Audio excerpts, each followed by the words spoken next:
So good morning from Snetterton. It's the big day, the Schweinerennen 9-hour race for the EnduroKA machines. They're already out on their formation lap. So I just want to say hello. My name's Adam Weller, and I'm joined down in the pit lane at the moment by my colleague Kieran McGinley.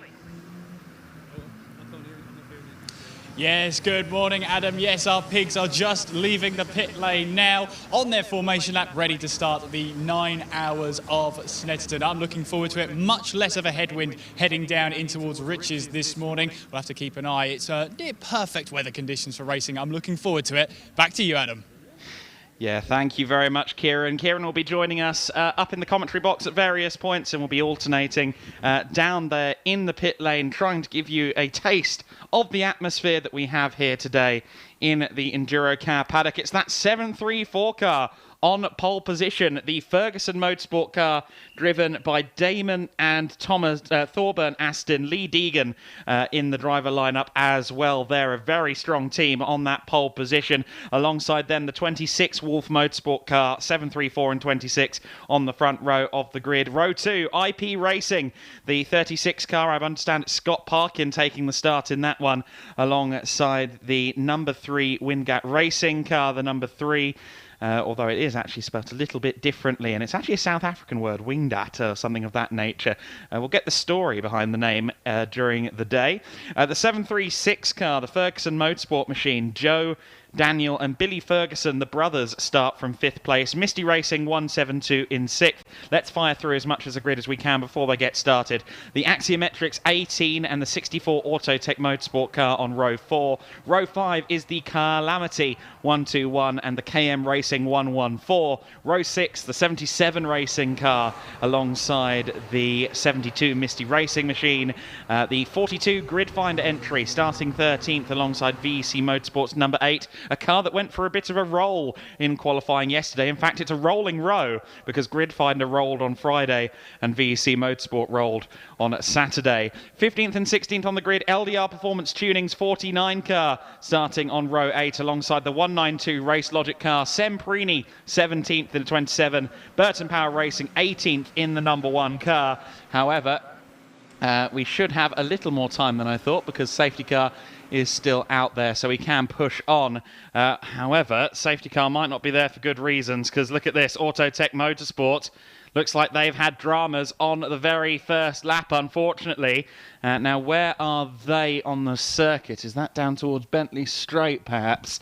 I think it could be. Unfortunately, Autotech Motorsport's race may have ended before it's even got started. The 64 car being pushed away was due to start 8th on the grid on the 4th row, and we are watching it get pushed away on what looks to be the Bentley Straight. It is the Bentley Straight. That's about as far away from the pits as you can be on the 200 layout.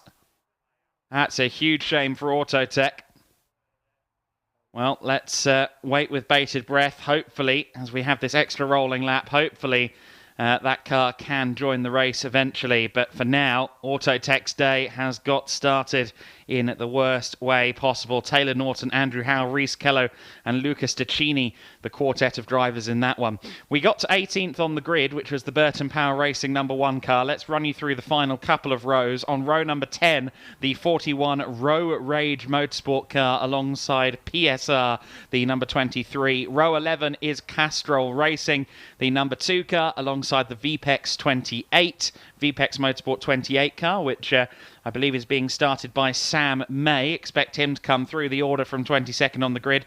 The Camel Racing crew starting the 88 car from 23rd, and they are alongside the always excellently named Hard and Enthusiastic starting in that number 56 car from the back of the grid. Some great stories up and down the paddock here in the EnduroKA community. I mean, I started walking down the pit lane from the far end at 7:15, and I didn't get to the other end until gone 8:30.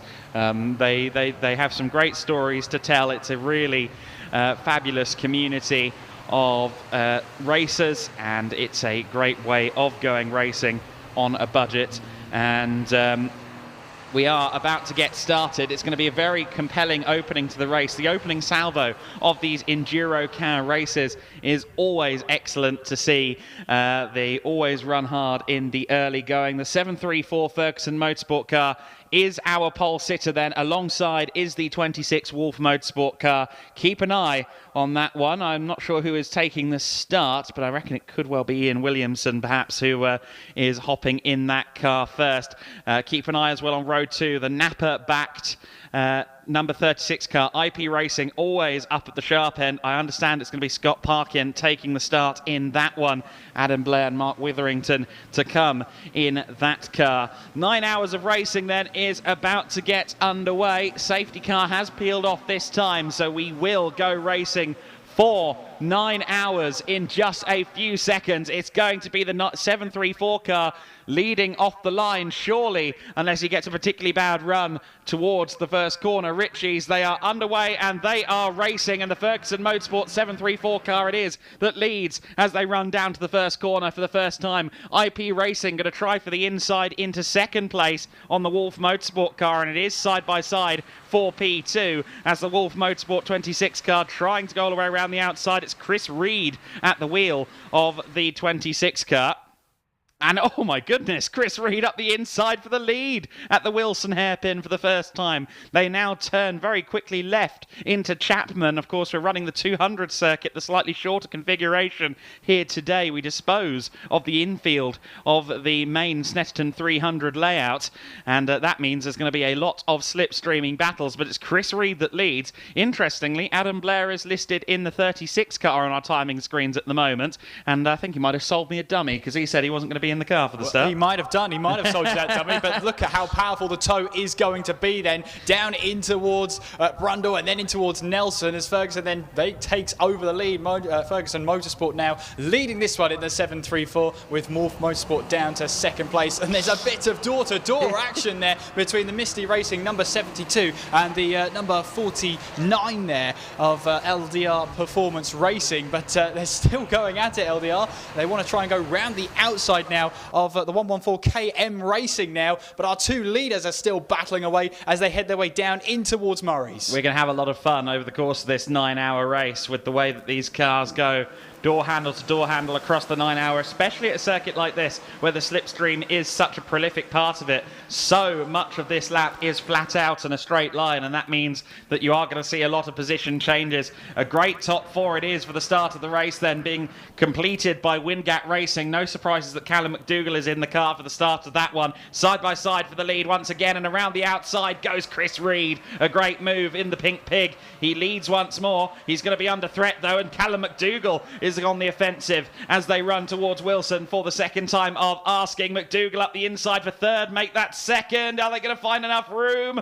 Oh, I think there may have been a smidge of touching between the two, but the Ferguson car just about remains in second place. Windgat about to come under pressure from the IP Racing car, so McDougall under pressure from Adam Blair as they go side by side, and up in fifth place there, that's the other Ferguson Motorsport 736 car. That's been started by Lee Deegan. He's always rapid at the wheel of a racing car, and it's 3 wide as they head towards the bridge for the second time of asking. It's 2 wide for the lead as well. Great racing at the front of the order, and it is still Chris Reed that leads as they run through Brundle and Nelson. Callum McDougall there in third, just behind the second place car being driven by Joe Ferguson. And a good note I want to make early on for Lee Deegan is that this is his first race back after quite a severe injury in August at Anglesey.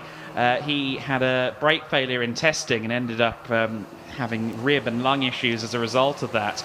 And this is his first time back in a race car in anger, and he's lost absolutely none of his pace, which is wonderful to see. Yeah, absolutely brilliant there. We saw that silver Shodden number 28 there, the grid finder, the VPEX Motorsport car trying to find its way through. But our battle for the lead then takes us onto another lap here at Snetterton, as obviously the slipstream is going to be so important. Chris Reed with the fastest lap of the race then in that number 26. They are going to go side by side once again, going in towards Riches there as the number 26 has the inside line. Wolf Motorsport hanging on in there. Chris Reed trying to make sure he defends that position, but Joe Ferguson is going to try and make him work for it now as they head their way up towards Wilson now. Wilson hairpin. There's Joe Ferguson trying to go now up the inside before they turn off then on towards the Bentley Straight, off to Chapman, and now onto the Bentley Straight where, as we've already said, Adam, it's going to be a slipstream fest here. This might actually favour Chris Reed as they head down the straight.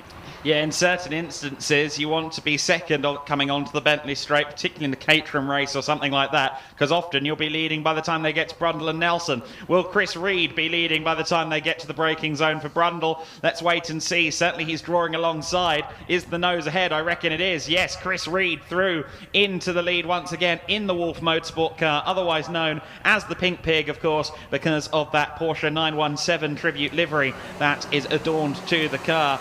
The Windgat Racing Callum McDougall car there in third place. In fact, it is the other way round. It's Wingdat. It's not Windgat. However, it's actually a South African word with a very interesting pronunciation. I'm going to go talk to the team later on. I couldn't quite nail it at the time, but I'm going to get some lessons in pronunciation at some point in South African live on air, which is going to be fabulous. So then, the completion of lap number 3 is upon us, and it is going to be the Wolf Motorsport Pink Pig that leads them across the line. In fact, no, it won't, because it's all changed once again. And it is the 734 car back to the head of the order. So there goes Joe Ferguson, and following him through into second place there is Callum McDougall in the Windgat, we'll call it for now, racing car. And McDougall all over the back of the Ferguson car. Now, the 734 Ferguson car is a new build.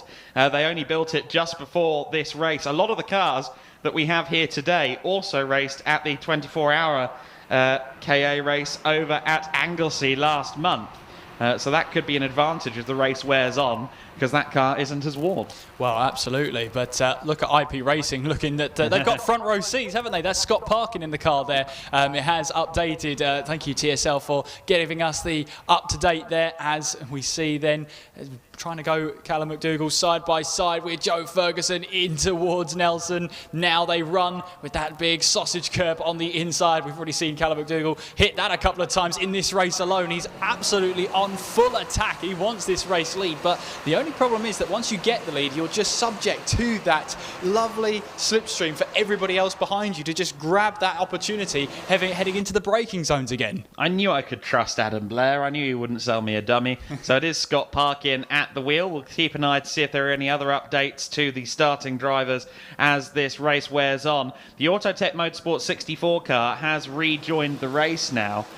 So the car being started by Lucas Ticini has indeed taken the start. That was the car that, of course, gave us an extra formation lap earlier on because it went missing out on circuit. But it looks as though they are back up to speed now, and hopefully out of trouble. The leading cars then have already crossed the line to begin lap number 5 of the race, and the top 3 still pretty much welded together. Scott Parkin a few car lengths back for IP Racing as well. Of course, at this early stage of the race, as I'm sure many of you hardened endurance racing enthusiasts will know, these positions mean very little indeed. They won't even remember who was leading at this point in 7.5 hours or so. But this is always the case at the beginning of a KA race, an EnduroKA race. You have the leading cars trading positions left, right and centre. The first couple of hours of these races invariably very entertaining with lots of overtaking going on.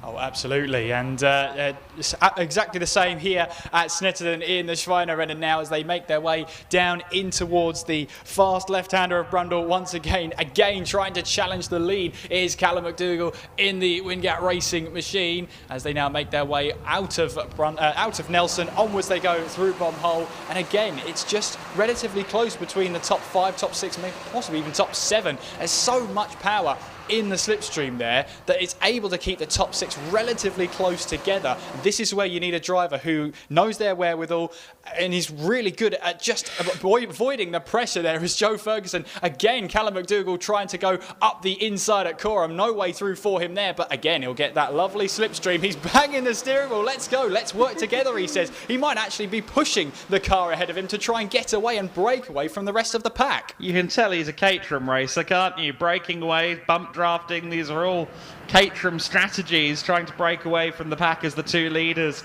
And of course, Callum was racing his Caterham yesterday in MSVT Track Day Trophy, and he is now here with us in the Windgat Racing car. We're so familiar with seeing him at the front of the order in that number 3 car. And McDougall is currently there, right in second place for now, playing rear gunner for Ferguson. However, up into third place has gone Scott Parkin. So Parkin's found his way past Chris Reed. Also in the conversation there in fifth place is the Misty Racing 172 car. I believe that is. Yes, it is. And that, of course, is being started by George Davis. George and Bryony Davis sharing with our commentary colleague, Mark Werrell, in the 172 crew. And we'll see how their race unfolds. Side by side for second place. I believe IP Racing up into second. Yes, there goes Scott Parkin. No, Callum McDougall replies on the brakes. Gets a little bit squirrely under braking going into Nelson. But just about gets the car stopped and continues on around the outside of the bomb hole. That's always brave, but that's exactly what Chris Reed is trying to accomplish. He gets his position back from Scott Parkin as well. It's like a game of tennis, this, one way then the other and then right back again.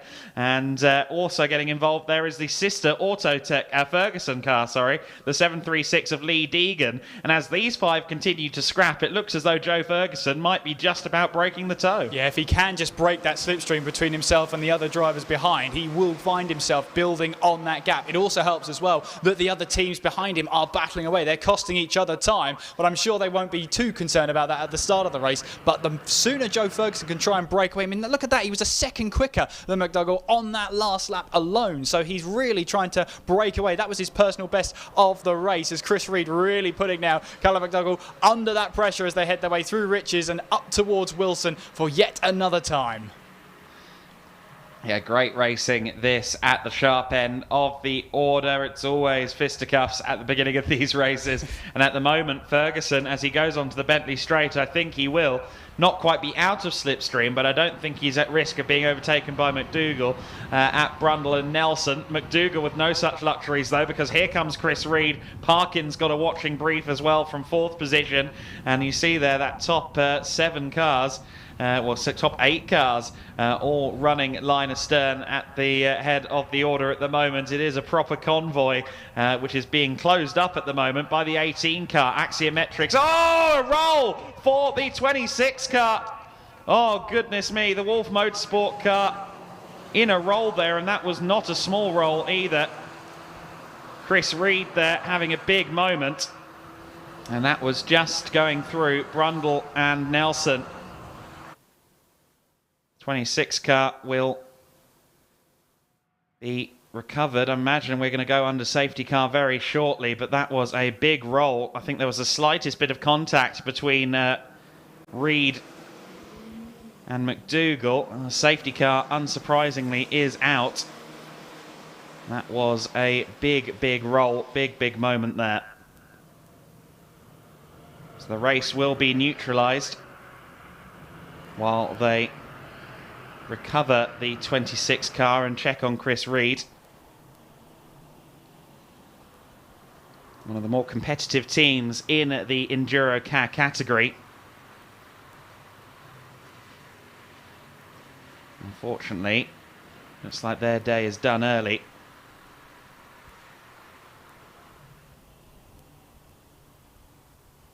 So safety car out for now, and Joe Ferguson is our race leader, the pole sitter, still at the front of the order, but the battling has been pretty much non-stop at the sharp end of the pack. He was just starting to break clear at the time of this safety car. So that will bring everyone right back into proceedings, and Lee Deegan has managed to move himself up to third place.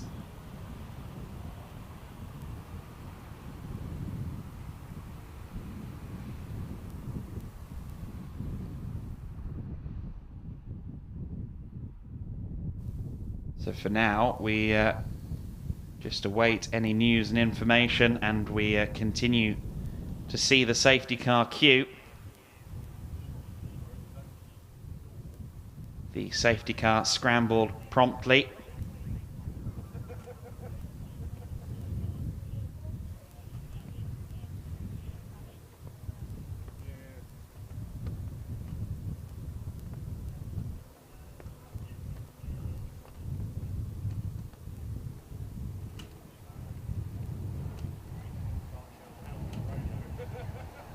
We do have as well the Castrol Racing, who have come into the pit lane. Very early stop from them. McKeegan, we believe, was in that car, but he's now currently into the pits. Very early stop to take advantage of this race neutralisation under the safety car.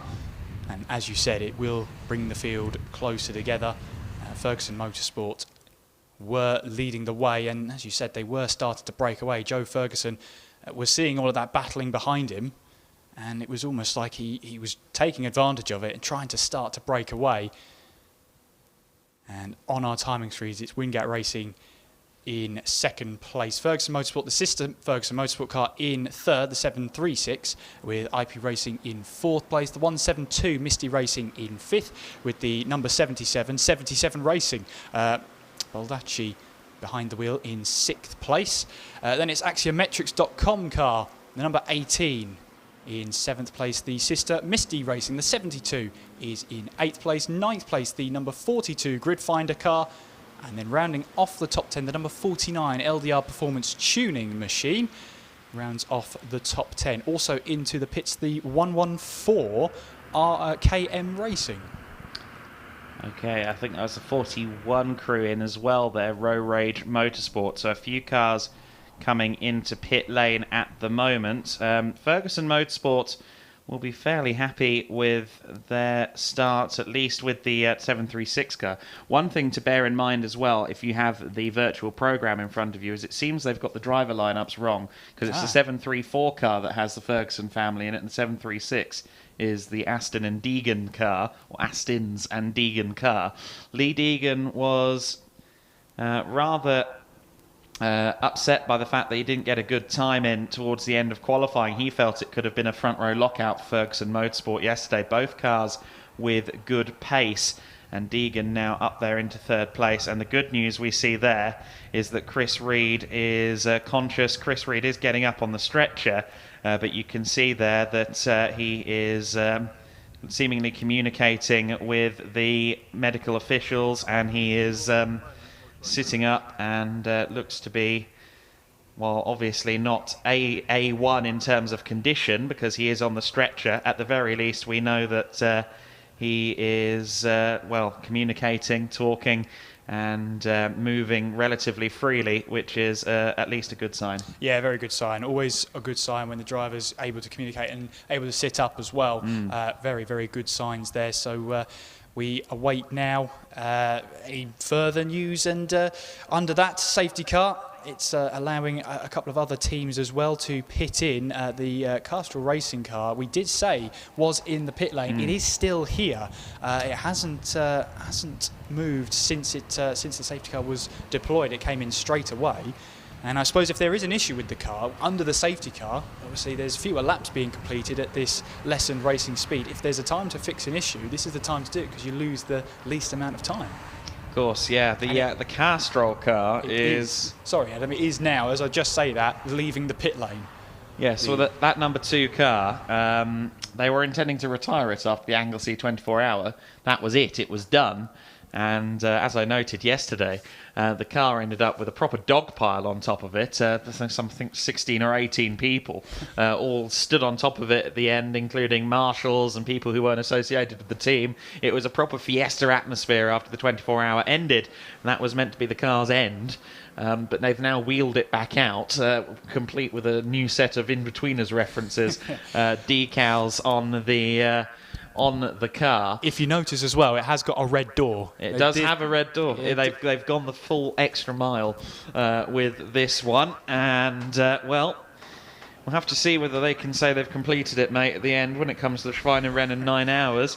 But certainly not off to a great start. And if they were thinking of retiring the car, that might suggest it was on its last legs anyway. So this might be a bit of a painful 9 hour. We'll have to wait and see how their fortunes turn. But obviously the good news we have at the moment following that roll is the fact that Chris Reed was up, awake and talking on the stretcher as he was getting loaded into the ambulance by the paramedics and the marshals. And a shout out as always to the marshals in particular for their continued efforts to run motor racing in a safe manner, and just being the backbone of the motorsport industry. both here in the UK and on a broader spectrum across the world. Could not do it without the Orange Army. And at this early stage of the race, a great reminder of why having first responders there immediately is so important, and great to see in the first instance that Chris Reed is okay after that one.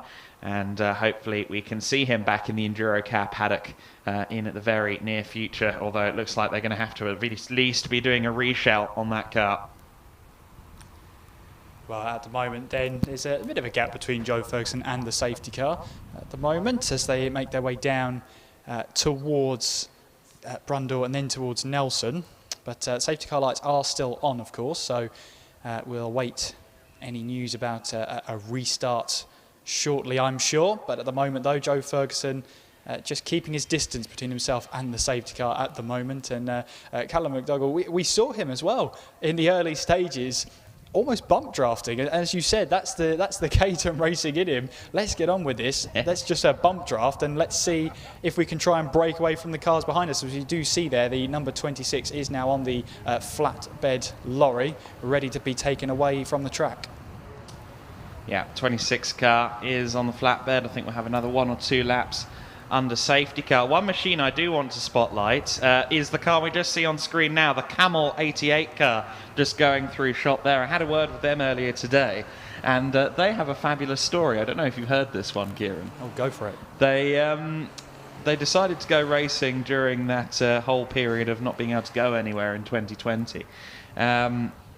And this was all the product of when we're allowed to meet in sixes outdoors. They are all neighbours. They all live in the same road in Winchester. And during the lockdowns, it was said, you know what would be funny if we all went racing? And they're like, yeah, had a chat about it, obviously, over a few barbecues or something when the rule of 6 was active. And the wives laughed along and was like, yeah, that won't happen. And then the day arrived when the car came complete with roll cage, and they went, oh, okay. And sure enough, they are now here and racing as we see the 26 car getting wheeled away. And so the Carmel guys are not only teammates, they're also all neighbours from the same street in Winchester. Oh, and I don't think I've ever heard that before in endurance racing, where everyone literally sees each other every day because they're all neighbours. I guess you could say it was endurance racing was literally up their street. 8 hours 38 to go. You're welcome. Okay, I should have seen that coming. It was an open goal. It was. Yeah, but I think that's one of the best stories I've ever heard in endurance racing. To be honest with you, it sounds like the pitch for a reality show.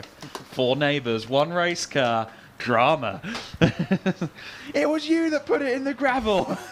It's going to be great to catch up with them as the race goes on. Starting driver in the 88 car is Mr. Owen. So Tom Owen taking the wheel of that one. Unfortunately, they had issues, I think, at Cadwell and couldn't do the Anglesey 24. I think they're a bit dejected to not get out there. But in general, they are fully committed and dedicated to going KA racing, and great to have them in the paddock. And that is one of the better stories in the paddock, certainly, when it comes to how the teams were formed. Lots of great stories to tell across this 9 hours of racing within the EnduroKA paddock. And as the race settles in, we will hear it in the words of the teams and drivers, as well as relaying some of the stories that we've been told in the paddock. So then, the safety car is due in this lap, and it is going to be the Ferguson Motorsport 734 car that leads them away. And the 734, Joe Ferguson at the wheel. That's, again, a reminder that the Ferguson Motorsport 734 car appears to have the driver lineup that was originally assigned to the 736 on the entry list. So just bear that in mind if you're looking at the digital program at all. It does seem as though there's been a bit of a switcheroo somewhere along the lines, and it is the 734 car, the car that was newly built ahead of this race, that leads the way. It's going to be Callum McDougall who tries to break away with Ferguson once again, but he's going to have to deal with the entire field behind, including the other Ferguson Motorsport car, Lee Deegan in 3rd place, Scott Parkin still 4th for IP Racing, and then Misty's George Davis rounding out the top 5 as we go back to racing conditions. The car's already fanning out as we approach the first corner. Ferguson Motorsports driver Joe Ferguson going defensive And they're all brothers, the Fergusons, Joe, Daniel and Billy. I think Billy was the last one to wake up this morning, much to the chastising of his fellow drivers. And Deegan up the inside there, or just defending, I should say, from Scott Parkin.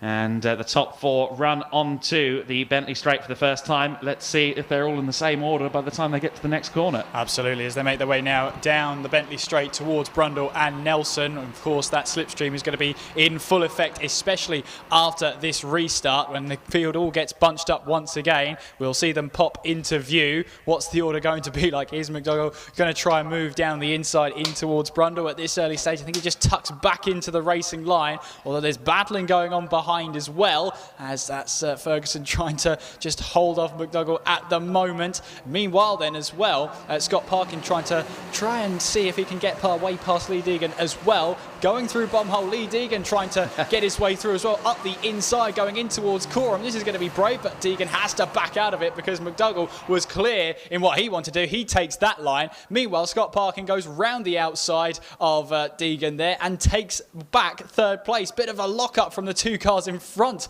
of Parkin then. I don't think that's out of the ordinary because they are both pushing hard, the two cars up front. They really are, and the top two are breaking away slightly. There's two packs of two at the front of the order at the moment. Will they amalgamate by the time we're back on the Bentley Straight? Let's wait and see. Parkin then up to third place as a result of Lee Deegan having to stifle his momentum through Coram. Not many changes up and down the order. Of course, it's pretty much ebbing and flowing at this stage of the race. Just down to 10th place because of LDR Performance Racing has gone the Grid Finder car, the 42 machine. It is Nicky Taylor, the mini challenge racer, who is at the wheel of that car at the moment. And it looked as though the Windgat car, Callum McDougall, was under some pressure there.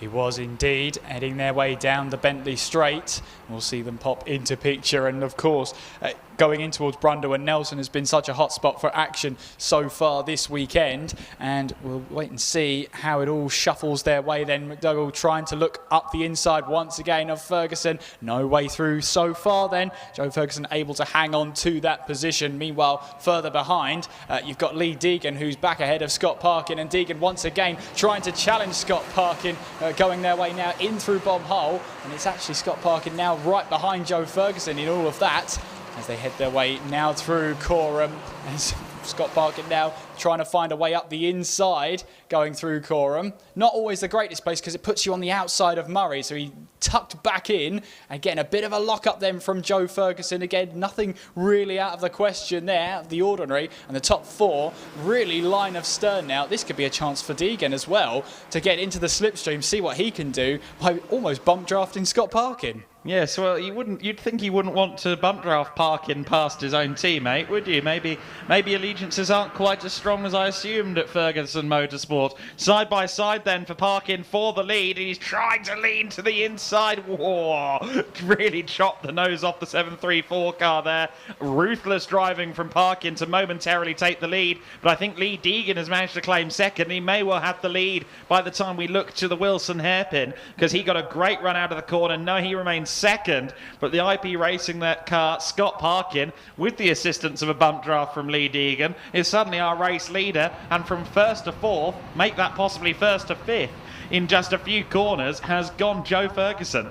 Yeah, Ferguson will feel a bit hard done by, but this is hard racing as he looks to try and find his way back through the order, as the I think that's the 172 Misty racing car also trying to find its way through. Bit of smoke from bodywork rubbing there, heading our way now in towards Brundle once again, as we see now Joe Ferguson managing to hang on to third place then. So he's got to hold off Callum McDougall then as they make their way through in towards Bomb Hole. Now they run through Coram. But what that's going to do, though, if they concentrate so hard on the cars behind him, it's going to allow Parkin and Deegan up ahead of him to start breaking away together.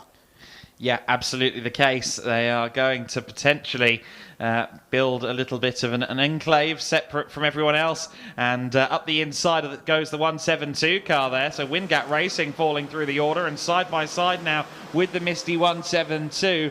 George Davis and Callum McDougall running line astern side by side as they run across the main straight. Not sure who's quite going to have a nose ahead by the time they get to Ritchie's. They may have company, because here comes the 77 car driven by Baldacci. Baldacci to the inside, not going to get away through though. Wasn't quite fast enough in the toe.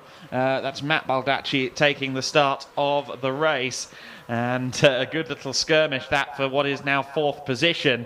McDougall now having to fight for his place in the top five, and losing out to the 172 Misty car eventually there by the looks of it, as they go out onto the Bentley straight.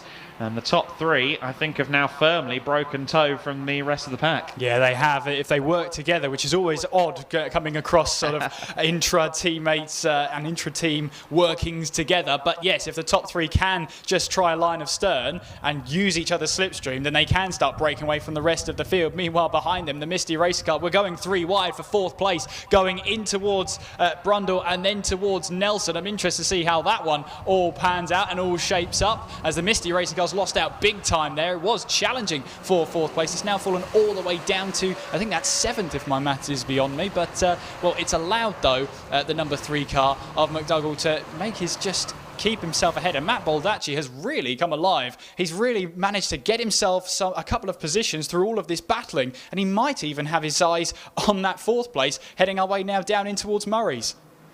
Yeah, he could well be holding higher aspirations, couldn't he? Continuing to watch this good little scrap then for what is now fourth position, and keep an eye on Axiometrics as well. I think that they've been keeping their powder largely dry thus far in the race. As you see there, the 36 car leading the way now. The IP Racing 36 back where we expect it to be a lot of the time, with Scott Parkin at the wheel. Lee Deegan leading the pair of Ferguson Motorsport cars at the moment, the 736 and the 734, second and third. In fact, it's switched since they crossed the line. It is now Joe Ferguson back into second place in that 734 car. As you can see on screen, the 734 is the all dark blue car. The 736 is the more multicoloured affair in third place. That's the car being driven by Lee Deegan at the moment. We have had a hectic opening half an hour, haven't we? Yes. A lot has happened, but we've still got great battling going on. The top three starting to try and break away, as we've already alluded to. Meanwhile, the battle for fourth happens all the way behind. Matt Baldacci up the inside of Callum McDougall. Does he get that move done? Now heading our way in towards Nelson. He does get that move done, and Callum McDougall is fond of that sausage curve on the inside of Nelson. He's taking no mercy with it at the moment. Meanwhile, behind them, the LDR Performance Racing car, the number 49 at the hands of Davey at the moment, is also trying to get itself involved. The 172 Misty Racing, George Davis trying to recover some lost positions. He's all the way down to seventh place. He was challenging for that fourth place spot, as our battle for fourth make their way down in towards Murray's once again. This time, though, it's going to have to be Matt Baldacci defending from Callum McDougall. Yeah, absolutely right. These cars, of course, run on the Toyo 888R tyres, and those are very, very sticky and grippy, actually, for the cars, and that's why you see them kind of really testing the limits at times. It also can make it a bit easier to roll them as well, with the sheer level of grip that you get out of those tyres. The black and white flag has been shown to the 28 car. That's the VPEX Motorsport car being driven by Sam May, and Sam is currently up to 14th from, I think it was 18th or 20th on the grid, so he's made up some places in at the early going. And we look back here to the skirmishes going on further back. That was Grid Finder in the midst of battle, but just to complete my point on Sam May, actually, he's quite a young driver, quite a new driver when it comes to car racing as well. His first season ongoing, and this is his fourth car race, having made his EnduroKA debut at the Anglesey Coastal 24-hour race. That's not a bad place to make your debut, is it? No, that was the first run in the Ford KA, and he's won quite a few karting titles, indoor and outdoor, to my understanding, and even won the Sodi World Series, which is quite a good accolade to have. And he is now making the move into car racing, an academy driver with Team Hard as well, so I'm sure we'll see the name Sam May adorned to some impressive machinery in years to come. There's a 72 Misty racing car in the fringes of the top 10 at the moment. The VEC Motorsport number 8 car that we see there is in 10th place. Rolled it yesterday, of course, in qualifying, and good to see that the car seems to be in fine fettle at the moment with Tom Elson at the wheel. Black and orange flags for 2 cars, the 36 and the 114. The 36, of course, is our race leader, so that is big news. Scott Parkin with a black and orange flag.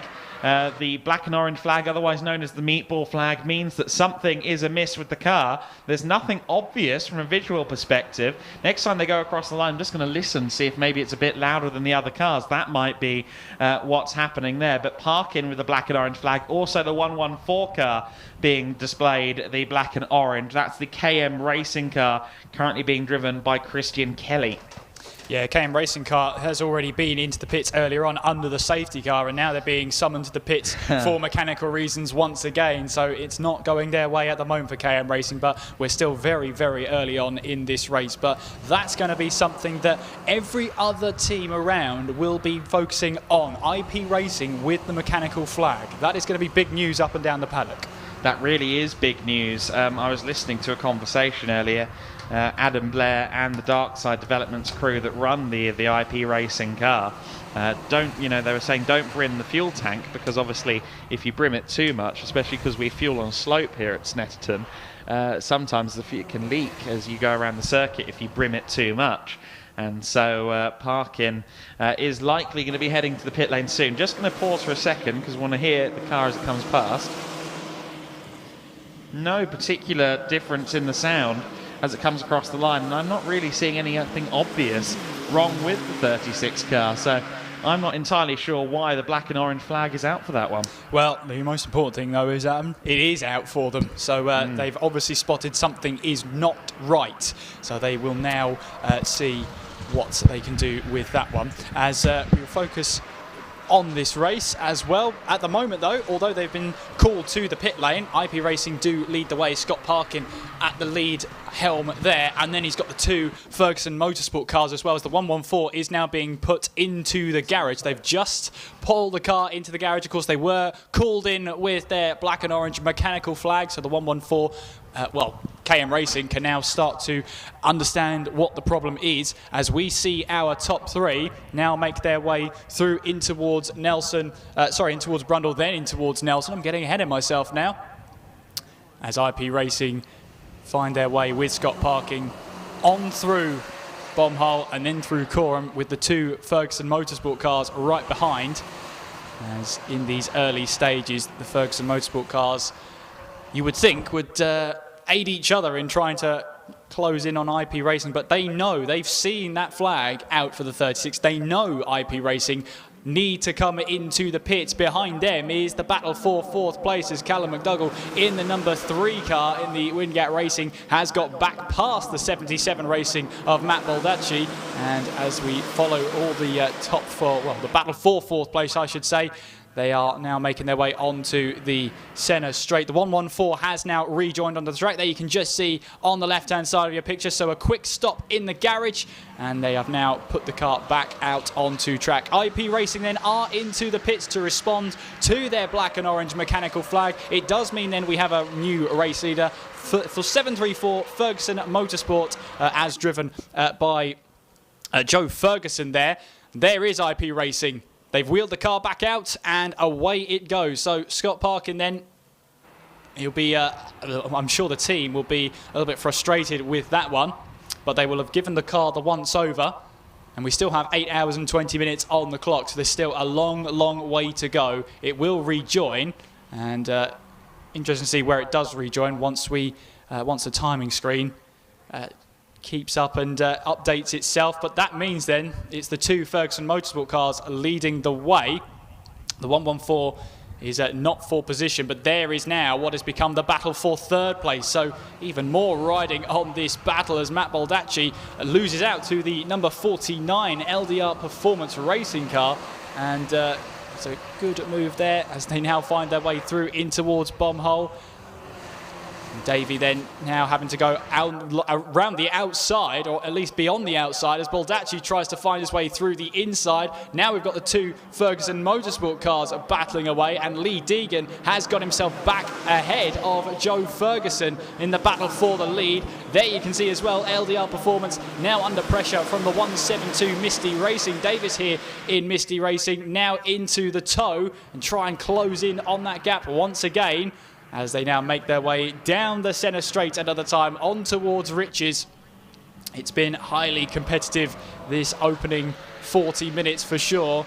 There's not much to separate many teams as LDR Performance again go up the inside. Misty Racing fancy their chances as well up the inside, and Davis up the inside. Matt Baldacci left stranded on the outside there. There's nothing he could do to prevent that move from happening. He's lost 2 positions in one corner, and he might be under a little bit more pressure from further cars behind. But George Davis then saw his opportunity and grasped it with both hands. He now moves the car up a position, and that allows, it's got a little bit more spread out now. Matt Baldacci has to recover after that one. He's also trying to battle away with, I believe that's going to be the Axia Metrics number 18. But there's our battle for the lead just going through your picture. Then you've got the number 3 car, Wingat Racing, Callum McDougall in third place. Then it's the number 49 car, the LDR Performance Racing car. And Lawrence Davey doing his best here to get himself up a few positions. Meanwhile then, we're watching on the 121 and the number 8, Carl Amity and VEC Motorsport. This is the battle for 8th place overall, as we watch our leaders now make their way down in towards Murray's again, and onwards then they go towards the centre straight, as LDR Performance again trying to now put the pressure back onto Misty Racing. Kieran, I don't know if you can hear me down there, but just to let you know, we are down by the IP Racing garage at the moment, and to be honest with you, the reason for the black and orange flag, fairly rudimentary, too much fuel in the tank. I actually discussed it when I was up there in the commentary box with you a few moments ago. You can sometimes get black and orange flagged if the marshals are seeing fuel come out of the cap, and that's exactly what happened to IP Racing. The exact conversation I had with Adam Blair this morning, and unfortunately it turned out to be something of a prophecy fulfilled. Well, that is the issue that you were mentioning earlier, Adam. In fact, just as you left the box, you were talking about that being an issue and could have been the issue, and turns out the prophecy came true. So thank you for the update there, Mr. Weller in the pit lane. Meanwhile then, we still focus on battles up and down the field. The two Ferguson Motorsport cars are trying to break away, but they are being reeled in lap after lap by Wingat Racing. And we'll just have to keep an eye on them at the moment, because they are really starting to charge their way through the field.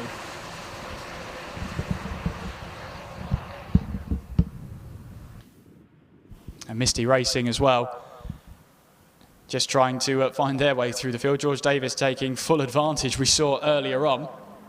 And the two Ferguson Motorsport cars, well, they're lapping pretty well at the moment, but Callum McDougall in the number 3 Wingat Racing machine is trying to close in.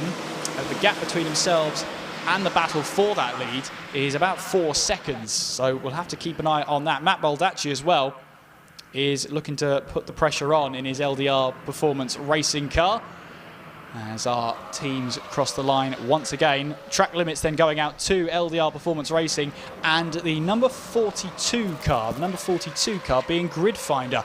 They both got track limits. Warnings being shown to them. There's our two leaders.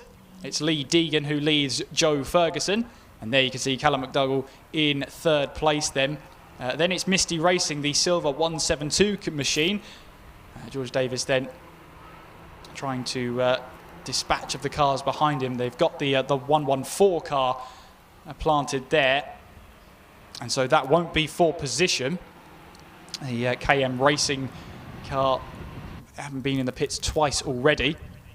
And we can see our leaders then, and I'm quietly confident that there's going to be a little bit of an order here, not to battle too hard, work together and see if we can build the gap to the cars behind, which has been working for them. Last lap times then reflect that 0.3 of a second gained in favour of Lee Deegan compared to Wingate Racing's Callum McDougall. And that will be the order of the day, as we see then Lee Deegan heading his way through Coram, now down in towards Murray's as Joe Ferguson right on his tail then. And of course, he will get a little bit of the tow to then help Lee Deegan down the straights. And meanwhile then, there's the 114 pulling to the left-hand side to allow the 172 Misty Racing car through. And George Davis now got free rein, but I'm sure he would have preferred to have a little bit of tow at least before he went before the 114 pulled to one side. Nevertheless, he might have a little bit of tow from Callum McDougall up ahead. Through we go then, through Riches, and then towards Wilson we go before we turn left at Chapman to take us back onto the Bentley Straight. And there you see the two Ferguson Motorsport cars again working together down the Bentley Straight. Lee Deegan just punching a hole in the air for Joe Ferguson at the moment. And he is working this T-work because they are building that gap to Callum McDougall behind. What will also help as well is Callum McDougall is being reeled in by the 172 Misty Racing machine. And so with that, that will come with its own benefits, because once McDougall starts to battle away, he will be focusing on cars behind him and he'll lose a little bit more time as well. So that will favour the Ferguson Motorsport cars in turn. So we'll keep an eye out then for the 172 Misty Racing, George Davis, as he tries to put the pressure on Callum McDougall. He's been closing lap after lap. Last lap time, half a second quicker. We see them now make their way down in towards Murray's and now on towards the start-finish straight.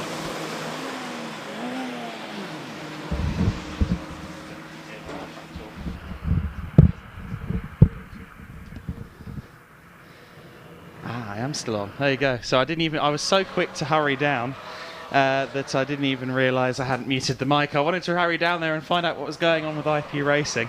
And you did. And I did. And it's the exact conversation I had with Adam Blair earlier on. It's a big shame. And the 114 car, the same thing as well. They're on their third fuel filler cap of the race.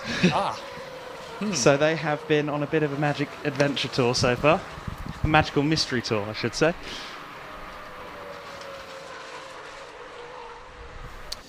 Absolutely, the magical mystery tour continues on then. There's the 64 Autotech Motorsport. Stacchini having to recover there because on the formation lap, the very opening lap of the race, the race hadn't even started and they ran into trouble. But they're managing to try and get the car out there. They are just looking at it. They're 3 laps down on the leader, which, to be honest with you, is nowhere near the end of the world. That's nothing when it comes to 9-hour racing. So plenty of time on their side. And the target will surely be now, how far can they make it up the order? Autotech Racing, at the moment, we believe it's Luca Stacchini behind the wheel. I think, at this early stage of the race, you couldn't rule out a top 10 for them in a pack of 24 cars. I think that's still very much a possibility. Heard what happened there as well. The fuel line wasn't connected properly on the 64 Autotech car, so that's why that came to a halt on the formation lap on the Bentley Straight. Lots of fuel-related dramas in the first hour of the race. Absolutely, and not even reached the first full complete hour yet, and we've already had 3 issues with fuel, one being the fuel line, of course. Misty Racing then putting the challenge on to the number 3 Wingate Racing. Callum McDougall will have his mirrors slightly full of George Davis's 172. The battle for third place makes its way now through Riches and then towards Wilson. Meanwhile, behind them, Lawrence Davey in the LDR Performance Racing car under pressure from Matt Baldacci. as the drivers now make their way up towards Wilson. They turn left at Chapman and brings them straight onto the Bentley straight. And George Davis then slightly further behind than maybe he'd like, because that's going to allow Lawrence Davey to have a little bit of toe and close in. But look how quickly George Davis is starting to close in, even with that toe. It just shows you how powerful it is around here. Oh yeah, the toe is everything, especially on the 200 layout, because you don't have the kind of string out effect of the middle sector through Palmer, Agostini, Hamilton and Oggies that you have on the 300 circuit. So you have the slipstream down the centre straight, you kind of continue on through Ritchie's, and you've only got Wilson and Chapman to break it up before you get onto the Bentley straight. So it really does turn into a slipstreaming race. This really is a straight line speed dependent race here today, and unfortunately a few of the teams are suffering a bit with straight line speed. The number 48 car, one of them, 42 car, sorry, the Grid Finder car, they're on their second car after the weekend, after we saw Toby Owen roll the car on Friday in testing. So they're on their second car of the weekend, and that one, the second car, seemingly a bit down on straight line speed, which could hamper their progress today, even though they've got some great drivers.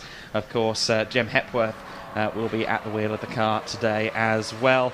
Leading duo then, the Ferguson Motorsport cars making a break for the border at the head of the order, 6.3 seconds clear of Wingat Racing and the rest at the moment. And you see them already putting a lap on one of the back markers, the Race Logic 192 car, going a lap down there. And the Ferguson drivers, Joe Ferguson, 734 car in second, and Lee Deegan leading the way, really are in a commanding position right now. And great to see Lee Deegan on his return, as it were, to racing. So competitive once again. Yeah, great stuff to see, leading the way, and Joe Ferguson behind him. And I was talking about it whilst you were away. You might have heard it over the over the speakers there, Adam. That wouldn't surprise me if they're starting to just work together, try and build that gap to the cars behind. And Callum McDougall here we see go into shot. Lawrence Davey, meanwhile, trying to put some pressure on George Davis as they now make their way through Bomb Hole. Behind them as well is Matt Baldacci. Here goes then George Davis. He's trying to find his way through a little bit of traffic as well. And on the inside of Coram, even if there's traffic on the outside, still a gutsy move. You've got to be confident in the car and the grip you have before you then switch the momentum as you head towards Murray's then. And Callum McDougall locking the brakes multiple times over the last hour going in towards the final corner. There just seems to be his racing line. He seems to be very confident that even though he's locking the brakes, he's slowing that car down just enough and maybe even turning the car into the corner towards the apex. I'm sure that's the level of intent he would imply, yes. The third place car then is that number 3, and George Davis trying to find a way past in the Misty racing car. It's been a strong start for the 172. Mark Werrell and Bryony Davis also set to race that car today. And Mark, obviously our fellow commentator, you'll have heard Mark Werrell's voice if you're watching this broadcast, I'm sure of that. And Mark, of course, also a long-time kart racer. He's also does a bit of car racing here and there these days, and has also been an instructor on supercar experiences and things like that. He does that quite a lot during the week, and also has an actual real job of property investment and things of that nature. Not sure how he keeps so many pies in the air without dropping one on his face, but clearly better at multitasking than me. And the Misty Racing 172 car with a strong lineup, and looking forward to seeing where they are by the end of the day. Yeah, at the moment they're just tucked up behind Callum McDougall at the moment, and we saw George Davis almost give a little bit of a bump draft. In fact, it wasn't almost, he did give a bump draft down at the centre straight towards Riches to Callum McDougall in the number 3 Wingat Racing, as they now file their way through in towards Coram before they meet up to Murray's once again. And there is the number 2 Castrol Racing, and there is going to be a time penalty awarded to the number 42 car. The Grid Finder outfit have got themselves a 5-second penalty for track limits. So that'll be a pain for the team, of course. But meanwhile, then there's a bit of traffic to dispatch at the moment for a battle for third place involving the 3 drivers here. Callum McDougall, George Davis and Lawrence Davey now file their way through in towards Riches. And again, George Davis thinks about a move up the inside, but there's no room yet, George. Yeah, I think McDougall will be desperately wishing that he'd have George Davis working with him, really, I reckon. The number 3 car under huge pressure, though, from the Misty 172, and that just allows the pair of Ferguson Motorsport cars to ease away. There's the in-betweeners tribute, the Cinquecento Hawaii, Ford car from Castrol Racing, the number 2 car. They've even got the names of the main 4 in-betweeners characters in lieu of the actual driver names on the door of the car. Certainly a fun-loving team down at Castrol Racing. The car brought back out of retirement. The dents from the party on the roof at the end of the 24 hours still there, though, and great to see them back once again this month. Oh, absolutely. Brilliant to see them there, and brilliant spirit from the team as well. So let's see how they get on. And the window's slightly open as well. It's a bit of a detail, that one, but it does get warm in those cockpits, especially when you're running around in them, especially under safety car periods. It does get quite warm quite quickly, especially when you're in those outfits as well. Oh yeah, absolutely right. The race suits don't make for a particularly cool experience. It's always very, very hot indeed at the cockpit of these cars. Team manager for car 42 has been called in. That's the Grid Finder car, so I believe that might end up being Tom being called down there. Tom Bunton. Let's see if he gets called and collared, shall we? He's loving this experience of going real-life racing. Of course, Grid Finder very much with their roots in the world of sim racing, much like my esteemed colleague here, much like myself as well, but a long time further in the past than you, back before we knew what esports even meant. And the number 42 car from Grid Finder Racing, great to see them back. They weren't there in true Grid Finder fashion at the Anglesey Coastal event during the 24-hour, although Toby Owen was there racing for another team. But nonetheless, great to have Grid Finder back with us after their last outing at Cadwell, and I'm sure they're delighted to have Jem Hepworth as part of the driver lineup once again. Great peddler, of course, Jem, who currently races in, among other things, the world of the Praga Cars UK Championship in the mighty Praga R1 prototypes. Top 2 then remains a Ferguson Motorsport affair, with Lee Deegan leading Joe Ferguson around at the moment. Deegan, who is a serial winner in Honda Civic competition and things of that nature, he really loves these Ford KAs. A lot of drivers do, because they are such momentum-based cars. It's all about the racing line and the exit out of the corner. It kind of reteaches you the fundamentals. Oh, it does, and it's great to watch as well. Just as a side note, it's fantastic to be up here. Just great views as well, as George Davis, again, a little bit of bump drafting for Callum McDougall. He seems to be working with him on the straight, and it's the corners that George Davis decides he wants to try and attack, which is still building the gap between themselves and LDR Performance Racing, with Lawrence Davey behind the wheel. There is just a slight gap then, as the cars make their way now up towards Wilson, and then they'll turn left at Chapman. But, well, Callum McDougall has done well so far to hold back the 172 Misty Racing. LDR Performance again trying to close in, but by kicking up a bit of grass and a little bit of dust on the exit of Chapman, then that's not going to help his momentum down the Bentley Straight, as they'll now file their way towards Brundle and Nelson once again. George Davis again closing and closing so quickly to the back of Callum McDougall then, as they make their way in towards the left-hander of Brundle, then towards Nelson. And again, George Davis has to sort of settle down at the moment. It will become a chance for the drivers now to settle into their rhythms, I guess, for the two leaders, yes. They're certainly in their rhythm at the moment, both in the 42.7s at the moment compared to 42.9s and 43 flats from the 3 cars behind. So they're comfortably in their rhythm. They're doing what they need to do. And for the battle for the top 3 involving these 3 teams, I guess the opposite could be said. There's no time to relax at the moment. You've got Callum McDougall, who is very much aware of George Davis right behind him.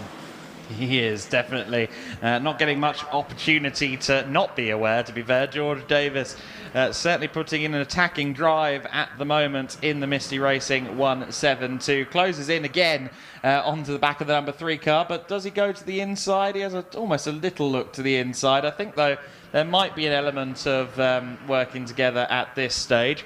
The 77 racing car is in, so Matt Baldacci into pit lane. And they will hopefully get to rejoin the race. I think that car's already been in once, hasn't it, if memory serves me correctly. Black and orange flag for the 172 car, Misty Racing. Oh no, no sooner do we talk about them than they come into the pit lane. So George Davis and co are going to have to deal with something that's gone wrong with the car there. 77 car back out in short order, will remain on the lead lap, but black and orange flag for car 172. Yeah, of course, that's that mechanical reason. We've seen it already happen and fall afoul to our ex-race leaders, IP Racing. But now Misty Racing are going to fall afoul to the meatball flag this time around. And of course, I guess you could push on, but if you're being told there's a mechanical issue with your car, probably not the wisest idea to start pushing on. If you keep pushing on with the black and orange flag, you'll just get a black flag and get told to go home. Well, I mean, it's pushing all the way back to the pits, but I guess if there's something not quite right with the car, probably not the wisest idea. But we see now Callum McDougall make his way in towards the final corner, now onto the start from the straight. Now, this is probably the first opportunity he will see the meatball flag, will George Davis. So let's see, when he crosses the line, the flag will be shown to him. It's also on the digital display above the circuit. So now he has seen the flag. Now what will he do? Yes, well, we hope he's seen the flag. He's driven past it. That doesn't necessarily mean they've spotted it. But let's see if Davis does, in fact, spot and adhere to it. Wait and see. I wonder if it's another case of fueling, although you'd think an hour into the race, if the tank was brimmed, it would have gone by now. As the 49 car, LDR Performance Racing, having a really good run so far, actually. And I can't read your writing. Lawrence Davey. At the wheel of that car at the moment. And he has been rather audacious in working his way through the order. He's now up to 4th place. He is indeed, but although he's got the mechanical flag, George Davis is still right behind at the moment, looking to try and find his way through as Callum McDougall defends from Lawrence Davey now as they make their way through in towards Brundle. Now towards Nelson they go. Davey up the inside, locking the rears as he tries to find his way through, but Callum McDougall celebrates there. He's trying to say, let's work together now. He doesn't like this battling. He's already losing touch then from the leaders. He's getting frustrated with having to defend and battle. He's stayed just about under 7 seconds back from the Ferguson cars for quite a while now. I dare suggest he may have lost a bit of time on this lap, what with the battling. As the VC Motorsport car there going off track, coming out of Nelson, and that was in fisticuffs there with the number 1 Burton Power Racing car. So Tom Elson in the wars there with Andy Burton, and 77 Racing back in, and this time it looks like they need a push. Oh, whatever's going on for the 77 crew, for Matt Badalci and 77 Racing, it's only getting worse. Yeah, absolutely. Well, they do have the push they need now. Meanwhile, Misty Racing 172 are into the pit lane to respond to their black and orange flag. Let's see what happens there, and let's see what work is done. But if we've seen fuel issues already, then there might be a similar case. They're having a look at the fuel tank anyway. They are having a look at the fuel cap, and fuel cap has been the reason for all the black and orange flags thus far. Wonder if it's the same deal on this occasion. Oh, it's cooking as well. That's not a good sign for Misty Racing. That's not a good sign at all. There's a lot of smoke coming from under that bonnet. Too hot to handle, unfortunately, and perhaps literally for George Davis and the Misty Racing crew. They'd been having a really good run to this point. it looks as though things are not going to plan that. No, not at the moment. Just need a moment to cool it off. But they are refueling the car anyway, so they're taking advantage of this stop to add a bit more fuel to the tank. Meanwhile, though, I think I did see driver hop out, George Davis. So whether they're going to have a driver change or not, or whether they're just going to have a once-over on the car, well, we'll find out soon. Yes, we will. Nicky Taylor in the 42 grid finder car. He's been on the wrong side of the law. 10 seconds track limit penalty for the 72 crew. And that means that he will have a little bit of time added on. And that will probably be added just to the end of the race, I'm guessing. That tends to be the case. Unless they stop and hold them at the end of the next pit stop or something like that. We'll have to see. But nonetheless, oh dear, and there's coolant coming out of the 172 car as well now. That car has cooked itself, hasn't it, down there in the pit lane? Yeah, still bubbling Mark away. Werrell watching on. Still bubbling away though, isn't it? They're still fueling it, but yeah, that's going to need a minute or two to have a cool down.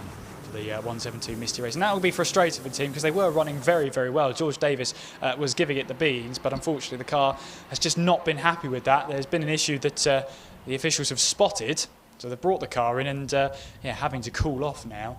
And that might not have been the reason why they were called in, but it's certainly the reason why they're staying there at the moment. Well. So the Team 172, the Misty Racing car. Certainly George, of course, was tucked in behind in the slipstream for a long time previous to this incident or this moment that's going on at the moment in the pit lane. And oftentimes when you are tucked in behind another car, it can raise the temps on the engine. You often hear people get told, right, pull out the slipstream, we need some air in the engine. And maybe George Davis was just doing a bit too much slipstreaming for he and his car's own good. Yeah, they've finally got the bonnet open now. It's finally being able to touch it and get the bonnet open. Now the investigation begins and to see if there's a solution to the problem that besieges them. Well, quite possibly, yes.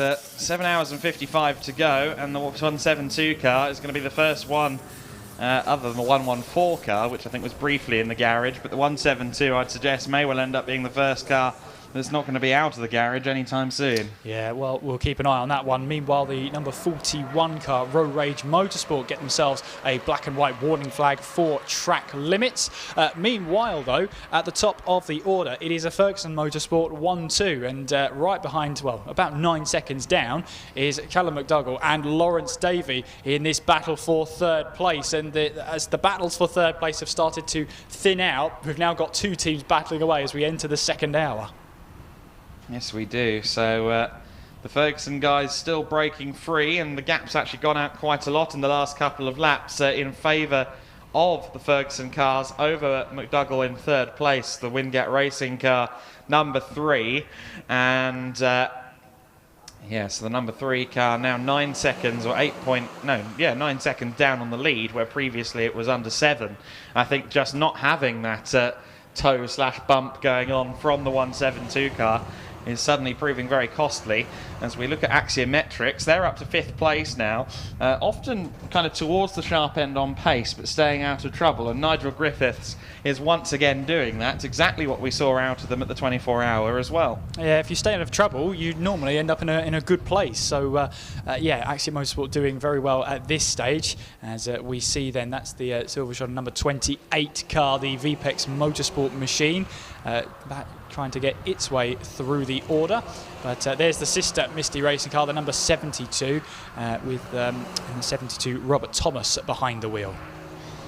Yeah, so great to see these cars pressing on. A few have already had issues, but they will not be discouraged at the moment. We've got I think around a dozen cars left on the lead lap at this stage, maybe a few more. In fact, yes, a few more, about 15 of them still on the lead lap at this stage. We see the battle for third place at the moment, with Lawrence Davey all over the back of Callum McDougall at this stage. For third and fourth, maybe he will fill this rear gunner void that's currently troubling McDougall. Yeah, I'll tell you something though, McDougall is very, very confident on the brakes, isn't he? He's able to brake a little bit later than everybody else, and it just allows him to not only carry a bit more speed through, but just able to keep his nose ahead as we have a 5-second penalty now for the number 28 VPEX Motorsport machine. So that's a 5-second penalty heading their way. But yeah, McDougall just on absolute full attack. He's got full confidence in the car underneath him, and he's able to just try and build the gap. But he's been, just in the gesticulations alone we've seen in the cockpit, he's very keen to work together with someone. He doesn't want to battle at this early stage. Yes, Callum is very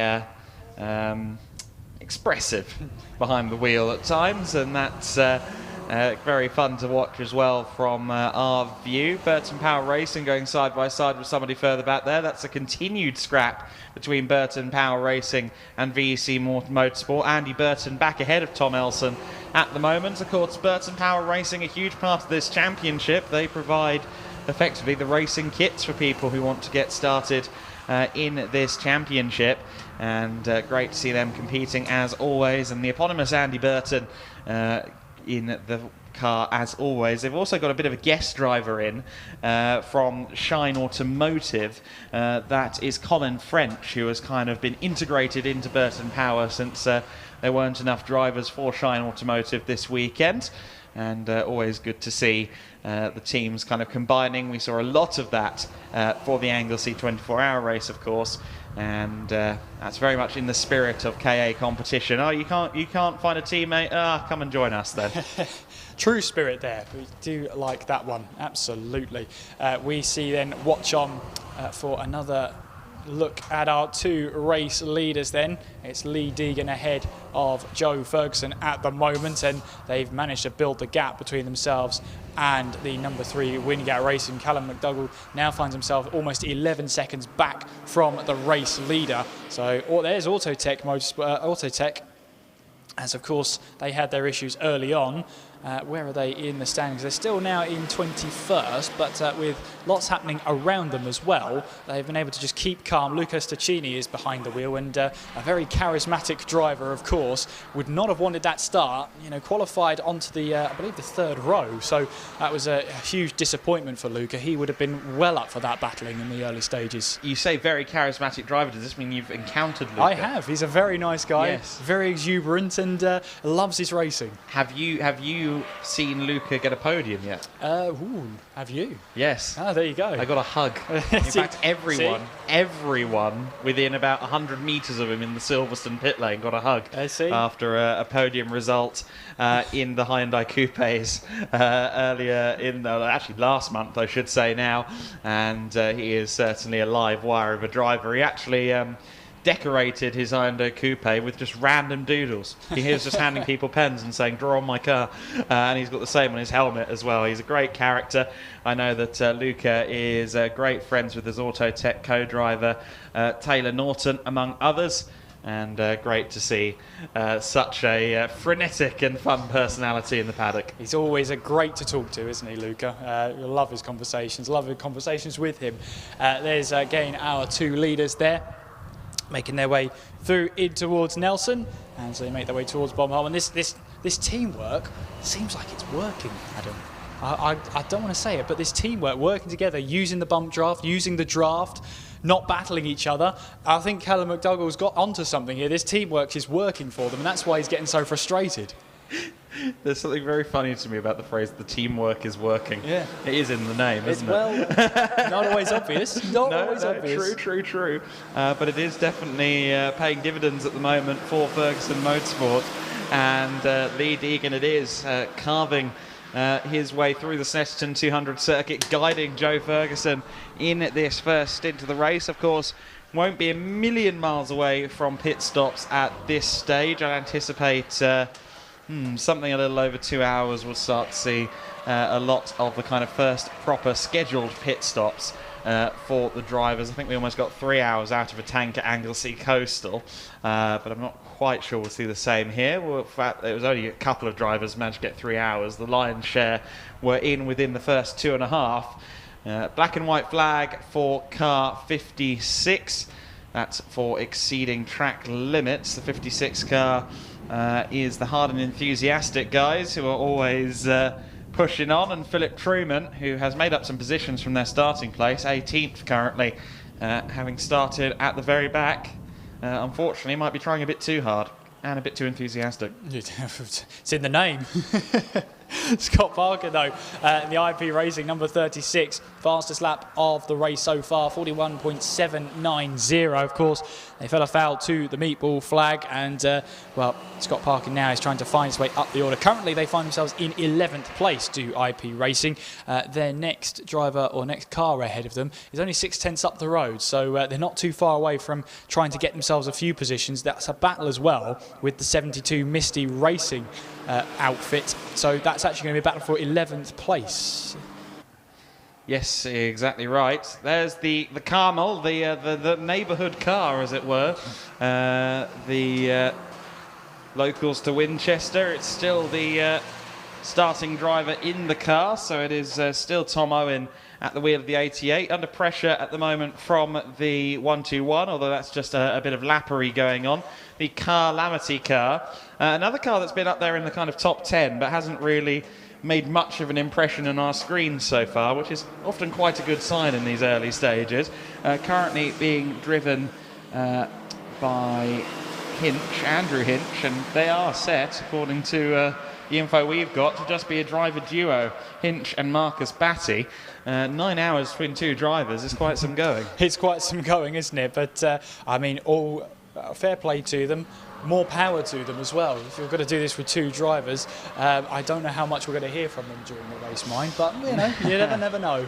Well, I know for a fact that I think even in the World Endurance Championship, when you have the Sebring 1000 miles, which is well, about an 8-hour race, more often than not, they'll be running 3 drivers there. Even the teams that do slim down to 2 drivers for everything but Le Mans, for the 8-hour, they'll put it back up to 3. So a 9-hour race between 2 is not something we see often, and you have to tip your hat to them. And, well, yeah, I was actually speaking to one of their team members in Calamity in the 121. We were talking yesterday. They've got the... what would you call it? It's not the prancing horse. We were trying to figure out what it was. It's I've got it up close and personal. It's a donkey. So they're the prancing donkeys. Yes, this was the discussion we had, because we thought it had antlers for most of the day at Donington and realised it was a donkey towards the very end. I couldn't remember the last bit of the conversation. We went from like a moose to a reindeer, and then we finally figured out it was a donkey, which is information I'd subsequently forgotten. I'm very glad you've reminded me. So the prancing donkeys down at Calamity, I'm sure we'll be using that info. 7th and 8th place then, still scrapping, still Andy Burton just about leading Tom Elson of VEC Motorsport. We didn't broadcast qualifying yesterday on the live stream, if you are tuning in live, but we were, of course, up in the commentary box, and we had a safety car during commentary for VEC Motorsport, and we weren't sure whether or not it had rolled. Certainly it was stranded. It's running very wide there is Andy Burton. Certainly the number 8 car was stranded down at Brundle Nelson, and sure enough it did roll, but they were back out before the end of the qualifying session, so it wasn't quite as severe of a roll as we saw for Chris Reed at the start of this race. And side by side at the moment in that battle for 7th place, Burton stifled his run somewhat, running wide there, and he needs to be careful because he's already got a black and white flag displayed to him before that even happened. So if he continues to test the track limits, he could be in trouble. And the car that's hunting both of them down, the 36 IP Racing car, Scott Parkin at the wheel, has also got a black and white flag. Yeah, so getting to the point now where drivers are trying to push on and try and just find extra tenths wherever they can, and not to the liking of the officials. They've got the black and white flag ready for drivers who just push that a little bit too hard, push the track limits a little bit too much, and well, they only get the one warning, then the penalties start coming through if you do it again. Yeah, it doesn't. They keep an eye, don't they? There's no way you're going to evade the eyes of the stewards and the marshals. They're keeping tabs on what they're doing out there on circuit, and of course here at Snetterton. You've got the pressure pads around the track as well. And we were actually joking earlier on, is the Ford Ka actually heavy enough to trigger a pressure pad? And, well, we've got plenty of proof that it is. I should say, we were joking about it. I'll give full credit to Rob Shields down in pit lane. It was him that made that particular joke.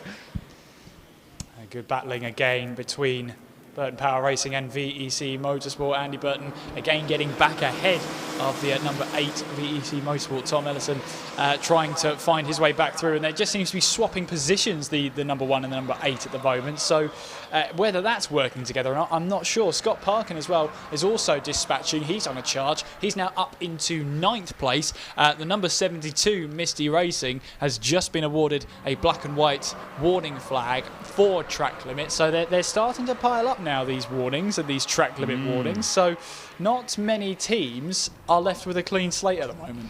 No, well, I hope for our sake that not all of these are just being added to the end of the race. Otherwise, it's going to be a bit of pandemonium. And sorry to cut across you there, Adam. The 77 Racing, number 77, Baldacci, who did bring the car in, they're now back out onto track. So they were, of course, called in first time around. They then sent the car back out, and then we saw them earlier, about 20 minutes or 15 minutes ago, pretty much stopped at pit lane entrance and having to get a push to their pit box. But now they've got the car back out onto track. So we'll have to keep an eye on that number 77 Racing. Yeah, they're a ways off the pack now, and unfortunately we're also yet to see the Misty Racing 172 back out. It's still in its garage at the moment, so let's hope it's not terminal for Misty. The 77 car continuing on then, and Matt Baldacci will be willing the car to continue on.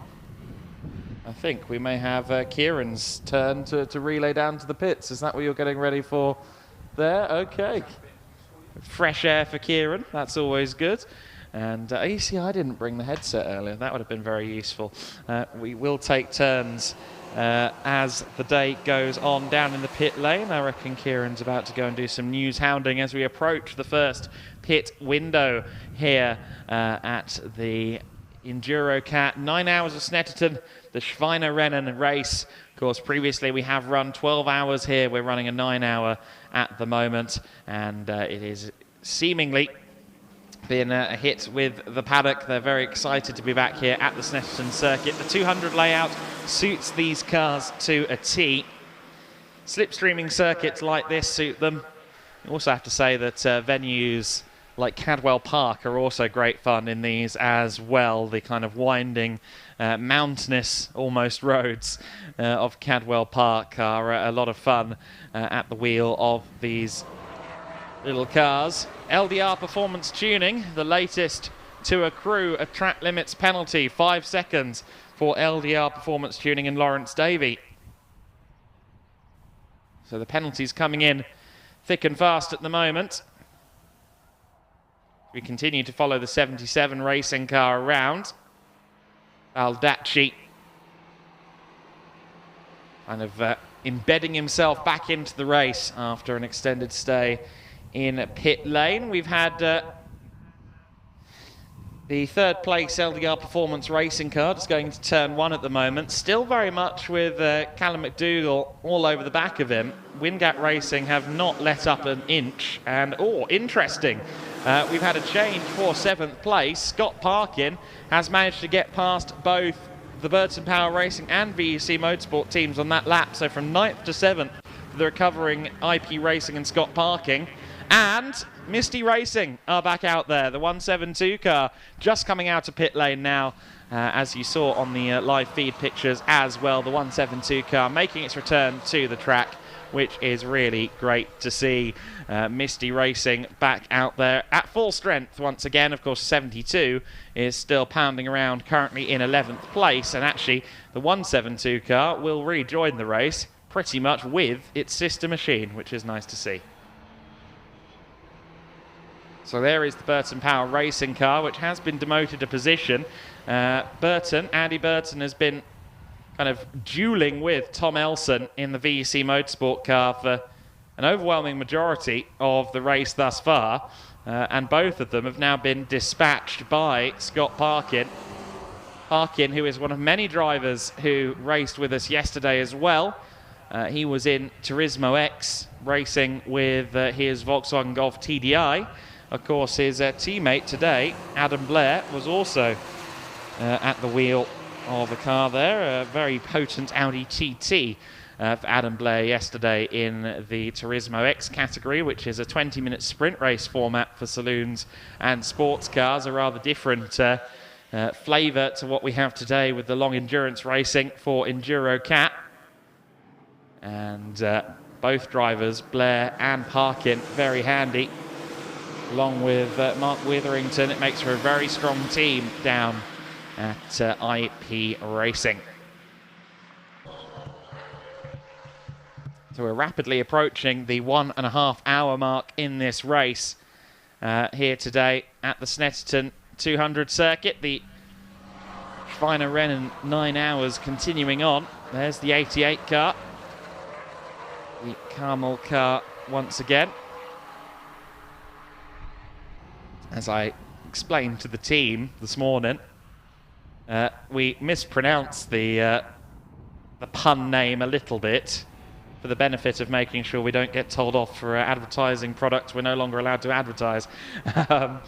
But it is a famous livery that's been given a unique spin, and they got the Dagenham Dustbin Award at Donington Park as a result of their efforts. The Dagenham Dustbin Award awarded to the teams whom put in the best effort and have the best livery on any given weekend. So I've got a driver change ongoing there then for the V-Box 192 crew.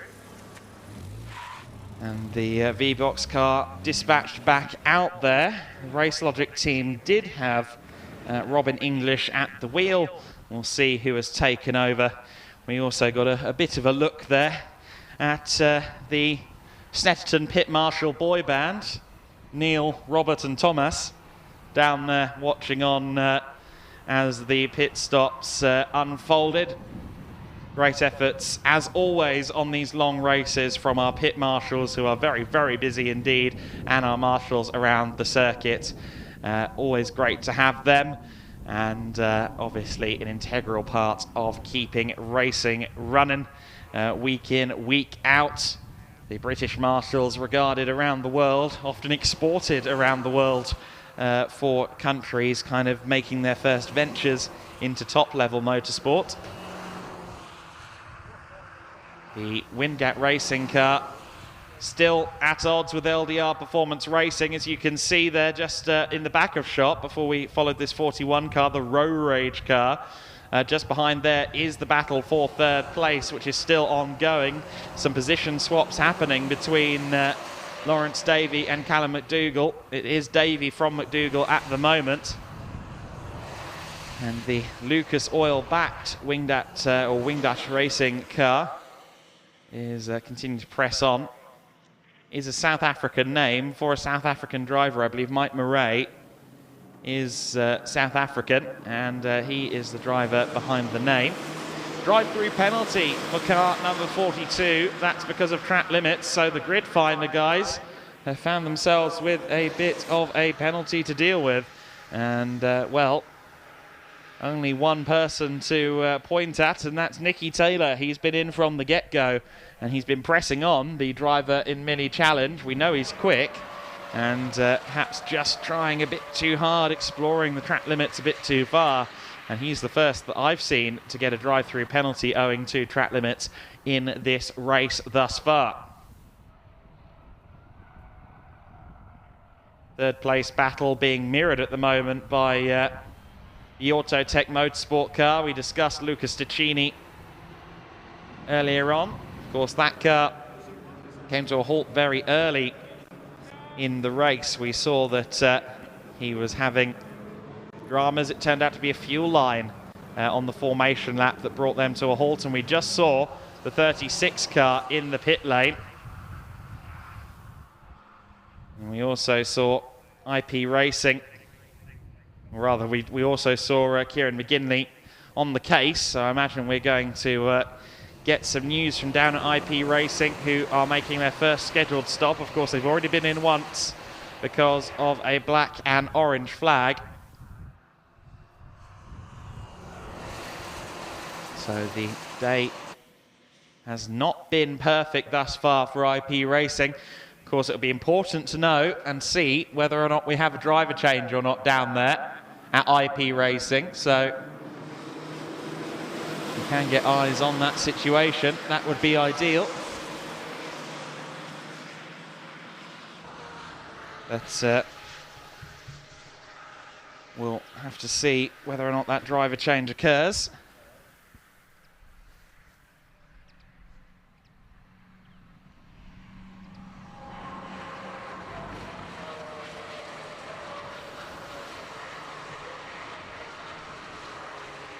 Car 28 has received more of a penalty as well. Just into the top 10 has gone Sam May in the VPEX Motorsport car. But at what cost? Because they now have a 10-second penalty applied to them for track limits. So that could be problematic.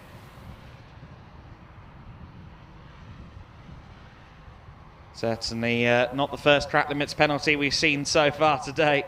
Lots of drivers pressing on. It's easy done at corners like Nelson and also out of Murray's. Just running it a bit too far. Of course, they pay to use the track, not the runoff area, so the penalty's understandable. And it is imperative the drivers stay within the boundaries of the circuit. Of course, there's only so far you can run wide here at Snetterton. Certainly not much in the way of tarmac runoff. Little place to run and hide if you make an error. Lock up there from Lawrence Davey. That's Callum McDougall's move, and Callum McDougall is right behind him, up on two wheels as well. Davey equally aggressive with the sausage curb, seemingly, as McDougall is into pit lane. So the number 3 car in. Further black and white flags displayed out there for VEC Motorsport and KM Racing. So the pit stop still ongoing down there at the moment. Two of the top contenders in this race in the pit lane at the moment. McDougall for Wingat Racing and also the IP Racing 36 car. Two very important machines in this race in the pit lane at the moment. We're just on 90 minutes complete then in this race. And right now the leader is Lee Deegan in the 736 Ferguson Motorsport car. Deegan, our race leader, who has built a little bit of an advantage out over Joe Ferguson over the last little while. The gap now is just on 6 seconds between Deegan and Joe Ferguson, who of course is part of the eponymous Ferguson Motorsport team, the Ferguson family, all the brothers in the 734 car. Lee Deegan leading the way for Ferguson Motorsport in the 736. Third place is Lawrence Davey at the moment for LDR Performance Tuning. Of course, just holding off Nigel Griffiths at the moment, although Griffiths is actually a bit of a way behind him. Griffiths has just been promoted to 4th place, of course, because of Wingat Racing's pit stop. Up in 5th place for now, at least, is the Calamity car. The car being driven by just the two drivers, Andrew Hinch at the wheel at the moment. Andy Burton currently 6th in the number 1 car. Tom Elson is next for VEC Motorsport. 8th place for now is Sam May in the 28 car, the VPEX Motorsport machine. In 9th place is the number 23 PSR car, which is being driven at the moment by Tom Gilbert. And rounding out the top 10 is the number 72 Misty Racing car. That is being driven by Robert Thomas at the time being, or at the time of speaking, I should say. So that's our top 10, but of course it's a top 10 that's gradually being affected by pit stops. We've seen the 36 car head back out of the pits, so Scott Parkin, I'm not sure whether he was in or whether someone else has taken over the car, but the 36 IP Racing car is in the pit lane, or was in the pit lane, I should say, and is now back out onto the circuit. I believe McDougall has also rejoined the race, or at least both drivers are still assigned to the car. Whether or not they do a second stint or whether or not there have been driver changes, that will reflect on the timing screen in a couple of laps, but it does take a little while to cycle through at times. The 121 and the 192 are running in tandem at the moment. We've been following this V-Box 192 car for a while now. It's well out of contention for now, the Race Logic car. It's currently got Martin Paps at the wheel. He was the second driver in after Robin English, I think it was, took the start. They've had a bit of a subpar run so far, currently sitting 19th in the standings. Lights ablaze on the 49 car. The LDR Performance Tuning Machine in the third place. There's the Axiometrics machine of Nigel Griffiths. The Hunican, as they've put on the back of the car.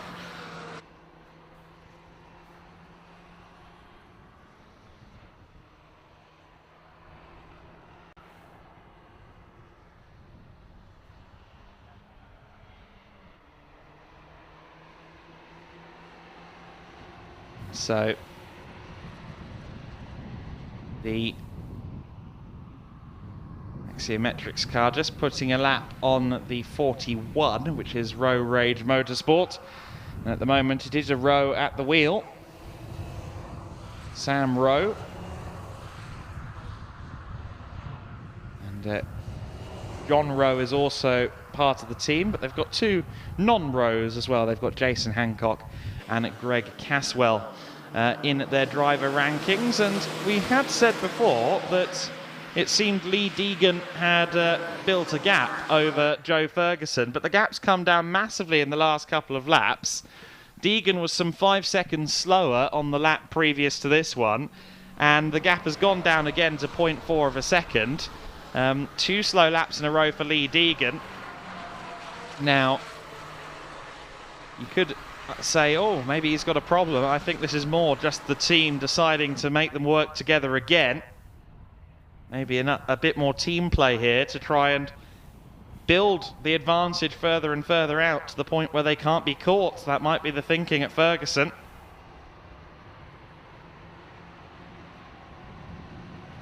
Certainly Lee Deegan has dropped back, but it doesn't look like his car is slow, so I think it is a matter of the two Ferguson Motorsport cars working together once more.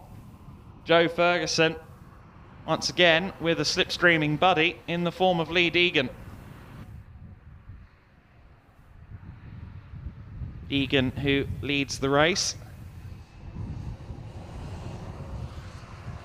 I was hitherto unaware of the exact circumstances behind Deegan not doing racing, been racing much this year.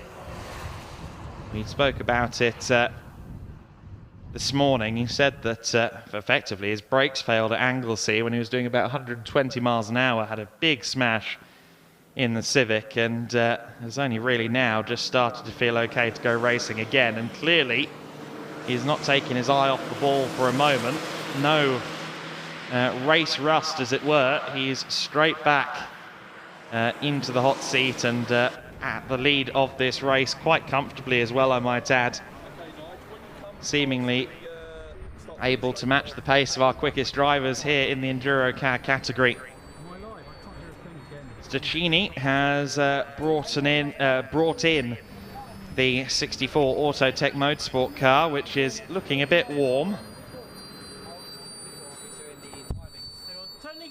to say the least of it, and a bit of a shrug there from Stacchini. You can see there his doodled upon helmet that I was discussing earlier on. We've just got a brief look at that, and it seems as though, having already had a fuel line issue before they even started the race, the woes have continued for Autotech Motorsport, who now are trying to cool their motor down, and for the second time we see a smoking car with an open bonnet pushed into the garage.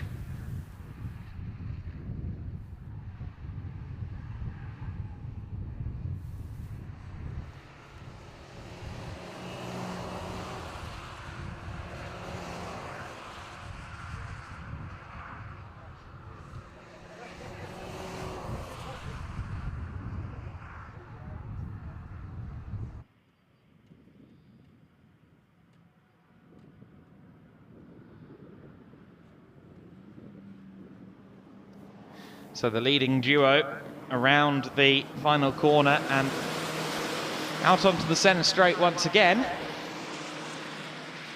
Hopefully we'll soon get some insight from down in the pit lane from Kieran McGinley, who popped down there a little while ago. Black and white flag for track limits for car 77.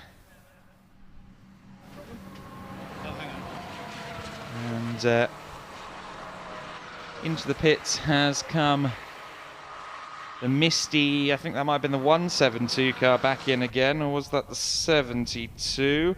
It was the 172 back in, so hopefully they haven't got further issues. They do have a second car, or a second driver in the car now, in the form of Bryony Davis. It was, of course, George Davis that took the start, and the fact that that car is back in again so soon gives me reason to be a little bit concerned. Adam, I don't know if you can hear me, but I'm currently in the pit lane. Just with a couple of updates, we have seen the 172 Misty racing car into the pit lane once again. I was having a chat to Mark Werrell, and it was a ruptured coolant tank that was the issue, and coolant all over the floor as I walked in there to have an update with them. Now, Mark was telling me that they were going to run a few laps to see how the engine temperatures were. They brought the car back in, so I'll try and have another update before I get back to you, Adam. The 36 Racing as well, IP Racing, that was really an unscheduled stop. When they brought the car in, there was not really a lot of fuel in the car whatsoever, so they're trying to find those issues and try and rectify them as soon as possible. Mark Witherington now has jumped into the car and seeing how his stint can get on with. Well, at the moment then, I just wanted to give a chat to Dominic Stokes as well. Apparently he's got paintings and whatnot from his children after he wrote off the car at Cadwell Park, just to remind him not to crash. Paintings from the children to remind him not to crash. I would love to see what those look like. I'll show you pictures. Okay, wonderful. Great. Well, thank you for the update down there, Kieran McGinley. And there you go. So the paddock continues to be great fun to hang around, and interesting to hear then that there may be some fuel issues in general for IP Racing. They had too much of it at the start, not enough of it now. And let's see how Mark Witherington's stint unfolds then. Logically, being a three-driver team, it should be Adam Blair in the car at the conclusion of Witherington's stint. And Adam, always fast, we'll have to keep an eye on him and see what his stint is like later on, but certainly it's been a suboptimal day thus far for the IP Racing crew. They had a solid, if frustrating, run at the Anglesey 24-hour. I think they had a catalytic converter issue that really slowed the car down in the final 12 hours, and unfortunately did not have the pace ultimately to take the win, which was a source of frustration for Adam Blair. Of course, they were joined at the 24-hour by none other than Phil Keane, the GT Racing star. And they were certainly one of the stronger outfits there. Battle for 6th place. It's still a scrap between Burton Power Racing and VEC Motorsport. Andy Burton and Tom Elson have been together since the beginning of this race, and it's been a ding-dong battle for those guys. And at the moment it is Elson with the advantage, but you get the feeling Andy Burton will be challenging again in short order. Of course, Elson's car was rolled. I'm not sure, can't remember who exactly was at the wheel at the time of the roll, to be honest with you, but there was a roll yesterday for VEC Motorsport, and of course we do have our race-winning car from Anglesey here, and it is the Axiometrics car. I was referencing earlier on how Axia were always at the top, or at least kind of around the top of the order all day long during the Anglesey 24-hour. often just kind of at the back of shot, at the back of the lead pack, waiting for their opportunities, and Axiometrics took every opportunity afforded to them at the 24-hour. It was a hugely emotional win for Axiometrics, and we hope to see them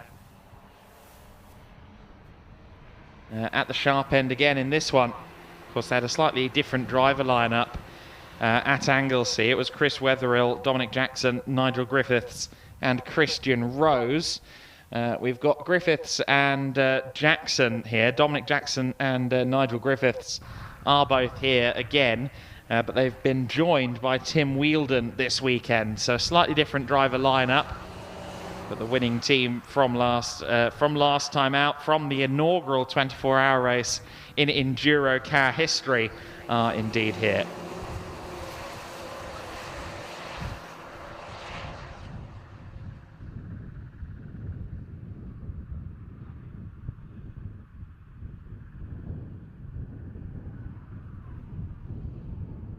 Continuing to follow that battle for what is currently 6th position. I think once the pit stops have cycled through, these guys will find themselves maybe a little further down the top 10, but firmly in the top 10. Burton Power Racing are often extremely pessimistic about their own chances in these races, which I do find amusing because they are a very strong team, and of course they are the team behind these race packages for the EnduroKA category. And Andy Burton, Tom Valentine, Kyle Sagar and Colin French. It is a strong lineup this weekend. I reckon they could well be challenging for possibly even a podium today. And we continue to follow the 88 car at the moment on the live pictures. Brought to you here on MSV TV. Great to be seeing more and more live streams from MSVR events this year.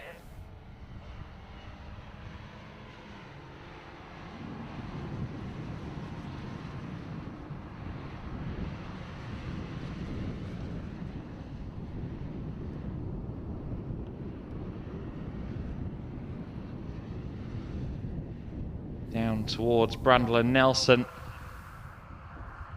go the cars we follow on screen at the moment. We've got the 28 car, which in spite of the Grid Finder decals is not a Grid Finder car. That is of course the VPEX Motorsport machine, which is still driven by Sam May at the moment, the serial karting champ, and he actually only just turned 17 last week, so a happy 17th birthday a week belated to Sam. The Team Hard Racing Academy driver has been aiming to have a go at Ginetta GT5s next year. So hopefully he can get the sponsorship together for that.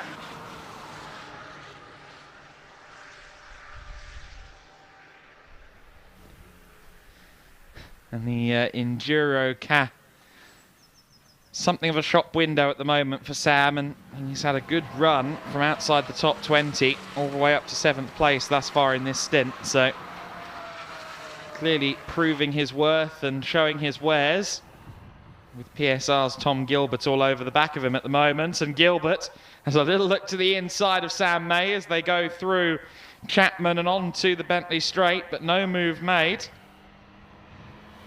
Sam May under big pressure at the moment then from Tom Gilbert. The PSR crew, who were pretty methodical and metronomic at the Anglesey 24-hour.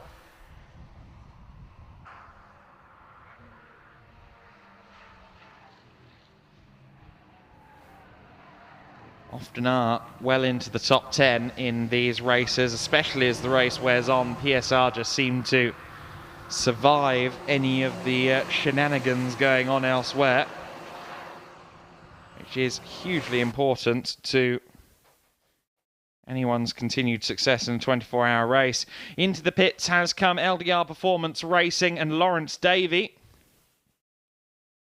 Assume that a driver change will be part of the proceedings here. Obviously refueling at the moment, and when refueling occurs, the driver must be out of the car. So no one in the car at the moment, but we'll see whether or not Lawrence dives back in or whether someone else takes the wheel. It's not often you see a scheduled stop that doesn't involve a driver change.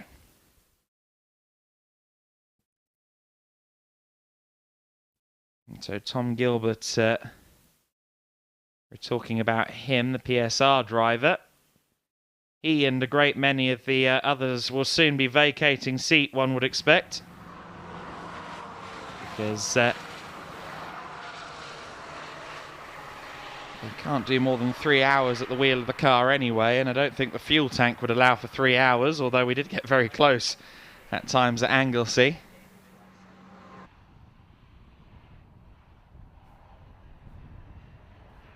One driver who I think pretty much did get the full 3 hours out of one of these cars was Phil Keane.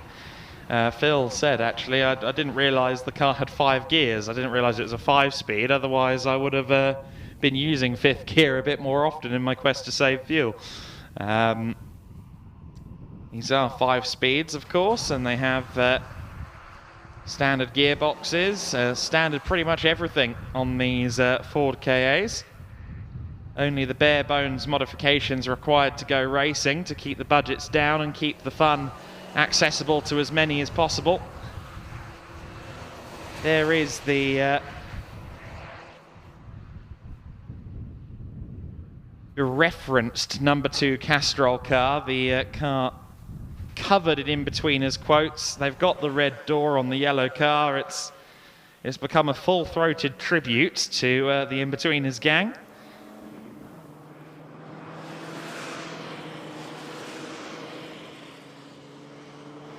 And the actual driver lineup, David Murfitt, Michael McKeegan and Tim McKeegan, Good morning, Mal. They weren't even aware of what the in-betweeners were at the start of the weekend. The team had just kind of decided to do this independent of them. And they've had to have the in-betweeners explained to them. I feel like it's one of those programs you probably have to just watch rather than explain, though. So we'll see whether it gets added to anyone's watch list at the end of this weekend down at the Castrol Racing Camp. Rapidly approaching the 2-hour mark in the race at the moment, and it is still the Ferguson Motorsport duo at the top of the order, still Lee Deegan at the front of the pack. Drive-through penalty has just been put out there for Sam May. Oh dear, so I'm talking about Sam, and the youngster's been pressing on, but the track limits have bitten him as they've bit many others. A drive-through penalty for the VPEX Motorsport competitor then. And we continue to follow Misty's number 72 car, the sister car to the 172 that we saw having issues, as they continue on down the centre straight.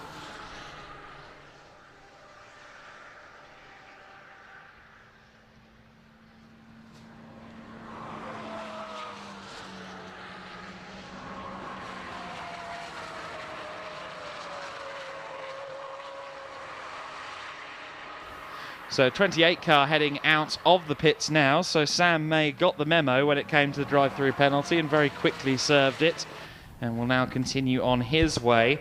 And joined back up here now by Kieran McGinley after his first pit lane escapades of the day. Yes. And well, how was it going down there? It was very good. It's as always, very welcome, very friendly atmosphere, and lots going on down there, especially when it comes to Misty Racing 172 and the 64 Autotech cars. Now, 172 Misty Racing, as I said before when I was down there, they had the coolant issues. They had the cooling tank was ruptured, and so they changed that tank.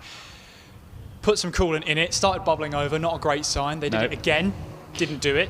Good. So they decided to send the car out for a few laps, but the engine temperature light came on about 5 or 6 laps later. Once they sent the car out, they brought the car back in, and it was there when I left, and they're having an investigate into it. With 64 though, there is engine issues. When Luca brought the car in, the car was not in a great state, but they're going to go for an engine change and see what happens.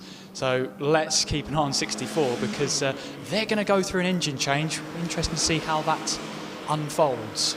Right, okay, so the Autotech Motorsport team's day going from bad to worse, and Misty Racing having issues as well, so we could see a couple of engine changes as the day goes on. It's not it's not a race ender. You can change engines in this formula. Of course, if you do so at Le Mans, you'll be told to pack up and go home, but in the EnduroKA category, I think more than anything, the priority is making sure everyone gets to see the finish. But unlike the Citroën 2CVs that have their 24-hour here later in the year, the engine change really isn't the work of 20 minutes or so. In the KAs, it's going to be a little while before we see that Autotech car back out there, if we see it out there again. Yeah, well, they're going for the engine change. I was talking to Luca when he was down there. He said, we'll go for the engine change and see what happens. That would be the order of the day. So, yeah, he was obviously a bit gutted. And Taylor Norton was ready to jump into the car at the next stint. He wasn't far away. But, yeah, these issues will have set them back just a slight tad. I assume Luca wasn't as cuddly as he was at Silverstone then. Well, still up for a chat though, but yeah, clearly frustrated with the issues going on. But he said to me though, it's a long race. They'll get the engine change done and see how it all goes from there. Yeah, he's a great guy, Luca. Be ashamed to see the Autotech guys benched from the race this early on, and I'm sure Stacchini will grasp any opportunity to get back behind the wheel as and when he can. Leading car into the pit lane then, and it's Lee Deegan, the first to bite from the Ferguson Motorsport crew. So Lee Deegan in that 736 car has pitted just about 5 minutes before the 2-hour mark in this race. So we are starting to see the front runners in for their pit stops. So Lee Deegan will be in there for a little while yet. We'll see who he hands over to. He's got Damon and Thorburn Aston to choose from. So we'll have to see who he installs next at the Ferguson Motorsport camp. And, well, they foresaw themselves on the front row of the grid heading into quali. Unfortunately, it didn't quite pay off for them, but in the race, they were 1-2 there for an overwhelming majority of this first stint. Yeah, absolutely. And that's just teamwork making the dream work, really, isn't it? That's the whole point of being teammates, is that you're working together. And they've built themselves, you know, a 24, 25 plus second gap to everyone else behind. So as far as they're concerned, from Ferguson Motorsport's concern and point of view, they've had a great first stint. They really have, yeah. It's been remarkable driving from both parties. At the head of the order, the sharp end of the order, we see the 36 car coming onto the Bentley straight at the moment, and that is, of course, Mark Witherington at the wheel of the IP Racing machine at the moment. He's fairly strong in the 143s on pace at the moment, which is top 10 worthy pace, but unfortunately they've had a rather difficult race to this point. They had a black and orange flag during the initial stint for Scott Parkin. Parkin, incidentally, has set the fastest lap of the race so far at 141.790, one of only 2 cars that has been into the 141s so far in this race. And I'm sure we'll see Adam Blair pressing on later on once he takes the wheel of the machine later on, the single-seater and Porsche Carrera Cup competitor. There's the 18 car of the Axiometrics.com crew. Was the 18 car that took the win from IP Racing at the Anglesey 24-hour race. And let's see what Axiometrics can do this time. Just 2 of the 4 drivers who took that win last time, but still a formidable lineup and always a strong team down at Axiometrics.com. Yeah, absolutely, and a great atmosphere as well, and just having a chat to the team as well. They were in good spirits, and they weren't expecting for the car to actually be running here. They had the whole rebuild since Cadwell Park, and they were expecting to be one of the first retirements of the race, and well, that's absolutely not the case. They've had a good first stint so far. Let's see how far they can go. Yes, of course. So solid run at Cadwell, win at Anglesey in the 24-hour. Let's see how Snetterton unfolds for them. I think there is a little bit of healthy scepticism across the paddock as to quite how long some of the cars that were in the 24 hours are going to last now. Of course, it was a venture into the unknown for the EnduroKA drivers. The first ever and the teams, of course, for that matter, the first ever 24-hour race for the EnduroKA category. And certainly it was a fabulous event, but also quite a difficult event for the teams to take on. The cars, though, for their part, were very reliable. All took the finish, albeit with one powered by Marshall, another man, during the final lap. The car pulled over with about 20 minutes to go, and the Marshalls lobbied with the race director, can we go out there at the end and push it over the line so everyone takes the flag? And thankfully, that is exactly what we saw. And it was a really nice kind of community end to the race. Really did accentuate the point we always drill home in these races of just how tight-knit everyone is in the paddock. And yeah, it really was great to see. Absolutely. It just accentuates the atmosphere across the paddock, as we see there the Ferguson Motorsports 736 rejoin onto the track. We'll wait for the ticker to update who will be out in the car, but once we get that info we will let you know. But Lee Deegan had a good first stint. It's now back out onto track, and at the moment it's saying P17 and 3 laps down, so that's what we're expecting then for pit stops at this stage. But yeah, you're looking at about 2 hours, possibly extending into 2 hours 5, 2 hours 10. There was that safety car though, so that allowed the drivers in this first stint to maybe save a bit of fuel. But how much fuel they can save under a safety car is always up for debate.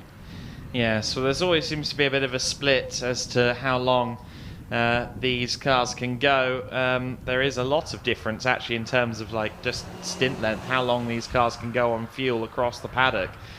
Some will tell you, well, no more than 2 hours, and others can push close to 3. It's a bit of a luck of the draw with the car you build, really. And I don't think, given the nature of this circuit, we'll be seeing many go over the 2.5 hour marker. But we'll have to keep an eye on that. We have just ticked over the 2 hour mark in the race. And as we do so, our race leader, the 734 Ferguson Motorsport car, is in. So Joe Ferguson has brought it in. He'll hand over to either brother Daniel or brother Billy, and the 23 car is also in, so it does look like we are now firmly in pit window territory at the moment. With that pit stop ongoing, Axiometrics have just crossed the line as your race leaders. The number 18 car leads the way. Nigel Griffiths then for now, but I expect it won't be long before we see them in either. The Calamity car has just crossed the line for second place. That's still Andrew Hinch at the wheel of the car that is yet to stop, driven by just the 2 drivers. 734 currently registered in third place, but of course is in the pits. Fourth place is VEC Motorsports' Tom Elson in the number 8 car. Andy Burton follows in 5th place in the number 1. Misty Racing, the 72 car, the sister car to the embattled 172, currently 6th overall. And that is, of course, at the wheel at the moment is Robert Thomas in that car in 6th place. Sam May, despite his drive-through penalty, currently 7th in the race. Nicky Taylor for Gridfinder in the 42, currently 8th. 9th place is the 114 car, that's KM Racing, with Kelly at the wheel at the moment, Christian Kelly, and rounding out the top 10 after the pit stop. In fact, they've made a couple so far, haven't they? For the Windgap Racing crew. So Callum McDougall down in 10th place for now, and it's still showing him at the wheel. He's been out of the pits for a while, so I'm assuming Callum has in fact doubled up on his stints. They can do a maximum of 3 hours at any one time, and Callum continues to work away at the wheel for Wingat, and they are currently 10th. Interesting opening 2 hours as well, as we get to those opening stages, and Axiometrics, of course, trying to extend their stint as far as possible. 5-second track limit penalty for the number 1 car of Burton Power Racing.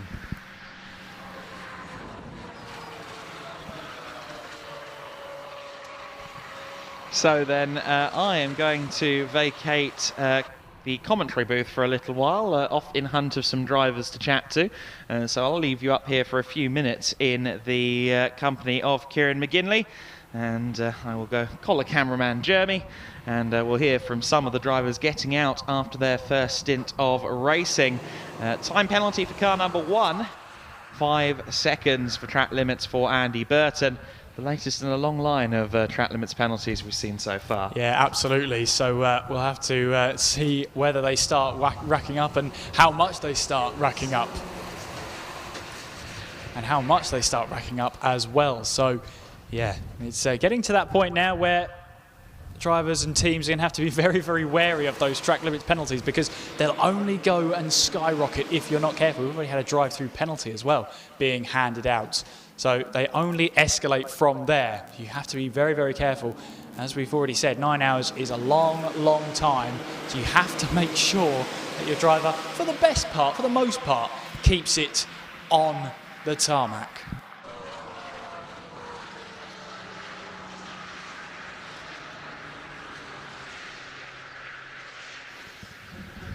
Speaking of track limit warnings, there's a black and white flag going out to the number 3 car, Wingat Racing. Callum McDougall still at the wheel of the car according to our timing sheet, but of course that could be updated, as Adam said, maximum of 3-hour stint in one go. And just looking at any wildly out of line pit stop times, anything of the sort. Semprini Racing were stopped for about 5 minutes, and yeah, that seems to be the par for the course, about nearing 4 minutes there. A proper turnaround. Of course, the fuel has to be checked or filled up, as that's the VPEX car getting a little bit sideways. The great thing about the front-wheel drive cars are, if you start to go sideways, you generally, if you floor it, you get the car back up and back into shape, which is always counterintuitive when it comes to that theory, but that's the great little thing about these front-wheel drive, is that it encourages you to go flat out in many scenarios. As you see then, the number 28 making its way through the final corner and onwards then down the centre straight. The VPEX Motorsport car, number 28, currently 6th at the moment, according to our timing sheets. And Sam May behind the wheel. And not long turned 17 is Sam May. Meanwhile, we've got number 49 car making its way through the first corner. Number 49 car, of course, being the LDR Performance Racing. We saw Lawrence Davey at the very start of the race really put in some good laps, some good times, and some good battles as well. As there is the 734, which is now, I believe, rejoined onto the circuit, which it has. 3 minutes 40 in the pits, which seems to be, it does seem to be par for the course for a proper driver change, fuel stop, and possibly even tyres as well. And a track like this really does put some punishment through the front left tyre. So that's the one that teams are really going to be hot on to make sure that it stays in good nick, it stays patched together very well. And the 121 now into the pit for a fuel stop. Car Lamity. Andrew Hinch was driving that car. It's only a two-team stable, two-driver team, I should say, in this one for 9 hours. So more power to them. They get plenty of time with the car, each driver, but yes, we'll wait and see how they get on towards the latter stages. So far then, they're classified as 5th, Car Lamity. The prancing donkeys, as the donkeys take the place of the horses in that very familiar Tegalia on the side of the car. as we see one of the Ferguson Motorsport cars makes its way through the final couple of quarters, the 736. Aston is now at the wheel of that one, and that's Damon Aston, to be a little bit more specific. Damon Aston behind the wheel. Meanwhile, we see the number 27 on our screens as well, Temprini Racing. Callum Perfect behind the wheel. And it gets to a point now where team comms are critical. You've got to be aware of your wherewithals, and also with the cars around you as well. Who are you actually battling? You know, some of these teams will be communicating that to their drivers. But of course, you've got the pit boards, the team member of the pit wall as well, with the classic pit board, just in case, as a last resort to try and reach out to the driver. So, leader is now the number 8 VEC Motorsport, but they are yet to take their first stop of this race. And that's Tom Elson behind the wheel there, as I just see the 114 leave the pit lane. KM Racing, they've had a bit of a torrid opening 2 hours, if they had to be honest. But they're still in the race, and they have rejoined onto the track as well. And the latest stop for them, about 6 minutes in the pit lane. We'll be keeping our eyes on them, seeing how they get on. But also in the pit lane, we haven't seen the 172 Misty Racing or the 64 Autotech Motorsport for quite some time. In fact, it's about over half an hour since we heard from them or saw them last out onto the track. And we confirm that the number 24 Wolf Motorsport has retired from the race with 6 minutes 50 seconds on the clock. 6 hours and 50 minutes. There we go, that was better. Left to run in this race, and it's VEC Motorsport who have yet to stop, who are leading the way. Burton Power Racing in second place, again yet to stop. The 72 Misty Racing car is in third place, yet to stop. And then we have the VPEX Motorsport, who are in fourth place. They have made one stop, but it was a stop of about 22 seconds. I'm not sure that one you can really say that, oh yep, they're fueled up, ready to go for another stint.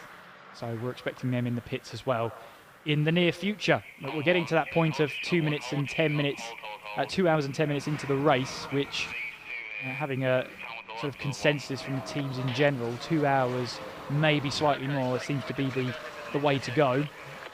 I can't be specific about which team told me what, because obviously they're not going to go into that much detail, but in terms of strategy, it's all going to be bubbling away. But the number 8 and the number 1 always in a little bit of a close heat battle, and I believe we can throw down to Adam Weller in the pit lane. Adam. Yeah, I'm down with Nicky Taylor, fresh out of the 42 Grid Finder car, which is still just in the pits with us at the moment. But a solid stint in this car, not the car you started the weekend with, of course. How is this one feeling? Yeah, obviously I didn't drive the first one on Friday because I wasn't here, I was at work. But yeah, Saturday is first time in the car, so I've only driven this one, but it's quite far down on power compared to the other cars. You can see it noticeably on the back straight, like we're just getting gapped in a straight line even without the toe. So it's hard, but I did what I could, and 43 falls at the start were good, and then just tailed off and the tyres and the fuel went. Obviously, there's a lot of clues as to what your regular racing campaign is this year over in the world of mini challenge competition. I mean, I'm struggling to think of any other comparison aside from the fact they're both front-wheel drive. I imagine these cars are two completely different worlds, mini challenge versus EnduroKA. Yeah, I mean, the Enduro cars are completely different, because the Enduro cars, you basically just coast for most of the corners and then it goes. But yeah, the Mini's good, the front-wheel drive, so I'm somewhat used to it, and I've only ever driven front-wheel drive, so should be good with it. But yeah, no, fun car, and just good to do it when we've got an 8-week break till Fuxton for our next round of Minis, so yeah, good to just get out in something. Great to see you trying out some new stuff during the summer break, and off goes the Grid Finder car then. We'll keep an eye on their progress, and thank you very much for speaking to us, Nicky. Back up to now, though, to Kieran. Thank you very much, Adam. Yes, always great to hear from Nicky Taylor then in the Grid Finder number 42 machine. And great to hear from the drivers as well, especially when they're just fresh out of their stint VEC Motorsport, you can see there at the top of the timing sheet at the moment. Elson leading the way, although lots of teams around them have made their first stop. In fact, only 3 teams have not visited the pit lane so far this race. VEC Motorsport, Burton Power Racing, and the number 72 Misty Racing. You'll never guess what the order of the lineup is. There is Tom Elson making his way through in towards Nelson now through Bomhole. And the number 1 Burton Power Racing car as well, Andy Burton, not too far behind. VEC Motorsport and Burton Power Racing have been really locked together in this race, which is a point I was touching on before we had a chat, or at least Adam had a chat to Nicky Taylor. They have been pretty much sharing the same bit of track, so it'll be interesting to see which of them come into the pits first. Elson stays out. Meanwhile, there's the IP Racing car trying to get its way past the 734 Ferguson Motorsport car, I should say. And they're going side by side now down the Bentley straight and up towards Brundle and Nelson. And Mark Witherington trying to get his way up the order. They've had their fair share of issues of IP Racing in this race. He gets past the Ferguson car and moves himself up the order. You can see already in this race a couple of bruises and dents and whatnot to these cars. They do get themselves into door-to-door action. And Witherington now will try and see if he can build the gap. He's been on a bit of a charge because they wanted to make up that ground they've lost with those fuel issues. Down in towards Murray's we will go then, as Witherington chucks the car in. And meanwhile, the 734 car, which is Daniel Ferguson, as they make their way now up towards the line. Daniel Ferguson at least will get a little bit of a tow from Witherington as they make their way across the line.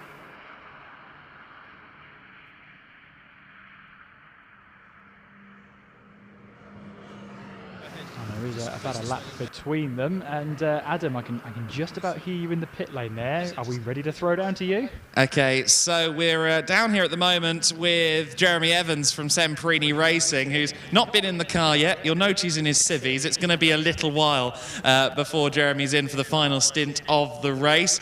Obviously, yesterday you were qualifying in the car. You were also in your Civic. I imagine that's a study in contrasts.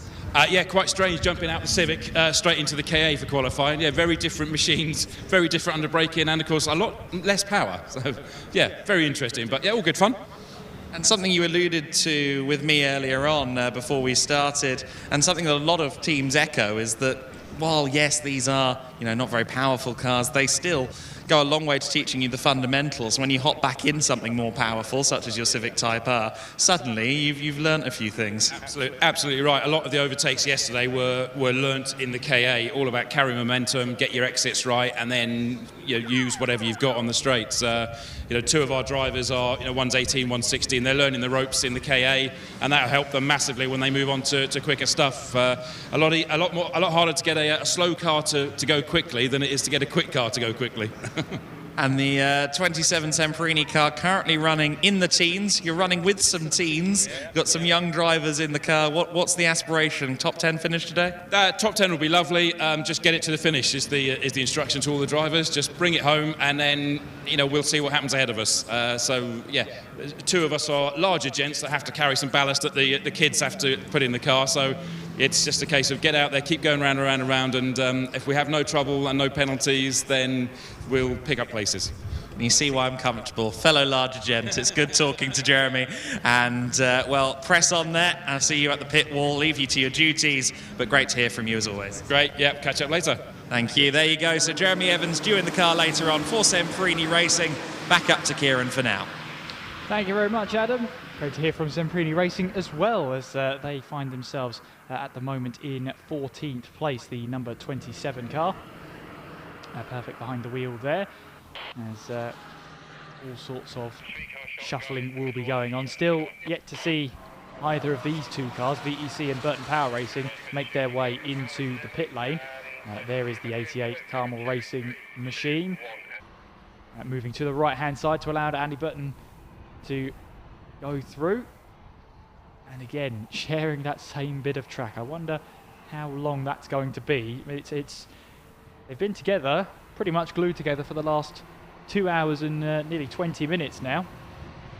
They've had some great battling as well, early stages of this race, and Andy Burton now will be looking to try and get back into that all-important slipstream of Tom Elson up ahead. And we saw at the very early stages of the race, first hour as well, how the slipstream, the toe of these cars is so important when you're heading down towards Brundle, for example, and towards Riches and Wilson.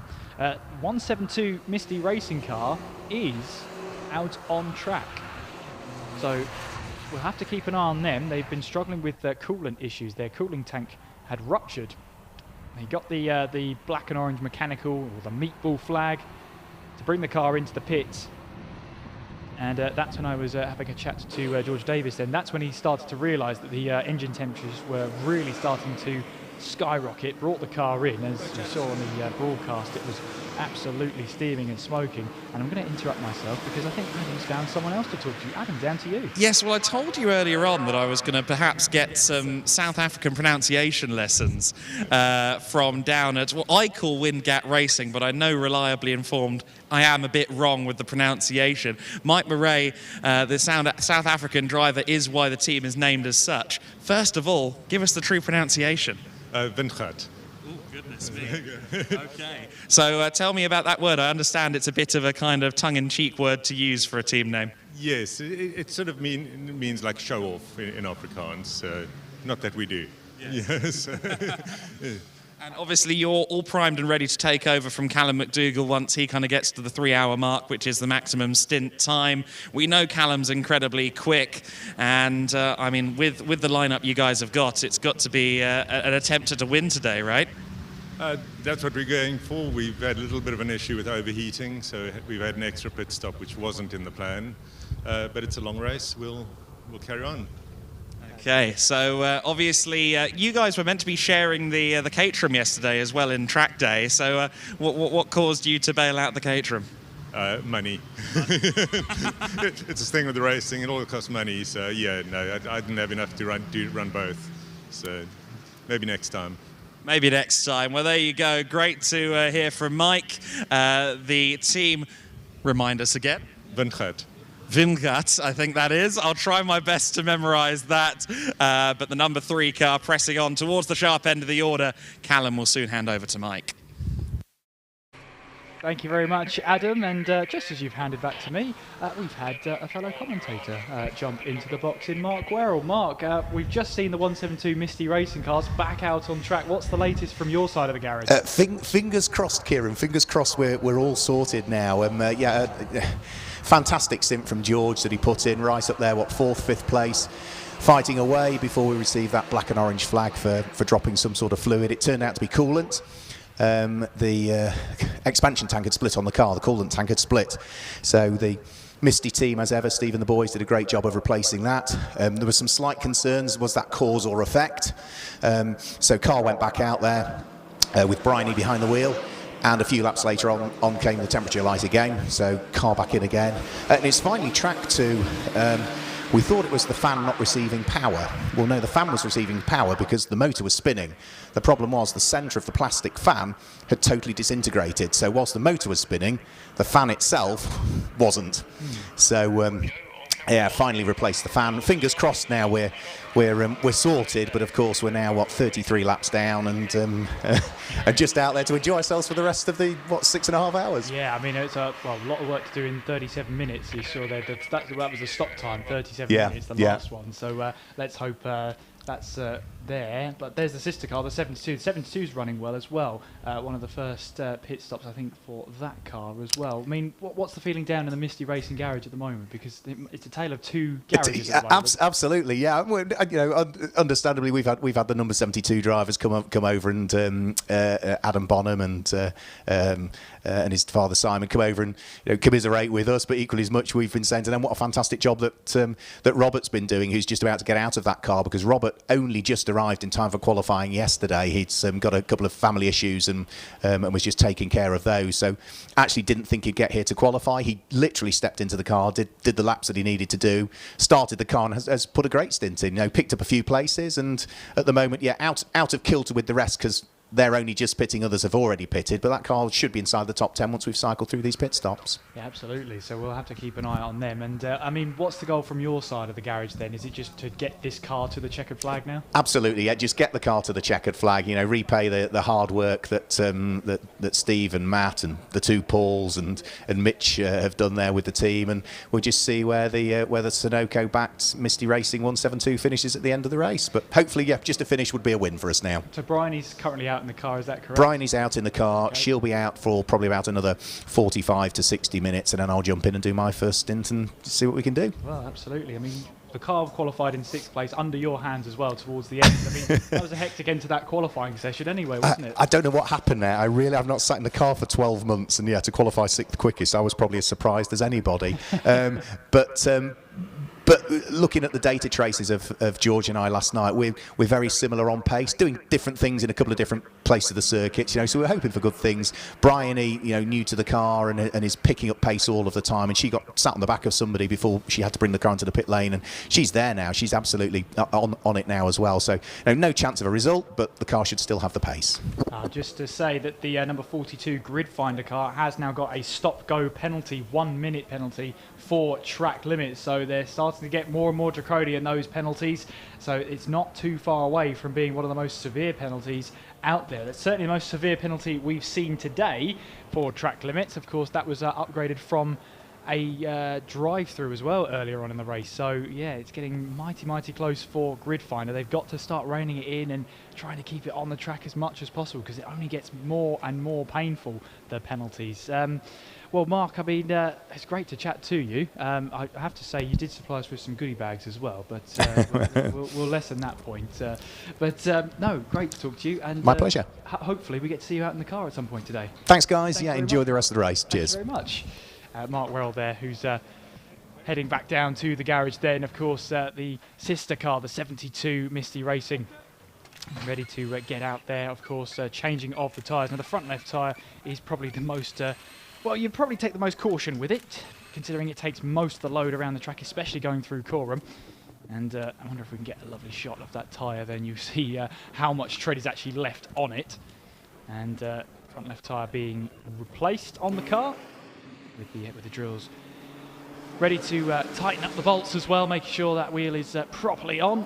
But yes, the front left is going to be such a cause for concern. Oh, that's a bit of a moment then for the number 28 car. That's the VPEX Motorsport car at the hands of Sam May. And there's a bit of conversation here going on at the number 3 garage at the moment. Winhat, I hope I pronounced that right, Mike, who can hopefully hear me down in the pit lane. Maybe he's focused on the stint, as he should be. But a little bit of conversation going on down there. But the number 3...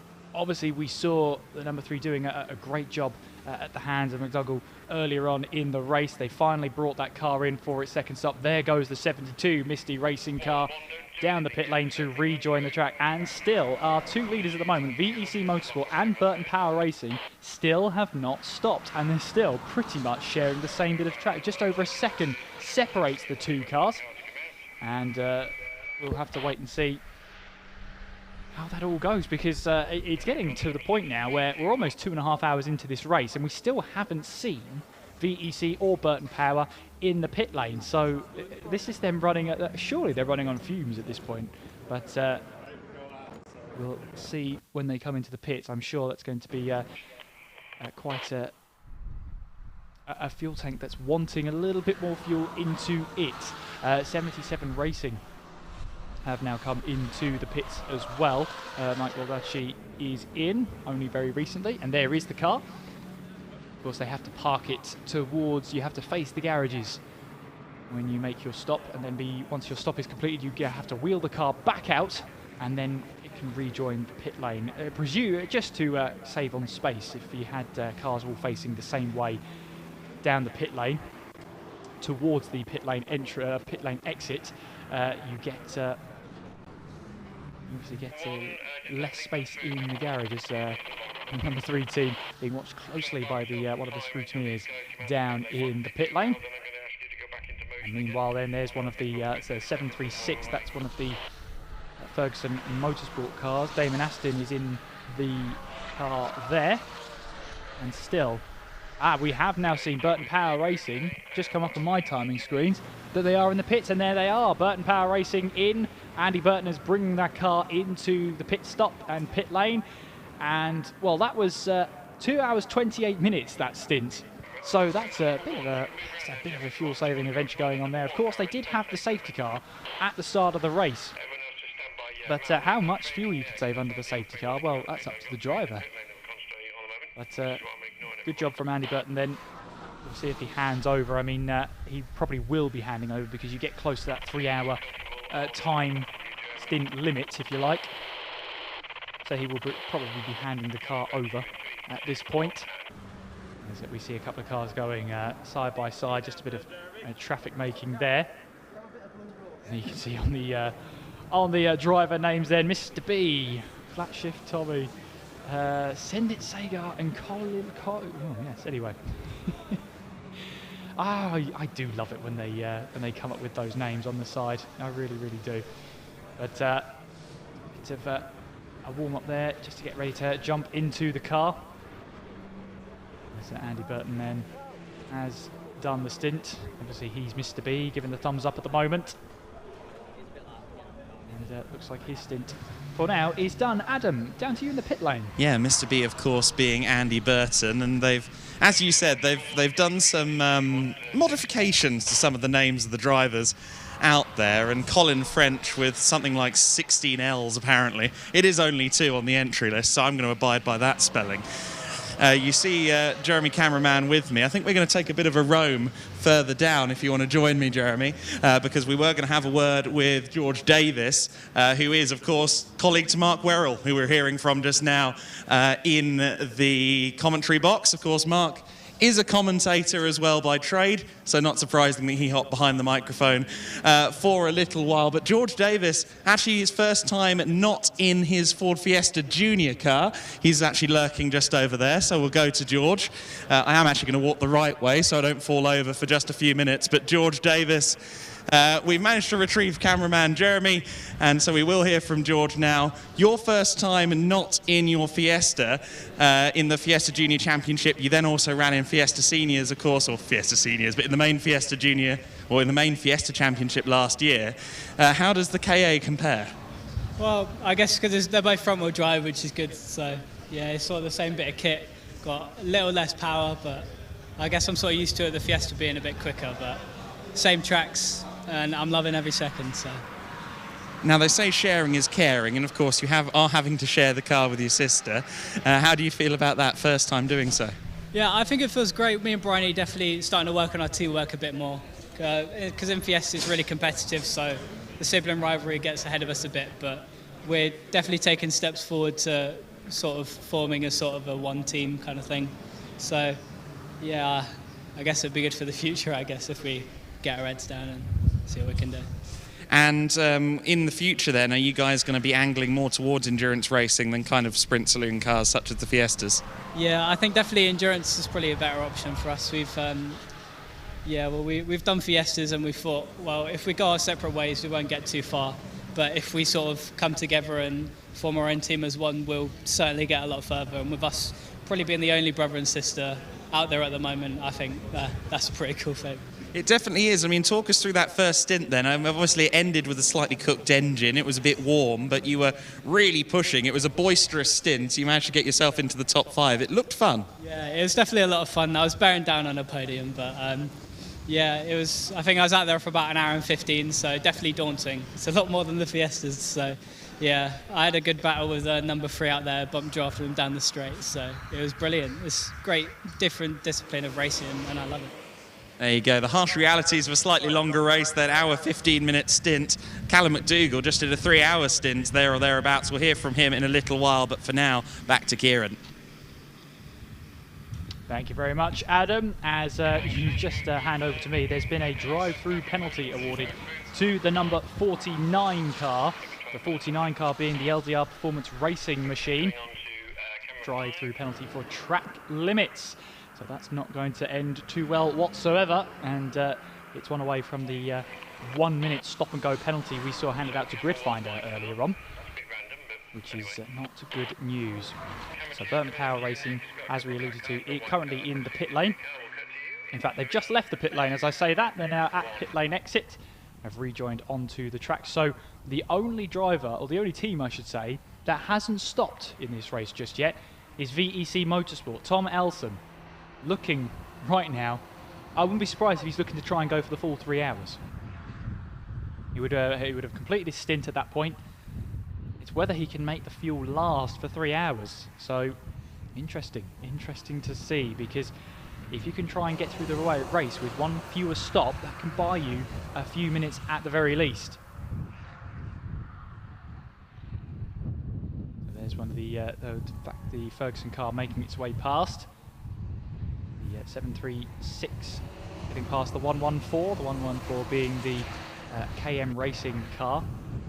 KM Racing right now, we believe it's going to be Tim Stevens behind that car, and they've had a little bit of a tricky start to this race, but they've managed to settle themselves into it and got themselves a couple of positions to boot as well. So LDR Performance Racing in the pit lane. They've now served their drive-through penalty. They're now rejoining the track, and they'll be looking to try and make up that time now. Ben Jenkins, we believe, is behind the wheel. And black and white warning flag being awarded to the number 18 car. That's axiometrics.com. So they've got themselves a warning. Dominic Jackson, we believe, is behind the wheel. So that's their warning now. Any more, and the penalties will start to find their way through. 6 hours and 25 minutes left of the race to run. And at the moment, it is VEC Motorsport at the top of the order. Although they are yet to stop in this race. They're the only team yet to visit the pit lane this race. It's LDR Performance Racing in second place, with the 734 Ferguson Motorsport entry in third. And then it's the number 18 Axiometrics.com car in fourth place. IP Racing have managed to get their way up to fifth place. They currently have the fastest lap of the race that was set quite some time ago now. Ferguson Motorsport, the 736 entry, is in sixth place. Burton Power Racing have rejoined in seventh place in the number 1 car. Number 3, Winhat Racing, Mike Murray now behind the wheel. Hopefully I got that name right. Number 72, Misty Racing in ninth place. Rounding off the top 10, the 121 car, Lamity Machine. 11th place, 192 Race Logic. 12th place, the number 23 PSR.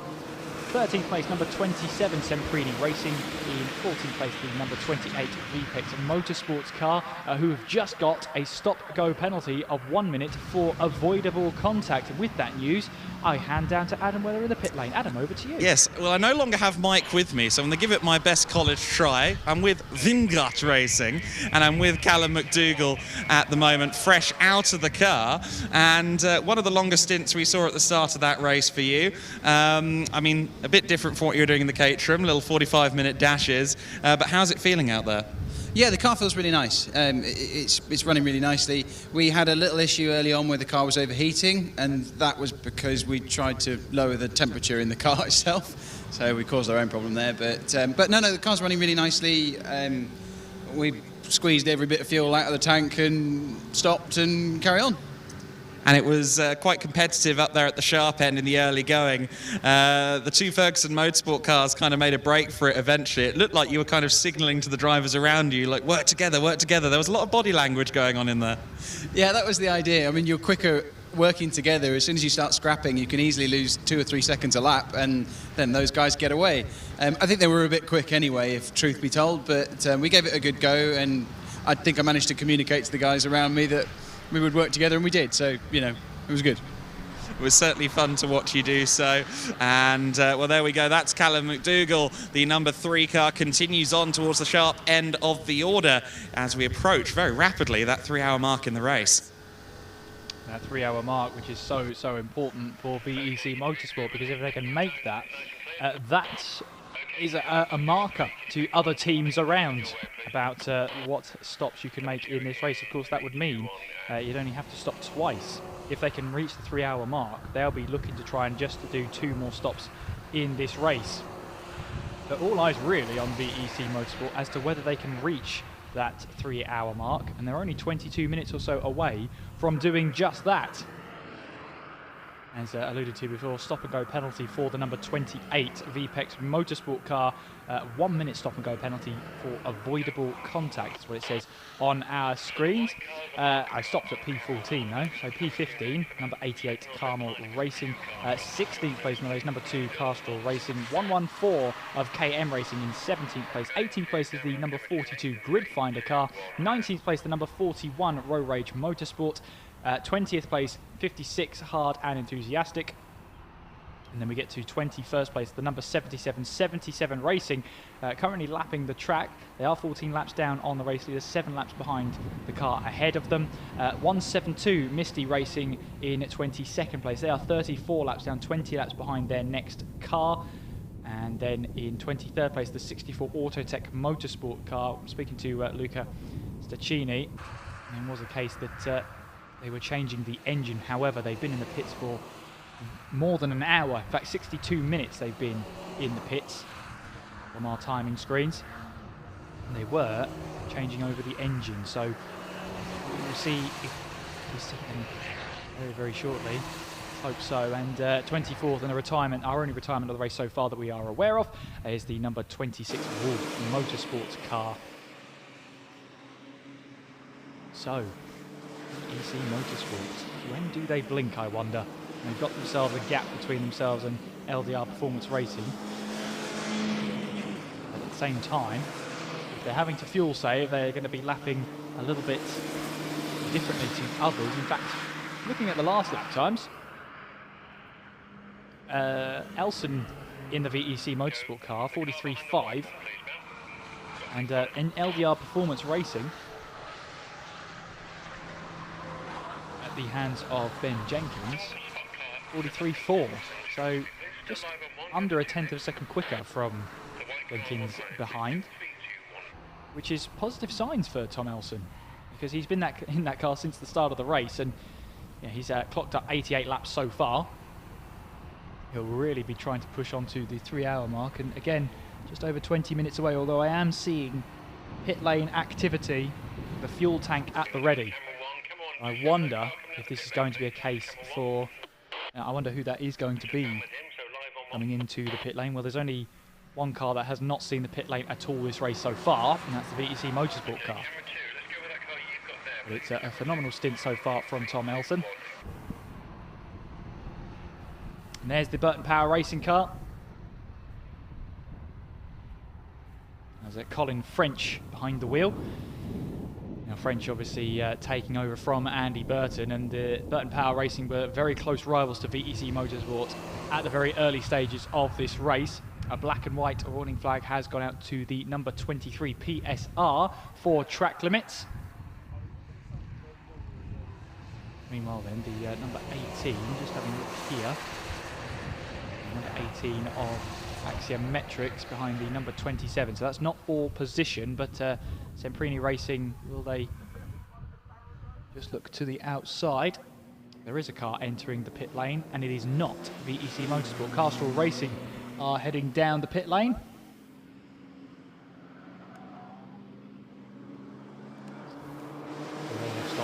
So that we're seeing on the screen is not for position. However, you try telling drivers that it's either not for position or we're in a different class, they don't listen. They do not listen. It's great stuff. But there we see the 18 Axiometrics.com car make its way through, and it's a good sprint so far from them. And Axiometrics, my apologies, Dominic Jackson behind the wheel, we believe, and currently running in 4th place. When VEC Motorsport eventually do come into the pits, it'll be interesting to see what the pit stop time is But I just see the Burton Power racing car is back into the pits with Colin French. Now that is, I believe, very much on schedule. In fact, I see just from my commentary box window they're pushing that car back into their garage. Now that doesn't necessarily mean game over. It just means that the more tools are in the garages, so it's much easier to get the car on the jacks or use whatever you need to do to fix the car. But yeah, normally when it gets pushed into the garage, it means that the mechanics and the team want to have a closer look, which is not always the best sign in the world. And it's a shame for Colin French having just taken over that car. He would have just got into his rhythm, and unfortunately the issues have hampered its stint so far.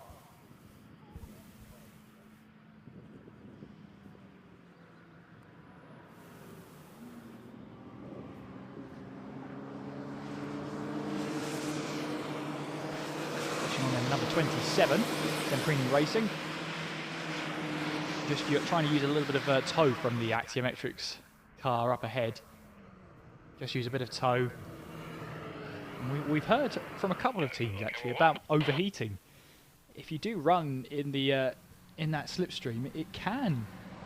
Obviously, your engine works more efficiently, but it's just warm air being passed through the car. So the warm air obviously is a factor. So although you get less drag, of course, the only issue with that is that you're just ingesting warm air into the car, or warmer air, I should say. It is warm out there, but you're ingesting warmer air into the car, which can have its side effects, as we heard from Dougal earlier on about slight overheating issues.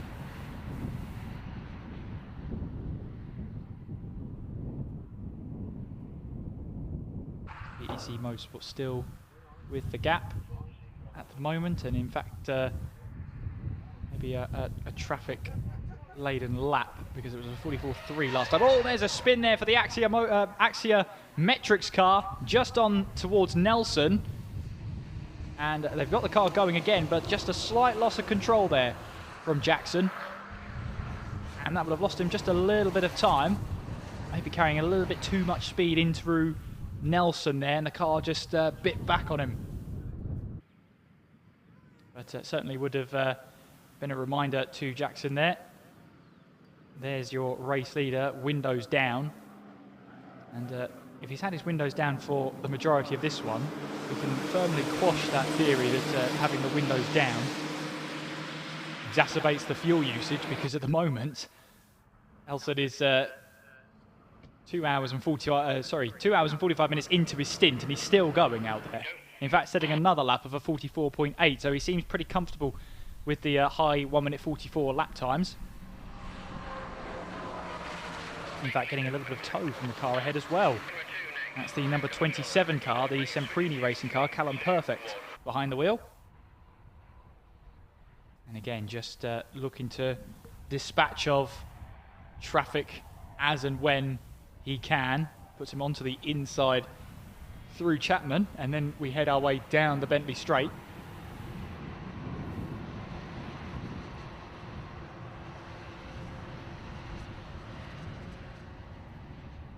Of course, the slipstream, you're able to lift and coast if you're part of a pack.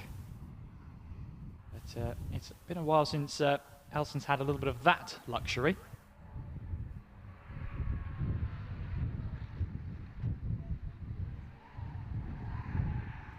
Of course, leading the way, you've got to dispatch of the traffic further behind. And the Axia Metrics car didn't lose any positions in that, although IP Racing will have closed the gap a little bit to them. They look to make their charge through the field, through their early race issues with the fuel, and seeing how they can recover their way up the field. Withington behind the wheel at the moment.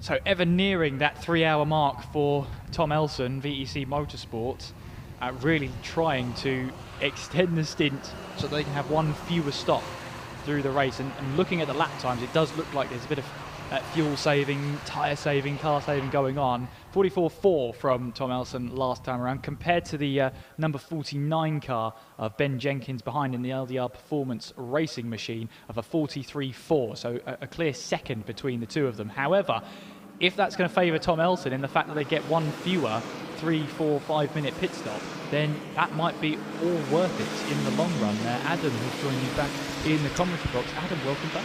Thank you. Great to be back in here. The VEC Motorsport car was one of two cars to kind of pull this same trick.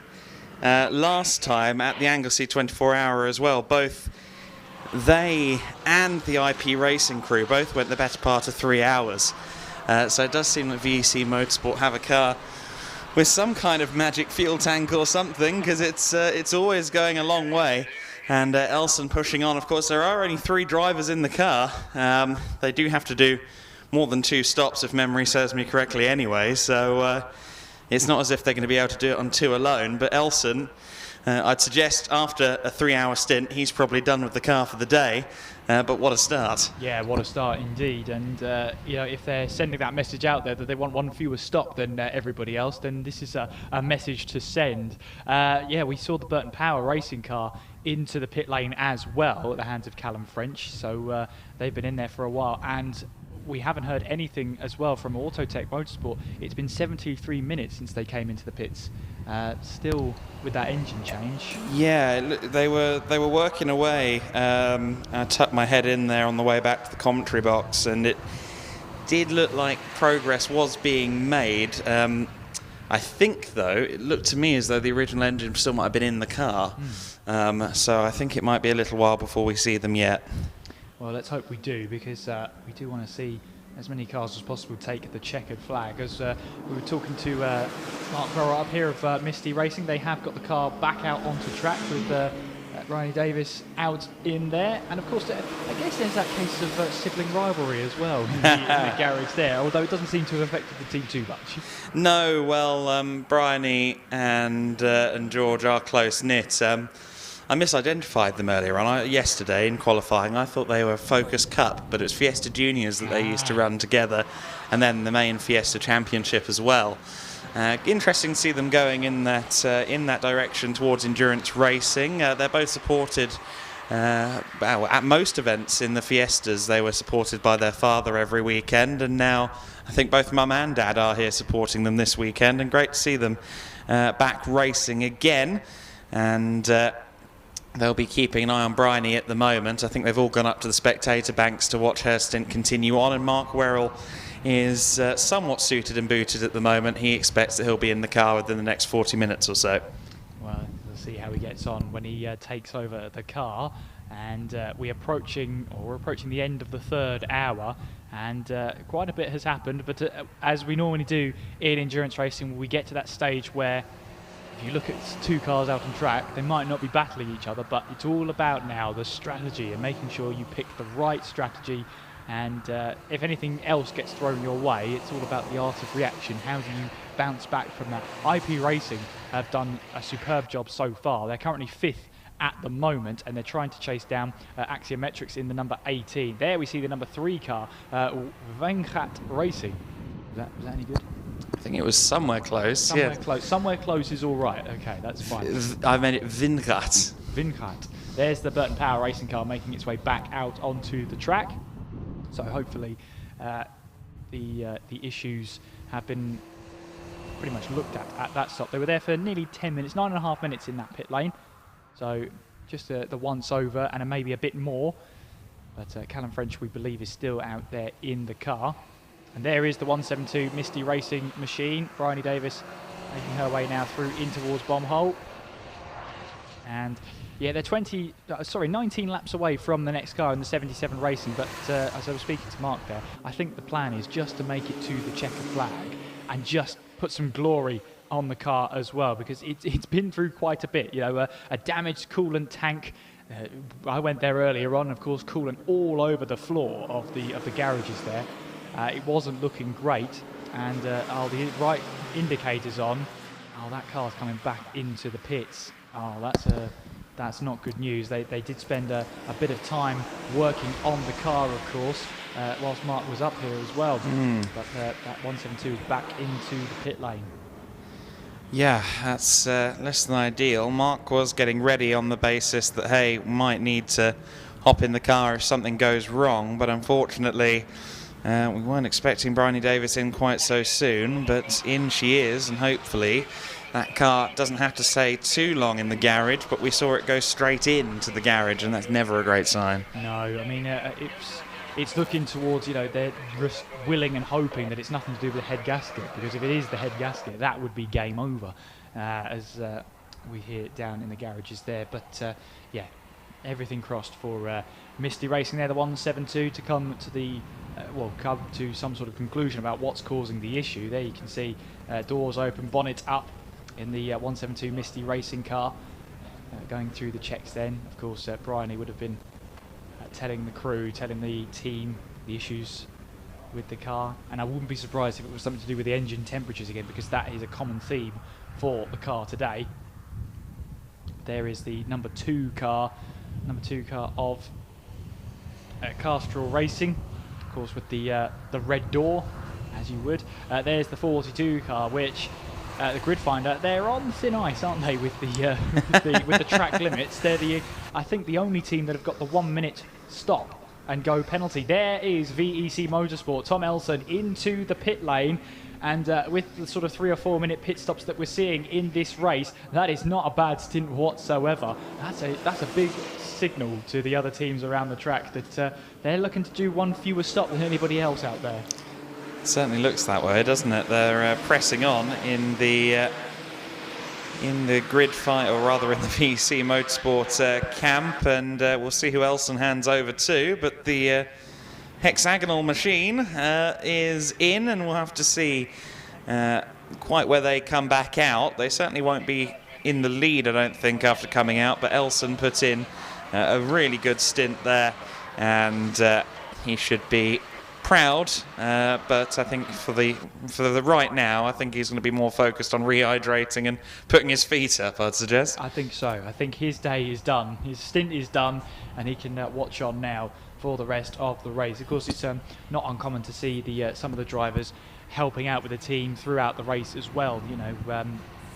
As is always the way when it comes to these sort of team events. Even the drivers get involved with helping out the team with strategy and everything untoward. Of course, there's one example that the driver that presuming is either taking over or is not taking over is at the back with the fire extinguisher. That just shows you the teamwork that's involved here in EnduroKA, that sometimes you just need that pit stop procedure. You need one of the drivers to hold the extinguisher at the back there, just for the precaution of whilst the car is being refueled. And just over 6 hours on the clock then, which means we're almost a third of the way through this race, and it has absolutely flown by. We've had a bit of drama, we've had a bit of great racing, and now it's come to the strategy and keeping a close eye, our scrutineers down in the pit lane. He's had a bit of everything this race, and that safety car as well early on bunched up the field once again, and it allowed more battling to commence at the early stages. Now, you'll understand there's a good reason I'm not running a team in this championship or any other, and that's because my brain isn't large enough. But just looking through the regs for the series this year, they've got separate rules on driver stint time and driver changes for races of less than 6 hours and more than 6 hours. Now, in the races of less than 6 hours, there must be 3 mandatory driver change pit stops made. There is no implication that I can see of a maximum number, or rather a minimum number of driver changes within the 9-hour race here, or indeed any race of 6 hours or more. The only rule I can see is what we've previously discussed, which is the maximum 3-hour stint time. So, in theory, if VEC Motorsport are continuing to be as frugal as they are all the day long, they might be able to do it on 2 stops. They might be. They might be. I thought there was something in the rules halting that possibility, but I'm not seeing anything in black and white, so that could be interesting. Yeah, sometimes in motorsport, it's about what it doesn't say rather than what it does say. You know, that's part and parcel of it. But you're right. If they're looking to go for that 3-hour stint, then that could be a way forward. Although, how much of that 3-hour stint is accounted to the safety car at the very start of the race? How much fuel could you actually save in that full course yellow condition? It's always going to be a bit of a mystery to us. Yeah, well, I think it always will be, principally because I don't remember doing an EnduroKA race and not seeing a safety car within the first 3 hours.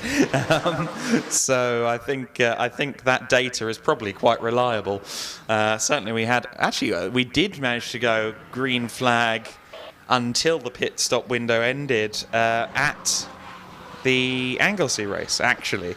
The safety car was actually put out just about 3 hours in, for the benefit of getting the marshals fed at some of the at some of the marshal posts that you can't access when the track is live, getting their dinner to them.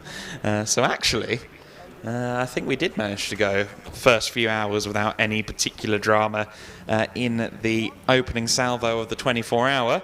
The 8 car then being pushed out, so it'll be either Tom Cooper or Ben van den Bos who has taken over the 8 car, and I'm sure we'll find out in short order. I'm sure we will, with the TSL keeping us up to date as well. It does mean that LDR Performance Racing take over the lead of the race then in the number 49 car. Ben Jenkins behind the wheel, we do believe, as he has completed 98 laps.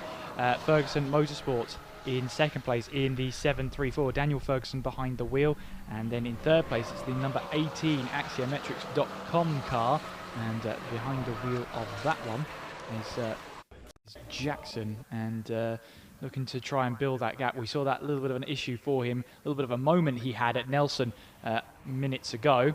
And then in fourth place it's the IP Racing number 36 car, and of course Mark Witherington trying to make up for lost time with their fuel issues. It seems like whatever beast they've had to tame has been tamed by IP Racing, because they've been running very, very well.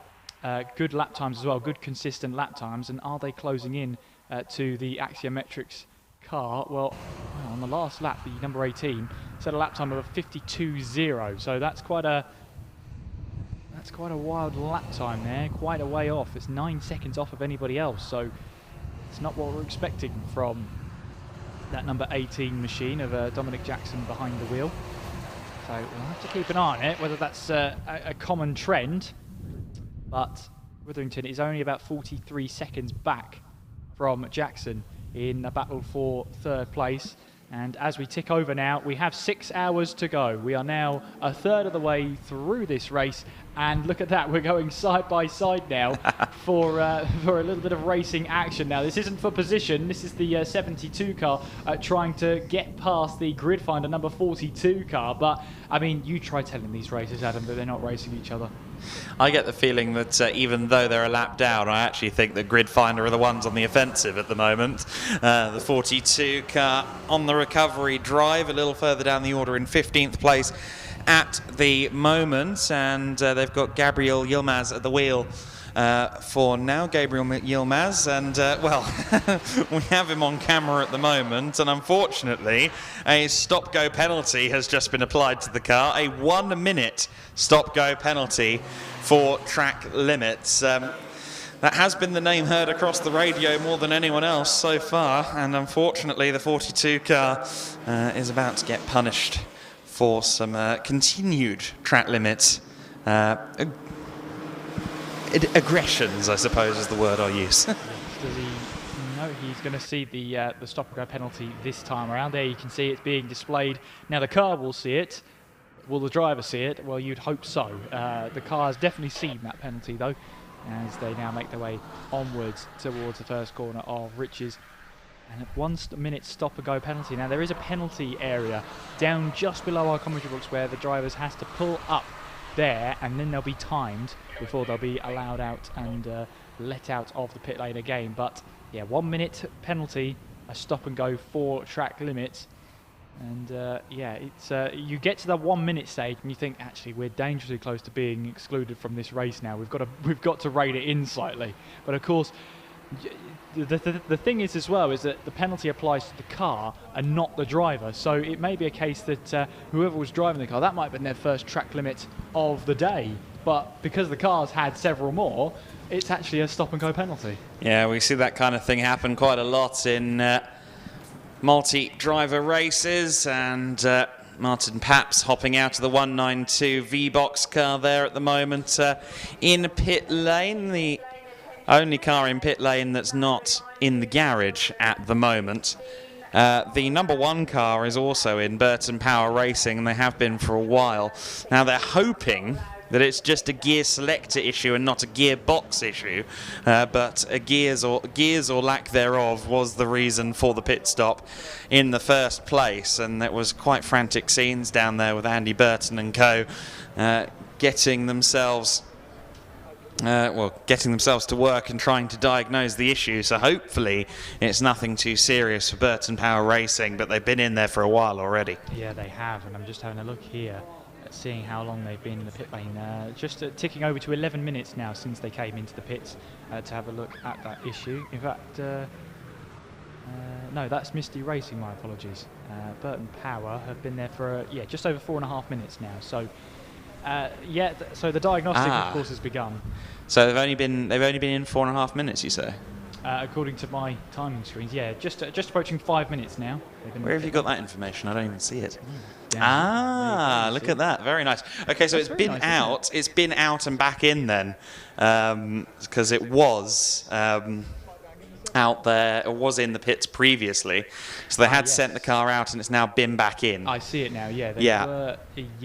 That's so right. they were in for a while, because obviously they were in the garage when I was back still down there, and unfortunately it looks like they may have done a one-lap wonder to see if the car was fixed, and or maybe not. That's right. Yes, I'm seeing it now. They were there for 9.5 minutes, and now they've got an additional 5.5 minutes in the pit lane at this moment in time. It's Misty Racing now been stopped for 12 minutes in their garage, and Autotech now, well, they've been in the pit lane for so long, unfortunately, that their timing of them has now gone off of my screen, but they're looking at 1 hour and 20 of currently in the pit lane. So it's a huge shame for Autotech, because they had a great car underneath them. Of course, they were starting, I believe, on the 3rd row, and Luca Sacchini always loves to go racing. He loves a race start, of course, and I think he was just more frustrated that he hasn't got the running that the car feels like he has. And I was speaking to Taylor Norton down there as well.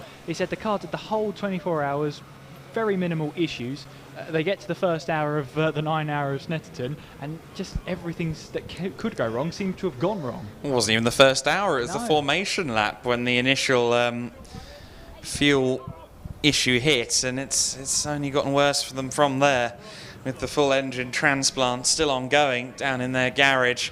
There's the 49 car in, so once again LDR Performance Tuning are in for another stop. They were right up there in the lead, of course, so this is the car that was leading the way into the pits, and now once again assuming the lead with that car in is the Ferguson Motorsport number 734. That's the Ferguson family car, and it is currently David Ferguson at the wheel of that one. Axiometrics some 29.2 seconds back at the moment in second place, currently with Dominic Jackson at the wheel.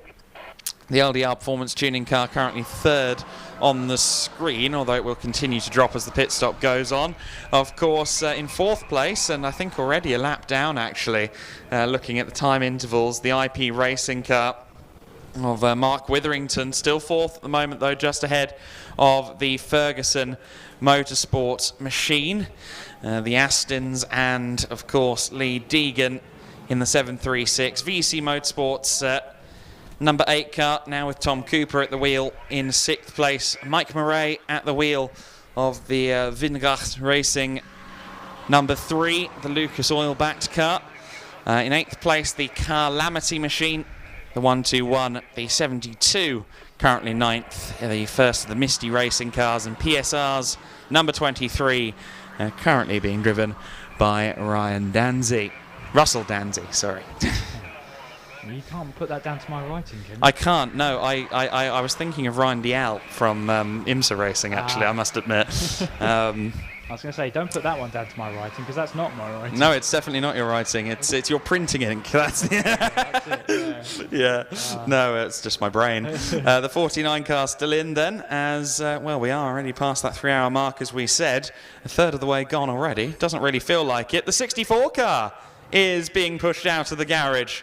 Kaloo, they say. The Autotech car looks like it might be ready to go back out onto the circuit. Well, let's have a wait and see then. So, see if they can get the car back out onto track. That'll be a phenomenal effort. High fives all around then. So, positive atmosphere down at the Autotech garages. Let's see what they can do.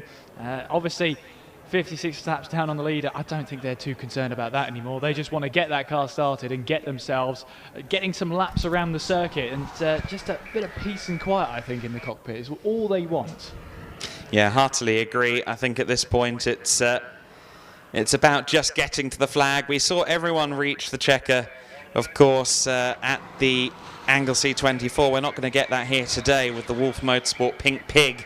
Unfortunately, an early casualty of the race after quite a spectacular roll for Chris Reed. Thankfully, Chris was talking and sat on the stretcher as he was loaded up into the ambulance earlier, and we hope that he is able to go racing again soon. But I think that car is either destined for a scrapyard near you or indeed a reshell. That car is firmly damaged after that moment, but of course the most important thing from that early incident was just seeing the driver okay. Yeah, definitely. It takes precedent over everything to see that he was at least sitting on the stretcher and communicating, so all that matters from the team there, and obviously the team are happy that he's able to, well, he was okay. That's the most important thing from their side and their point of view. 5 hours and 51 minutes left to go, and there goes the number 64. I believe that's Taylor Norton being strapped in and ready to go. And Taylor here looking to just get some laps under his belt now, get the car rolling again and see what happens, because of course they've been there for what is going to be nearly an hour and a half in the pit lane. Of course, that time will still keep ticking, mind, because they're still in the pit lane. They haven't broken that pit exit line and that pit exit laser, I guess you can call it, the pointer there. Until they've broken that, that time will still keep going up. But here we go then, the moment of truth. The team then push the car back, the Autotech Motorsport number 64, get the car fired up, and hopefully we get it going again. The team watches on, smiles all around. There it goes then, the 64 Autotech Motorsport car is rolling, and Adam, it's back out on track. Great to see. It's just heading out of pit exit now then and back onto the circuit. Autotech have worked so hard to get that car back underway, and the 64 machine indeed has returned to the circuit with, we understand, will be a completely new engine under the hood. That is not a small ordeal for any team to go through here in the garages at Snetterton, but that's exactly what they've managed to achieve. They've changed the engine, the car's back out there, and they'll be hoping it can stay out there for a while. I wouldn't necessarily be surprised if it pops back in for a little bit of a systems check after a few laps, so don't panic if we say it's back in the pit lane. Certainly that is something that brings a smile to my face, because I know they were working exceedingly hard to get that car back out. Absolutely, and now they've got the car rolling again, as you say. Just maybe need a systems check after a few laps or so, just to make sure everything's ticking over in the right direction. And yeah, fantastic to see them, and all credit to the mechanics down there. They've worked overtime to get that car working again, and yeah, just the smiles on the face of the team is all shown about the hard work that's gone into that as well. Yeah, definitely a lot of hard work, and there we see the 77 racing car. That's had a few trials and tribulations so far, hasn't it? The number 77. It's had a few more pit stops than the leading cars, most of whom have done one, perhaps two stops thus far. Of course, the IP racing car is the first of the cars that have done two stops, but one of those two stops was to serve a black and orange flag in the early stages of the race. Currently a minute off the lead is the Witherington-driven IP racing car, and without that black and orange flag, get the feeling they, if will not be leading, they would certainly be very close to the back of the Ferguson Motorsport 734, our current race leader. So I've seen it now because it's come back on the timing screens about how long that Autotech Motorsport car was stopped in the pit. 1 hour, 34 minutes, 30 seconds. I think if you needed a new engine on your car, you took it to the MOT place, and that's how quickly they did it. I think firstly you'd be a little bit suspicious, but secondly you'd be very impressed. I think so, yeah. It's a huge ordeal then, and there is the Autotech car just at the front of that 3-car queue at the moment.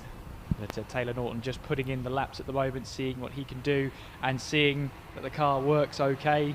And with 5 hours 47 minutes on the clock, it's just a case now of getting as many laps to the drivers as possible, and giving that car a good run out, as Taylor was saying to me.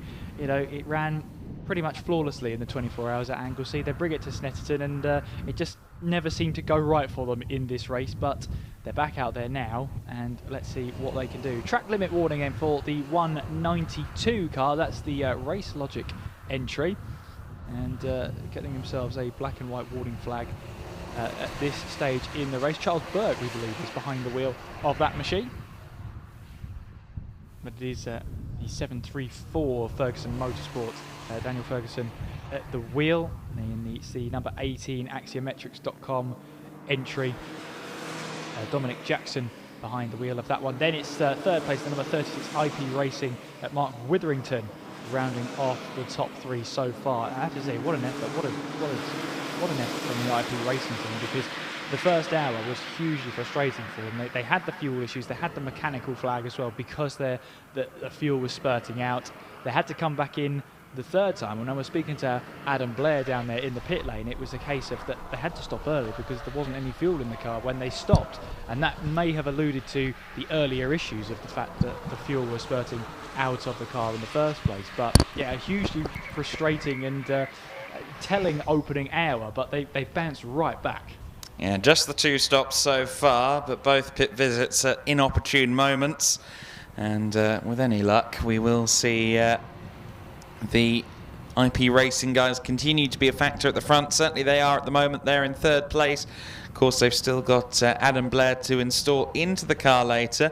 Adam Blair, who was in actuality, of course, the quickest driver in qualifying, but he got his lap time deleted for track limits almost as soon as it was set, and he'll be looking to get a solid stint underway very shortly indeed. We are well over the 100 lap marker, of course, in this one as well. We're now on lap 108 of the race, with 107 in the books thus far, and we expect that that will go somewhere to maybe the 250, well, maybe even to the 300 region by the end of the race. Maybe 280, 290 laps of this Snetterton 200 circuit, which is, of course, the closest layout of today to the Snetterton circuit we had prior to the renovations. Grid Finder, the 42 car there, doing proper bunny hops under steering into Murray's the final turn. I got the distinct impression there that perhaps Mr. Yilmaz is pushing, but maybe pushing slightly too hard there. Lots of bouncing going on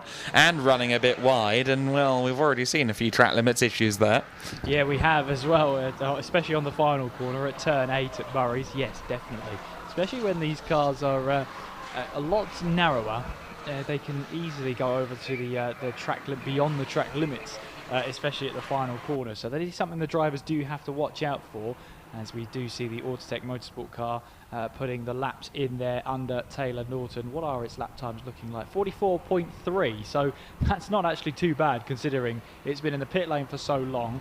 Taylor's just jumped into the car to get it warmed up. These are the first laps it's done for about 90 or so minutes. Not bad going, 44.3, so eager to see how that goes. Where would that pace be at the moment? It would be good enough to try and challenge for the sort of top 5 position. So it just proves to you that the pace was there in Autotech Motorsport. It's just a huge shame that they've been plagued by these issues very early on, but we'll see how they all fan out and focus on here. So the gap between the top two is coming down a little bit. 1.3 seconds the gap went down last time. It's a mere, in quotation marks, 19.2 seconds between Ferguson and Jackson at the front of the order at the moment. Dominic Jackson at the wheel of the Axiometrics 18 car, the car that won the Anglesey 24 Hours last time out here in the EnduroKA category. And we'll see how that progresses, but I think actually Witherington currently going faster than both parties, a 1:42.8 last time across the line. So Mark Witherington, really one of the quicker drivers out there right now, which is great going. The IP Racing team is one of the stronger driver trios out there today, and Witherington proving his end of it right now. And a stop-and-go penalty awarded there to the number 49, LDR Performance Racing. Got themselves the stop-go penalty. David Bywater has been over the track limits and has got the team a stop-go penalty. So he'll have to serve that within the next sort of 2-3 laps. And yeah, a frustrating one there, because I think he's not long into the car, and that would have been one of his first track limit warnings. But as we say, that the warnings get awarded to the car, not the driver. And we see then that is the 736 Ferguson Motorsport, Damon Aston in the car. There's the 114 KM Racing machine, and they had a bit of a tough start to this race as well, but they've bounced back as well, and they're currently running in 30th place as it stands. Looking at the leader's pace then, Damien Jackson in the Axiometrics.com car, 42.9 from him on his last lap, compared to Ferguson's 44.1. And LDR Performance are into the pit lane, and they're going straight for the penalty box. So that, to me, is a signal that he knew all of that. There you go. So the car has to come to a complete stop, then they can go again. So there was no 1 minute additional penalty. It was just the sort of drive through. You have to come to a complete stop, then the marshal will tell you when you can go. So a bit of a frustrating one there for Bywater, but now he's back out onto track. A little bit of time lost. And where is the number 49 at the moment? Just outside of the top 10, 11th place for LDR Performance Racing. And as we saw as well, once the teams start to go through their sort of roster of drivers, once the pit stops start happening, and whilst these mechanicals can really play a part in these battles as well, you start to get a better idea of where teams will start to filter their way through and get themselves in the order that we expect them to finish in. Wingat now with a 5-second time penalty for number 3 for track limits. Try saying that 3 times fast. I'm not going to, no. The Vindegaard Racing, then the Mike Murray's driven car. He has accrued that 5-second pen. Maybe a couple of warnings as well from Callum McDougall, who preceded him, have contributed to that. But they're the latest to receive penalties. I think at the end of this race, if it's a close finish, we're going to have to keep our beady eyes on the timing screen to see if there are any changes of position owing to the penalties. But the lion's share of the field had a post-race penalty applied at the end of the Anglesey 24 as well, so it's not uncommon to see this happening. No, absolutely not, but we shall just have to wait and see, as you say, with bated breath as to about how that will go. 736 Ferguson Motorsport are into the pit lane. So we shall see how they go. There they are. They've stopped. They're very early on in the pit lane. Yeah. Aston hops out of the car. Feels a little bit early, doesn't it, for a second stop, but we'll see. We should have other Aston in soon. That would be Thorburn Aston should take the wheel next, logically, because Lee Deegan, of course, started the race, so we'll wait and see. But certainly the 736 car in for a second time today, and we will await any further news there. 28 car slow there. Just got to look at that as it trundles down the main straight. It's now back up to speed, but I think there may have been a bit of a mistake out of the driver of the 28. You just saw it on the live pictures for a moment. The 28 car coming out of Murray's a bit slow on the left-hand side. I don't know whether there was an error or whether there's a bit of a problem with the car, but nonetheless back up to speed by the time they got to the end of the centre straight. And sure enough, the 28 car VPEX Motorsport has fallen back down the order a little bit now in 14th place. I just wonder if they might be nursing something. They could well be at the moment, but yeah, it might have been an issue on the exit coming out of Murray's there. But yeah, certainly slow down the centre straight. And we'll be looking, we'll keep our eyes on it and see what developments happen there. Vingat racing into the pits as well. Ferguson Motorsport in the 736 we've already alluded to. Road Rage Motorsport are into the pits. They've just been awarded a time penalty, so for track limits. So those are the three into the pit lane as it stands. And 734 Ferguson Motorsport currently leading the way. And that will be Daniel Ferguson in that machine, looking to try and build the gap, although looking at the gaps, his last lap was a 44.3, and compared to Axiometrics and Damien Jackson, 43.1, the gap is now down to just under 14 seconds. And then we get to the number 36 IP racing car, Mark Witherington, set a 42.9. So he's definitely looking to try and close into the gap there, is Mark Witherington, and as he does, because he's one of the only drivers out there that's into the 142s at this stage of the race. Yeah, very few drivers pushing to that level. Of course, the 42 is what we saw for pole position yesterday in the evening qualification session.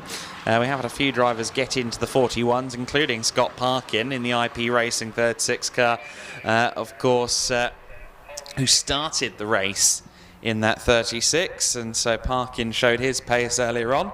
Sure, we'll see the same out of Adam Blair later, and Witherington more than holding his own at the moment as one of the quicker drivers out there on the circuit. We also, I believe, saw the Ferguson 736 car. Yeah, they got a 141 earlier when Lee Deegan was at the wheel. Did Callum McDougall get down to that kind of time? I'm not sure he did, actually. No, McDougall's best, or the car's best, a 42.5, so Callum didn't quite get there.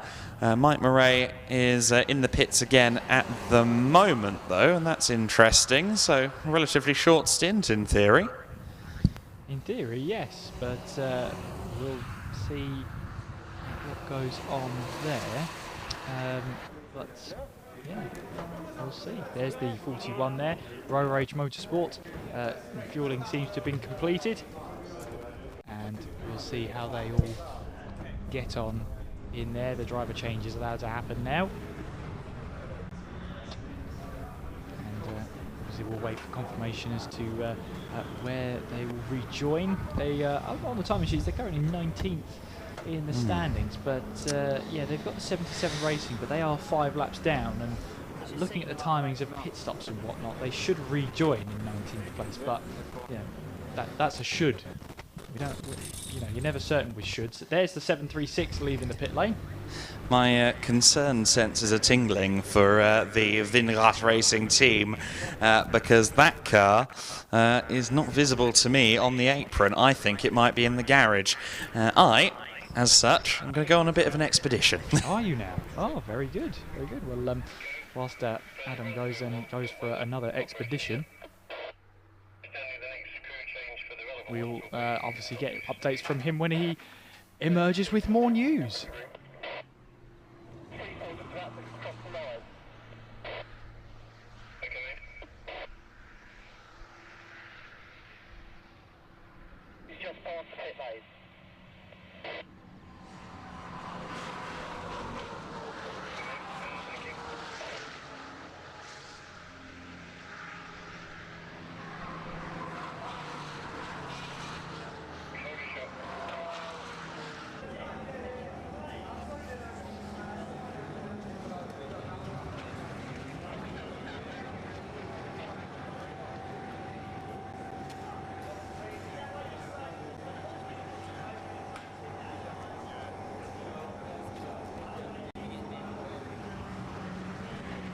So a view of the pit lane then, as it's a couple of cars in the pits at the moment. There's the grid finder, number 42, all the way down the far end of the pit lane.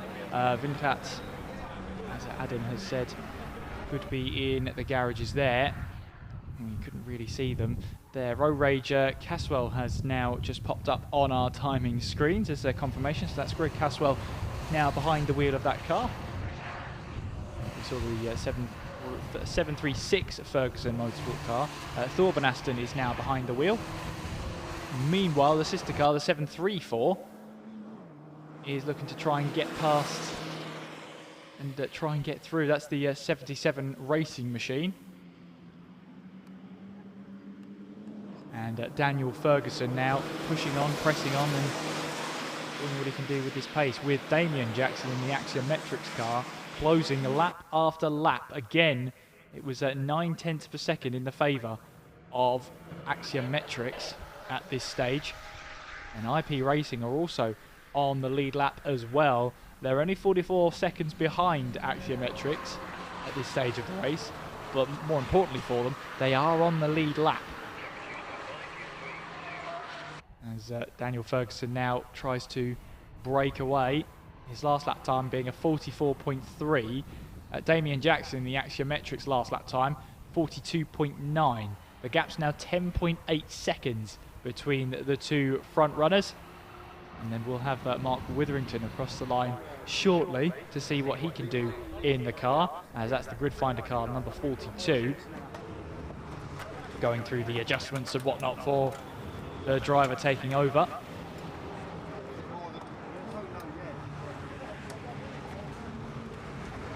And hopefully we'll see them rejoin with the bonnet up. There's just a once over, see if everything's all in tip-top shape.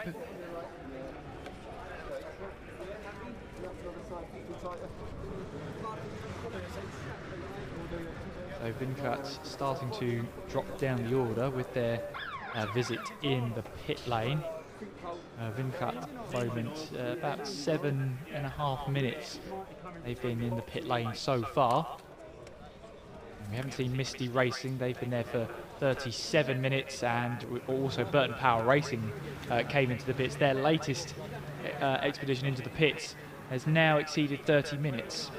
They were in the pits for a length of time, nearly 10 minutes earlier on. They did a few laps and then came back into the pits. And they've been there ever since that last sort of 30, 31 minutes of the race. 5.5 hours left to run. As we are seeing, there's Luca giving us a little wave there. Great to see him though down there in the pit lane. Always a great driver to have a chat to as well. Lucas Ticini, really great to have a chat to as well. I was talking to him about the engine when he was clearly frustrated, but you know, the hard work with the team, he's got the smile back on his face as well, which is always fantastic to see. There's the number 2 car then, the Castrol Racing. They are currently in 17th place at the moment. Tim McKeegan behind the wheel. And as Adam was alluding to, the car is a total tribute to the in-betweeners. Their driver names on the side as well allude to the characters in the in-betweeners. And of course, the 3 drivers that were lining up for this one had never heard of the in-betweeners before today's race. I'm sure they'll have heard of it pretty much by the end of this, complete with red door as well. IP Racing into the pit lane, the number 36 machine down there, so third place team at the moment down there into the pit lane. Mark Witherington brings the car in. Now, is this going to be a case of Adam Blair taking over? Oh, we'll have to wait and see. I just want to see. I can tell you actually from down here in the pit lane that Adam Blair does look like he's getting suited and booted. In fact, I can see him in his helmet and hands, so I think he'll be with us shortly. Just leaving pits with me here at the moment is the Vingat Racing car. Just now leaves the pit lane. They had a rear wheel bearing failure, so that is why they have been into the pits. That's why they were in the garage. They've had to sort out the wheel bearing. They think all is good now. They're back out into the race. but of course almost inevitably now out of podium contention. A huge shame for one of the leading teams. Yeah, absolutely, but these failures happen, and they've got the car back out onto track, so that's at least a good sign at the very least. Let's hope they can power through and see if they can, well, get that bearing sorted. But yeah, absolutely, they'll want to get the car back out on track. Meanwhile then, we watch on for the Ferguson Motorsport car, the 734. Daniel Ferguson behind the wheel. 44.6 was his last lap time. Damien Jackson in the axiometrics.com machine at 42.8 from Jackson last time out. The gap when they headed over the line last time around was 8.2 seconds. So all eyes will be on the timing screen, but there is your leading team. Again, a bit of a lock-up going in towards Murray's there, but that just seems to be par for the course for some of these drivers. They're very confident on the brakes. And there is your second-placed team at the moment, Axiometrics. Dominic Jackson behind the wheel, as he looks to try and close in. Now let's see what Dominic can do on this last lap then. Daniel Ferguson 44.6, Dominic Jackson 43.5, so the gap now comes down again to 7.1 seconds at the line. Now Dominic Jackson is on a charge at the moment, and all eyes for him is on the lead of this race.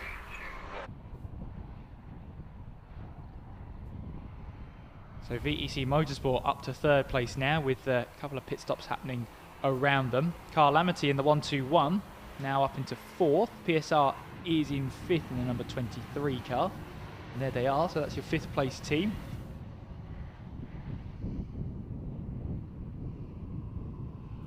As they look to just get some lap times up there. Russell Danzy is behind the wheel of that white machine.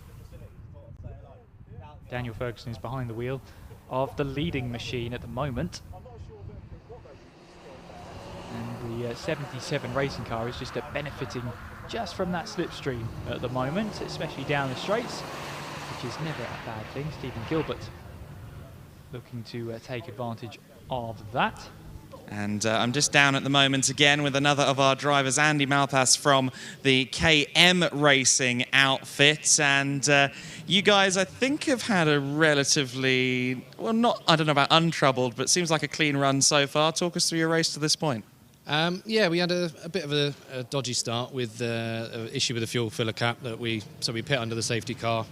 Thought we'd managed to get it sorted, but turns out we hadn't. So then we got the black and orange flags. We had to come back in, which put us back at the back. But since then, we seem to resolve that issue. So we're motoring along and doing pretty well so far. So yeah, hopefully top 15 by the end of the race. Fingers crossed. And last time I drifted past your garage, I think I heard that you're on fuel filler cap Mark III. Is that the one that's diligently stayed on the car now? Yes, this is the one that stayed on. But believe it or not, this was the original. This was the first one that we ever had that we changed to try and make our fuel stops quicker. Believe it or not, but actually it's had the opposite effect at the moment. So, but yeah, hopefully this one holds and we're good to go for the rest. There you go then. So original and best, as it turns out, down here at KM Racing. Thank you, Andy. Great to hear from you. And we'll continue to bring you some more chat from down here in the garages. Thank you very much, Adam. Yes, love to hear you in the garages there, sticking your nose under the drivers and asking what's going on. It's great to hear from our drivers and teams down there as well, as we see the number 41 car trying to make some moves up there. The 41 car being the Road Rage Motorsport machine, with Caswell behind the wheel. Checking in with our leaders then, Ferguson Motorsport, Daniel Ferguson in the 734, Dominic Jackson in the Axiometrics number 18. In fact, Dominic Jackson on the last lap set the car's personal best lap throughout the entire race, 42.221, compared to the 44.1 that Daniel Ferguson set last time around. So the gap's now back down to 5.2 seconds. So Dominic Jackson is putting the car through its paces and is really just getting the pace that he needs. There's the third place car, the VEC Motorsport number 8 car. Tom Cooper behind the wheel, as that's been confirmed on our timing screens. Looking to see what he can do. Last lap times for him 44.0, but he was under pressure from the Carl Amity car. Well, he was under pressure, now no longer under pressure. Carl Amity have found their way through earlier on in the lap. Marcus Batty is now up into 3rd place, so the VEC car now goes down to 4th as they'll come across the line. So that's going to update on the timing screens then. Carl Amity take 3rd place away from VEC Motorsports in 4th. And I just want to have a look at the last lap times then for Carl Amity. Marcus Batty, for him, 43.366. So that's pretty much matching the pace of Axiometrics at the moment. And the gap between them at the moment is a lap. So we're not... I guess the only way we'll be able to see the gaps between them is sort of trying to work it out visually. And I believe Adam is down there. Who else have you found, Adam? I'm not with anyone at the moment, but I've just been having a chat with Burton Power Racing. Of course, usually the go-to man for an update on Burton Power Racing is Andy Burton himself. Unfortunately, he currently, along with many other drivers and team members and so on, is under the bonnet of the car at the moment. They are having to do a full gearbox change. They were hoping it was just the gear selector, but it is a full gearbox change going on there at the moment. They're pushing on to try and get to the checkered flag, but obviously for the team that was running very strongly in the top 10 in the first hour or two of the race, this is a really unfortunate, not end to their day, but obviously quite the twist in their tail. A twist in the tail indeed. Thank you very much, Adam, for the update. Yeah, not ideal in terms of trying to change the gearbox. That will take a bit of time as well, so we'll see where they can rejoin. They've been in the pit lane for 40 minutes, just over now, and unfortunately for Andy Burton, the worst fears were confirmed for him, that the fact that they do need to undertake the replacement gearbox. So Ferguson Motorsport still leading the way ahead of Axiometrics, but now the gap is down to 2.2 seconds. Dominic Jackson is starting to reel in the number 18, the 734 Ferguson Motorsport car. Now the Ferguson Motorsport car has pretty much been a staple at the top of the order. In fact, both of them were staples at the top of the order, working their way through, working together in the first and opening stints of this race. But now, Dominic Jackson certainly has the momentum on his side. Meanwhile, that's a battle for 3rd place. Marcus Batty trying to get away from Tom Cooper now. And it's Adam, down to you. Yeah, well, we've got Autotech Motorsport back in at the moment, and Taylor Norton has brought the car in. Lucas Ticini came over to me to give me a hug and say hello, and unfortunately, it's suddenly turned into all systems go. At the moment, you can see there, once again, bonnet up here at Autotech Motorsport. Of course, they've already been through the hardships of an engine change, and you can see, well, the unfortunate reality is that that's smoking again, and perhaps Autotech's dramas are anything but done. And so you see the team working hard, but I think it's going to be another trip to the garage. Unfortunately for Autotech, the hardships do indeed continue. Absolutely. So we'll see and keep an eye on their team efforts throughout this one. And Taylor Norton behind the wheel of that one, of the Autotech Motorsport machine, obviously bringing the car in. And, well, the team at least can get to work and find out a bit more diagnostics about what's going on. Track limit penalty going... Oh, sorry, not penalty. Track limit warning going out for the 121 of Carl Amity. It's okay, team. You can... I made you jump. No, it's just the warning for the number 121 Carl Amity, Marcus Batty, as he looks to try and push on and try and get away from Tom Cooper, which it looks like he's doing at the moment. Now we've got a battle for the lead here, because here comes Dominic Jackson up the inside, going in towards Brundle, now in towards Nelson. He's got the move done then. So Dominic Jackson moves past Daniel Ferguson in the Axiometrics.com car. He moves now into the lead of the race. Now, is there a chance perhaps for Daniel Ferguson to use that little bit of slipstream, that little bit of toe going down towards Riches to try and reel himself back into a battle for the lead then? They head their way through Coram, now on the way down in towards Murray's there. I'm sure Daniel Ferguson wanted to have a look up the inside. I don't think he was quite close enough then. Onto the power, both cars will go. And this is where Daniel Ferguson will have that little bit of an advantage here with the toe. down the centre straight and towards Riches once again. The only issue is, does he have enough grunt? Is there enough power underneath his right foot in order to try and reel himself back in, or can Dominic Jackson just hold off for the next couple of straights and try and build that gap? That looks like the latter is what is happening. Dominic Jackson continues his charge up the field, and now he holds on to the lead of the race. So it's Axiometrics.com who lead the way ahead of Ferguson Motorsport then, as that's the 28 car just barreling out of the way of our two leaders. Now they join themselves onto the Bentley straight, and again, is this a chance? This could be a chance for Daniel Ferguson to try and close in on the toe. You get a better run down towards Brundle and Nelson with a little bit of toe as well. But looking at Dominic Jackson, he looks formidable out there, trying to build the gap. This is what he needs to do now. Keep focused, get the laps in, and as we head our way towards Brundle and Nelson, he's able to try and just extend that gap a little bit more. So Dominic Jackson in the lead then in the Axiometrics.com car, and it's the number 734 Ferguson Motorsport car. Daniel Ferguson down to second place. Good battle between the two of them there. And while that's going on, at the head of the order, we keep our eyes firmly peeled towards Coram at the moment, all of us in the pit lane. But I have managed to get hold of Lucas Ticini, so let's have a chat.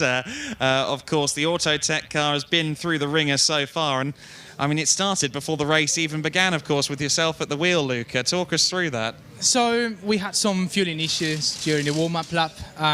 Thanks to the marshals, we managed to immediately get back to the pits before the start of the race, quickly fixed the issue, and we were out.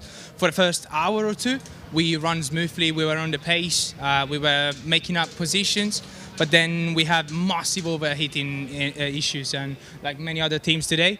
And yeah, we fixed the car in an hour or so, even less, got back out, we were on the pace again, and now here we are again with the same issue, new engine, same issue. Let's see if we can do anything about it.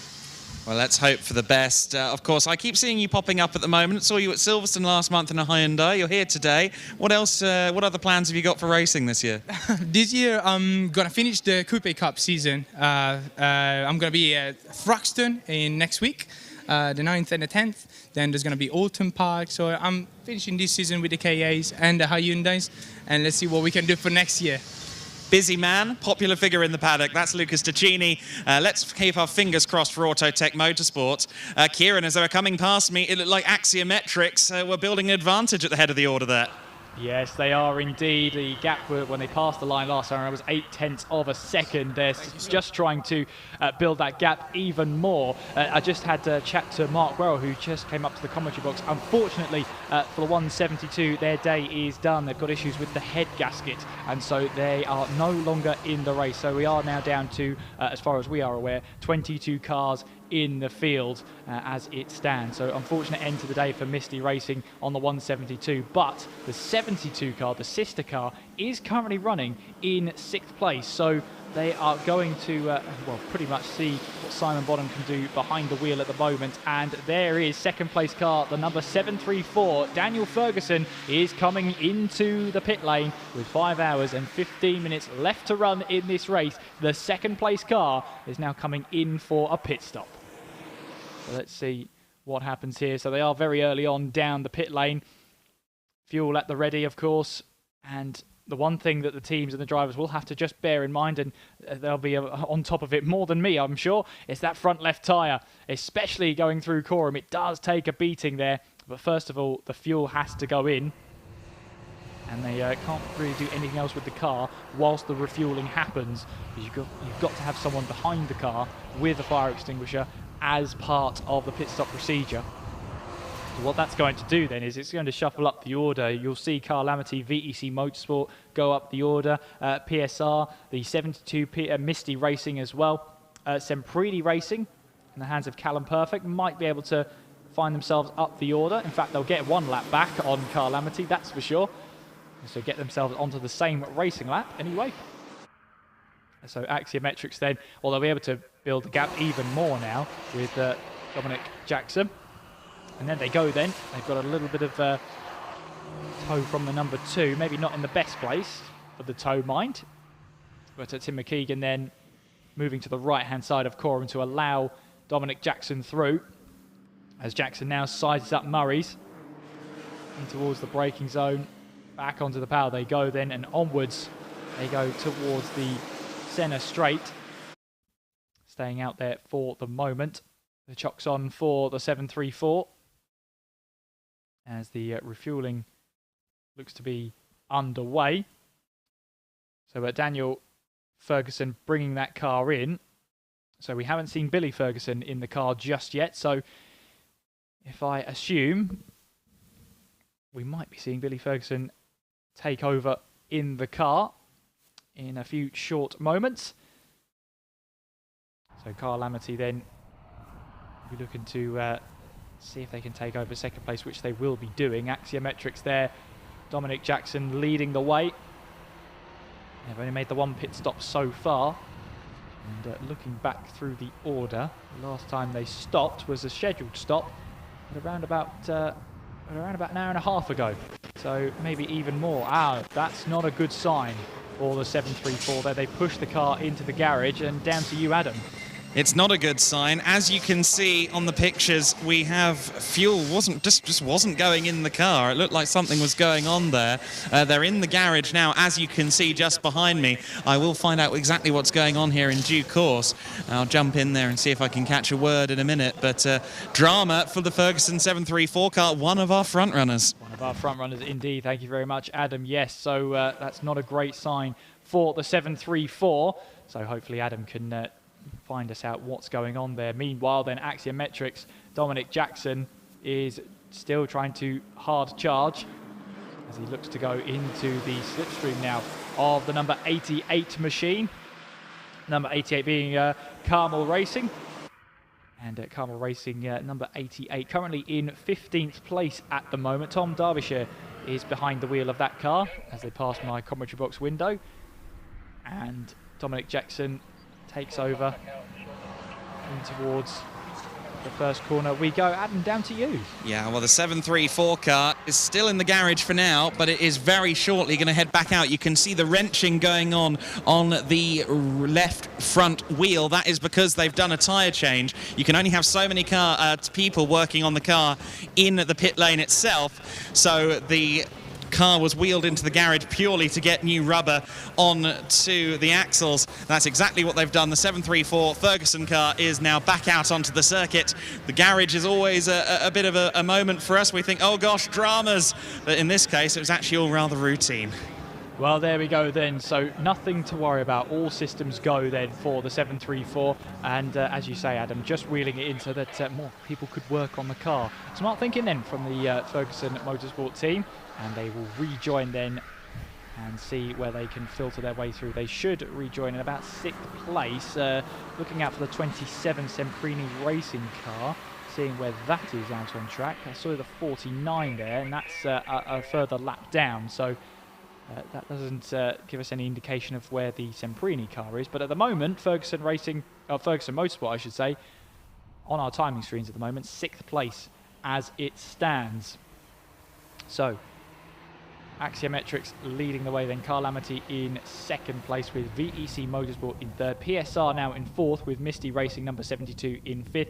Ferguson Motorsport 734 now in 6th with Semprini Racing in 7th. IP Racing in 8th. LDR Performance Racing in 9th. Ferguson Motorsport 736 in 10th place with KM Racing in 11th. VPEX Motorsport in 12th. Race Logic 13th. Hard Enthusiastic in 14th. Carmel Racing 15th with Castro Racing in 16th place. Vanguard Racing in 17th place. They are back out onto track. Royal Rage Motorsport in 18th place. 77 Racing in 19th place. Gridfinder rounding off the top 20. Burton Power Racing 21st and currently in the pit lane, as we heard from Adam earlier on. They are changing the gearbox as we speak.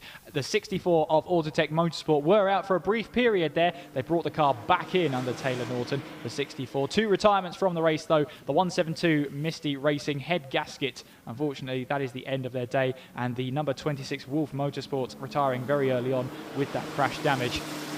And that is down to 22 runners, as we are aware of. 5 hours and 8 minutes left to run in this race, and that is how things stand so far. And I'm assuming we're going to have a bit more of a busy pit lane in the next few moments, because VEC Motorsport well, I should say VEC Motorsport were looking to extend their stints wherever possible, getting to almost 3 hours into the race for their very first stint. They got to about, I think it was 2 hours 52 as far as I remember. So a good going from then. And once they'd actually done the pit stops, it was close to 3 hours completed through the race. So that'll be one they're looking to extend further stints, of course. And really getting into that settled swing, I guess you can call it, where the drivers are just trying to get into the zone, just try and maximise their stints as much as possible, be as consistent with the pace as much as possible as well, as Dominic Jackson comes across the line. 43.4 from Jackson as he crossed the line. Carl Lamity, interesting, 43.0 was his last lap. He's yet to come round again to see what sort of lap times he will do from then. But there's the 7.34, and it is Billy Ferguson. It's ticked over on our screen, so it is Billy now in the 7.34. Of course, a couple of laps to warm up the car, get used to the conditions. It is always interesting at a driver changeover, because that's where you're basically telling your other driver, look, here's how the track is, here's how the car is, and have fun out there. It's an interesting conversation to have when you're doing a driver change in an endurance race. As we're watching on Dominic Jackson tackling Brundle and Nelson, before he then heads his way on towards Bombhole, in a place where that front left tyre really has to be watched like a hawk. Make sure you don't overdo it. There's about a lap between Carl Amity and Axiometrics.com. And Carl Amity being the very vibrant 121 car. And if you see it out there, you'll instantly recognise it. It's the prancing donkeys, I think.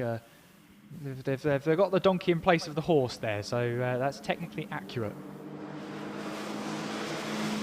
The PSR onto the back of the 77 car, the 77 racing team. Not for position, but PSR currently running in 4th place. It's Russell Danzy who's behind the wheel, looking to try and find his way through. And up ahead of them is the number 88 Carmel Racing in Tom Derbyshire. So this is all not for position, but I'm not going to tell them that. Are you? Down in towards Wilson Hairpin we go. This is Danzy's going to have to take his time here. There's the Carmel Racing looking to jump out of the way. Now Danzy will have a little bit of slipstream, a little bit of tow from the 77 racing car up ahead. It will allow him to get a little bit of a better top speed down the Bentley straight.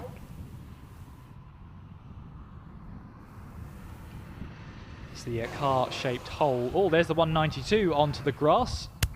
The 192 being the Race Logic car. That's at the exit of Nelson. In fact, it's way beyond Nelson. So that might be a case of overrunning Brundle and going straight on at Nelson. We only saw the back end of that trip across the grass there for the Race Logic car, Charles Burke. And meanwhile, here comes IP Racing then, the number 36, Adam Blair behind the wheel, and he looks to the inside of the 88, not for position, mind, but he looks down the inside, takes away that track position as well. IP Racing currently running in 8th place at the moment. And looking at the gaps, their next car they've got to try and close down is the number 27 Semprini Racing car. And once they cross the line, we'll get a better idea of what the gaps are going to be like. I come past my coverage box window then on the Senna straight. And IP Racing 39.8 back from Semprini Racing. And their lap times, even though in traffic, 43.2 from Adam Blair last time around.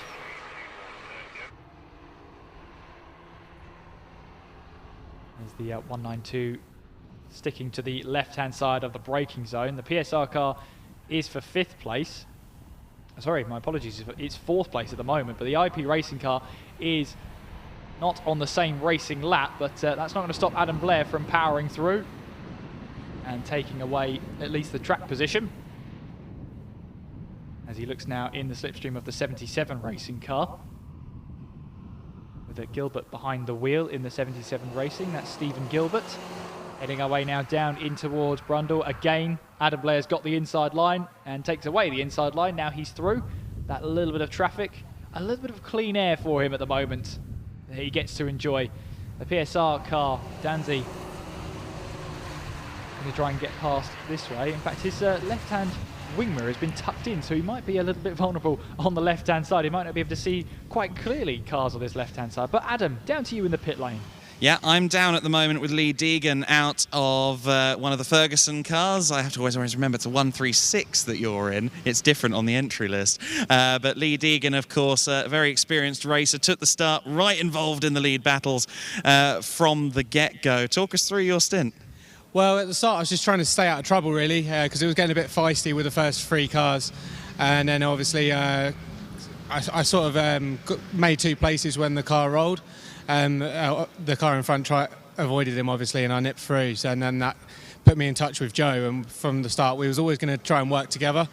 I managed to pull a little bit of a distance, but then on the radios, we decided it was better to work together rather than trying to eke the gap between the 2 of us. And obviously try and capitalise and push forward from third. And that seemed to work. It pulled Joe ahead. I think that they're ahead of us now, obviously, because we had a bit of trouble filling the car with fuel. Hopefully we've sorted that now, because we did lose a good lap or so on our car. So a very good stint. I'm really happy with the first stint and yeah, enjoying it. I did note at one point in the quest for working together, you dropped a couple of laps where you were just going quite slowly there to try and rejoin each other. It does look a bit NASCAR out there, doesn't it? Down the Bentley straight, giving each other a little nudge here or there. That's it, yeah, it does make a huge difference. Obviously these cars are effectively, they've only got 70 brake horsepower, so the other formulas that we race, you can kind of work on your own, but this, I think you really do need to work together in the tow. If you are running in 2 cars, it really does make a difference, but we're split up a little bit now, so we might not be able to do that in future. We'll see if the Ferguson tandem continues. One more thing, of course, it has been a while since we've seen you in racing paddocks after your crash last year. What are your plans for the future? Are you going to be with us in EnduroKA a bit more? Have you got other horizons imminent? Well, it's been 11 months since I was last on track after the crash. Obviously, funds is obviously hard to get together in motorsport. It's very cheap racing this. The cost that you put in and the laps that you get back, I mean, it's very cost effective. So I enjoy this as much as I enjoy racing the Civic Cup or, other formulas that cost a lot of money. So this is definitely as enjoyable, if not more enjoyable, and it's a full KA. Well, no matter where we seed Lee, we know he's going to be somewhere towards the head of the order. Great to have him with us here. We'll keep our tabs on both of the Ferguson Motorsport cars. We will indeed. And speaking of both Ferguson cars, we've got the 734 currently in 6th place and the 736 Ferguson Motorsport car in 10th place. So both cars in the top 10 at the moment as we head towards 5 hours to go in this race. So approaching the end of the 4th hour of this race as we approach hour number 5. And there is one of the Ferguson Motorsport cars, the 734, trying to slow it down, although slightly losing that back end. That's not necessarily the quickest way through the corner there for Billy Ferguson, but I'm sure he had a smile on his face whilst he was doing it. But the 49 car of Bywater drives by because of that loss of momentum. And it's so important for these cars is although the Snetterton 200 track is a track of only 8 turns, momentum is so important in these cars. If you lose a little bit, you lose a lot of time. Adam, down to you in the pits. Yes, well, I'm at Ferguson Motorsport. I managed to grab hold of Dan Ferguson, who I think ran away when he saw the camera, and we've now managed to grab him again. Obviously just out of your car. I understand, though, from some of the insiders I've got in the garage that maybe the car's suffering a bit of a misfire. Yes, Joe said it was slightly misfiring. By the time I got out there, a lot of the slow corners coming out, misfire is quite harsh, so losing a bit of speed down the straights, just trying to keep out of trouble and just do my stint and give the car over and try and finish. And of course, it's a family team, 3 brothers, youngest brother currently in at the moment. And talk us through that. There must be highs and lows when it's all brothers in the cars. Oh yeah, there's plenty of arguments in the workshop, but yeah, love it. It's been an awesome thing to do with my two brothers and as a family. Yeah, wicked. Yeah, great to have you guys here. Obviously, right up at the sharp end, you've got to be aiming for that biggest trophy of all, right? I would love to, but finishing's the goal at the minute. Especially with a new build car, right? Well, yeah, with a new build, it's hard trying to get all the niggly bits out of the way. So, yeah, fingers crossed. That's all we can do. Absolutely. We'll keep our eyes, as we said, on both of the Ferguson cars because they're both very competitive at the moment. Also, hello to the mother of the Row Rage mechanic who was obviously trying to get a message across to her. If you're watching, have a good afternoon. Hope you're enjoying the racing. Back up to Kieran. It's always very nice, isn't it? Very, very friendly atmosphere. So friendly, in fact, that we need to say hello to I saw him doing it. Hopefully there's more to come from the pit lane. 10-second penalty though for the number 3 car. That's going to be the Vinklat Racing Mike Marai. So that's going to be an extension there, unfortunately, for Marai. And meanwhile, we watch on the Ferguson cars, which I believe line and stern for the first time since the opening stint of this race. The only difference is now that there's a lap between them. But let's see what happens here as the 734 gives him a little bit of a bump draft going down the Bentley straight. Of course, we have heard the reports there. The 734 is slightly misfiring, so perhaps this is the 736 of Torben Aston giving him a little bit of a helping hand, although he looks for the inside line, does he? No, he doesn't. As 734 of Billy Ferguson swoops around the outside to try and defend that position. Oh, a spinner in the background there. That's the 114 coming out of Nelson there. KM Racing going for a little bit of a spin. Tim Stevens behind the wheel there. Manages to get the car going again, but there's going to be a lot of grass and dirt on the tyres there. Just saw that out of the corner of our eyes there. It looked like the car just dropped away from him as he looked to apply the brakes. Number 27, meanwhile, into the pit. Semprini Racing, Callum Perfect hands over the car. And looks to strap in the driver taking over. So Semprini Racing were pitting in from the top 10. And let's see where that pit lane will get them to. Carl Amity also into the pit lane, and number 121, the prancing creatures into the pits once again. That striking livery, you can never miss it really. Fantastic outfit. As the racing liveries are not only encouraged, but they're mandatory in this series, if you didn't already know. So inspiration from other teams is strongly recommended.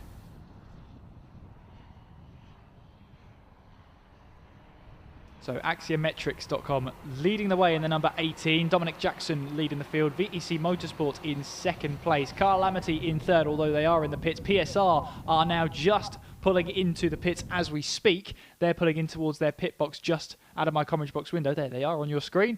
So looks like a driver change is going to take place, as well as a little bit of fuel as well. Of course, you cannot change the driver and put the fuel in at the same time.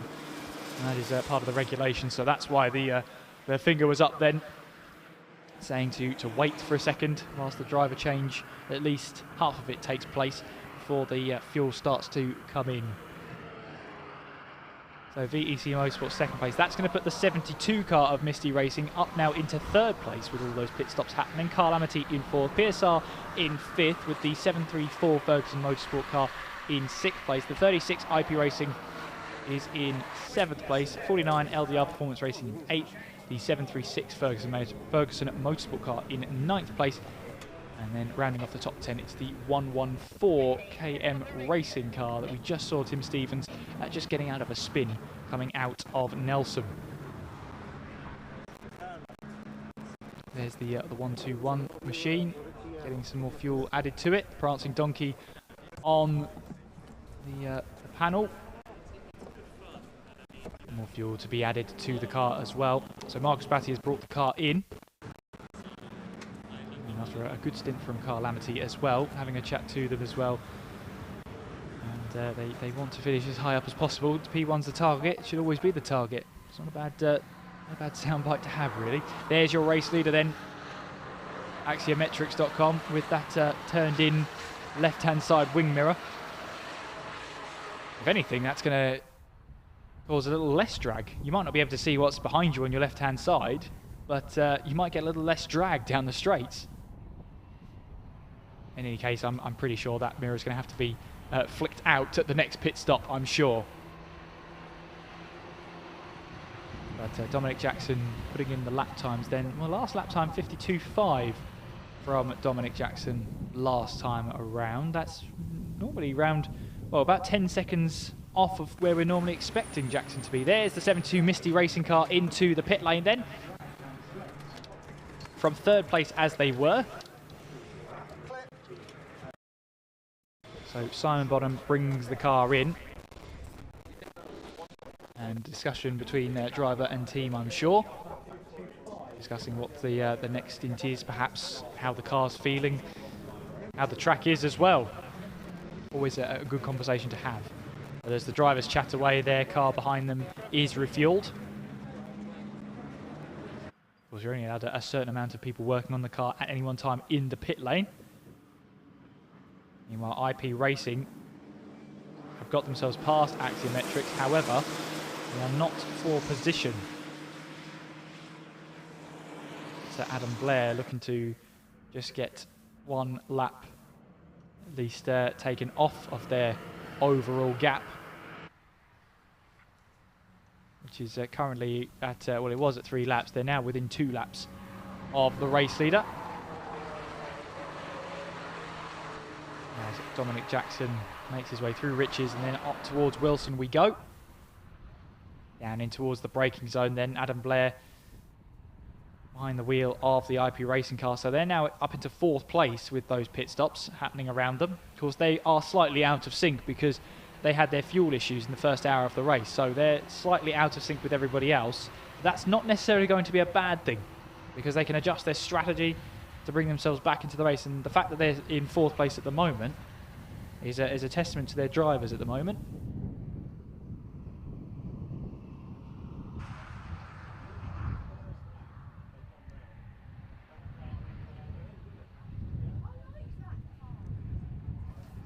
You see Adam Blair trying to wrangle the car through. Meanwhile, PSR still in the pit lane, of course. Their driver jumps in and gets himself strapped in as well. Of course, you'll notice the numbers on the back of the teams and their overall, or if you like, the high-vis, and that's purely because they just need to keep track of how many people are working on the car because it is within regulations. There's a nice handy way to know how many people are working on the car. So Axiometrics leading the way then, VEC Motorsport in 2nd place. I see just below me the Lamity car leaving the pit lane, the number 121. Marcus Batty handed over the car. And there's only 2 drivers in that stable at the moment.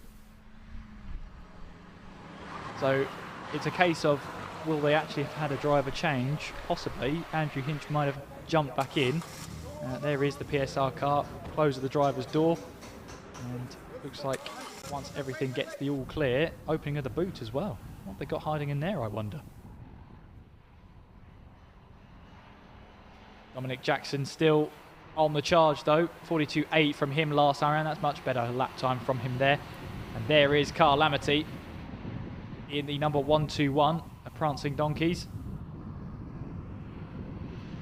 Down in towards Brundle and Nelson. Of course, the Prancing Donkey adjourn on the side of their car in place of a certain equine creature. Adam Blair just making his way through in towards Nelson, now towards Bomb-Hole. According to our screens, it is still Marcus Batty still in the car. That could tick over once everything gets caught up.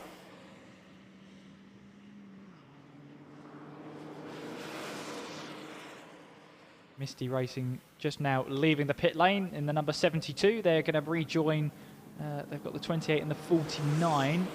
The 49 will be for, well, for Misty. They'll want to try and rejoin ahead of the number 49. Is that going to be the case? The 49 goes around the outside going in towards Riches, and this may not be for position, but that could have been important for Misty Racing in the 72 to try and get ahead of LDR Performance Racing, because now they're a lap down on the next car ahead of them, which happens to be that car ahead in the number 49. But still a long, long way to go anyway, as 72 was brought in by Adam Bottom, I believe. Oh no, it is Adam Bottom now in the car. It was Simon Bottom that brought the car in. Adam Bottom is now back into the car. Marcus Batty in the number 121 as well. LDR Performance Racing, the number 49 car, currently at the wheel is David Bywater. Now, correct me if I'm wrong, I don't think we've seen Andy Greer-Hardy behind the wheel just yet today, so we are expecting him to be behind the wheel at some point. Meanwhile, though, here goes Bywater going up the inside of the number 28 car, going through Bomb Hole. Now, this is all not for position, but this is a chance for Bottom to try and get away down the inside to at least get onto the same racing lap and see if he can try and pull the gap. He goes down the inside in towards Coram. I think there's a case that Bywater just backed out of that one. He realised it's not worth it at this point to go battling so hard, and that is going to allow Adam Bottom to make his way through and take away that position. And Bywater then not losing a position in all of that, but now Misty Racing are on the same racing lap as them, and it's a case now for Bottom to try and put the power down and see if he can try and close in. So Adam Bottom now looking to build the gap and see if he can close in. Looking up and down the order there, there's the 114 and the 41 cars. They're not battling away for position as far as I can see. They are not, but good to see them at least running line of stern at the moment. Looking for close battles out there. IP Racing, number 36, they are closing the 734 in Billy Ferguson.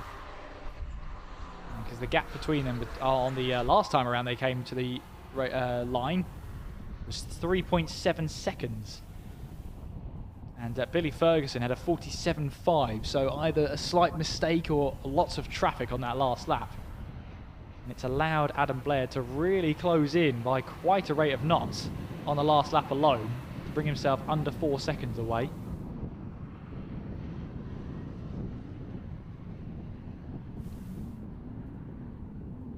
Wait and see how that all plays out. Meanwhile, we see the 141. Sorry, the 114 and the 41. I knew I was going to get those mixed up at some point. Making their way now down in towards Nelson, back onto the power, and they make their way towards Bomb Hole. You get to that stage in the race then where it's just all about making sure you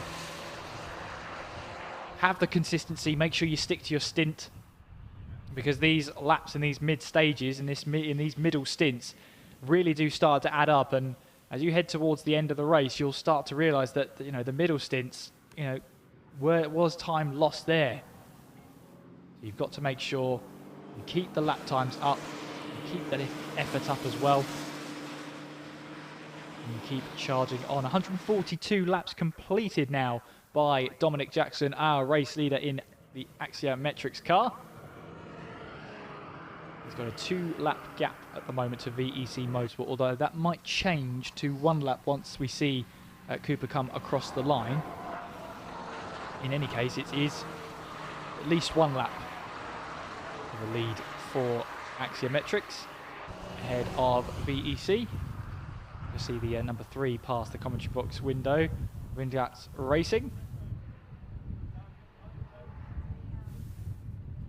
We had a tremendous start in this race. I'm just seeing the VEC Motorsport car come across the line, and it is a lap between them, so about a lap and a half between our race leader and VEC, because there you can see Dominic Jackson now making his way up towards Bomb Hole, so it might actually be more than a lap and a half is the gap between them, but on the timing screens at least it is 1 lap that separates them. 4 hours and 44 minutes left to run here at Snetterton in the Schreiner Arena 9 hours of Snetterton. It is Axiometrics leading from VEC Motorsport. IP Racing in 3rd place with the 734 Ferguson Motorsport car in 4th place. So IP Racing, Adam Blair has actually got past Billy Ferguson and has now moved up into third place. Meanwhile then, race leader, axiometrics.com, Dominic Jackson is into the pits. So about a lap and a half between himself and VEC. Now VEC, if you are just joining us now, welcome along. But they did run a very, very long stint, about 2 hours 50 minutes did VEC, so we're not expecting them in for quite some time. As the crew work on the car, they work on the driver change. At least get the driver out before they start fueling the car. So the drivers can have a briefing and a chat as the car is refueled. I meant something to the drivers. I'm not good at translation there, but there's definitely a conversation to be had for the Axiometrics team. So the team made up of Dominic Jackson, Nigel Griffiths and Tim Wheeldon. As the fuel into the car. Now we've had a 2-lap penalty for Semprini Racing for a refueling infringement. So 2 laps will be taken away from Semprini for a refueling infringement. Now that could mean a number of things. It might be that they were refueling but also working on the car. That could be something to do with what that refueling infringement could relate to, but unfortunately we never saw the incident, so we can't really comment. But in any case, the thing we can say is that Semprini Racing 2-lap penalty.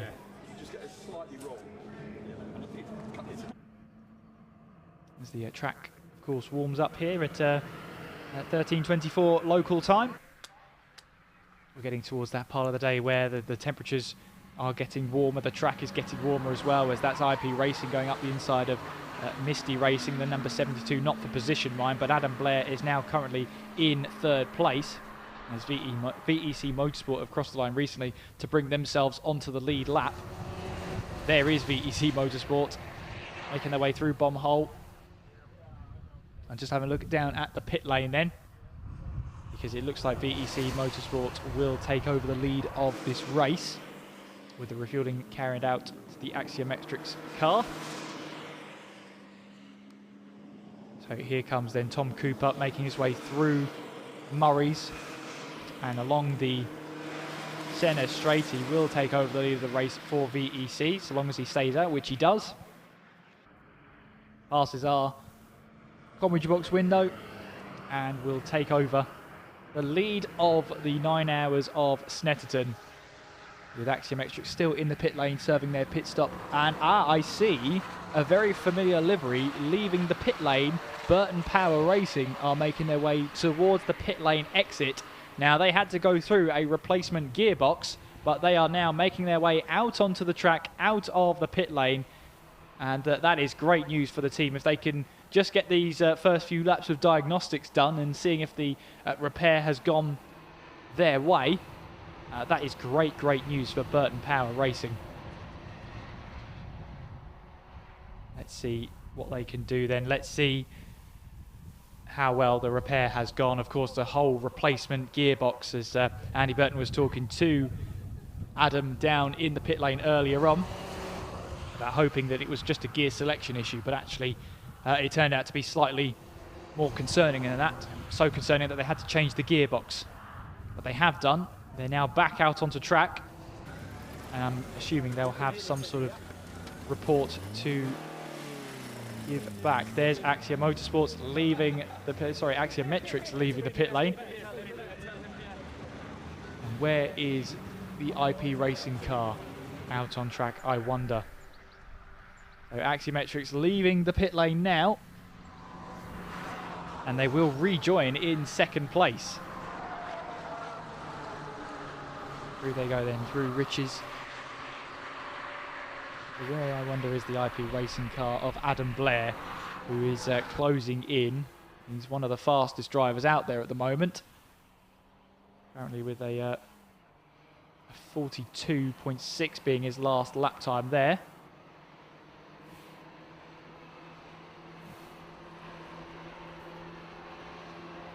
So VEC Motorsports in the lead from Axiometrics, IP Racing in third.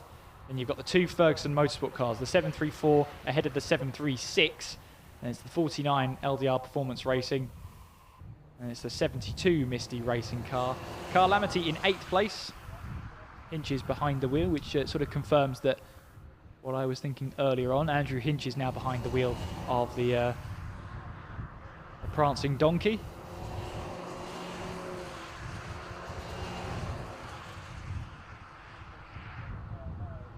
KM Racing in 9th place in the 114, and then it's the number 23 PSR team rounding off our top 10.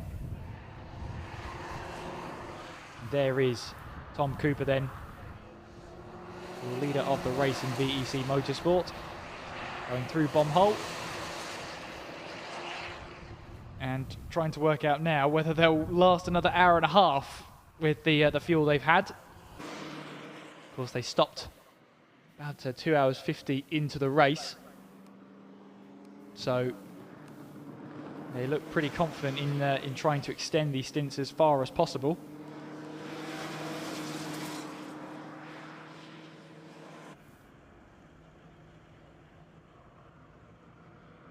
If they can extend them as far as possible, it means they make fewer stops. Therefore, we're seeing sort of 4 minutes to get a pit stop around here. Just over 4 minutes, in fact, to execute the pit stop, get the driver change, fuel up as well, and then up to your choice if you want to make a tyre change, which normally takes it beyond 5 minutes, the pit stop. And if they can afford themselves that much time by making one fewer stop, will be having a great time. Now, the only thing that stops them is that they're only allowed to have a maximum 3-hour driver stint. So they could stop, but if they don't change the driver, that still carries on for your driver stint, meaning that someone has to jump in at the end. Now, they'll be looking to try and make the fewest possible stops, but the fact that their first driver didn't get to 3 hours, it means that there's possibly a likelihood they will have to just jump in for a quick driver change and possibly a splash and dash at that point. But as we get towards the latter stages of the race, we'll sort of understand the strategies a little better. Not 100%, but we'll understand them a little better. There was a time penalty being awarded to the number 23 team, which is PSR, for track limits. That's just a 5-second penalty being awarded to PSR, as there is VEC. Tom Cooper making his way down the centre straight to begin another lap. 146 laps completed now in the Snetterton Schweinerennen 9 hours. Schweinerennen, of course, if you're not brushed up on your German, which is absolutely fine. If you're not brushed up on your German, it literally translates to pig race. And there was a pig race earlier on. In fact, yesterday, once qualifying, in the changeover in the build-up to qualifying, we ran yesterday with some track day championships running on the 300 layout. And before EnduroKA went out, there had to be the changeover from the track from the 300 to the 200 that we're racing on today. In doing so, it left a bit of downtime on the track, and the EnduroKA drivers, teams, representatives all headed out onto the track. Now we've got a safety car that's been deployed out on track, and that's why. That's the 72 Misty racing car that's on the grass. And a tough day for Misty Racing gets even worse. That car is stopped and the safety car deployed, which will neutralise this field then. 4 hours, 34 minutes on the clock. And at the moment then it's VEC leading the way. Axiometrics in second place, with IP Racing rounding off the top three. I have a feeling, and a strange suspicion, that we might get a little bit of a busy pit lane. Now, this is an important decision for VEC Motorsport to make. They are, of course, in the lead. There's the 77 into the pits. And that's the 77 racing car into the pits, and we might get a busy pit lane here, with teams deciding that now is the time. That they were close to their pit window anyway. We might as well bring you in and get the changeover done and lose relatively little time compared to that if it was green flag racing. There's the safety car just now heading towards Riches, ready to pick up the leader. And, well, VEC have responded. They have absolutely come into the pits then. So I said it was going to be an important decision. They've taken that decision. Tom Cooper is now into the pits, which means then they're not going to lose as much time as Axiometrics did. There they are then in the number 8 car. Of course, with the refueling getting underway, someone has to be behind with the extinguisher as per procedure. And they're right next to the 114 car of KM Racing. And you see a few tyres at the ready. I do wonder which tyre will be changed. No prizes for guessing, I think, the front left. Could be completely wrong, and I normally am, but I'd like to think I'd be right in that one. There's the 49 car coming into the pit lane, then that's the LDR Performance Racing machine, as the recovery gets underway then for the number 72 Misty Racing team. And a torrid day for Misty Racing, unfortunately. Adam Bonham in the car, as the safety car now makes its way in towards Brundle and Nelson, having picked up the number 88 car, which is the 88 car being the Camel Racing car. So not necessarily the race leader, but it has just picked up the field and gathered them up before we get to the incident that has caused the deployment of the safety car.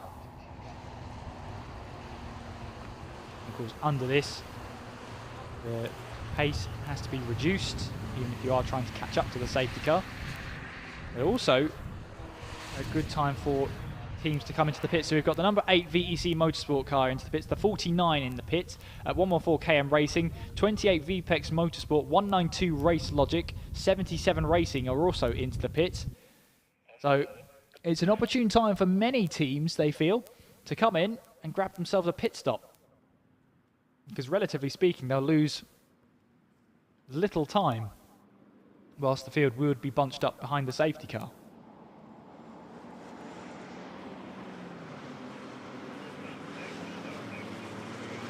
Of course, once those pit stops are completed, it will be a bit of a shuffle up, as it is a slightly busy pit lane.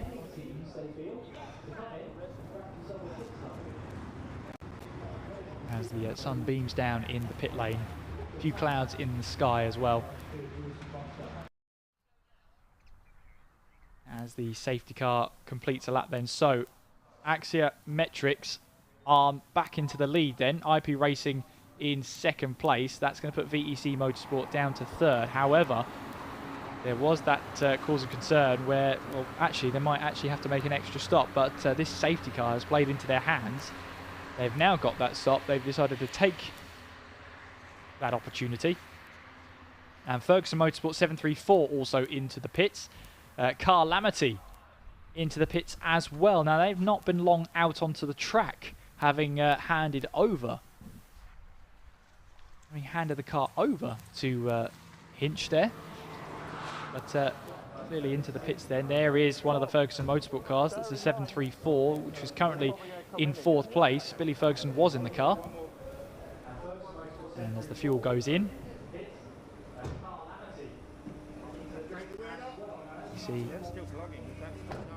EC Motorsport as well, third place at the moment. The car behind them, at least, is in the pit lane anyway and came in after them, so you shouldn't have to worry about losing a position. But there's the 72 Misty Racing car being recovered. And a torrid day for both sides of the Misty Racing garage now. As that'll be the that problem there. There's a missing part and portion of the car. That's probably why it wasn't going anywhere. And that we needed a safety car to recover the car. So the safety car will now take them through bomb hole. As might be a little tight to go racing this time around, but I've been wrong before and I'll be happily proven wrong again. And there you can see, yep, there's the rear right missing from the car. The whole wheel is off. Now, to use a Mark Werrell phrase that he's used today, is that cause or effect? I'm not sure it's the same effect of those words, but what happened there, I wonder? Now, Misty Racing did have concerns about the hub failings. In fact, both cars last year, when we had the 12 hours at Snetterton, both had the failures. The wheel's come off. The wheel has come off. The recovery team putting the wheel back in, or at least back onto the their pickup truck. So that's not good news at all. So that's some sort of failure, unfortunately. But the car is being recovered now back to the garages. And hopefully we do see the 72 Misty Racing come back out, because that's really, really unfortunate. We are under safety car though, but the last remnants of the recovery still taking place though. I can't imagine though we'll be under safety car conditions for too much longer. Now, at the moment then, Axiometrics are at the top of the standings then. IP Racing in second place with the 736 and Ferguson Motorsport car in third. Then it's VEC in fourth, although they are still in the pit lane. I look over my shoulder, they are still parked up there. And there they go, there they are on your screens, leaving the pit lane now. Safety car will be in this lap. Our second safety car of the race. As the field will get bunched up again. And there you see last remaining drivers and teams who have pitted are now rejoining onto the circuit.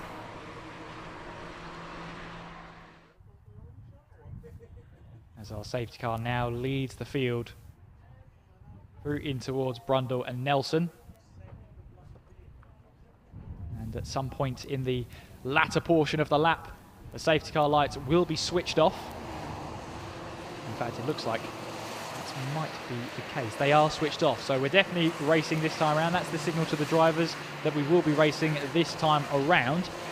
And because the number 88 is at the top of the field, it will be up to them to restart the race once the safety car is actually pulled off into the pits. Although it does look like, though, that Tom Derbyshire doesn't really show any signs of wanting to slow down. He wants to get this race restarted straight away, as quickly as possible. Safety car will peel into the pits, and Tom Derbyshire now, it's up to him when this race is restarted. He'll see the green flags, and that will be the indication to get this race back under green flag conditions. We are racing once again then, and that pit stop shuffle under the safety car has brought us now to 4.5 hours left to run, just under that, as the grid finder car instantly tries to launch up the inside of the 56, and that may not be in position on track, but it is an important one for the grid finder car to get another lap on them, or at least a lap further back in their favour. The 734 Ferguson Motorsport car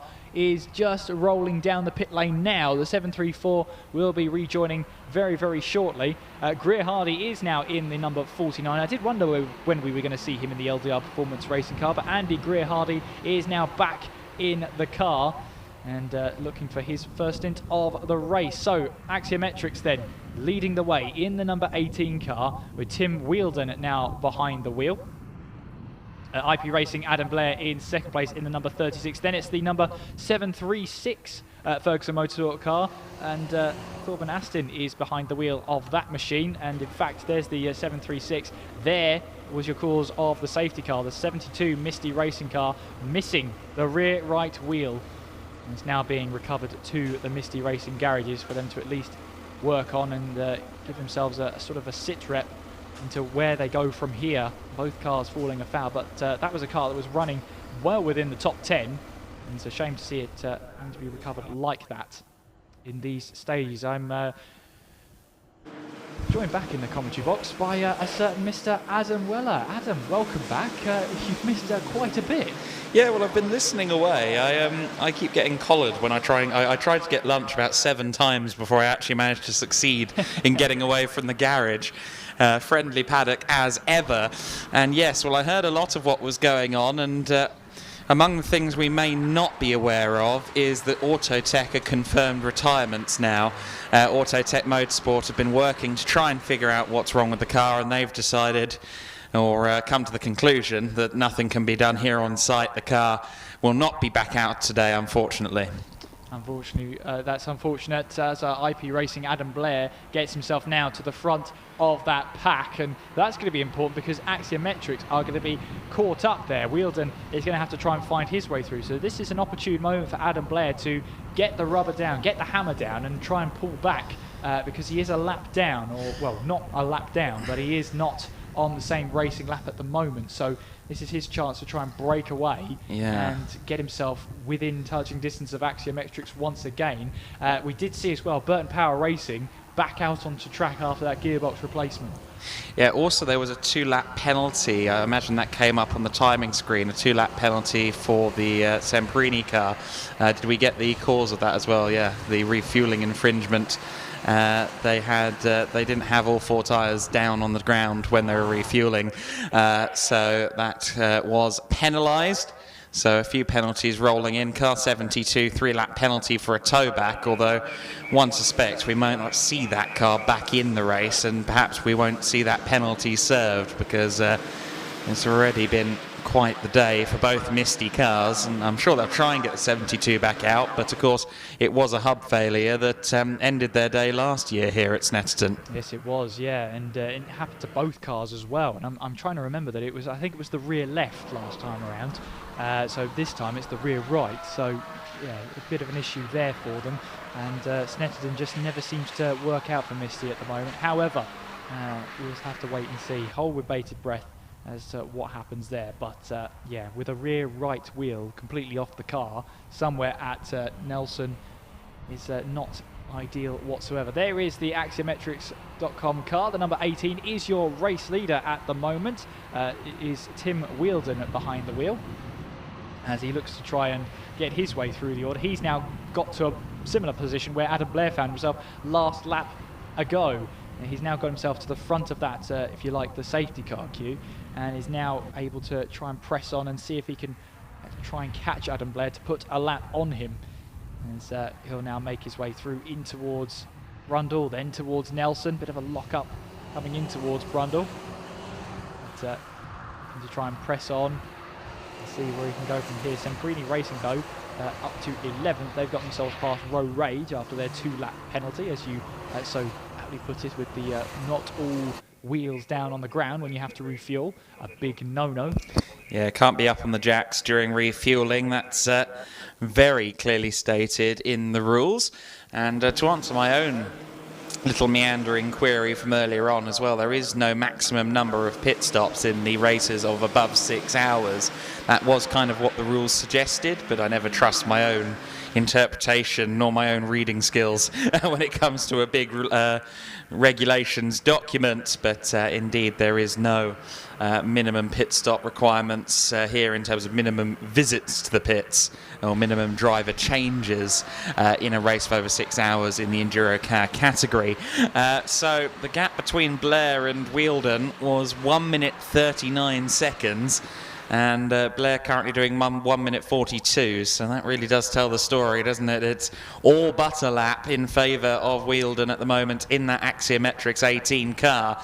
And with the situation as it's played out with that last safety car and with some of the dramas that are befalling some of the others, it's starting to feel though as though we've established our 2 favourites for the race.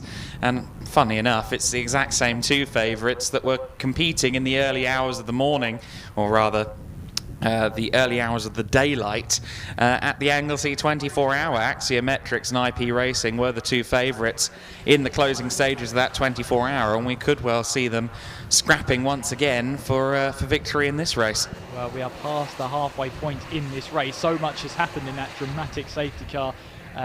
In all of that, we missed the halfway point being passed, which has now been passed well and truly. So we've got just half the race left to run then. 4 hours and 19 minutes. I keep doing that. It's not 4 minutes, it's 4 hours. I keep doing that. It's not good.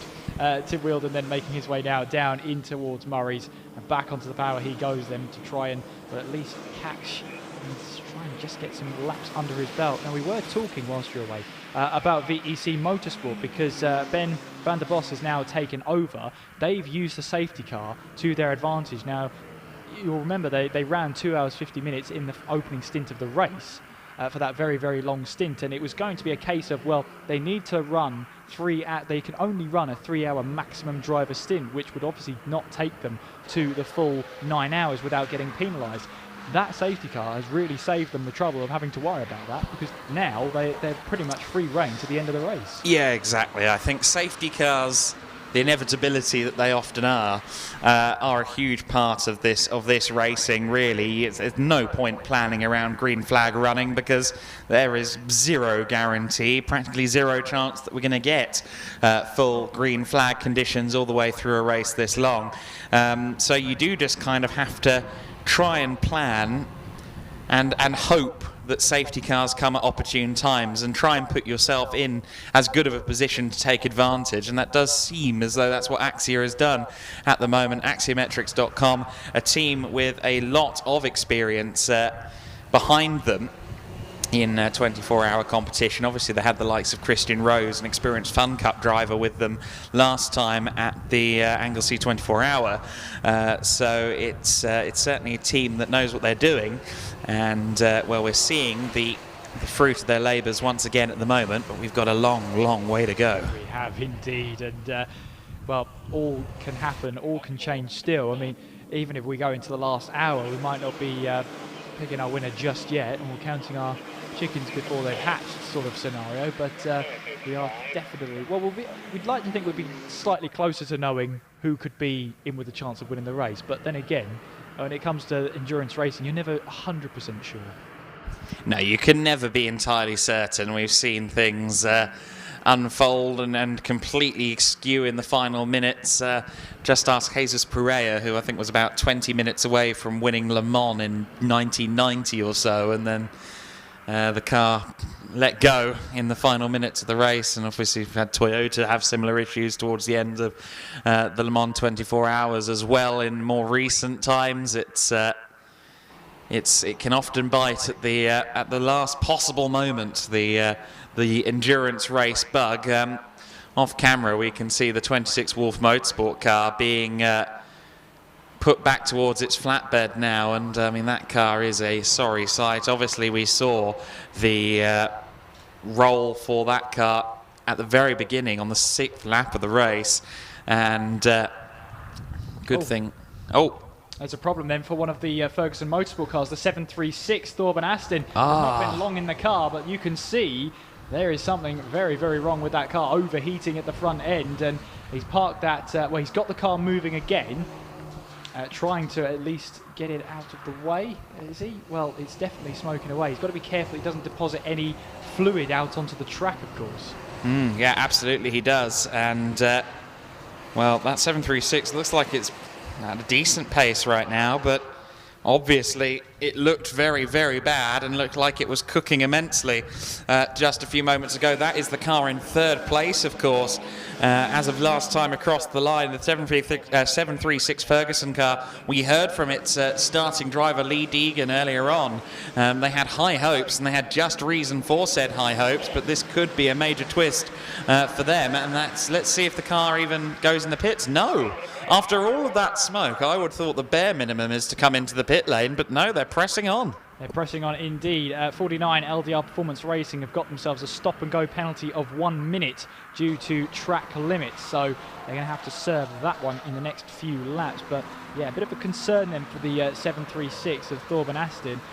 Whilst it was steaming and smoking away, that may just be that it was just resting for a little bit, but it's hard to say that it's just that. Worth keeping an eye on that one and seeing what becomes of it, because as you say, it's our 3rd placed car at the moment, and at the moment we saw it not in a great way.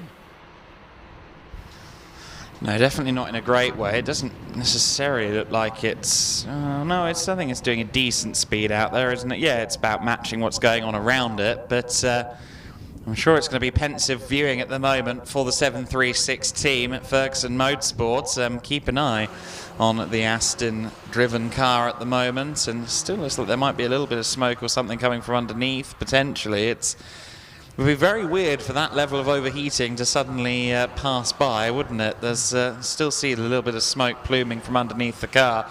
Things do not look A1 there at all. I wouldn't be surprised to see it get black and orange flagged if that continues to show itself.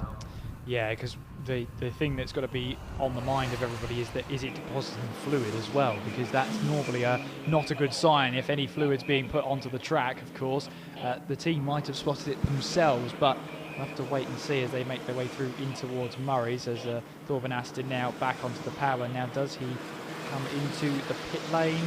No, he doesn't. He stays out. So he feels that the car's okay, but the car externally is not showing encouraging signs that it is. No, yeah, pace is there, but the smoke is also there, and often there isn't smoke without fire. So let's hope that this doesn't persist for the 736 crew. As we say, they'll be watching with bated breath. They've already fallen away behind the top two in this race, and well, let's just keep our fingers crossed for them. There goes ESR. Sorry, the number 28. Looking to get a position there, but well, not a position, but just trying to get track position at the very least.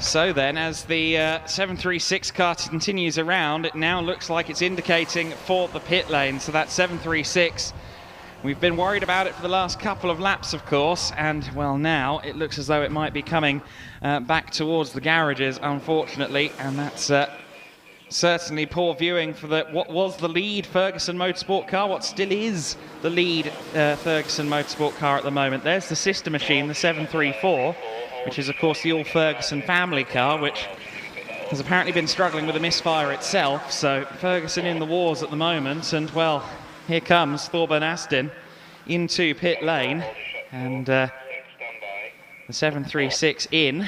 We've got a very visual indication, of course, of what has caused that car to come in. We've seen the smoke, and they'll probably be having to work hard now to try and get it back underway, but it depends really what's overheating. It's going to be a matter of diagnostics at first, and diagnosing a car that's overheating is often quite difficult because, no surprises here, the engine bay is often rather hot. So it's going to be very difficult work for them in the garage there at Ferguson Motorsport. We'll have to wait and see quite what's happening there.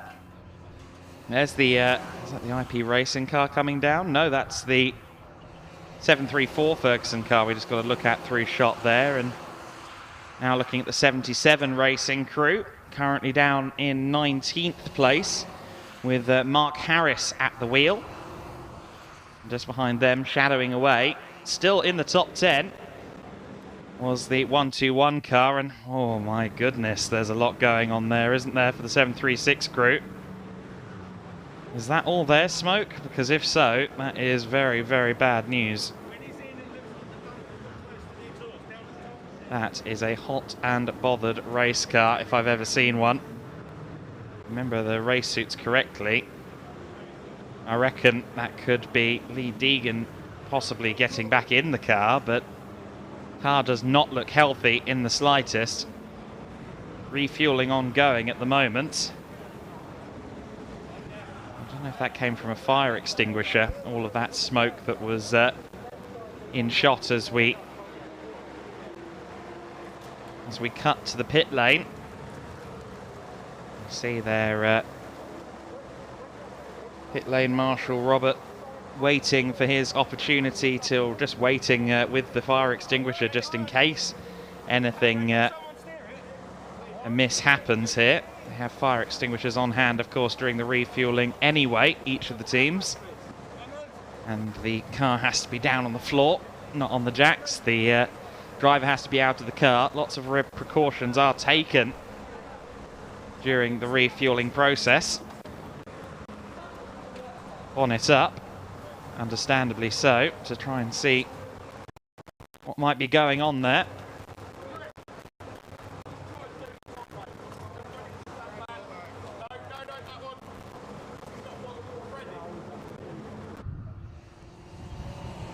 '56 and the 1-2-1 running together at the moment. That's Hard and Enthusiastic, about to get put another lap down by the car in 7th place. The 56 car currently being driven by Philip Truman. He was in there earlier, quite a lot earlier. I don't know whether he's just back in the car or whether he's been on quite a long stint. I'm not entirely sure, but Hard and Enthusiastic currently running up in 17th place, so they've made up some places. They're ahead of some cars that are out on track. And also, speaking of cars that are out on track, according to my timing screen, it looks as though Misty Racing have got the 72 car back out there, which is fabulous news as well for Misty Racing. The 72 is Adam Bonham at the wheel at the moment, actually. And it looks as though we may have the car running, which is very good news indeed. 136 then, or 736 I should say, sorry. Ferguson Motorsport car still with smoke. Is that coming from the exhaust potentially, that smoke? I wonder if they may have an issue with the cat or something like that. Catalytic converter. Not sure, but it's going into the garage, isn't it?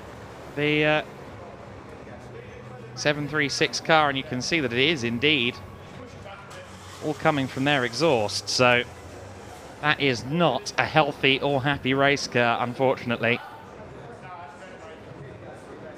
That could mark the end of this car's stint as a front runner in today's race. Was running up as high as 3rd place.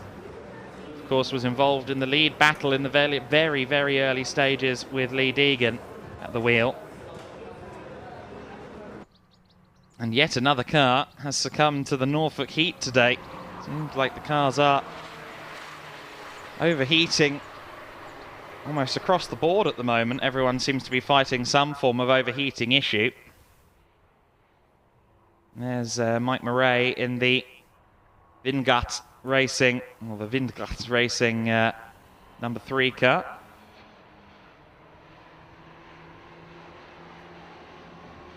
Mike Murray, the South African driver, who took over from Callum McDougall earlier on. Of course, he's being pursued by our race leader at the moment. That's the 18 car. That is Tim Wheeldon at the wheel. Tim, of course, wasn't with them for the big win at the Anglesey 24-hour.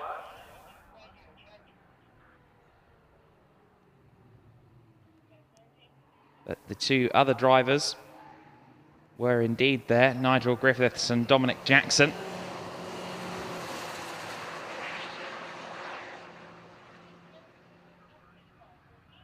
The team took the win in the inaugural 24-hour race for the Ford KAs. There has not been a previous edition of any 24-hour race for the EnduroKA, so they are down in the history books as the first ever 24-hour race winners in EnduroKA. I'm sure not the last either. I've heard discussions about next year regards the 24-hour, in particular to where the 24-hour may be held, and if the rumours I've heard are true, very, very exciting indeed. The 734 car currently with Joe Ferguson back at the wheel, so Billy has been uninstalled. And Joe is back at the helm. You see there the Row Rage car. Under a little bit of duress from, is that the number 28 potentially? No, sorry, that's the number 1 car, of course. That's Burton Power Racing, just following the 41 through at the moment. Burton Power Racing, after their extended pit lane stay due to gearbox issues, it is now Colin French at the wheel. I know Colin's getting a lot of support from those who follow the Shine Automotive team, who he usually competes with, the number 180 car, but they're not entered this weekend, so instead Colin French has been added to the lineup for the Burton Power Racing team. Unfortunately, it's been suboptimal so far for Burton Power Racing. Colin French down in 21st place and some 33 laps off of the next car, which is the Misty Racing 72, a car that's had its own well-documented issues. Toby Owen currently at the wheel of the grid finder machine that we saw go through a shot a moment ago, the orange and black 42. Toby, who has raced MX-5s among other things and is exceedingly handy if you put him in a sim. And Toby has had a bit of a difficult weekend thus far. He rolled the original car, Grid Finder 1.0, in Friday testing.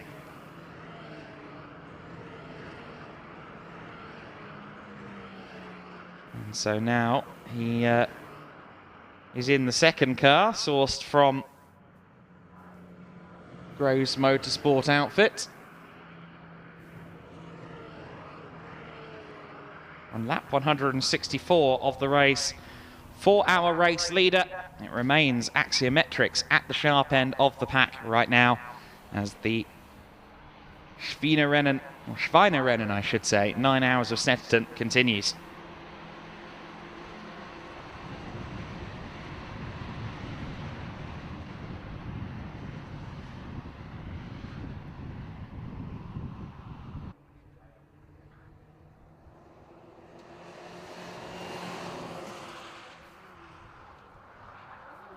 So we continue to follow the 72 car at the moment. The Adam Bonham driven Misty Racing machine, one of two entries and the only Misty Racing car left running. Just a relief, frankly, to see it back out there. Great pack of cars that we're following around the circuit at the moment, and what a shot that is at the bomb hole. You also saw the 49 LDR Performance tuning car involved in that pack. That car is up in 8th place, although it was a bit higher up the order earlier on, of course. Andy Greer-Hardy now at the wheel. And a little ways off the pace by the looks of it in the 145s.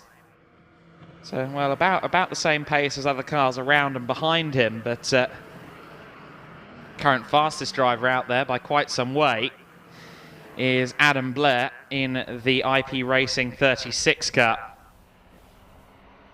So Adam Blair pushing on, trying to shrink the deficit between the IP Racing 36 and Axiometrics.com. Of course, we saw previously that they were in the same shot, almost a full lap apart, and I think Adam Blair is steadily shrinking that advantage. You can't see the 36 car ahead of the Axiometrics 18 anymore.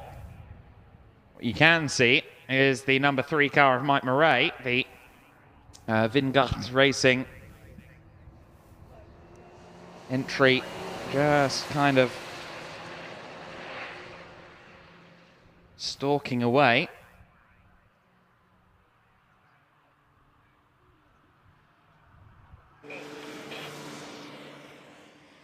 The 36 car has just crossed the line for reference as Axiometrics goes through Coram and into Murray's. So I'd say about 10 or 15 seconds gained. Yes, in fact, just over 20 seconds already Adam Blair has gained since the safety car came back in.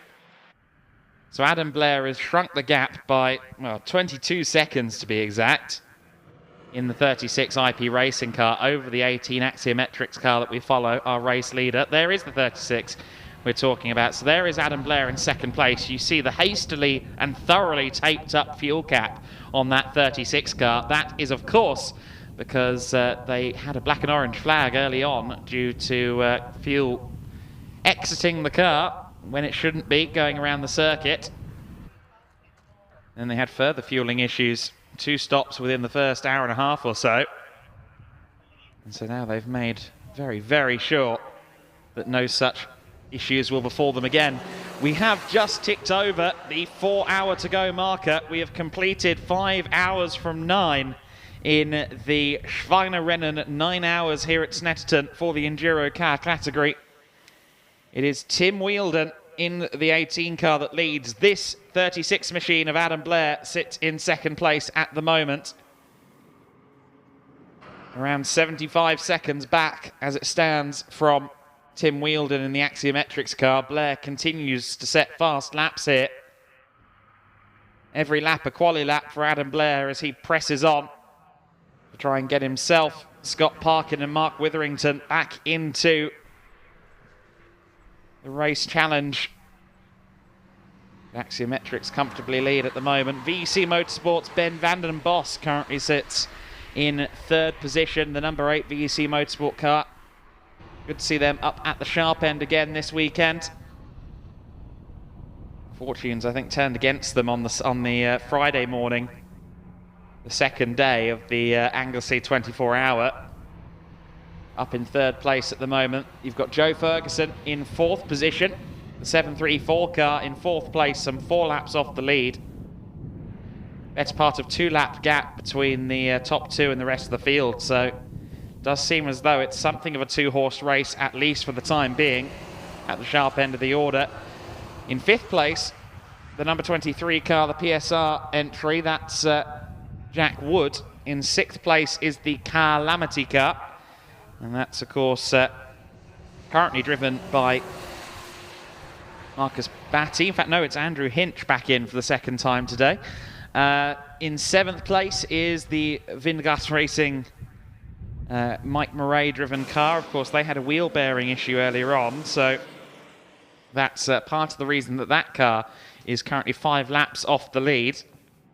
I'm sure we're going to see Vindgat at least challenge for the top 5, and you just saw there a bit of signalling from Wheeldon at the wheel of the 18 car saying go past, go past. Mike Murray has obliged and has now unlapped himself up against the Axiometrics car of Tim Wheeldon. So Wheeldon feels that Murray has the pace and maybe just wants to sit in the tow for a while. Just to continue on this top 10 countdown.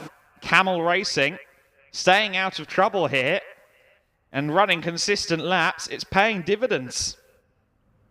Currently in 8th place, the 88 car. The car you see, oh, well, that's the number 2 on screen at the moment, but the 88 car is running nicely, and at the moment it's Tom, not Tom Owen at the wheel, sorry, it's Tom Derbyshire at the wheel at this moment in time. The Camel Racing car is, of course, run by a set of neighbours, the Winchester residents who all got together in their back gardens during the lockdowns and said, you know what, we want to give this racing thing a go. Well, currently they're going for a top 10 here. The 88 crew, keep an eye on Camel Racing. 49 car of Greer Hardy, the LDR Performance Racing car, sitting 9th place at the moment, and just to round out the top 10, Semprini Racing's 27 car, David Evans, currently rounds out the top 10. In 11th place, it is the VPEX Motorsport machine. That is the number 28 car. We saw that started earlier on by Sam May. It's now Costa Kritzis at the wheel. In 12th place, the number 41 Row Rage Motorsport car. And that's currently got Greg Caswell at the wheel. 13th place, and just a few seconds back, actually, is the Race Logic car, the 192. Winwood at the wheel of the 192 car right now, Mark Winwood. 14th place is the 114, the KM Racing car. And that's Andrew Malpass at the wheel at the moment. 15th place is the Castrol car. The In-Betweeners Tribute livery adorned to that machine, and it's currently being driven by David Murfitt. 16th place is the Hard and Enthusiastic crew. 17th place is the 736 Ferguson Motorsport car, which is still in the garage at the moment. 18th place is Gridfinder's Toby Owen. although he, I think, has just just passed for 17th place there, the Ferguson Motorsport car, as it continues to sit in pit lane. 19th place is the 77 racing car, the 72 Misty Racing Machine, the lesser troubled of the two, still just about in the top 20. Burton Power Racing's Colin French in 21st place in that number 1 car for now. Autotech Motorsport confirmed not going any further in the 64. The 172 also a confirmed retirement after issues for Misty Racing. And rounding out the order on the timing screen, but of course long retired, is the Wolf Motorsport number 26, the Pink Pig. Had a bit of a roll this morning. And thankfully Chris Reed, who was at the wheel, was communicative and sitting up on the stretcher and talking to the medics after the roll, so hopefully he is okay and will be joining us again in the EnduroKA paddock in the not too distant future.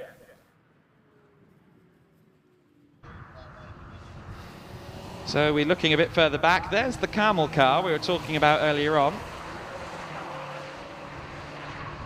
You see there the 114 getting out of the way. That's the K&M racing car we're talking about, and obviously we spoke to Andy Malpass earlier.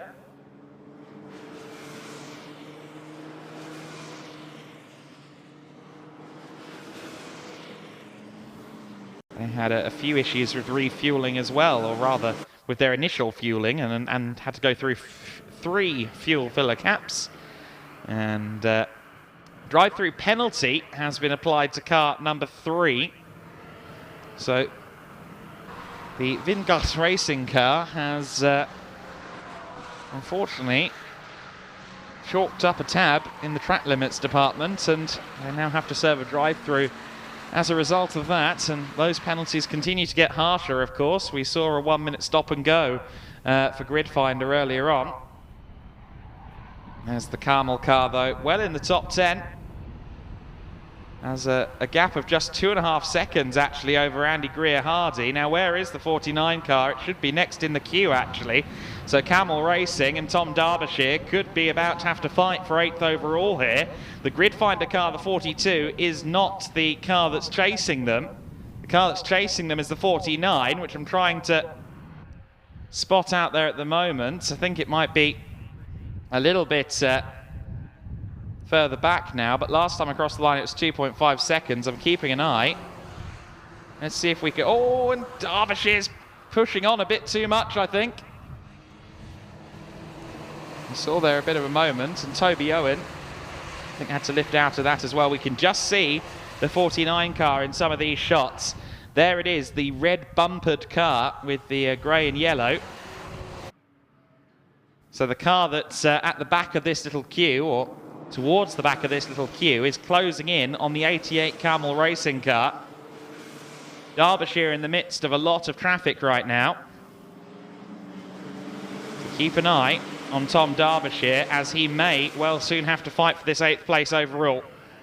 Semprini Racing have just put themselves onto the same lap as well, potentially. Look at this cluster of cars coming across the line at the moment. Amazing stuff. They've all grouped together at the moment, and the man who's working hardest to try and get through the pack and get to the 88 car is Andy Greer-Hardy. In that 49 machine, there's the 88. That's the car that Greer-Hardy is currently pursuing. Tom Derbyshire at the wheel. You weren't tuning in when we extensively discussed them at the very start of the day. The Camel racing car, as I alluded to during the top 10 countdown, is a team composed of effectively neighbours. They were all they all live on the same street, and we're in the same new build kind of cul-de-sac situation. And they got together during the lockdowns, chatted to each other in the back garden, wanted to go racing. A couple of them have heard of the EnduroKA category, thought it was a good idea, hopped on to the internet and did some cost analysis, and would you believe it, they're now racing. Great story for the Camel guys, and Winchester-based drivers currently well in the top 10, but 8th place could be under threat because there is the LDR performance tuning machine of Andy Greer-Hardy. And what was the gap between Greer-Hardy and Camel last time? It was down to 0.8 of a second last time, so it definitely seems as though Greer-Hardy has a good pace advantage, although on this lap he'll have lost quite a lot of time because I think they kind of had to string out again after they were all so close together. That little pack of cars has strung out now, and that's working in favour of Derbyshire at the moment.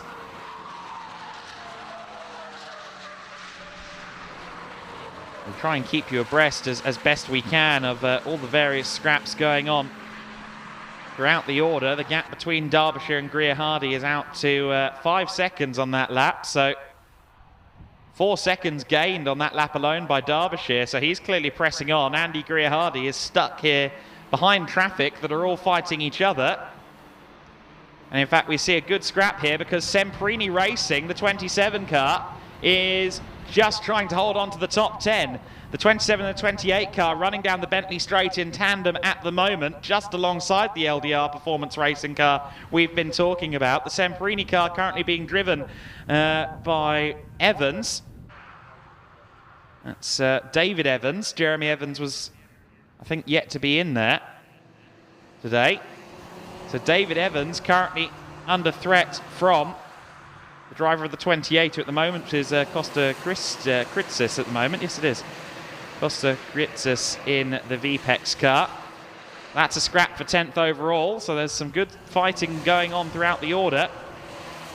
Some side-by-side action further back, but has there been a change for 10th place there? No, the 27 is still there, so still in 10th for now.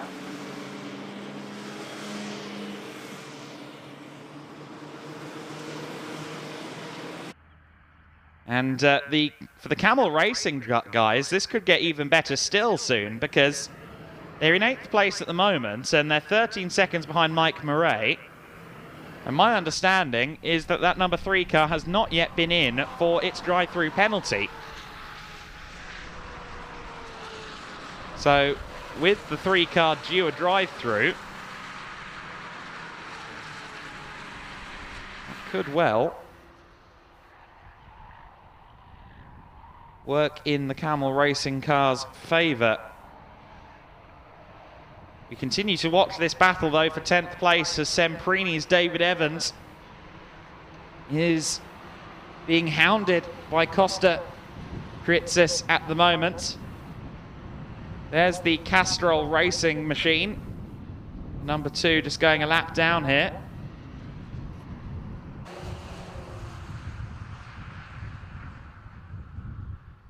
As the battle for 10th place continues on.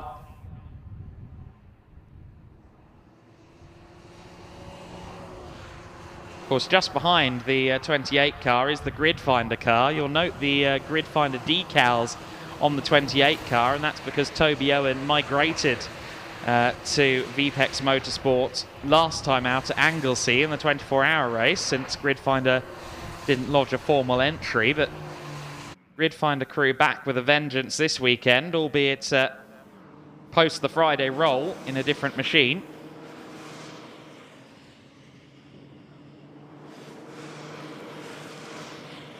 So Toby Owen, who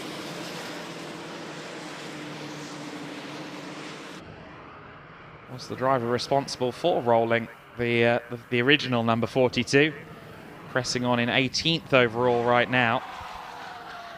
There's the battle for 10th place then with the Semprini 27 car. Still just about holding on. It's a good performance to this point from David Evans. We're expecting Jeremy in at the very end. Of course, Jeremy Evans showed his pace in the Track Day series yesterday in his Honda Civic. And for now, though, it is David Evans, and he's being stalked at close range by not Andy Greer-Hardy, sorry, Costa Kritsis in that 28 car for VPEX Motorsport.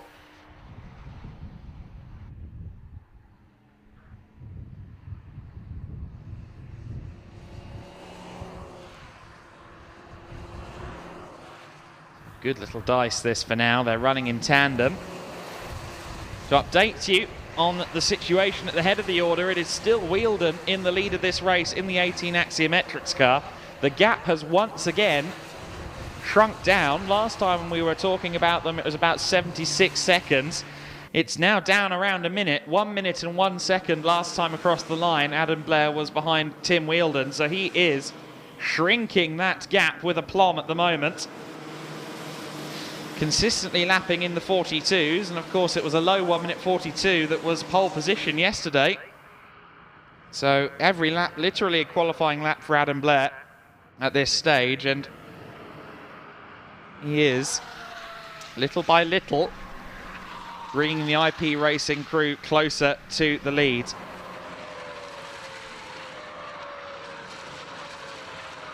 Top two, rather the top two are closing in on each other then. The battle for 10th place still very close. And on this occasion, I think Evans has made the mistake, yes.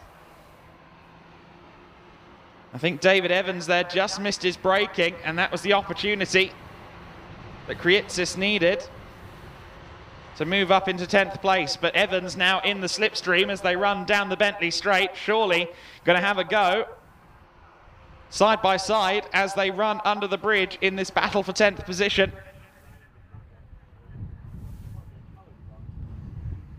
And didn't quite regain the place. I thought maybe the run was on for the Semperini 27 car, but it wasn't quite to be.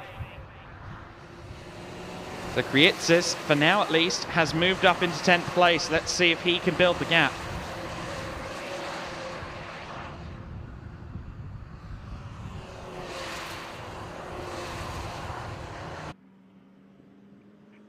Elsewhere in the pack, the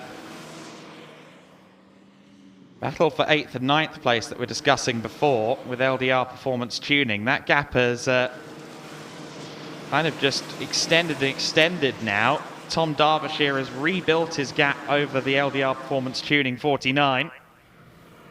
The Camel car is now the better part of 9 seconds clear.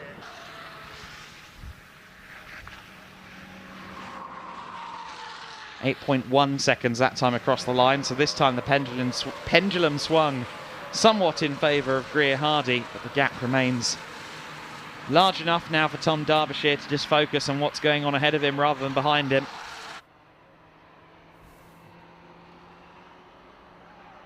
But Greer Hardy continues to press on. Of course, deep in this queue of cars that we've got, this kind of convoy of machines that's running at pretty much the same pace. You've got that 114 car there as well, the Race Logic machine of Andrew Malpass. That's, I think, in a fairly lonely 14th place at the moment.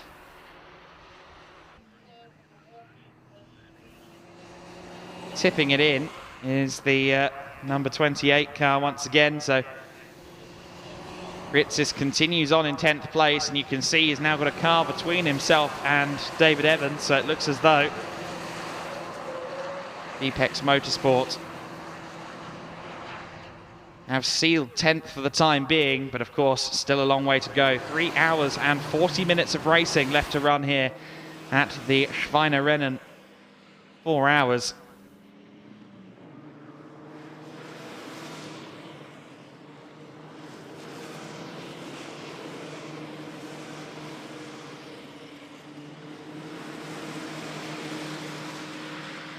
We are on lap 177 of this 9-hour race then. We'll get somewhere near that 300 lap marker. I don't think we're quite going to surpass it, but we might get into the high 200s. A few teams look like they might be preparing for a pit stop at the moment.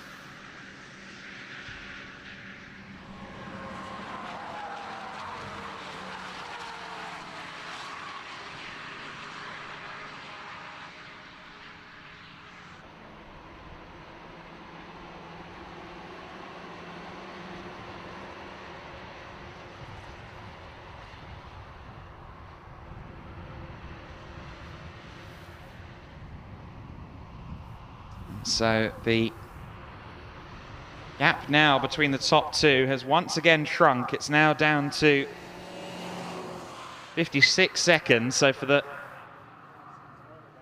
first time in quite a long time, Axiometrics have their closest competition within a minute.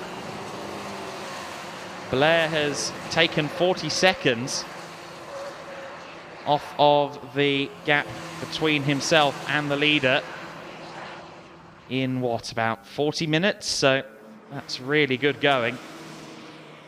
May even be a bit less than 40 minutes.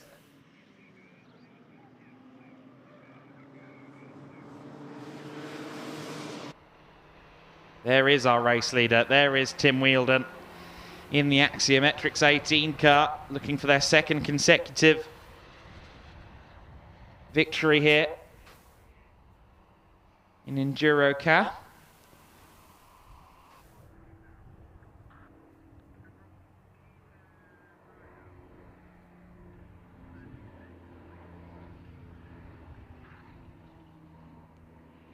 Turns through the second part of the Brundle-Nelson complex. That is Nelson.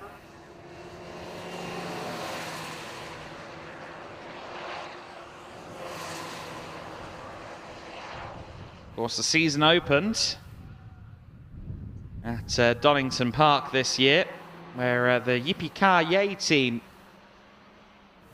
ended up taking the win.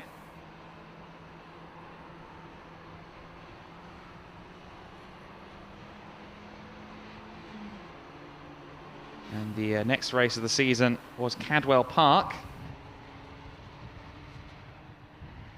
which was the first and so far only win of the year for IP Racing. Scott and Ryan Parkin with Adam Blair on that day. And now the team of the man we see at the moment, Adam Blair,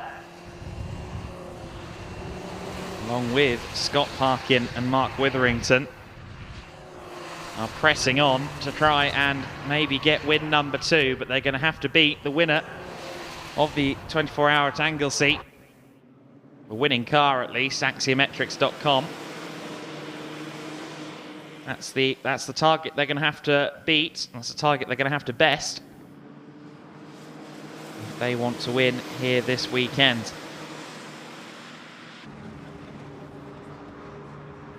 Refueling ongoing for the Grid Finder team.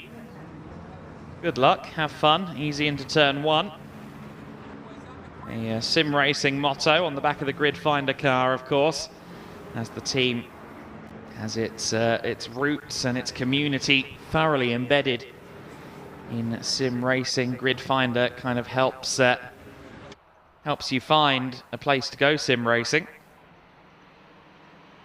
If you're after a competitive league or something of that nature, that's what Grid Finder's business is, kind of finding the right place for you to go sim racing. And I believe they've extended into the real world now as well, not just with their racing efforts, but also with the website. So the gap we were looking at, or the battle we looked at before in that fight for what was 10th place, it's now for 9th place because the camel car of Tom Derbyshire is in the pit lane at the moment. So the 88 car has fallen out of the top 10 for the time being. We'll see where they ultimately come out later on. There is the camel car being refueled, and in as well has come Vindgat Racing. It's a little more pronounced than that. It's Vindgat or something of that nature, but it's very difficult for me and my Anglo-Saxon tongue to wrap my head around the vowels there. There's the 18 car of axiometrics.com, our race leader. We approach the 3.5 hour to go mark. Rapidly approaching lap 200. We are currently on lap 180 of the race. And on lap 179 of the race, as we saw on the graphic, Adam Blair has just set the fastest race lap so far. A 1:41.741 for Adam Blair, who is clearly pressing on. Now, as the the laps get quicker for Adam Blair, the likelihood of a low fuel load also increase. So I wonder if he does have a low fuel load right now, and I wonder if we may soon see the car in as a result. I don't think it's been long enough yet to expect them in for a scheduled stop, but we'll see. Perhaps in the next half hour to 40 minutes, we may see a stop. Somehow doubt that Adam Blair will be taking the finish then today. Might well be Scott Parkin who takes the finish later on. You see Blair there looking in the mirrors. And at that rate of pace, well, no one's catching you yet, Adam. May well have been given the hurry up because he's clearly going full bore at the moment. Just closing in at the moment on the third place car, the VEC Motorsport car of Ben van den Bos, who's in turn kind of been tucked behind the 27 car of Semprini Racing for quite a while.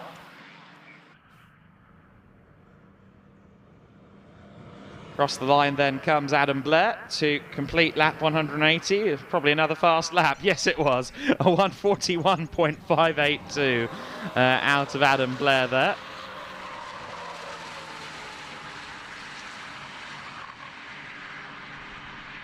Said it would be another fast lap. I wasn't quite expecting it to be another fastest lap. That's quite a different proposition. The tyre change ongoing down at Camel Racing, but of course we discussed this earlier on. We saw it with the Ferguson Motorsport guys. They pulled the car in to do the tyre change. Seems as though Camel have been rather more honest about it and are still doing it on the pit apron, but you can only have 3 people working on the car, so it is a slower process overall. But now they are getting back out there. I assume that Tom Derbyshire may have gotten out of the car as well.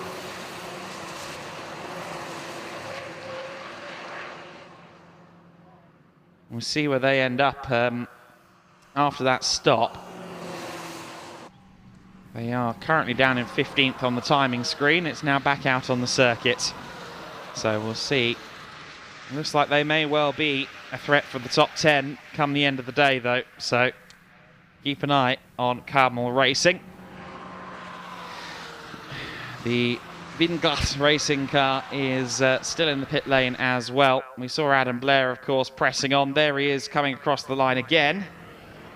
This time it's not a fastest lap. It's a mere 141.8.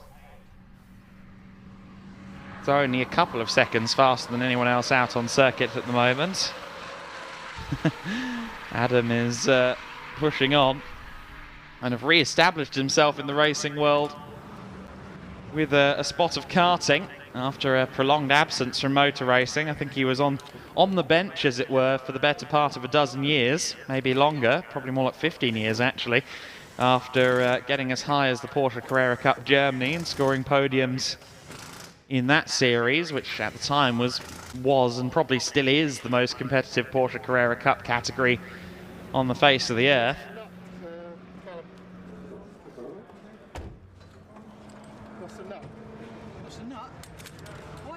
And obviously, as with many young professional drivers, budget was an issue.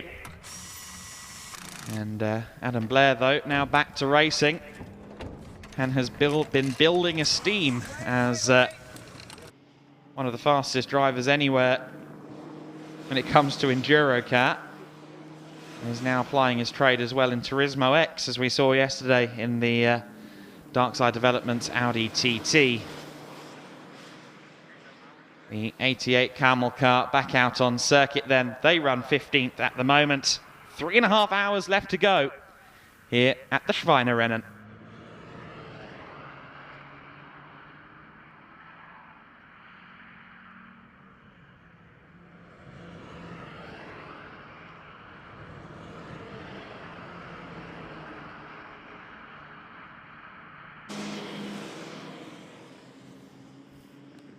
There is the Burton Power Racing #1 car then.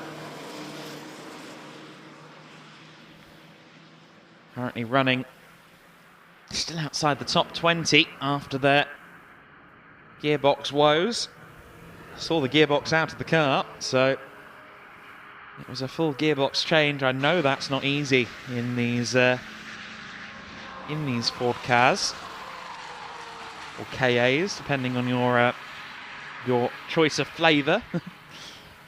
They weren't sure even what they were calling the car at the official launch back in the mid-late 90s. Of course, these are first-generation machines, and there was a second, less popular generation of Ford car that followed in the early 2010s. It's no longer produced, sadly, a Ford car. It's no longer a current Ford model. They produced them up till 2008 in this Mark 1 specification. Little 1300cc super minis, and they certainly are a great fun car to drive in anger, as anyone in this paddock will tell you.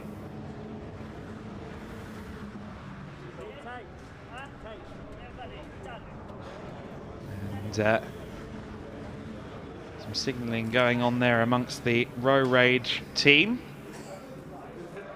New driver ready to get in.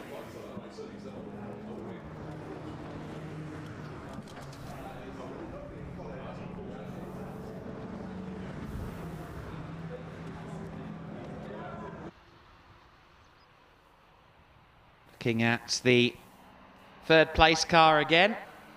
Both the third and the fifth place car, as a matter of fact, just into the top 5 at the moment, is the Prancing Donkey, otherwise known as the Calamity car, the 121, in the Nart Racing colours of Ferraris of yesteryear in the 1970s. We call it the Prancing Donkey because they do have a modified Ferrari logo emblazoned on the car.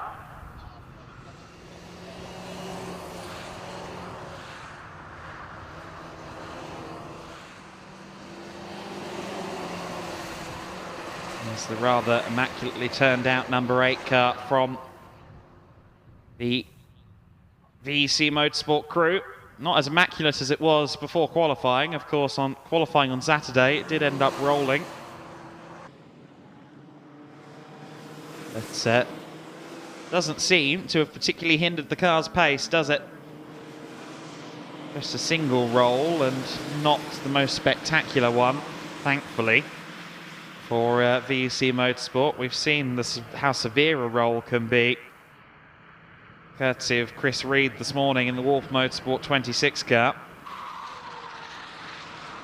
Pink Pig, unfortunately, a favourite for this race, a favourite for every race they show up to. Sadly, an early DNF today.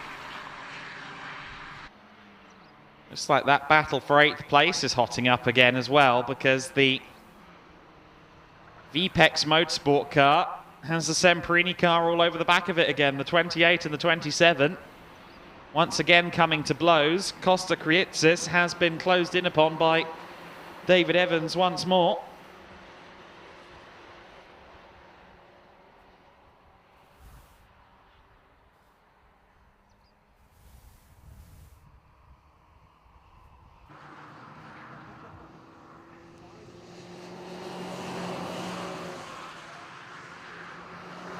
Seems as though the battle is ebbing and flowing between the two of them, which is always fun to watch.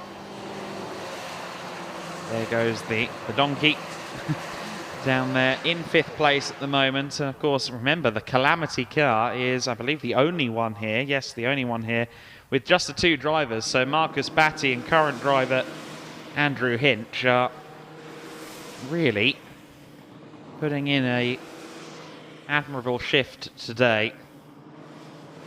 Just in the back of shot, you again see the battle for what is now 8th and 9th place between VPEX and Semprini, who remain just a few tenths apart on circuit. Of course, after the VPEX car of Kriitsis got past. That's the silver car you see going through shot there, the second last one in the queue. The 28 VPEX car, you got the feeling once he had passed this 27 Semprini machine, he thought, well, that's the end of that. But it seems that intermittently, Evans will surge back towards the 28 car. It's certainly a compelling little scrap, and just ahead of them there is the 88 car. That is the Carmel car we were discussing previously, back down in 15th place now, which makes it one of the last cars currently to not have had any significant woes, but they were running in the top 10 a while ago. I think their efforts are going to depend on strategy and safety car and things like that from here on out. But the Camel car currently entrusted to Nick Honeyman-Brown. No, it is just Nick Honey Brown, I think. Sorry. And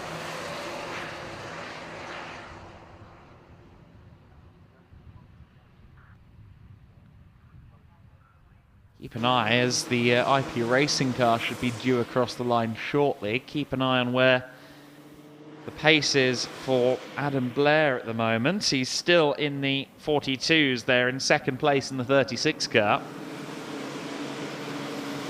Looks like Van den Bos. Oh, I thought he was going to go pit stop, but no, just being overtaken at the moment by Costa Kriitsis, who seems to have put a fair lick of pace into these last couple of laps. Was being closed in by David Evans, and now it appears not.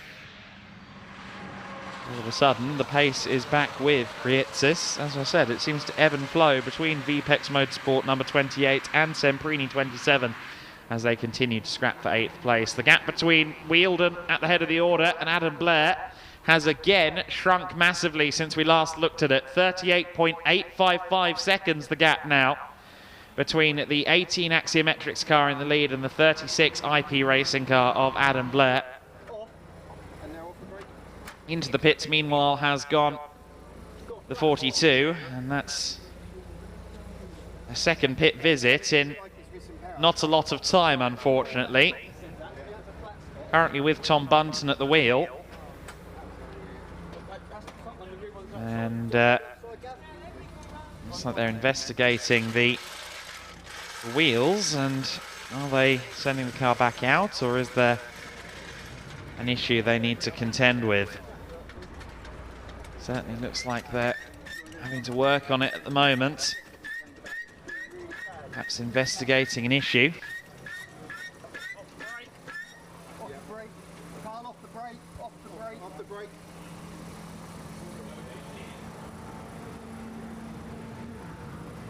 Checking the tracking or something of that nature. I'm not technically minded enough really to know exactly what they're looking into at the moment. Could be wheel bearings or something like that as well. I'm guessing the driver may be reporting a handling issue or something like that.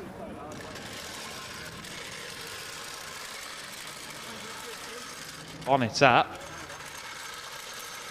So it looks like the Grid Finder crew, supported by Graves Motorsport, have something to contend with right now.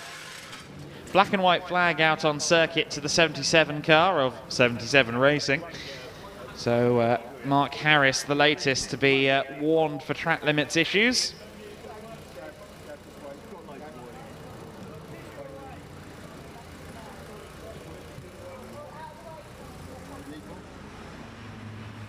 There goes the Vingard Racing car again. That's interesting, that's back in, because Bidway has not been in the car for long. Leon Bidway has taken over. But I get the impression that Vingard has had a couple of unscheduled pit visits so far. They've had 6 stops already, which is more than just about anyone, certainly more than anyone in the sharp end, although actually saying that, Greer Hardy in the LDR Performance Tuning car, that's also had 6 pit stops to its name, so a couple of teams have visited the pits more than is ideal.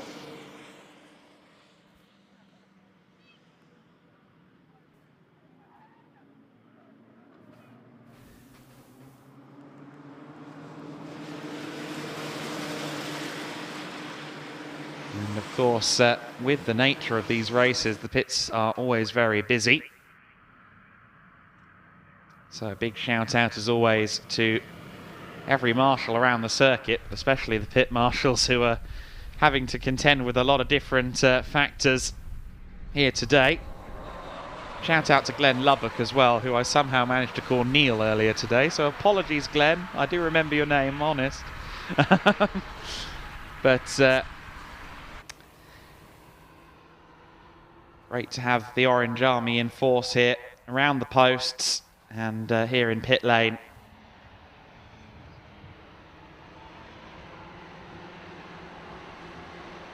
Of course, I think we probably had a few more marshals here yesterday as well, because we're running the 300 layout of the Snetterton circuit, the 3 mile kind of main circuit as it were. We're now running the 200 layout, which is far shorter, of course. 300 is a 3 mile track, the 200 is a 2 miler. And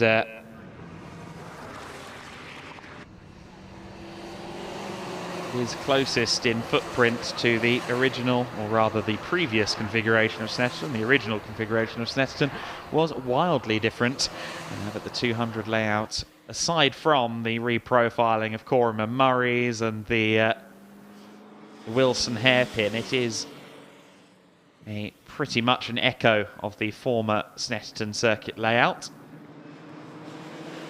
The circuit today is a lot more flexible, with a lot more facilities, courtesy of continued investment from MSV.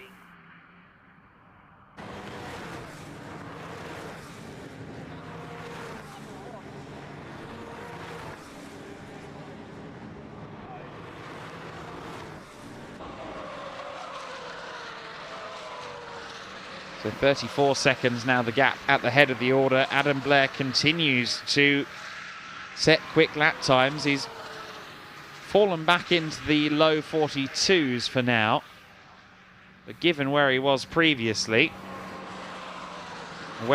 given the pace that everyone else has relative to him, clearly 36 car is still being pushed to its limits. He was in the mid 41s a while ago.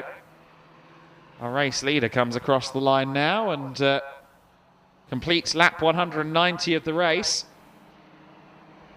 I'm sure he will be conscious, as the team will also be, that the lead between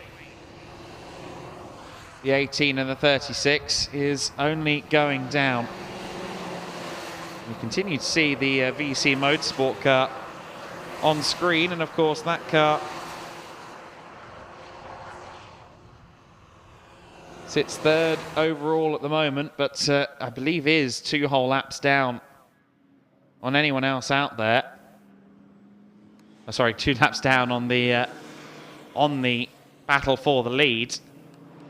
As alluded to earlier on, it does seem to have become something of a 2-horse race at the sharp end of the order, but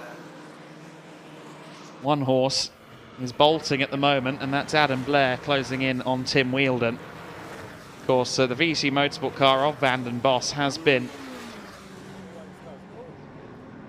stuck there behind the Calamity car of Hinch for most of the stint, seemingly. Those two are at odds at the moment. You do see a lot of that in these kind of races, even though they're not on the same lap, they will continue to scrap. Oh, Axiometrics there, seemingly going through a bit of an earthquake, but no, I think just the camera being adjusted a little bit there as they come across the line.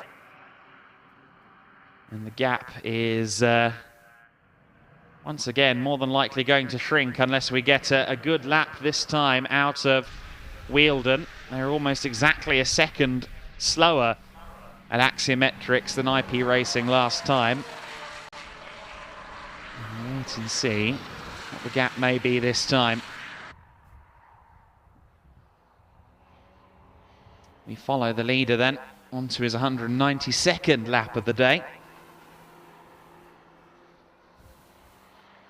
We await Adam Blair, who comes across the line now. What kind of gap is there now between this man, Tim Wheeldon, and Blair? It's It's at 32 seconds now, so again, another second taken out of Adam Blair in this lead scrap. Often in endurance racing, the battles are kind of slow moving like this. It takes a while, but eventually you have to assume that IP Racing and Adam Blair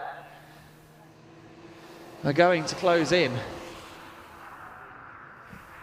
They certainly aren't closing in, but soon Blair might find himself in a position to either hand over a car in a strong chance of taking the lead, or Blair may be able to take the lead himself.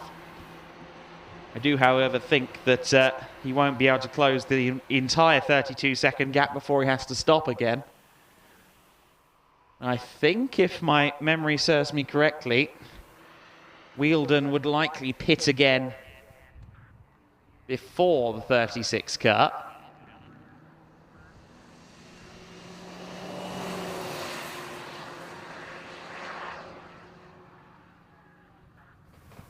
But it is currently Wheeldon for Axiometrics in the lead of this race.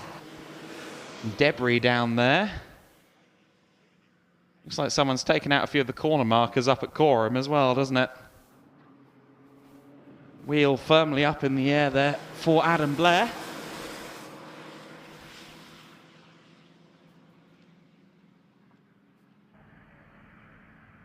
Let's see what the gap is this time. Is it down under 30 seconds for the first time in a long time? Not quite. It's 30.6.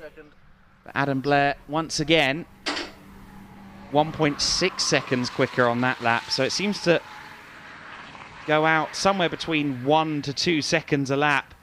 It seems to shrink in favour of Adam Blair.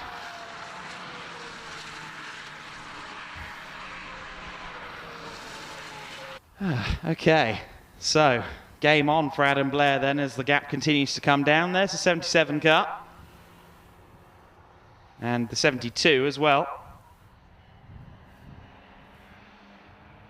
72 has had a track limits warning or two in recent times as Adam Bonham presses on.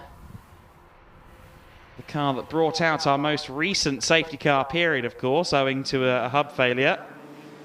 Bit of a lock-up there for the Axiometrics 18 as Wheeldon pushes on.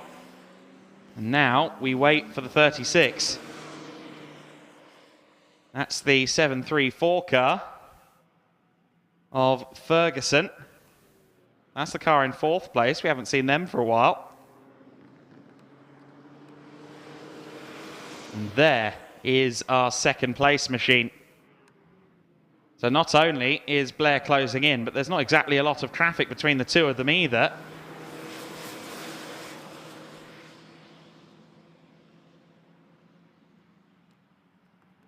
Last lap for Wheeldon was a 1:43.348. What kind of time does Adam Blair put in this time by? It's a 1:41.9. So again, the gap goes down by another 1.4 seconds.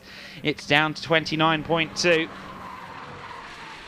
Dark Side Developments, I think, and IP Racing, very familiar with this process of just sitting here and watching as Adam Blair puts in quali lap after quali lap, and will it pay dividends as it has done many times in the past?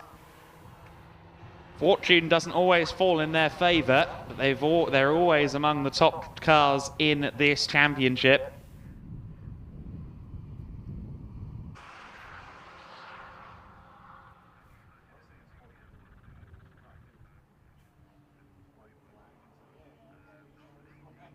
Blair turns into Brundle now. And onwards to Nelson. There's the Axiometrics 18. Tim Wheeldon at the wheel. Those are the two cars we're keeping an eye on right now as the battle continues to slowly but surely fall in favour of the 36 car.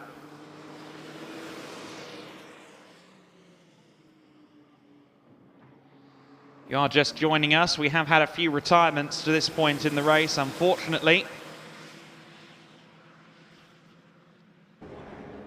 Chris Reed and Wolf Motorsport, they were very early retirements after a roll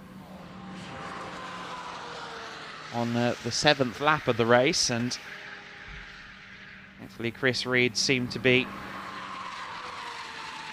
conscious and okay and talking after the incident, but he did have to be stretchered, so hopefully he hasn't sustained any significant injuries after that one. Misty Racing's 172 car with the family Davis, the two siblings, Bryony, who was in the car at the time of retirement, and George Davis, the Portsmouth-based teenagers. They both got to go in the car. One driver who didn't get to go today, unfortunately, was Mark Werrell, our commentary colleague, and quite the hot shoot. Sadly for him, he didn't get the chance to lace his boots or put on his helmet today. And that car is a confirmed retirement, as is the 64 Autotech racing car. Taylor Norton, of course, was at the wheel and the car was brought in for the final time.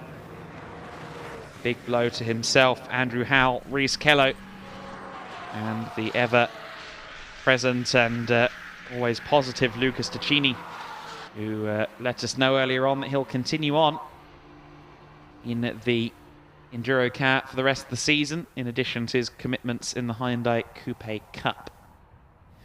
We rapidly approach the 3 hour to go mark here in the Schweinerennen.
So then we continue to follow Blair as he comes through the Murray's Bend for the 196th time. Gosh, these laps have flown by.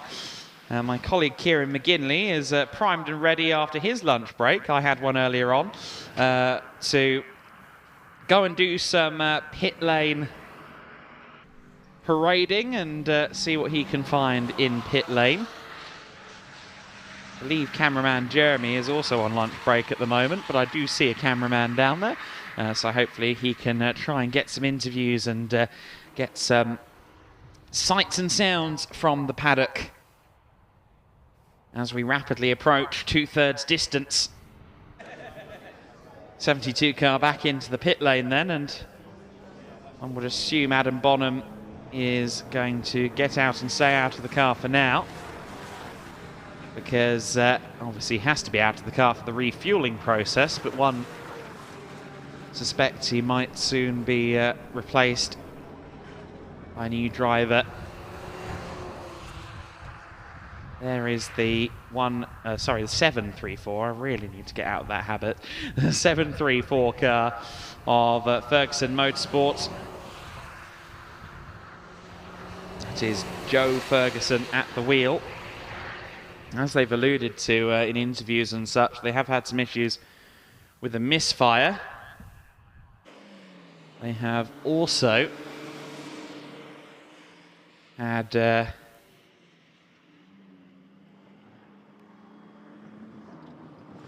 change of tyres in the garage, and the car is a new build, so the 734 car, they might be doing a bit of trial and error at the moment as it adjusts to its new life as a race car. The 736 car, incidentally, is still in the pit lane. That's the Ferguson Motorsports sister car. The car that was running so competitively in the early stages with the likes of... Oh, 56 car is stopped out on the circuit. The hard and enthusiastic car has come to a halt at the Wilson hairpin going into Chapman and onto the Bentley straight. So that's just on the outside of Wilson towards the inside of Chapman, and that's not necessarily a good place. It's stopped on the tarmac. I just wonder whether that might require the intervention of a safety car. We'll wait and see. Lots going on, hustling and bustling further back in the pack, and including our 7th place car, the LDR Performance Tuning number 49. The Camel is in there too. So is the 23 PSR machine of Jack Wood. Seems like that Camel car is perpetually involved in skirmishes, doesn't it? They're going to have to figure out their order now, though, because the safety car is out. The safety car is out here at Snetterton once more.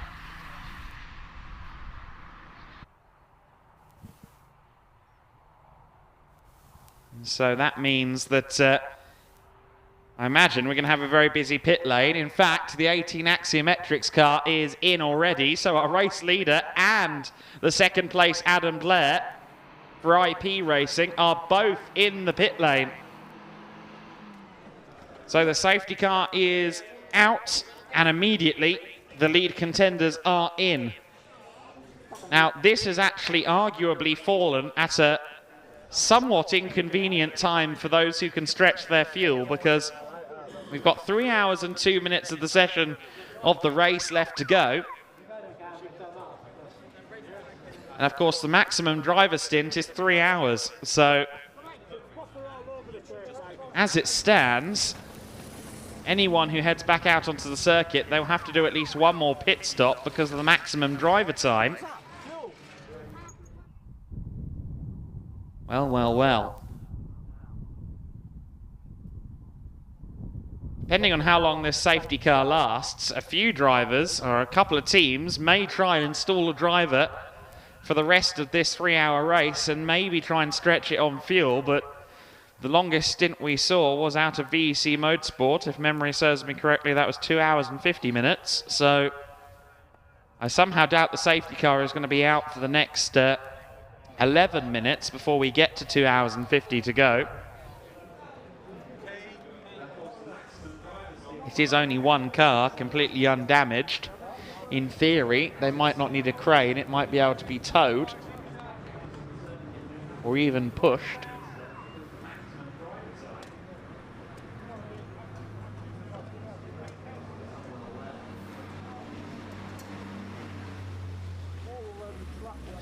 And so you see the pit lane filling up with cars at the moment, and, well, busy scenes as we see. And there is the recovery truck. It looks like they're going to go for a tow rather than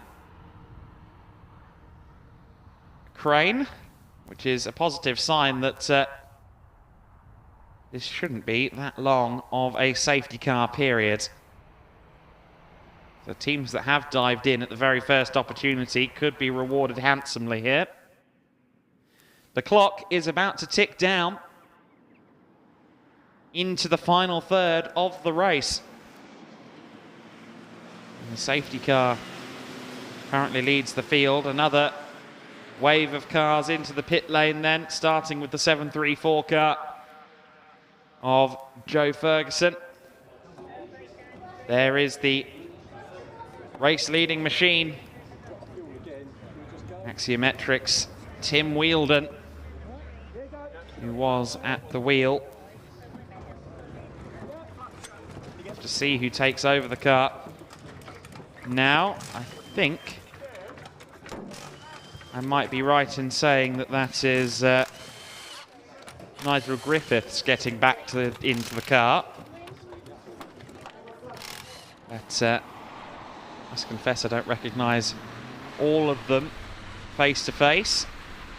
I think that might be Nigel Griffiths, though, back in the car for the second time today. We have crossed over into the final third of the race then, and it is Axiometrics.com that currently are listed as our race leaders. However, VEC Motorsport, who continue to trundle around rather than pit, I think they may have just taken the lead on the road. Let's see what that means for the... Oh, now, is this damage for the number 2 car? Was going to run you through the order, but it looks as though that Castrol number 2 has some suspension damage or some kind of wheel damage on the front right, doesn't it? Perhaps it's something as simple as a puncture. No, it looks more complex than that because the wheel is towing in significantly. The Castrol racing car. The tyre definitely is down, but is it just the tyre or is there something else at play there? Because it certainly isn't towing right either. Axiometrics then back into the lead. I will correct myself actually, because it does look as though Axiometrics have retained the lead over VEC Motorsport. Yes, they have.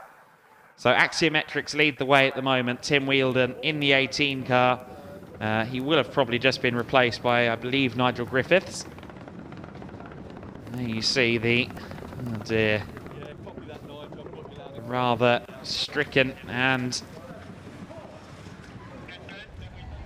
damaged number 2 Castrol car. Safety car is in this lap. You see the lights out. So let's run through the top 10 while we still can before things get hectic again. It is Axiometrics number 18 in the lead of the race by not long at all. Although, actually, I think the gap will have extended during the pit stops because IP Racing have only just left the pits.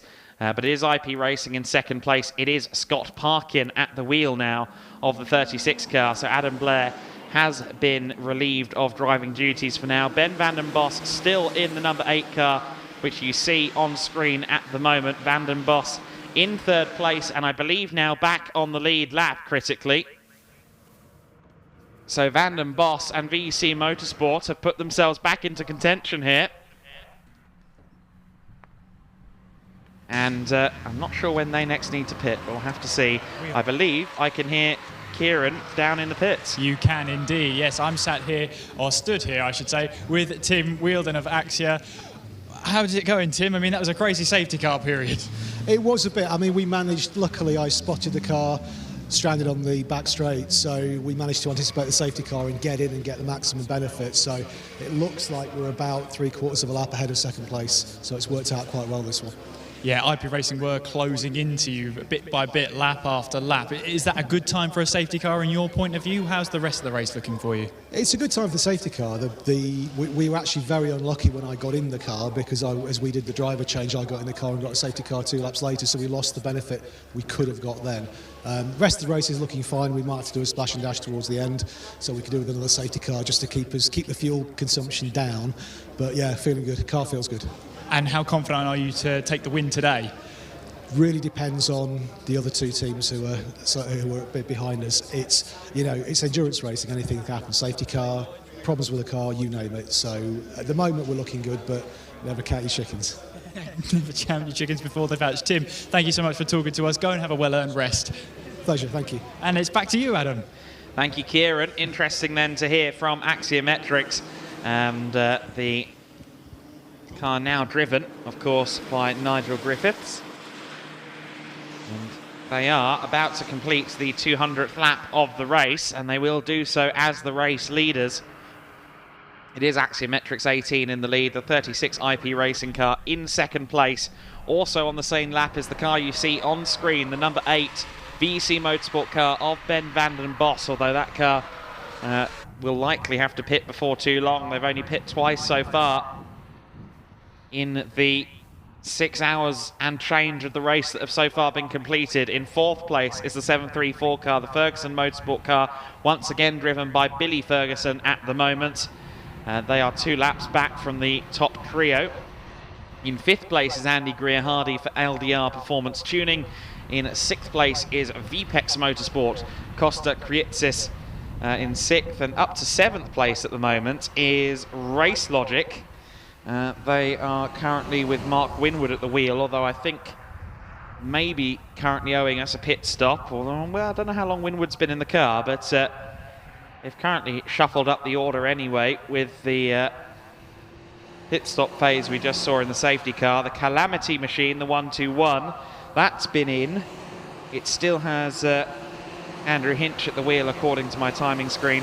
9th place is the PSR car, and rounding out the top 10, KM Racing back down to pit lane. Thank you very much, Adam. Yes, I'm here with Adam Blair, who's just deposited the car off in the safety car period. Adam, 2nd place for you so far. How did you find your stint out there? It was good. It was hot, and my neck was aching. I was thinking as I was driving around, this is kind of harder than sprint racing because it's just consistent. I don't know how long I was out, probably 2 hours, just consistent pressure on the neck, especially here. But yeah, it was good. I mean, we were pretty quick. I was under the impression that we were in the lead because the radio reception is not very good for us, a bit like with you guys. And yeah, so I was told that's the leader in front of you. So I assumed when I unlapped ourselves, that was for the lead. So I kind of backed off a little bit, 2/3 of the way through the stint. And then they told me that we're actually in 2nd, so I speeded up again. And I mean, a bit of a frustrating first hour for you of the race, but you seem to have bounced straight back. I mean, what's your target for the end of the race? Surely, how's the confidence for the race win, possibly? I'd never say I'm confident in a sprint race, especially at Snetterton. I think in the last 3 years, I think we were leading every time, including this time. And we won no time so far. So I'm not kind of expecting anything, but, you know, I think we've got the pace to win. So we'll see.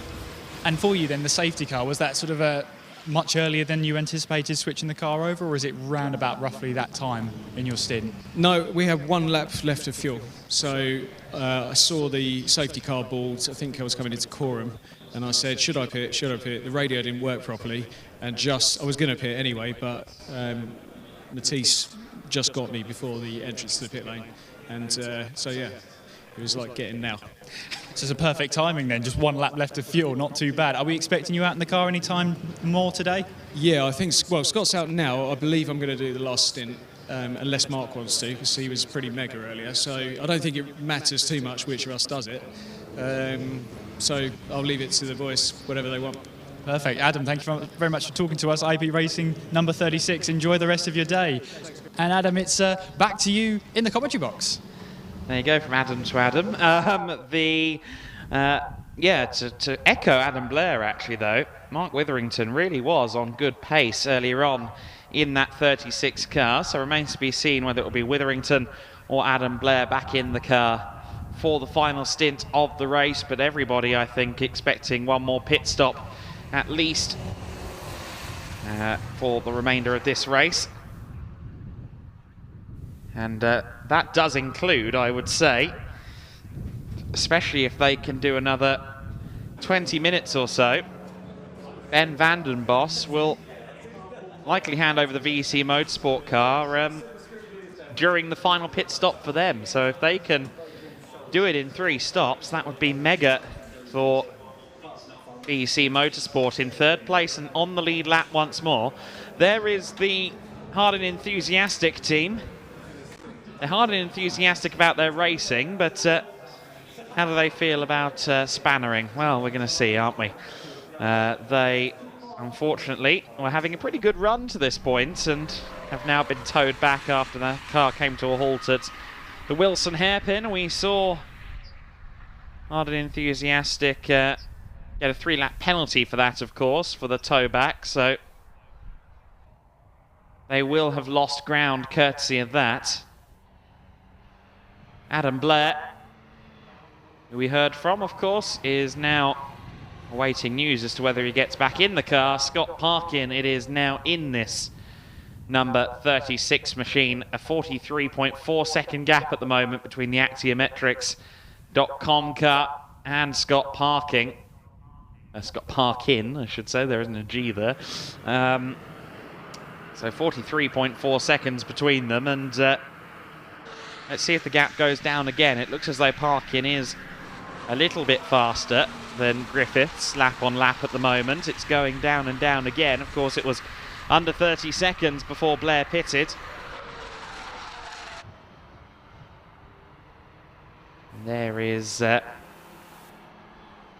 pack post-safety car, of course. Everyone, or at least a majority of people out there on circuit, kind of in the same ballpark, in the same approximate location, and that makes things very intriguing indeed. And I'm sure a lot of fun for some of the drivers. Tom Valentine is now at the wheel of the Burton Power car that you see there in the queue. He runs 21st place at the moment for the number 1 crew. I don't think we've seen Carl Sagar in yet, so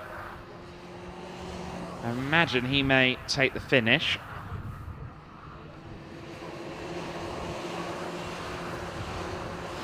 There is the Semprini 27. Did they have a driver change? Yes, they did. Jeremy Evans is now at the wheel of the Semprini car. Had a feeling it might be his time, and sure enough, Jeremy is in. He was expecting to do the last stint, and I believe, having now been put into the car within 3 hours to go, I reckon he will now see the checkered flag. Don't know if he can do it on 1 tank of petrol. We'll see what his fuel saving skills are like, I suppose. Important in this economy, one would suggest. Yeah, still going down between the top 2. And there's the Carmel car. Up to 13th after those pit stops. I don't think they pitted again that time. They pitted not too long before the safety car in actuality, and that may cost them, because I think a few of their rivals around them on the fringes of the top 10, they currently sit in 13th. I don't think many of their rival teams stayed out. I think everyone else pitted. Camel had no reason to pit because they only pit recently, but certainly the safety car, as always, hampering some and helping others. This is so often the way.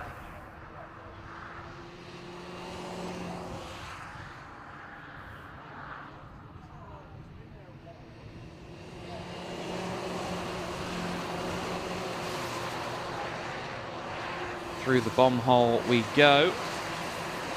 We continue to watch the pack. And there is the 72 Misty Racing car. They've had a driver change during that safety car period. It's now Robert Thomas at the wheel. There is our race leader, the Axiometrics 18.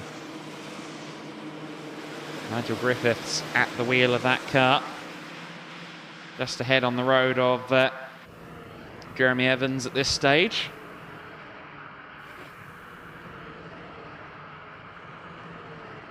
About to hit the 2 hours and 45 minutes to go mark in this race then, and obviously 2 hours 45 minutes used to be the race length in the American Le Mans series for a majority of the season. Feisty one you are, says the back of the number 2 car, but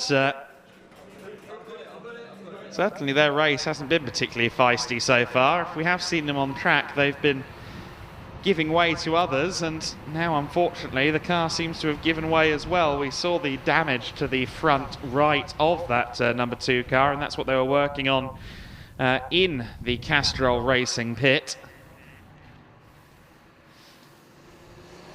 But yeah, we are now just approaching the 2 hours 45 to go mark, which used to be the race length, standard race length in the American Le Mans series. Of course, exceptions given to events like the Petit Le Mans and the Sebring 12 Hours. So still very much got a whole endurance race ahead of us, even though we're already 6 and a bit hours in.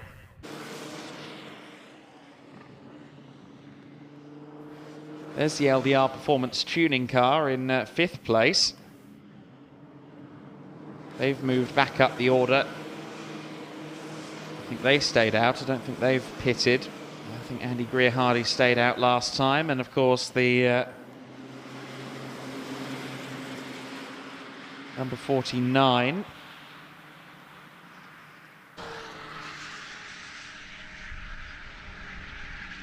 Greer-Hardy was running very strongly in the early stages, so good to see them back up in the top 5 now.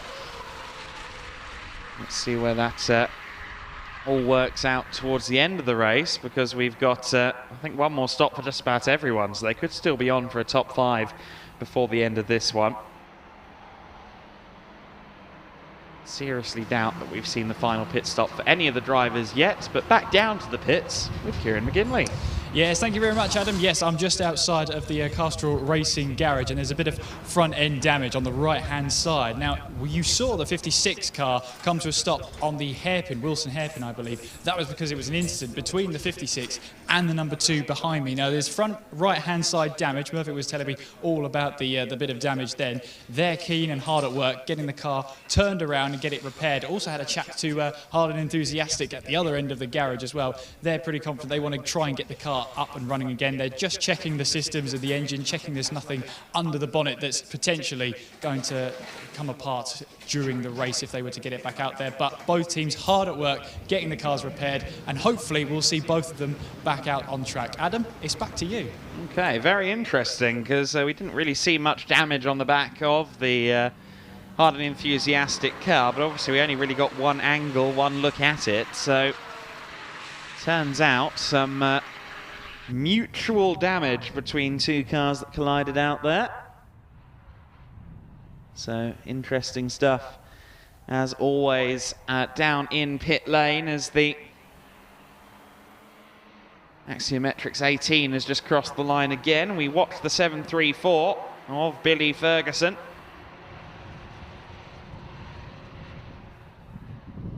And Billy remains pretty fast out there. Well, last lap was actually only a 1:46, so he seems to be a bit off the pace at the moment, but the Ferguson car remains strong nonetheless in that 4th position. They have been suffering a bit of a misfire, so I wonder if that's hindering Billy's pace at all. Team managers for cars 41, 88 and 3 have all been summoned to race control, and they're all together on the timing screen as well. Camel Racing is of course the 88, and Vingart Racing the Leon Bidgeway car, the number in 12th place, and just involved in that kind of general vicinity on the timing screen as well, the 41 car of Row Rage Motorsport. So 3 cars in 12th, 13th and 14th place have all been summoned to race control, and I don't know if that's all connected to one incident. We'll have to see. Would be interested actually to see the battle between Carmel Racing and Row Rage Motorsport, because it seems as though they're scrapping at the moment for 13th place out there on circuit. Carmel Racing just 0.6 of a second off of or rather Carmel Racing just 0.6 of a second ahead of Row Rage Motorsport, and it is a Row family member currently at the wheel. That's the 41 car of John Rowe at the moment.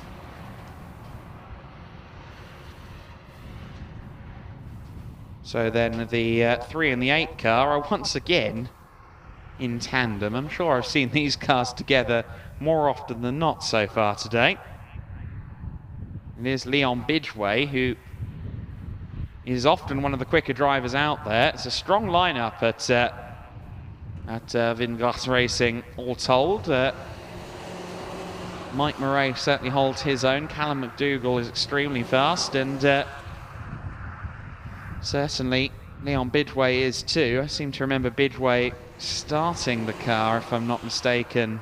No, Bidgeway was second in the car after McDougall, I think, at the Anglesey 24 Hours last month, and was quick but also had some dramas, I think, during that stint, the second of the race. And the gap between Axiometrics and IP Racing, you'll be shocked to hear, that once again it's going down, and I think there may have been some dramas for Axiometrics on that last lap, because the last lap was a 1 minute 49.823, and that is a good half dozen seconds or so off of a clean lap time. So Nigel Griffiths may be having some issues down in the 18 car right now. Let's see what the next lap time is for the Axiometrics crew. Where are they? They're just coming down the main straight now, and the car looks to be running at pace. What's the lap time like? Yeah, it's a 1:45.1, which is a decent time. It's race pace, but still not quite the same speed we saw out of Griffiths in the early stages of his stint. So I just wonder whether maybe they're nursing a problem or something there at Axiometrics. Good to see the number 2 car seemingly getting ready to go back out there. I assure you Jay Cartwright isn't at the wheel. It was Dave Murfitt. I'm not sure quite whether he will be replaced. We wait with bated breath. The gap between this car, the 18, the Axiometrics car, and Scott Parkin is almost exactly 30 seconds as we continue into the final third of the race. 70% distance so far.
So then rejoined now in the pit lane by Kieran McGinley. We've been shuffling the furniture a little bit during that little momentary pause. And Kieran back from his pit lane adventure. I still have at least one more in me before the end of this race. And I understand, Kieran, that you've gleaned some more intel from the various garages. I have indeed. David Murphy is going to hop back into the number 2 car. He was having a chat to me whilst we were down there about that little bit of an incident heading in towards Wilson, and yeah, just a bit of damage to the front right of the number 2, and also the number 56, Hard and Enthusiastic. Well, he was telling me, enthusiastic, definitely, but they want to finish the race. Both drivers, both teams obviously want to finish the race. For now they've got this far in, they want to see the checkered flag. I was also talking to the crew members at the Wolf Motorsport, number 26. So we do have an update on Chris Reed. He has been discharged from hospital. He was taken to hospital for a checkup. It is a broken shoulder blade. However, he's been discharged. He's on painkillers, a couple of bumps and bruises, but discharged from hospital, which is fantastic news. Okay, so yeah, broken shoulder blade, certainly no laughing matter. Quite a hefty injury, and I don't blame him for getting the painkillers going quite early on, but I'm confident that we'll see him back in the paddock in the not too distant future then with that, and great to hear that the Wolf Motorsport driver, the competitor who took the start, Chris Reed, is hopefully now heading home and heading to a bit of bed rest and maybe just get himself on the mend in the days that follow this race. Absolutely, and yeah, so all best wishes to him in his recovery, and it won't be too long before we see him back behind the car, I'm sure of that. Eager beaver, I've spoken to him before. Absolutely. Tuning into the race though, Axiometrics with Griffiths behind the wheel is currently leading the way. IP Racing with Scott Parkin behind the wheel in second place in that number 36 car, and well, 26 seconds is the gap. Well, it was the gap when they crossed the start-finish line, but looking at the difference in the lap times, that is falling very much in favour of Scott Parkin at the moment. Yeah, Parkin is putting in good laps right now, and Griffiths did a 1:49 a couple of laps ago at this point and lost himself some time on that, so Doesn't quite seem as though Griffiths has a handle on the car just yet, but he's going to push on. And I imagine the team are giving him the encouragement to hopefully get him back into things here, because right now that car, the 36 of Scott Parkin, is hunting and closing in at a rate of knots, and also closing in on the leader is Ben van den Bos, still out there in the number 8 VEC Motorsport car. Now, based on their sheer stint length, you get the feeling they're always fuel saving, but he's still going quite quickly, Ben van den Bos, at the moment, to 1:43.785 last time across the line, and almost within a minute as well of the race lead, 1 minute and 7, and that gap has been going down between first and third place. Yeah, absolutely, absolutely. It's coming towards the last 2.5 hours now. This is where the safety car seat, when it was deployed at a great moment for some. Well, we've heard from Adam Blair, he only had 1 lap of fuel left in the tank anyway. Very fortuitous. Very good timing. There is the number 2 just leaving the pit lane just out of our commentary box window. So it comes at some opportune times, and for others not the opportune time, because there's now going to be a case of, is there going to be enough fuel in the car to get to the end of the race? Now, if you're VEC Motorsport, you may have a solid case. One of your drivers has already done a 2 hours, 50-minute stint. Now, there was the safety car at the very start of the race. However, that's all in play with this safety car as well. So it's all a bit of working it out, seeing whether you can make it, and whether teams will try and risk getting to the end on the fuel they have, or whether they'll just cave in and say, do you know what, it's not worth it, splash and dash it. Yeah, I think just about everyone has one more stop in them. I think they have to. But we will wait and see, and certainly Ben van den Bos owes us a stop. He's been out there for quite a while at this point, and I think they'll be willing on a safety car at an opportune moment for them, because they stayed out during the previous safety car period, unlike a great many, so that would be perfect for them if they can do their next stint, their next stop under safety car conditions. Gap between this car, the 36, and the race-leading axiometrics machine that you now see on screen has gone down again, 24.4 seconds. Last time on lap 212, they're about to put 2:13 in the books.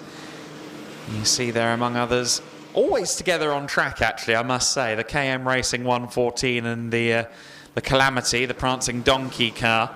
They always seem to be together on circuit, and just saw them through camera shot again, pretty much as one. There comes the 36 car. We've had Griffiths across the line. He's getting quicker. He was in the high 44s last time. He was in the low 44s on that lap. So he is getting closer and closer to the pace of Parkin, which will help him minimise the loss of the gap. Parkin across the line, 23.1 seconds. So only 1.3 seconds slower that time was Griffiths compared to Parkin. So Griffiths is slowly picking up the pace as the stint wears on. But Parkin's still closing in. Yes, as we head towards that 2 hours, 30 minutes. Yeah, Scott Parkin 42.9 compared to Griffiths 44.2. So all really going in the favour of Scott Parkin. Gap 23.1 when they headed to the line last time around. Nigel Griffiths there just looking to put in some consistent pace, but he is being closed in by Scott Parkin. Ben van den Bos then in the VEC car in the number 8. That's had a bit of a story to tell today for sure. The Ferguson Motorsport teams as well in this race have a tale to tell, but I don't think anyone can have much of a tale to tell, because the 192 Race Logic car, that's had a couple of issues in the opening 2-3 hours, and they're currently in 7th place on the timing screen. Yeah, no, the Race Logic car's let back up there. I think, again, another car that stayed out during the last pit stop phase. Suspect they may fall back out of the top 10 when they do have to pit, unless, again, it happens at a fortuitous moment with the safety car. But Race Logic certainly putting in a strong performance here. I think they had a rough run of fortune, from what I recall, at the Anglesey 24-hour, and if they can finish in the top 10 today, I think they'd feel that's a job well done. Definitely. And, you just saw the Axiometrics car of Nigel Griffiths make his way through now in towards Wilson, and then turn left at Chapman to bring us onto the Bentley straight. And You might just be able to see the top of the car of IP Racing. No, not quite this time around, but 21.822, and the gap is always coming down in favour of Scott Parkin at the moment. We are 2.5 hours away from the checkered flag. And, well, again, to quote a driver down there, not wanting to count chickens before the eggs have hatched in terms of confidence of taking the race win between Axia and IP Racing. Both teams cautiously optimistic, but a huge emphasis on cautious. Yeah, well, of course, Adam Blair alluded to some of the misfortunes they've had here previously at Snetterton, down at IP Racing, and it's never over till it's over, certainly. And IP Racing, I think, probably can attest to that better than anybody in the paddock in EnduroKA, because they've always, as I have mentioned, they've always been, you know, at the sharp end. Ever since the formation of the series, really, they've been a force to be reckoned with, but sometimes fortune has run against them. And, well, we'll see what happens today. Certainly they've been strong, as always. They had a bit of they had a few curveballs thrown at them, of course, in the first hour or so. But they've been exemplary ever since then. And Scott Parkin willing the car on, as I'm sure is the team willing him on at the moment. A 44.4 last time across the line for Nigel Griffiths as the 77 Racing crew in for a pit stop. What does Scott Parkin do this time? A 43.1. So the gap's still just about over 20 seconds, but coming down and coming down. Yeah, always in the favour of Scott Parkin as well. 43.1 from Parkin, 44.4 from Griffiths. So that's another 1.2, 1.3 seconds taken out of the race lead. Gap is now 20.5 seconds as we watch on there. That's the IP Racing making its way past a bit of traffic there. The number 27 heading on to Chapman, now on towards the Bentley Straight. And again, Scott Parkin doing his best at dispatching a little bit of traffic there. Down the Bentley Straight he goes up towards Brundle and Nelson once again. Ferguson Motorsport there with Billy Ferguson behind the wheel. He didn't get a big stint earlier on. His stint was rather cut short by safety car and such the like. So he's back into the car now and hopefully gets a bit more of a longer run at it. Yeah, no, I thought he wasn't in there for terribly long earlier. So his second stint, hopefully a rather more prolonged affair for Billy Ferguson. They're in fourth place. They're 2 laps down on the leading 3 cars out there at the moment. So really, we did say earlier on that it had become a 2-horse race. I think with VEC Motorsport in their current position, it has become a 3-horse race, although how the pit stops fall and when they fall is going to be critical for VEC Motorsport's race. I think if there was a safety car really any time from now, it would suit VEC Motorsport, or any time in the next few minutes, I think it would suit VEC Motorsport nicely, because obviously they can't be too far away from a pit stop. They've been out there for a long time with Van den Bos at the wheel, and we know they can do almost 3 hours to a tank. So if they did get to, if there was a safety car now, it would greatly benefit their chances of potentially challenging for a victory at the end of this one. And I imagine if there were a safety car now, both Axiometrics and perhaps IP Racing would both bite the bullet and go in for another stop too. I'm sure IP Racing, particularly if they do intend to put Adam Blair in for the final stint, they of course wouldn't want to see the safety car right now, because Adam Blair needs to be out the car for an hour before they can reinstall him. So if they were to have a safety car right now, I think it would end up with Mark Witherington taking the final stint. Witherington, who traditionally of the 3 drivers would be a little bit slower, but has been right up there on the pace actually. I think matching Parkin for certain in terms of pace during his stint earlier. So Witherington could certainly still take the win if he did in fact take the final stint, but that's all hypothetical of course, based on an impending safety car that may or may not come. 72 car, time penalty plus 10 seconds for track limits. So the 72 car with another penalty hanging over its head now. Misty Racing accruing the penalties, 17th overall after their various dramas.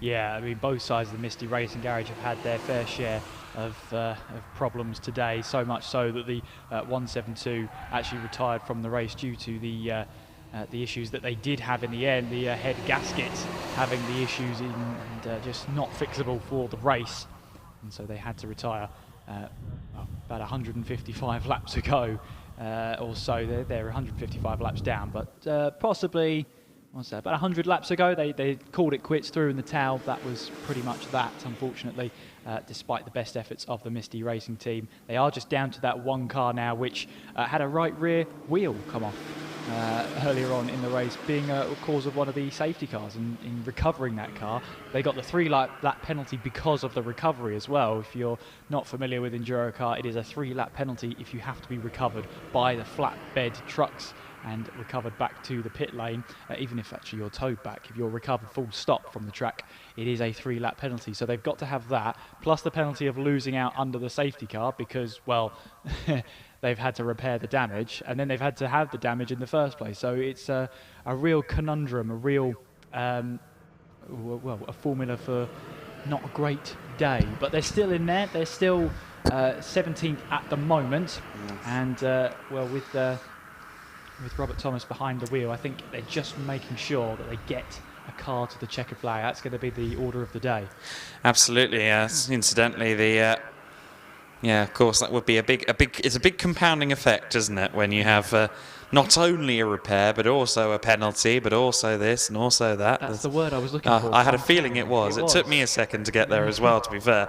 But the Axiometrics car continues to be our race leader. You see on screen there the LDR Performance Racing machine with Greer Hardy at the wheel, another driver who stayed out in that last safety car period.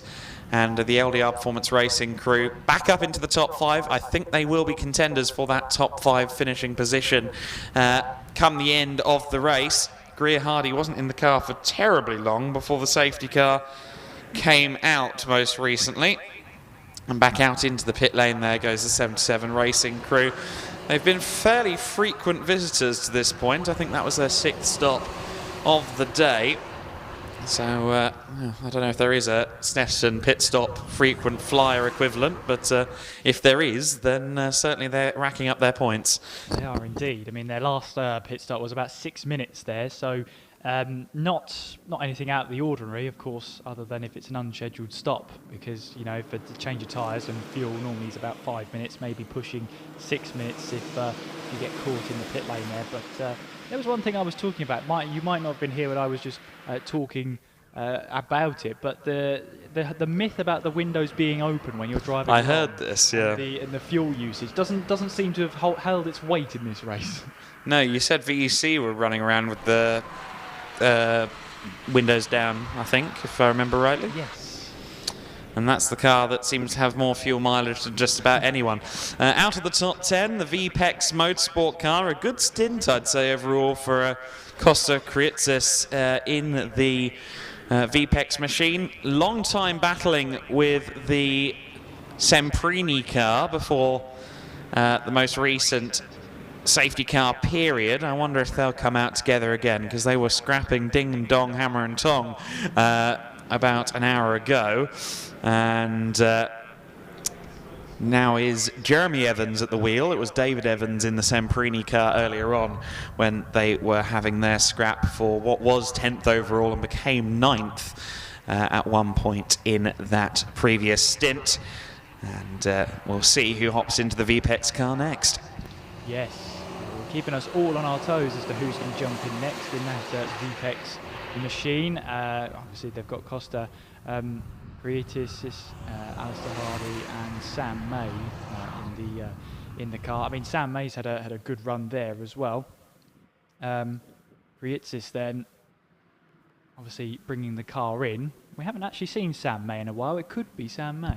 Yeah, Sam took the opening stint, so it would make a lick of sense right now to put him in the car. I think we are now kind of at that point in the race where most teams that pit from here on out would theoretically be making their final stop unless safety cars and things, you know, create strategic plays. I think that we are getting to that kind of time. It's getting to that time as well where, you know, speaking to a couple of the drivers as well, just making sure you get to the checkered flag at this point. That's going to be the most important thing for these teams, especially if they've had a little bit of hardship during the race. They just want to make sure they see the checkered flag and get the car over the line in 2 hours 19 minutes time. And for Parkin as well, again, just checking in with those lap times, roughly similar between Nigel Griffiths and Scott Parkin last time around, although slightly still in the favour of Scott Parkin by about 0.5 of a second. The gap's now 17 seconds between our top two drivers. VEC Motorsports currently rounding off our podium places, a lap down on the lead pair. That gap shrinking ever less between Griffiths and Parkin. Look at those last lap times for the 18 car for Nigel Griffiths, a 144.128 versus Parkin's 144.093. More or less identical, giving away mere hundredths last time by. So as Parkin's pace seems to slowly steady and Griffiths continues to find a little more time, it seems as though they're almost kind of not in stasis, because the gap does continue to shrink slightly, but certainly I think Griffiths is close to matching Parkin out there right now. Yeah, I'm just going to correct myself, because VEC Motorsport are on the lead lap. They're about 64 seconds behind Axiometrics at the moment. They've just put in a 43.4, which is, well, it's even 0.6 quicker than Scott Parkin on that last lap. So, you know, they've still got a way to go. About 48 seconds they are behind IP Racing, 64 seconds down on our race leaders. However, you know, it is one of those scenarios that we're not ruling anything out at this stage. There's, 2 hours 17 minutes is not, a short amount of time. No, and I think that, both Axiometrics and IP Racing, with the time they came in, it was just over 3 hours to go. So even if they could make the fuel last, they need to make another stop because of the driver time rule. So I'd say that at this stage, all three cars, Axiometrics, IP Racing and VEC Motorsport, are all going to have one more stop. And so if Van den Bos and the Toms, the VEC Motorsport crew, can continue to wring pace out of their car, a minute's gap in 2 hours and 17 minutes, certainly surmountable. And then you have to consider that, we've still got a long way to go, and we've already had a few outings for the BMW 2 Series safety car, and you wouldn't necessarily bet against another. No, what's the famous phrase? Safety car breeds safety cars. I'm pretty sure that's the British version of that one. But it is true that the more safety cars you have, the more it bunches up the field, the more it encourages that wheel-to-wheel racing more often. So it is a case of that matter. Safety car breeds safety cars. That's the one. That's the phrase. But yeah, definitely not worth. I wouldn't rule out another safety car before the end of this race. But relatively speaking, I think that was our third safety car of this race, which is not bad going. If I'm right in thinking that. I think it's third or fourth. I've lost track. I must admit. But yes, there haven't been that many pauses so far, but. Mathematically, if we're going on averages, there should be at least one more, but we'll have to wait and see. Of course, as I alluded to at Anglesey, there was a good few hours of green flag running. In fact, by and large, I think the safety car driver had very little to do compared to some 24 hours over at Anglesey last month. We kept our P's and Q's firmly tucked in, I'd suggest. And, obviously, we had all cars reach the finish that day, which is the best showing of that possible. Absolutely. And, it's always fantastic for the series and for the paddock entirely, for all the teams to make it to the checkered flag, because it is one of those paddocks. They will help out wherever they can to make sure that your car can try and make it to the finish. I've seen it before at Brands Hatch or the IndyCar when I was down there about a year and a half ago, that there are teams out there that will help you, even if you're down the order. They will help you because, well, we want to see you finish this race. If you are just tuning in, the IndyCar, it is another pun. It's not an implication of an IndyCar race at Brands Hatch. It's a 500 lapper that they run at the Brands Hatch Indy Circuit. Is it 500 lapper? I think that's minutes. 500 minutes. Ah, okay. Probably about the same thing actually, given the lap times for the cars. Wrong, no. Yeah, no. 500 minutes. And hello, how you doing? A bit of a wave there, and. So 15.6 seconds is now the gap at the front of the order, again in favour of Parkin last time by, although Griffiths is getting quicker and quicker at the moment out there. It was also a personal best lap ago from Ben van den Bos as well. So Van den Bos is putting in some of the best laps we've seen from that car all day long. And a good lap as well from Parkin last time, a 42.5.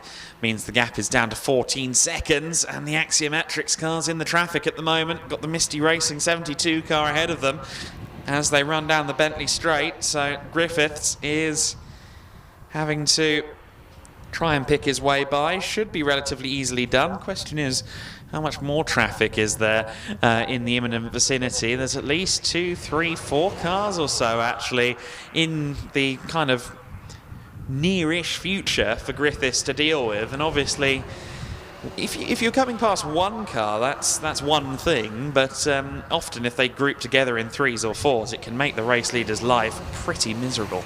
You can do, because at that point you don't know if they're going to see you, who they're battling, that sort of thing, so that comes into it. And then you have to bear in mind that had they been listening to the golden rule of endurance racing, that if there's a faster car behind you, hold your line. Big stop-go penalty just been applied for the 42 car. That's the grid finder car again, sorry. And now it's Mr. Grid Finder himself, Tom Bunton, so he's got nowhere to point the finger there, unfortunately. Stapley Bunton, 3-minute stop-go penalty for abuse of track limits. That's really throwing the book at them. That is, I mean, that is what we call those draconian penalties really stepping up, because we've seen it on the scale. You get the warning and then it's 5 seconds, you get 10 seconds drive through, then you get the stop-go penalties. That's where they get more and more severe. You get 1 minute, now 3 minutes is the most we've seen so far, but yeah, that's getting close to the clerk of the course giving you a good once-over as to being on the track even.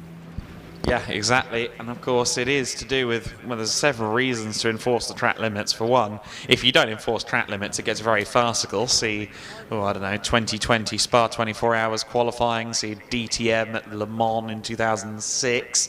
Plenty of good examples there if you want to see what happens when track limits just straight up are ignored. And of course, you want the facilities to be upkept in as simple of a way as possible, and if we abuse the track limits too much, it damages the facility, gives the ground crew more to do it here at Snetterton between events. So there's plenty of good reason to adhere to these track limits, and adhering to the penalty already is the 42 car. So the grid finder machine is in, the stopwatch is out, and they will now be timing away down there at the pit lane, at the end of the pits, and pit lane marshal Glenn Lubbock with the stopwatch in hand. He's certainly not going to be generous. Those 3 minutes are going to be exactly 3 minutes with Glenn in control. They're going to be the longest 3 minutes that Thomas Stapley Bunton has ever had to sit through. It's hearing other cars go past you as well, whilst you're just having to sit there serving your penalty. It's a long, long time, and it's even longer when it's just you just want to go racing. Yeah, I think it's been a long race in general, really, for Grid Finder. They seem to have found themselves in amongst a few dramas so far. Another track limits penalty has been dished out, a time penalty of 10 seconds to the 20th place Burton Power Racing car. They've got hot shoe Tom Valentine in there at the moment. He was pretty quick at the 24-hour at Anglesey. Although I think was he also a bit ill, or am I mixing drivers? I know one of the number one Burton Power drivers was a bit off colour in the paddock at Anglesey. We spoke about the Race Logic car. That's been demoted out of the top 10 again now because they're in the pit lane and down in 13th place. So the Race Logic car with the V-Box decals, the 192, is just getting back out there now, but once again drops out of the top 10. And just briefly on screen then as well, the number 121 as it makes its way through. Carl Amity currently in 5th place under Marcus Batty. Only 2 drivers in that team, which is a phenomenal effort from them both to get themselves into this position. But yeah, top 5 running at this stage, and they're 2 laps down on the race leader, but they are 2 laps ahead of anybody else, so they're kind of in a race of their own in 5th place at the moment. Very much the case. I'm just trying to remember the story. Colles Audi back at Le Mans in 2009. It was either 2009 or 2010 because those are the only years where there were Colles Audis. I think it was 2009. Narain Karthikeyan, I believe it was, hopped off the pit wall just before the Le Mans 24 hours, injured himself, couldn't race, and so they had to do it with 2 drivers. A few years more recently, Jerome Blakemolen and Ben Keating, I believe it was, had to do the full Le Mans 24 hours as a pairing as well. That was actually also resulted in a reclassification for the car as well, because it was an AM entry, but because one of the AMs had to pull out, it became a pro car, which was rather difficult on 2 levels, because not only was it now a 2-driver car, but it was also a pro car of older spec. It was a 2-year-old car. Yeah, car number 1, sorry to cross you there. Burton Power Racing, a 10-lap penalty for exceeding permitted driving time. This is what you were alluding to, Adam. Wow. 3-hour time limit for a driver stint. Well, car number 1 has gone above and beyond that 3-hour mark for at least, one of their drivers. Wow. I mean, goodness me, that's a long one. That wasn't Tom Valentine. Of course, the Burton Power Racing crew were in the pits for a while. I know that the driving time, I think, does count the pit stops as well, so I don't know if that's what's happened there. But, yeah, Burton Power Racing have really had the book thrown at them there, unless Colin French was maybe in there for a bit too long. I'm not sure. But nonetheless, 10-lap penalty. I've often wondered what the penalty would be. I wasn't expecting it to be that, but, well, if there's ever an incentive to make sure they stay under 3 hours, I think we're seeing it. I think you're right, yes. Just making sure that you do not go over, because, as you say, that is a very big penalty to apply if you go over your permitted driving stint time. Now, that's not to say that there's sort of minimum stops. It's that the driver is only allowed in the car 3 hours at a time. Yeah. And that doesn't reset as well if you come in pit. It's 3 hours for the driver, no matter how many times they pit within that 3 hours. For the first time in this race, or at least for the first time any time recently, the gap between the top 2 is down under 10 seconds. Nigel Griffiths, the 18 Axiometrics.com car that you see in the lead right now, is now just 9.8 seconds clear of Scott Parkin, and we know, looking at the timing screen, that that gap is continuing to shrink. It was up over 40 seconds in the not too distant past. It's a lot less than that now, and Parkin in the 36 car continues to lap sometimes a second, sometimes more faster than Griffiths lap on lap. It won't be long before that 36 is right there with Axiometrics.com's 18 car. Yeah, VEC Motorsport as well, Ben van den Bos as well. The last lap time he set was the personal best for the car for the entire race, 43.071, which was just under 2/10 of a second quicker than our leaders in Axiometrics. So they are on the same lap as our leaders, our VEC Motorsport. So if they can try and draw themselves in over the next 2 hours or so, that would be a bit of a plus for them. But they are over a minute behind our race leaders. So that is going to be a big task, but you know, a task we shouldn't rule out even with 2 hours to go. Absolutely shouldn't rule it out. I believe that time is all of 17 hundredths of a second, 0.017 faster than their previous personal best, also set by Van den Bos in this stint. So you can't knock his consistency, although as soon as I say that, he runs it very, very wide out of the final corner,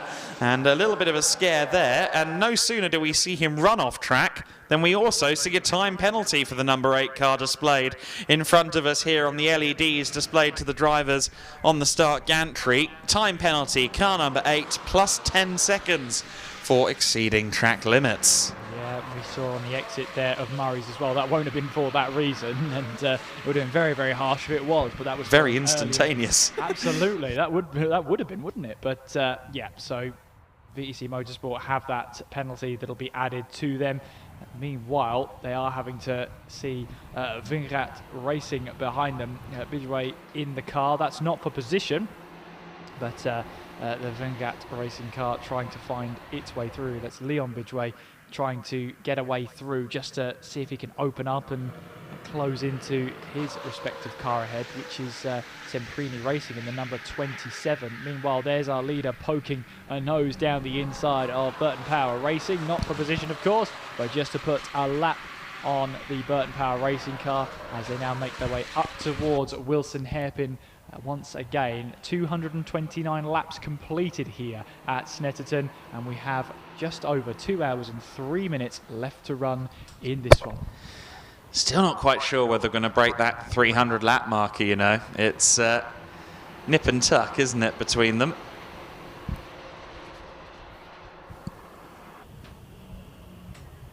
So you see okay?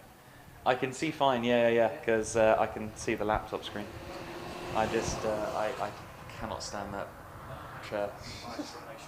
Yeah, so see. So running line of stern then, as we're watching on for a couple of cars making their way through.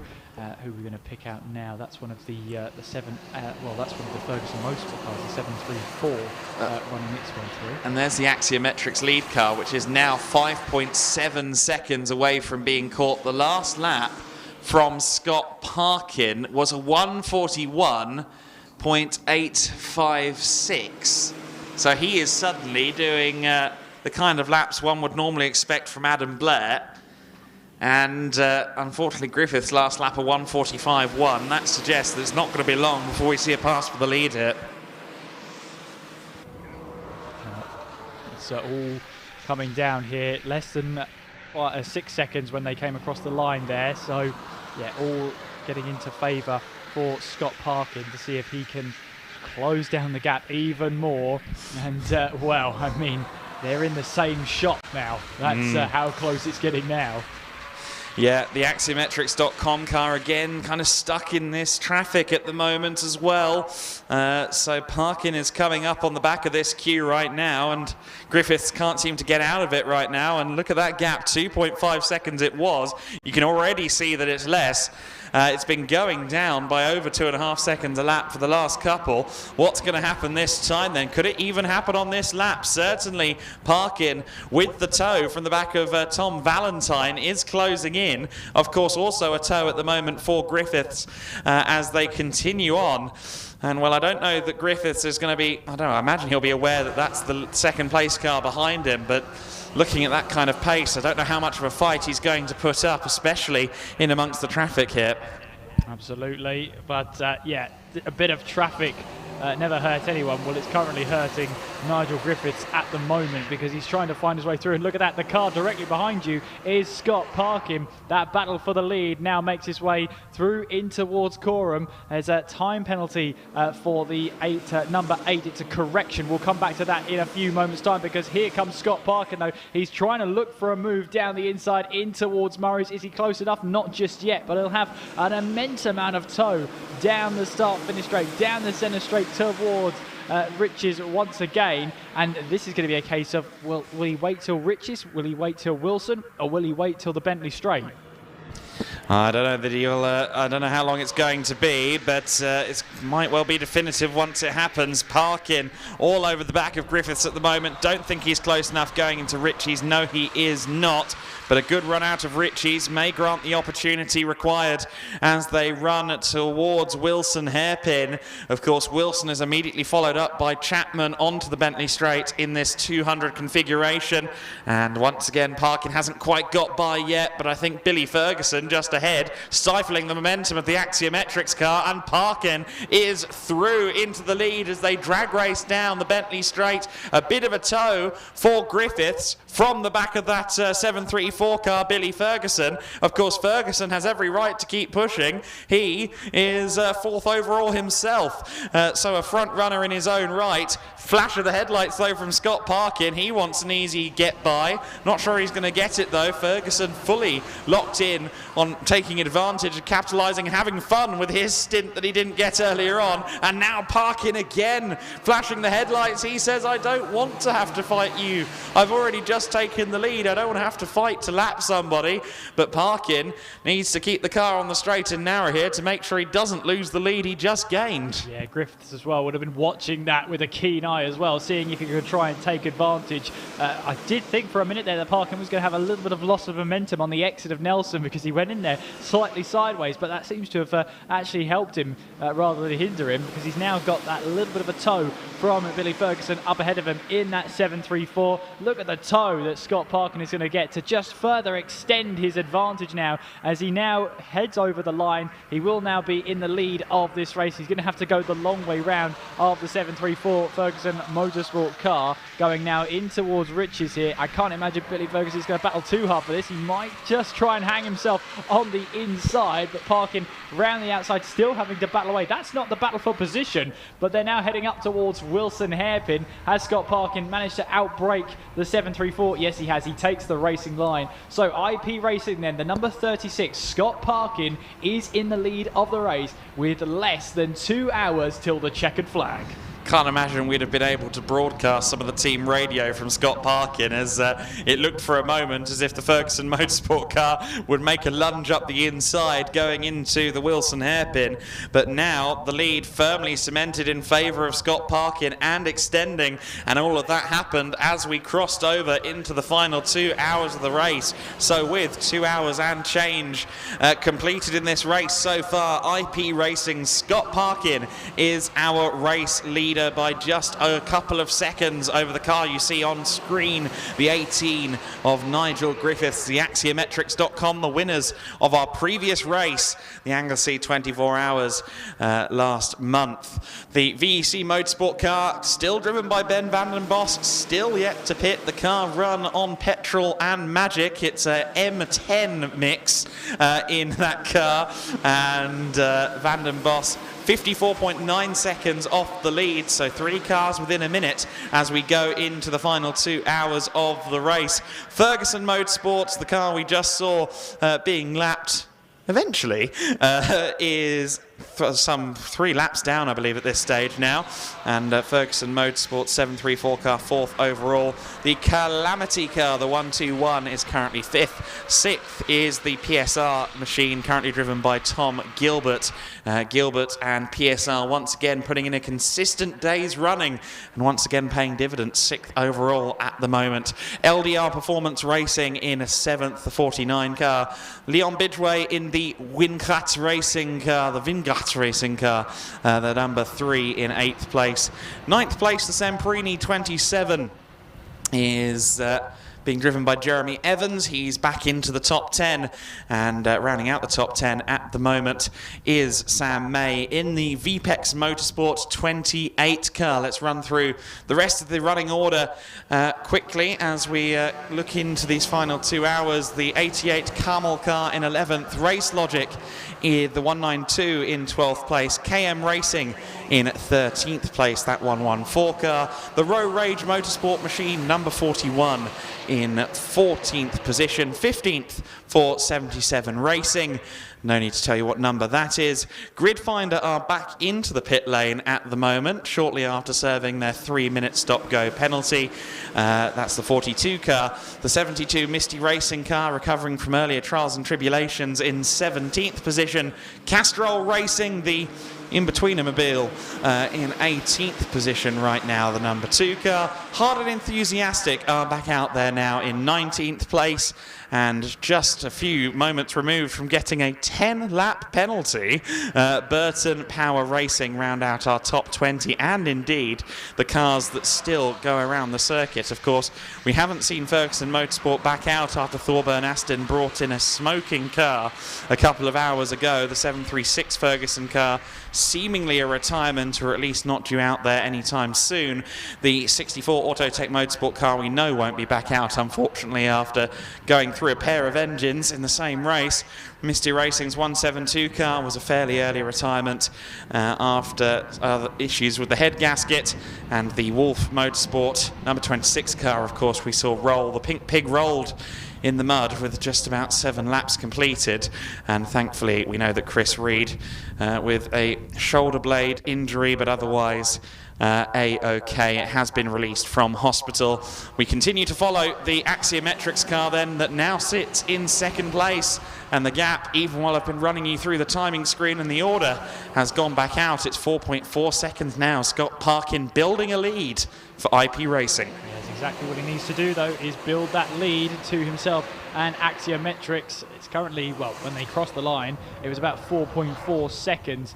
What they've also got to be careful of is VEC. They've got to build a gap to VEC as well, which they're doing that at this point in time, and see if they can try and get that over a minute and try and edge it closer and closer to maybe even putting a lap on VEC towards the end of this race. Anything that can help them just extend that advantage bit by bit.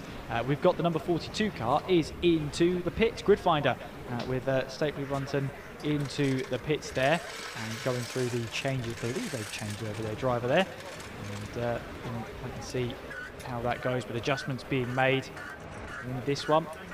What's interesting as well is that under that last safety car, drivers were down there with the down in the garages, and it was amazing to see how quickly. I mean, I was hanging around the Axiometrics pit lane and pit crew, how quickly that can be done. There seemed like it's an age to wait for the fuel to actually funnel into the tank, and then once that's done, you can't work on the car whilst the refueling is in progress. Once that's done, tyres off, tyres on. It was amazingly quick. It's just so like a well-oiled machine.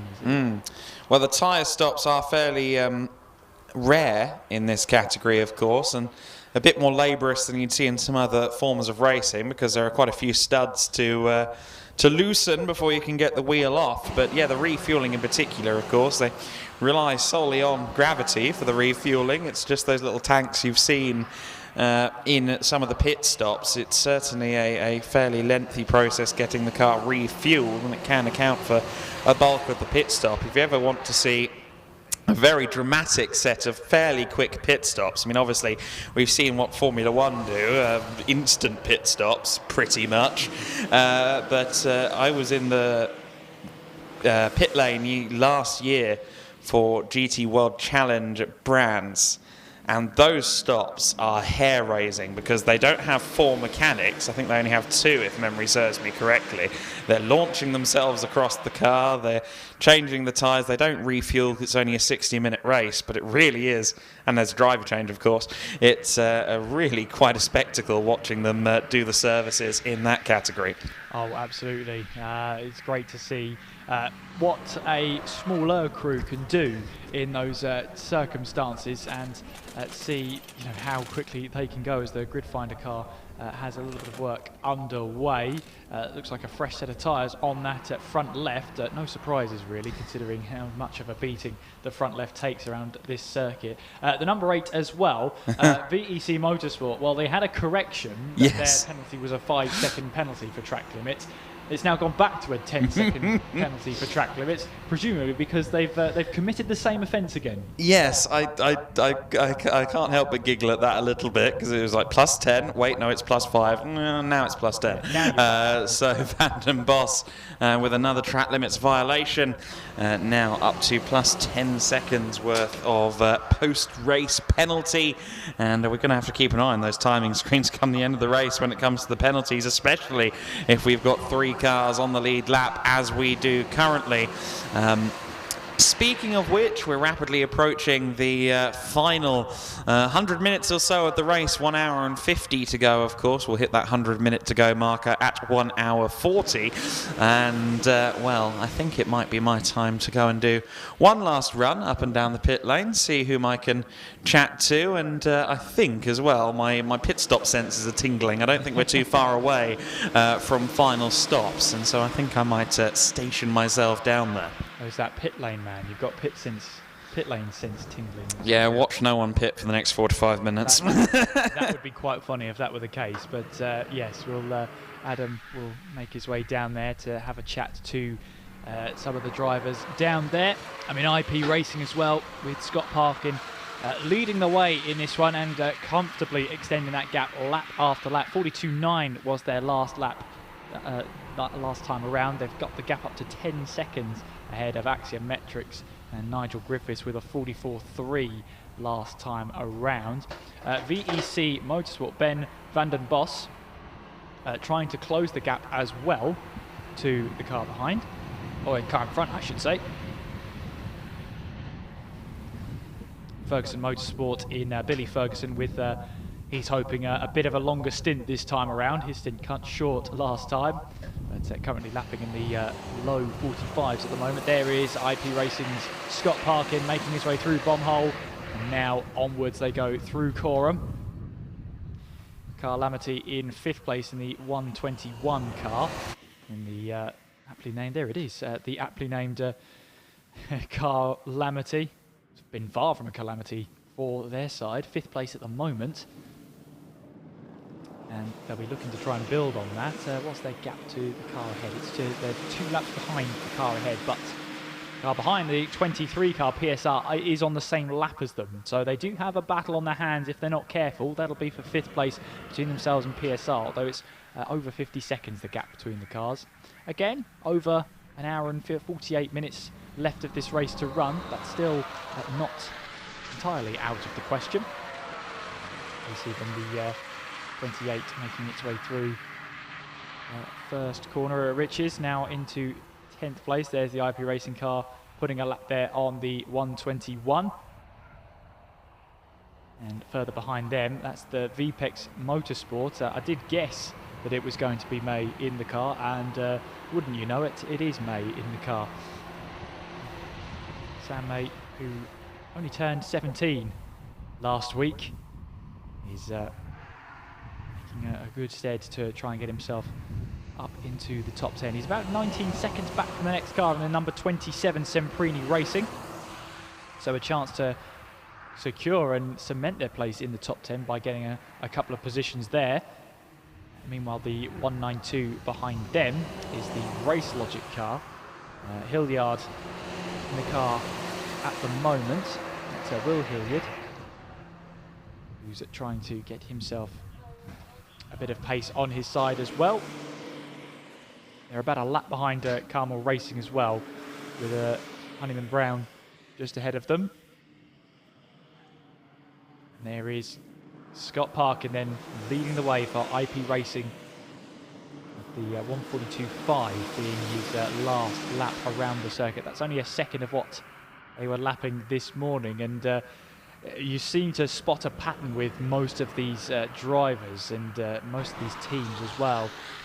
Most of them set their best laps early on in the day when the rubber was fresh. The track might have rubbered in over this time, but you've got worn tyres on the car as well.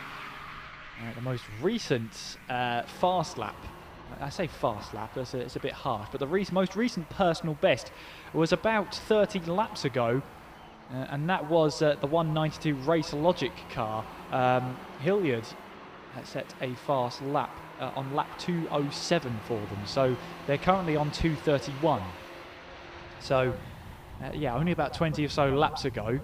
But looking at the rest of the field then, it's looking like they've sort of evened themselves out a little bit. Ben van den Bos as well, setting his personal best on 2:27. Meanwhile, here's Carmel Racing coming into the pits. Nick Honeyman-Brown bringing the car in, and looks like it is going to be a driver change for Carmel as well. And if it is going to be the case, this could be their last stop of the race entirely, with an hour and 3/4 remaining.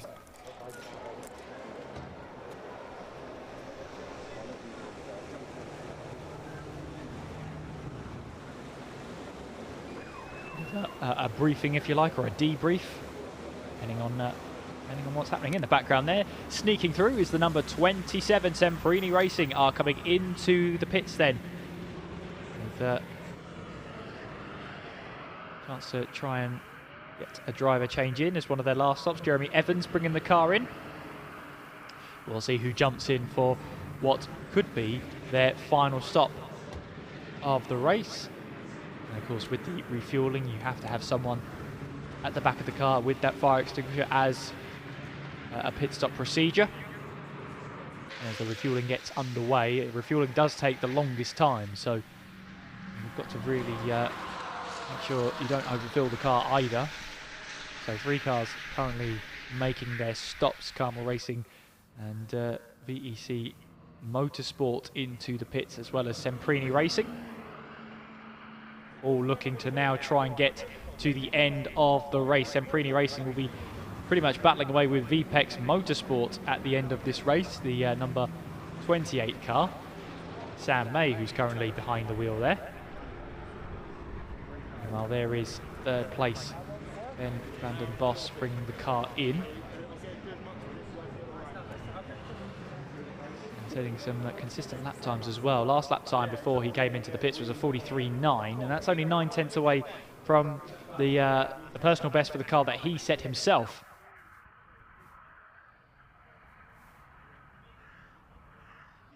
So Scott Parkin then still trying to extend that gap. The gap is now 14 seconds between themselves and Axiometrics.com. Nigel Griffiths with a last lap time of a 43.8. That's comparing to Scott Parkin's 43 flat, so 0.8 of a second between them. As we see the 3 cars in the pit lane, all pretty much in the same shot there, which is great. The waiting game for these drivers goes on. Refueling seems to have been completed then for Semprini Racing as they get to work in getting the driver into the car. Meanwhile, it's all about your best guess, I guess you could say, for VEC Motorsport, making sure they get enough fuel in the car. Meanwhile, the 734 Ferguson Motorsports comes into the pits then, as Billy Ferguson looks like he's bringing the car in. Does he jump out of the car, or is this going to be... Yes, he does jump out of the car in the background. The team number 88 car, Carmel Racing, making their way out of the pits then and rejoining the track.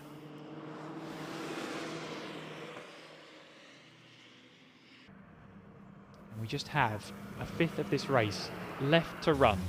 An hour and 42 to go. And, well, pit window will pretty much be open. I'm sure Adam's down there finding out the latest, of course. He's taking the expedition down there. His pit lane senses were tingling, and he wasn't too far wrong. Wasn't too far wrong at all, with a 3rd and 4th place in the race pitting in. I dare say that's a sign of things to come for other drivers around.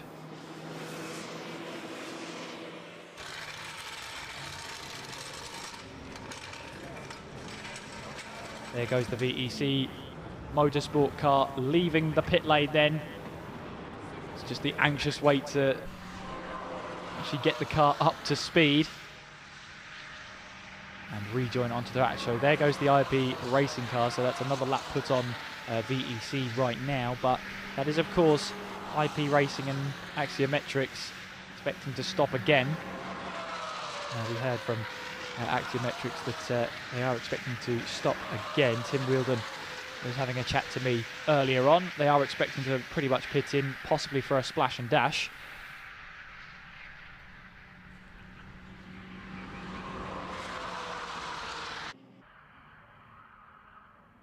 So Ferguson Motorsport, the 734, still in the pit lane. They've been in the pit lane for just over 2 minutes, so they should be halfway through their scheduled stop.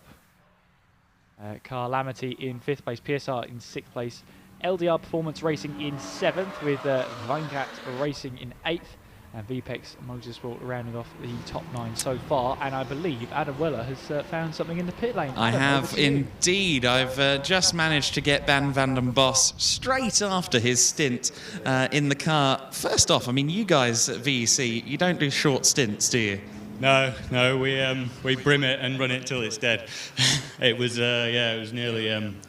nearly cutting out towards the end, so yeah, we were pushing it as far as we could, trying to get as minimal stints out of it. So yeah, because there's only 3 drivers, it kind of makes sense to push to the end. Yeah, it's struggling. It's hard work. It's hard work out there. It certainly looks it. And I mean, obviously we saw you guys stayed out during the last safety car period. That put you guys back on the lead lap. We know, because they pitted with more than 3 hours to go, that the other 2 cars also both have to make a pit stop. How confident are you now of maybe challenging for that top honour? Well, you know, it's never there till it's there, is it? So we'll keep pushing hard. You know, we were up till 1 a.m. rebuilding the car after it rolled.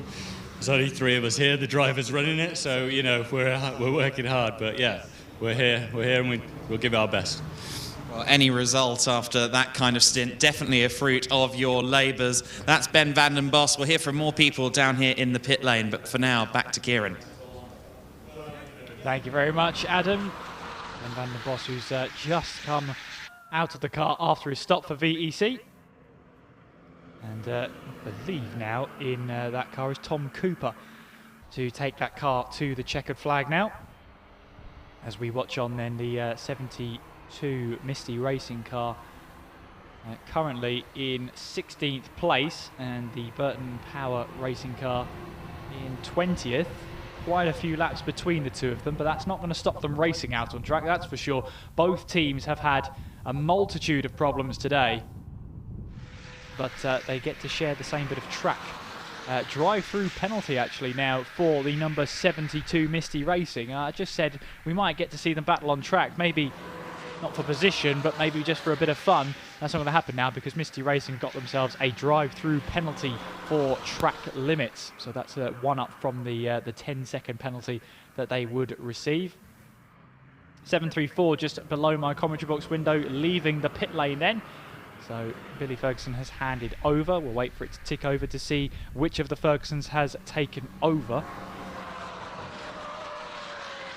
My suspicions is that it's Joe Ferguson that might have jumped into the car, but I'll wait for to be confirmed by that one. Adam, it's down to you in the pits. Yeah, I'm just down by the grid finder guys, and that means that I'm with Tom Bunton not long after getting out of that car.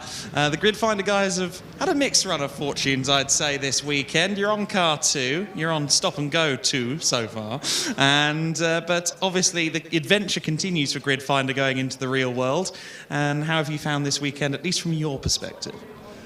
It's been interesting. It's been interesting, and actually, if you think about it, on Friday, one of our drivers was hanging upside down in the car on the last corner with glass all over the place and a bent chassis. So, considering that, the fact that we're even out here, you know, massive thanks to Grace Motorsport, because they happened to have a spare car, which happened to be orange, which was nice.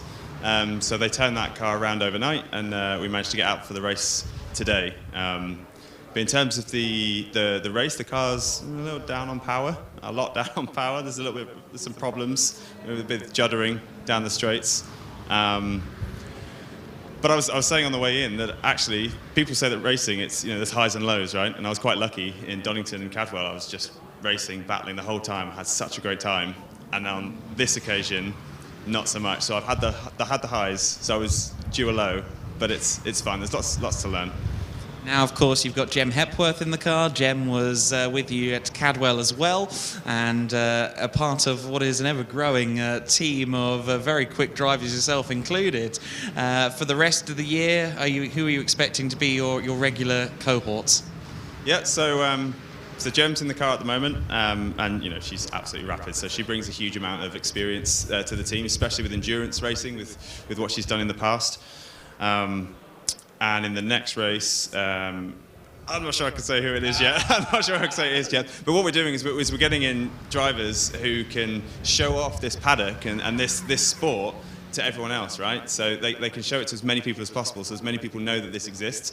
I had no idea this existed until only a year ago. Club Motorsport, I thought was outside of the reach of 99.9% of people, and actually, with a team sport like this, it's manageable. So we're trying to send that message out to everyone, and we've got our grid final platform that we're doing the same on. But yes, next race and the race after, we've got a very exciting driver joining us, which we'll chat about then. Very interesting. Well, then keep an eye on Grid Finder, not just if you fancy having a go in the real or virtual world, but also to find out who this mystery guest is going to be next time. Very intriguing. Back to Kieran. Yeah, I hate being left on a cliffhanger, but I guess I'll have to find out as well. Anyway, Misty Racing have come in and served their drive-through penalty. Meanwhile, Carl Amity, Marcus Batty, has just set his personal best, in fact, the personal best of the car the whole day, 42.5, as he looks to try and close in and just try and get some pace up and about. Stop-and-go penalty for the number 42 car, which is Grid Finder. That's going to be a 5-minute stop-and-go penalty. So if you thought 3 minutes was a long time, 5 minutes is even worse. Good choice of a tyre in the pit lane there, of course. You can never be too safe. Oh, even better. That's even better one. Now you can't see where you're looking. That's even better. So, 5 minutes for Grid Finder in the penalty box.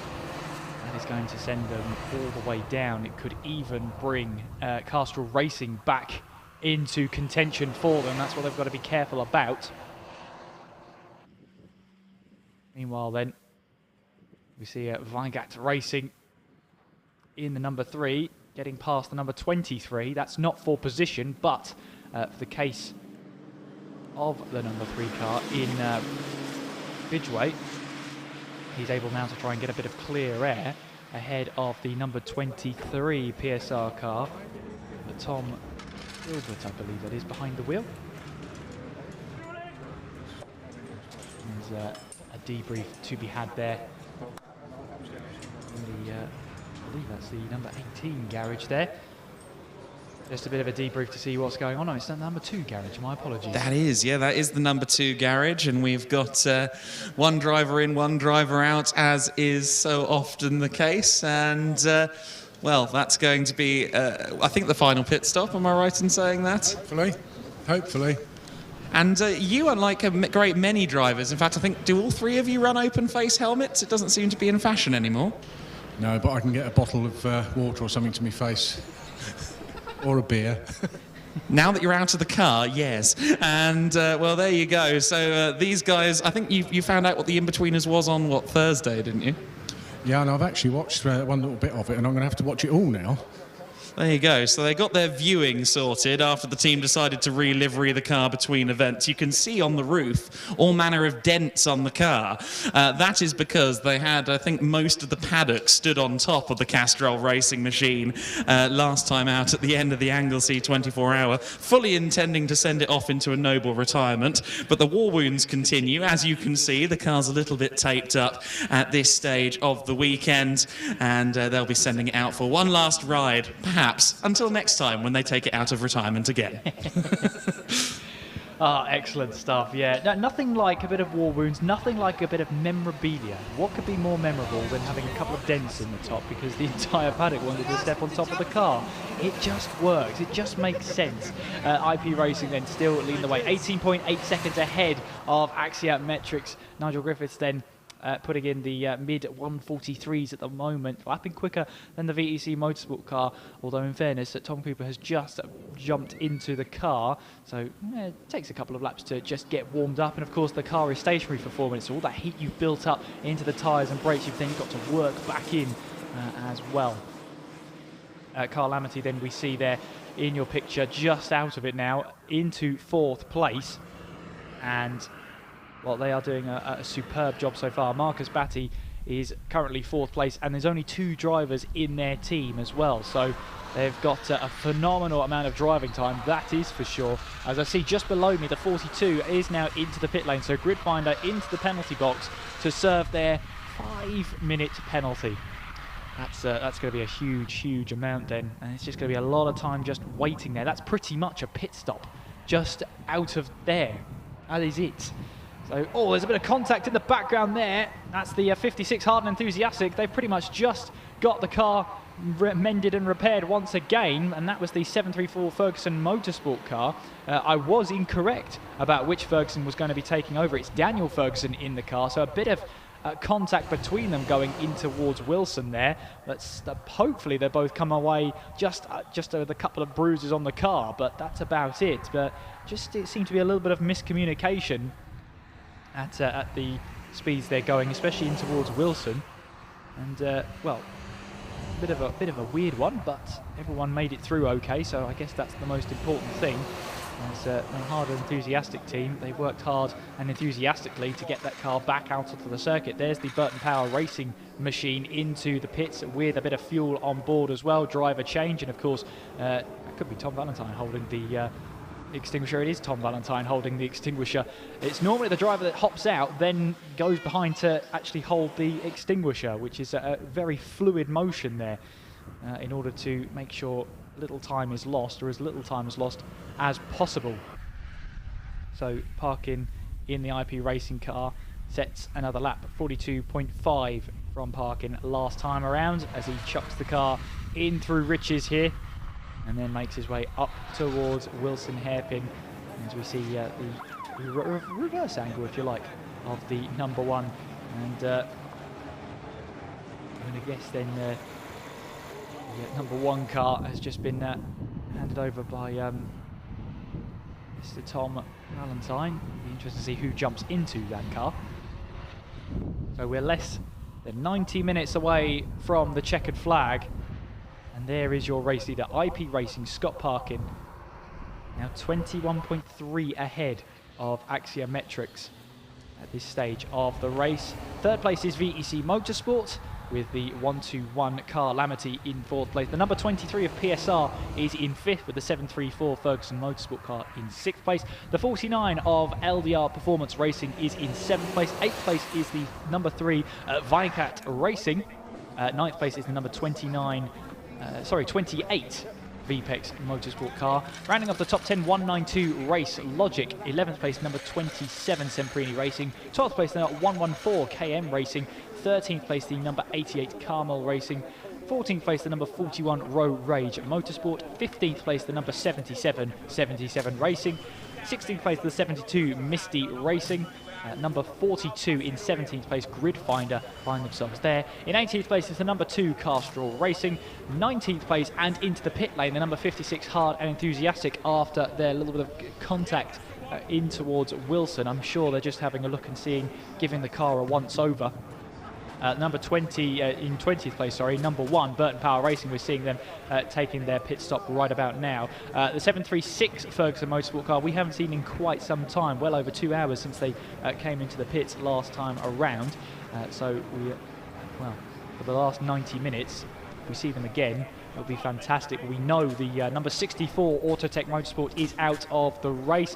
They had the change of engine, but in the end, unfortunately, the car expired on them. They had to retire the car. Misty Racing, with head gasket issues, had to retire the car from there. And number 26 is also a retirement, Wolf Motorsport, after a roll on the 7th lap. Chris Reed is okay. He's been discharged from hospital with a shoulder injury. But I'm sure once he's on the mend, we wish him all the best, Chris Reed, in his recovery. And I'm sure we'll see him back behind the wheel before you know it. is the Ferguson Motorsport car, the lone Ferguson Motorsport car, I should say. Bit of grass being kicked up in front of Daniel Ferguson there, as fatigue might be a little bit of a factor in these closing stages here.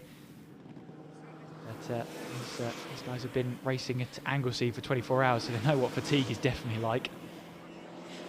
And it's the Team 77 car trying to launch it in towards the final corner, and well, the momentum taken through the corner was phenomenal. And how about the exit of the corner? Adam Weller, it's down to you. Yeah, I'm going to do a bit of a double-up interview at the moment. We've got two drivers from down at Burton Power, and we'll start off with Tom Valentine, who is just out of the car. And, well, Tom, it's been another difficult race for Burton, but how was the car feeling? I mean, it felt okay. I mean, they said the gearbox was a bit better. I had no problem with the gearbox at all, so it's done great. Just seems, normally on this track you have slipstream's pretty good, but seems didn't need to have that much slipstream in the car. So, not sure what's out of it. Could just be me, you know, bad day. But yeah, just didn't really have any motive in the car because we're so far behind. So, yeah, not a great day. Not the best, but I mean, obviously, we had the 24-hour last month as well, and that was an interesting time of things. I know there's another one planned for next year. I'm sure you'll put your name forward, right? Yeah, definitely. Hopefully, next year we don't catch fire like we did this year. But yeah, hopefully we make sure the car's tip-top shape for that.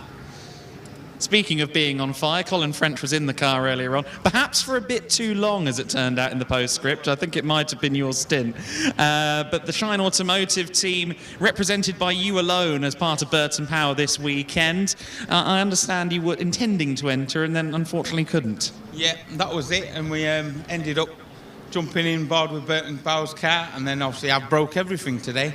And then with the gearbox going and us being in the garage, you didn't think about it, and then we got a 10-lap penalty for me going over driver's hours, even though I was in the garage for an hour and a half with my feet up. There we go. It's been a good day though, just bad luck as always. Well, obviously, yeah, it's been an interesting day so far, but I will say, of course, you had drivers back out this time, so a bit of a shop window for you. Shine Automotive car, it's there, willing and waiting, ready to go. If a driver fancies a go at this EnduroKA stuff and think this guy would make a good teammate, who are they contacting and how? Just give me a ring. Just give me a ring. Look me up on Facebook and give me a shout. There you go. The man wants teammates. Maybe it's you. Back up to Kieran. Yeah, it's definitely not me, Adam. They're definitely not looking for me. But IB Racing still leading the way then. Scott Parkin at the front of the order. But there is the number one car back out onto circuit. The Burton Power Racing currently in P20. And they are in a race of their own, but they're just looking to get to the checkered flag now. They've had a bit of a, as you were hearing there, a little bit of issues throughout this race. But they've managed to get on top of them at least, and they're now just making sure they try and see that checkered flag in towards the final corner. They go, and the 42 grid finder did leave the penalty box. Where did they rejoin? There they are, out on track. They did actually rejoin in front of Castrol Racing, but only by a lap now. So grid finder are, well, the sliding scale goes once more, I believe, to a 10-minute stop. But beyond that, it's up to the clerk of the course to decide what happens from then on. So we've actually now got a stop-go penalty for number 28, which is VPEX Motorsport. Now, there is no time given to how long the stop-go penalty is, so it will literally be a drive down the pit lane to the penalty box. The car comes to a complete stop, and then the marshal will wave the car on once it has done so to rejoin the race. There is VEC Motorsport Tom Cooper on the left-hand side of your picture in the number 8 car, now making his way through Riches, making sure that he doesn't lose touch. He just keeps on the pace. You just do not know what can happen in these late stages. He might be 3 laps down on our leaders, but he's certainly going to be pushing on as much as possible, because you just never know. As far as we know then, 20 cars out on track at the moment. out of the 24 that started this race. Just over, well, we're about 5 minutes past 9 in the morning. It's great to see such a vibrant atmosphere up and down the pit lane wherever we've gone as well. Myself and Adam have been welcomed in, always drivers up for a chat. Drivers, oh, a spinner then. That's the number 18, that's Axiometrics, who have spun at Nelson, and the number 27 Semprini racing car had to take avoiding action there by going onto the grass and all the way over to the left-hand side. But they managed to take that avoiding action, and a mistake then, that looked like, from Nigel Griffiths going in towards Nelson. Now, Nelson has caught a couple of drivers out today, especially in the mid part of the corner, but it just looked like the back end just turned around on him there. But we just caught the end of that. But yeah, Nelson has been catching quite a few drivers out today, especially. But the positive thing for Griffiths, though, is that he won't have lost positions. He would have lost a lot of time, though, to IP Racing, but he won't have lost any positions around him. Meanwhile, then, we are seeing there the number 28 coming into the pit lane to serve their stop-go penalty. VPEX Motorsport, it literally will be the very definition of a stop-and-go penalty. Marshall down there waiting for the number 28 then to come to a complete stop. And then away it goes again. Simple as that, as I saw from my commentary box window. Meanwhile then, the 192 going down the inside of the 27 there. A 192 of Race Logic, getting past Semprini, and having a look at the order then, that looks like there's a lap between them in that one. But Semprini Racing were catching on the 114. In fact, the 114 got past them in all of that mayhem there. But Semprini Racing had to take that avoiding action at that point at Nelson, and well, they managed to take that avoiding action, but lost a bit of time for good measure as well. They were closing in, and they have lost a position in all of that. Semprini Racing believe that's David Evans behind the car, or behind the wheel, I should say. But David Evans doing the right thing, just making sure he just takes that avoiding action. I see out of the corner of my eye in the pit lane, PSR are currently in the pit lane for a pit stop. So PSR now running in the, they were running in the top 5 before that pit stop.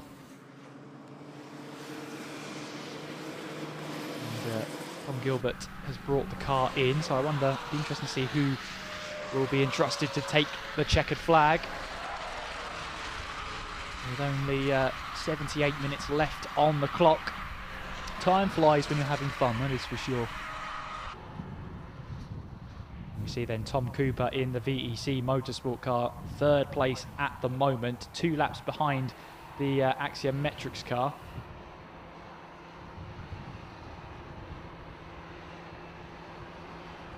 Arkin leading the way. Axiometrics, after that spin from Griffiths, Axiometrics are now 51.8 seconds behind.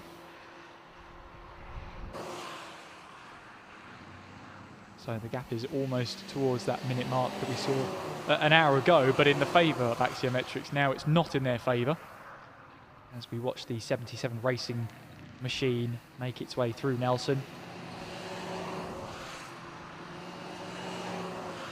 We've got Matthew Cousins there behind the wheel.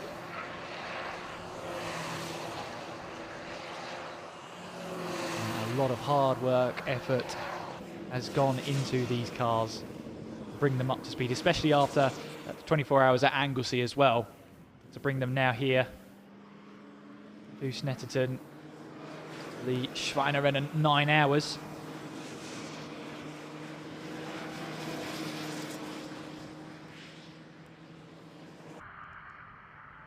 Weingat Racing also into the pit in the number 3 car. Leon Bidgeway has brought the car in, so it'll be interesting to see again who will be entrusted to take the checker flag in these last few stages. But we're keeping an eye on the sort of top 2, top 3, because they are, it will be nip and tuck as to whether their drivers will actually be able to finish the race, depending on you know, if their fuel is good enough And at that point, do they want to change drivers? Do they feel they need to change drivers at that point? But Weingart Racing, as we said, into the pit lane.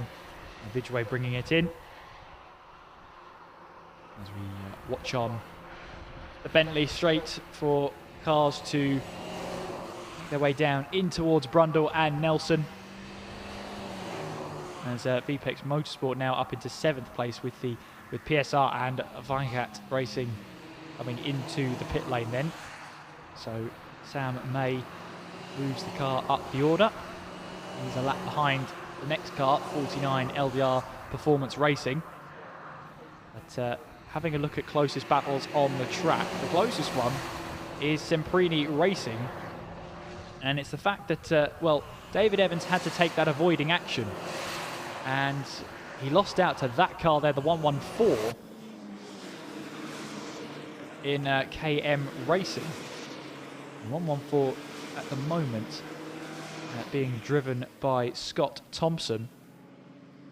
So Thompson here looking to try and hold off the charge from Semprini Racing. The gap's about 10 seconds at the moment. We'll wait and see when they cross the line, see how that gap updates itself. Thompson will be across the line very, very shortly to record a lap time. He records a 44.3. What about Evans behind him with a little bit of traffic? There's the Semprini Racing car, and at 45.9, so he's losing ground is David Evans there. While with the Weingart Racing car in the pits, PSR have rejoined then. They have rejoined in 8th place ahead of Race Logic by about 22 seconds at the moment, according to our timing screens. There is 2nd place in this race, Axiometrics.com. Nigel Griffiths behind the wheel there as he makes his way through in towards Chapman, now on towards the Bentley straight.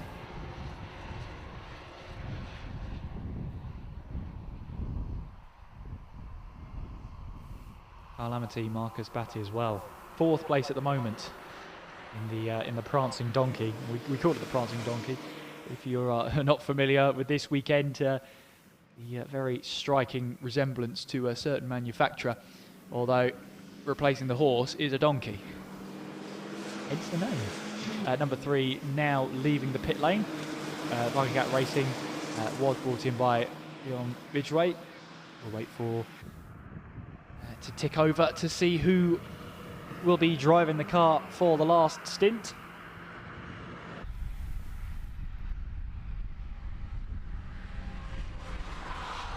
It's a highly enthusiastic car back out there and lapping the circuit as well, which is good to see. They came into the pit lane and it was just a precautionary stop. It looked like there was contact made, but they looked like they gave the car the once over for about 2 minutes or so, and decided yes, it's good enough to send back out. And they want to make it to the end of this race.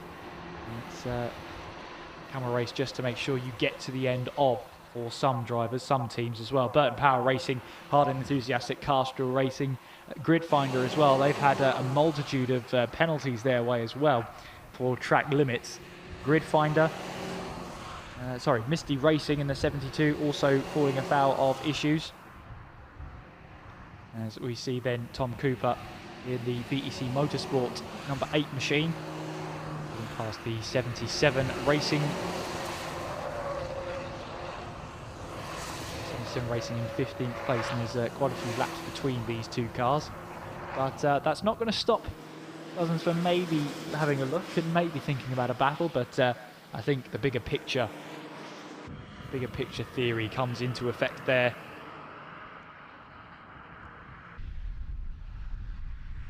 As we see, there goes the 1-2-1 there of Carl Amity, and I believe I hear the opening of the mic from Adam down in the pit lane. Adam, down to you. Yes, it is, and I'm here with the driver who's about to get in to the Axiometrics car very shortly. That is, of course, Dominic Jackson, the man who set the fastest time in the car yesterday and had a good stint earlier on. How are we feeling about this closing salvo? It's IP Racing again and us, isn't it? It feels like deja vu. Anglesey, we were in the same position, I think, with the last sort of 6 to 8 hours to go. We're here again. We'll see. They've been pedalling well today. Pit stops, we're on a similar strategy. So we'll see what happens with when we pit for the last stop. I think we're both waiting for a safety car. There's no secret there. And then we'll give it the gun to the end. And of course, both of you guys came in just before that 3 hour to go marker. So I assume there's probably, for both of you, you've still got a bit of fuel mileage left. So it is very much just willing on that safety car and keeping your fingers crossed, isn't it? You've got it. That's pretty much to say. As I say, there's not really much more to say. We'll see. I mean, it's one of those things. I mean, they're a bit ahead of us at the moment, but as with everything, the pit crew will come into their own. So we'll see how they get on, and then we'll fight to the end.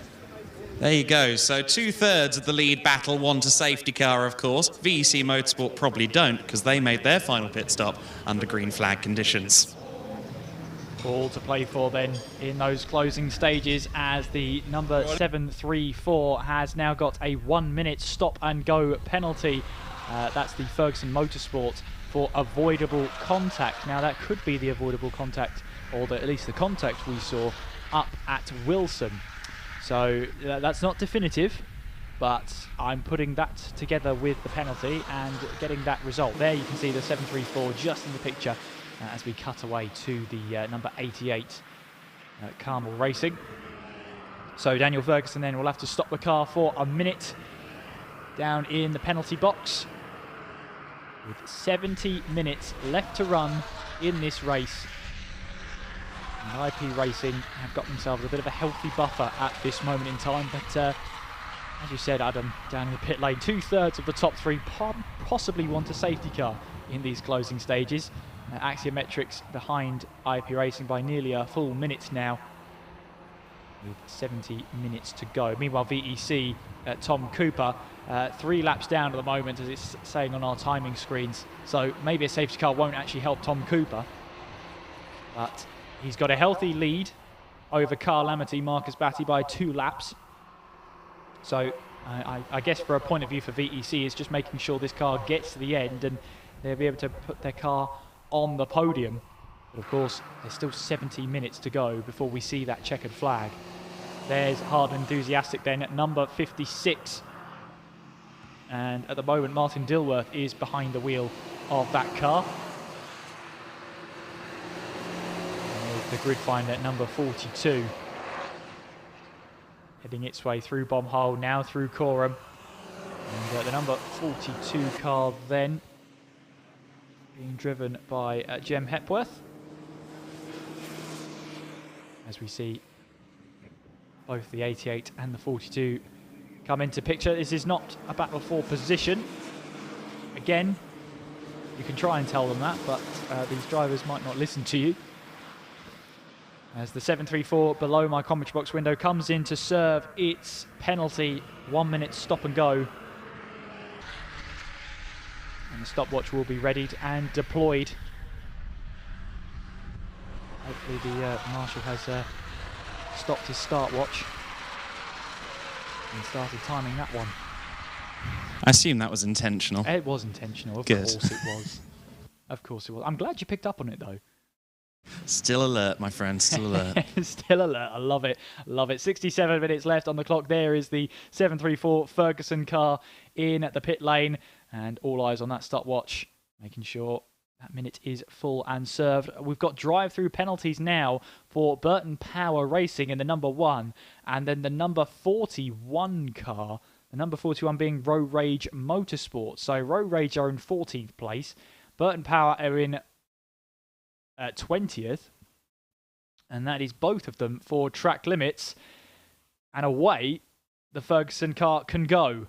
Given the countdown, serve now its 1 minute penalty and can now rejoin this race. Now, Ferguson Motorsport they had a bit of a buffer between themselves and LDR Performance Racing in the number 49. And when they come across, how will that all shape up?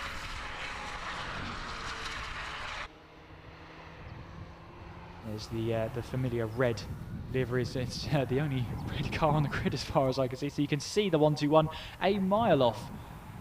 You've got a red door though on the grid as well in the number 2 Castrol Racing. McKeegan behind the wheel of Castrol Racing there, as he makes his way down the Bentley straight towards Brundle.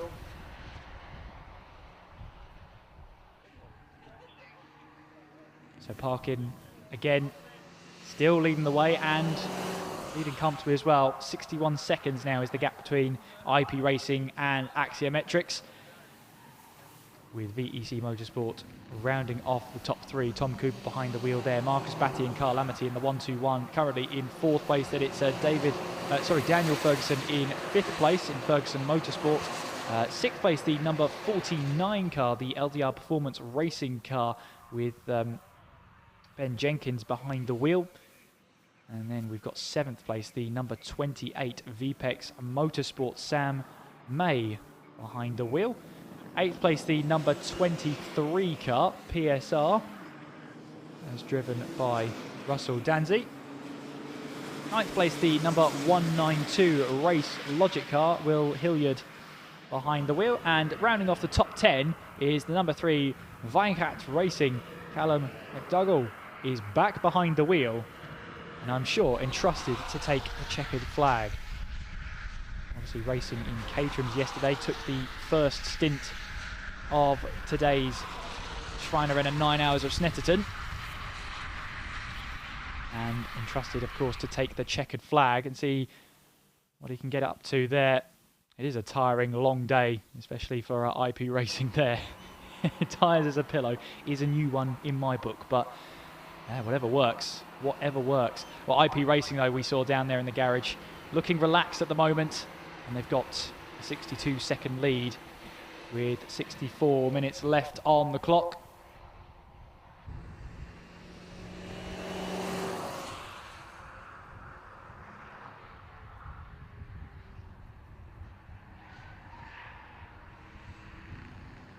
Now seeing if there's any battles that are going to be on the lead lap. Having a look at Race Logic versus PSR. 88 there, just getting a warning, black and white warning flag. Carmel Racing for track limits. I'm just having a look at Race Logic and PSR. Now that could be a battle to keep our eyes on. The battle for 9th place. Both cars look like they're on the same lap, which they are. And it looks like Race Logic is the quicker of the 2 cars at the moment by about 0.4 of a second on the last lap. So the number 23 PSR car, 192 Race Logic, it's the battle for 8th place. And the gap between them, around 14 seconds at the moment. But we've seen here that gaps can very much easily change as we go through this race.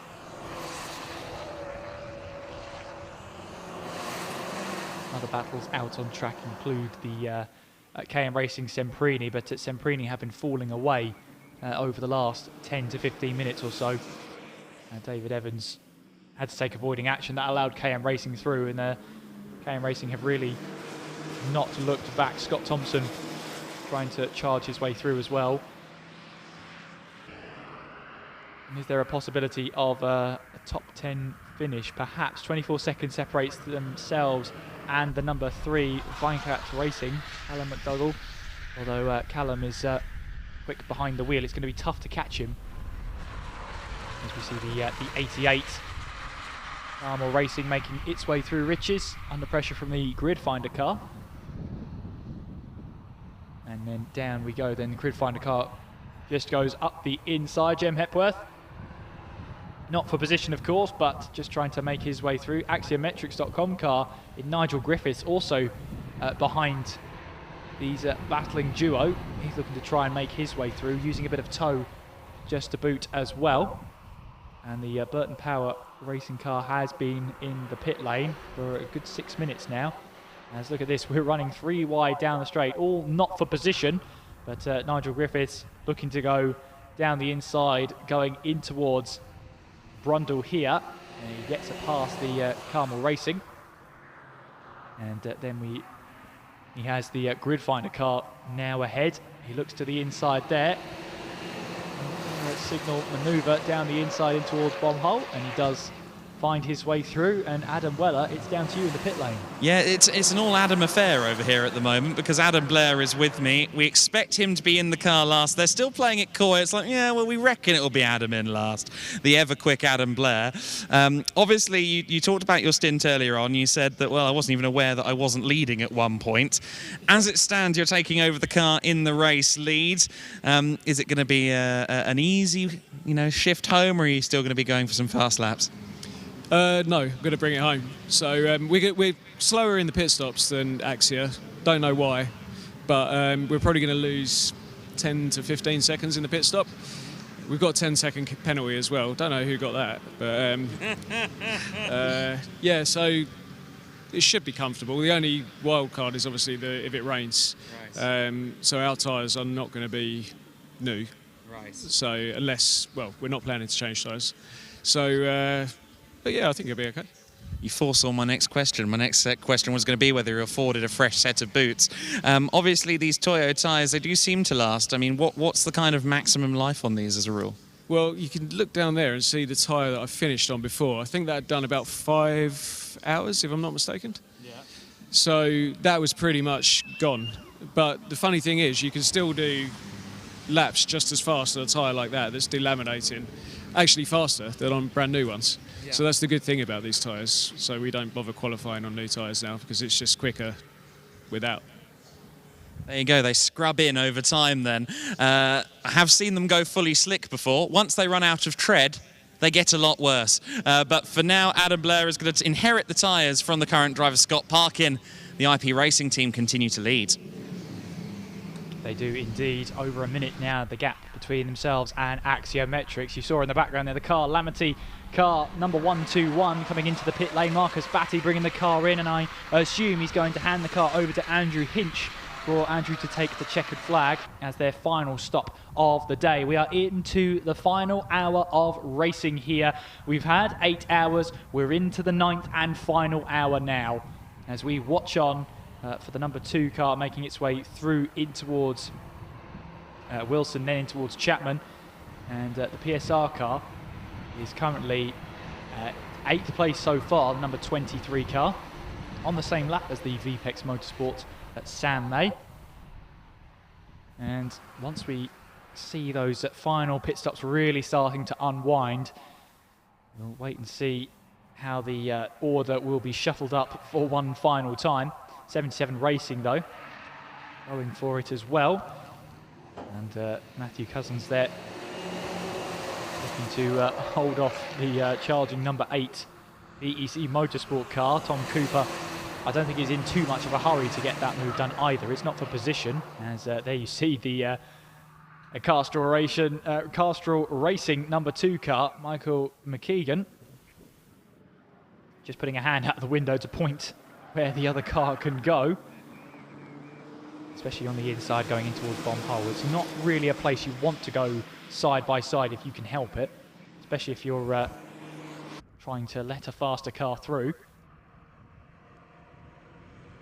There's clouds over the sky here then. And as Adam Blair said it, I'm glad Adam Blair said it and not any of us in the commentary box. But, the clouds are gathering over the circuit. But we are into the final hour's worth of racing. As we see then PSR make their way through in towards Riches and on towards Wilson. Looking at battles up and down the field then. Well, Race Logic are closing in to PSR. And they'll be looking to see if they can close that gap even more because PSR are into the mid 145s. Meanwhile, Race Logic in the 192. They're currently lapping in the low 44s. In fact, a 44 flat was their last lap time. So they are starting to close in here. And there is Carl Amity. And I can only assume that Andrew Hinch has taken over and heads down the pit lane to start the final stint.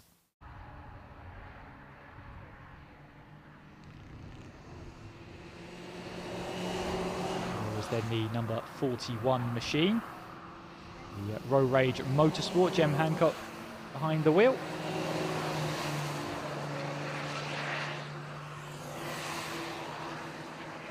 Jason Hancock, well, obviously having to hold off from the number 23 at the moment, going through Coram now. And look at that rear tyre off the ground then for the number 77 car. That's Matthew Cousins. You can't say he's not pushing hard in that car. The rear tyre cocked up.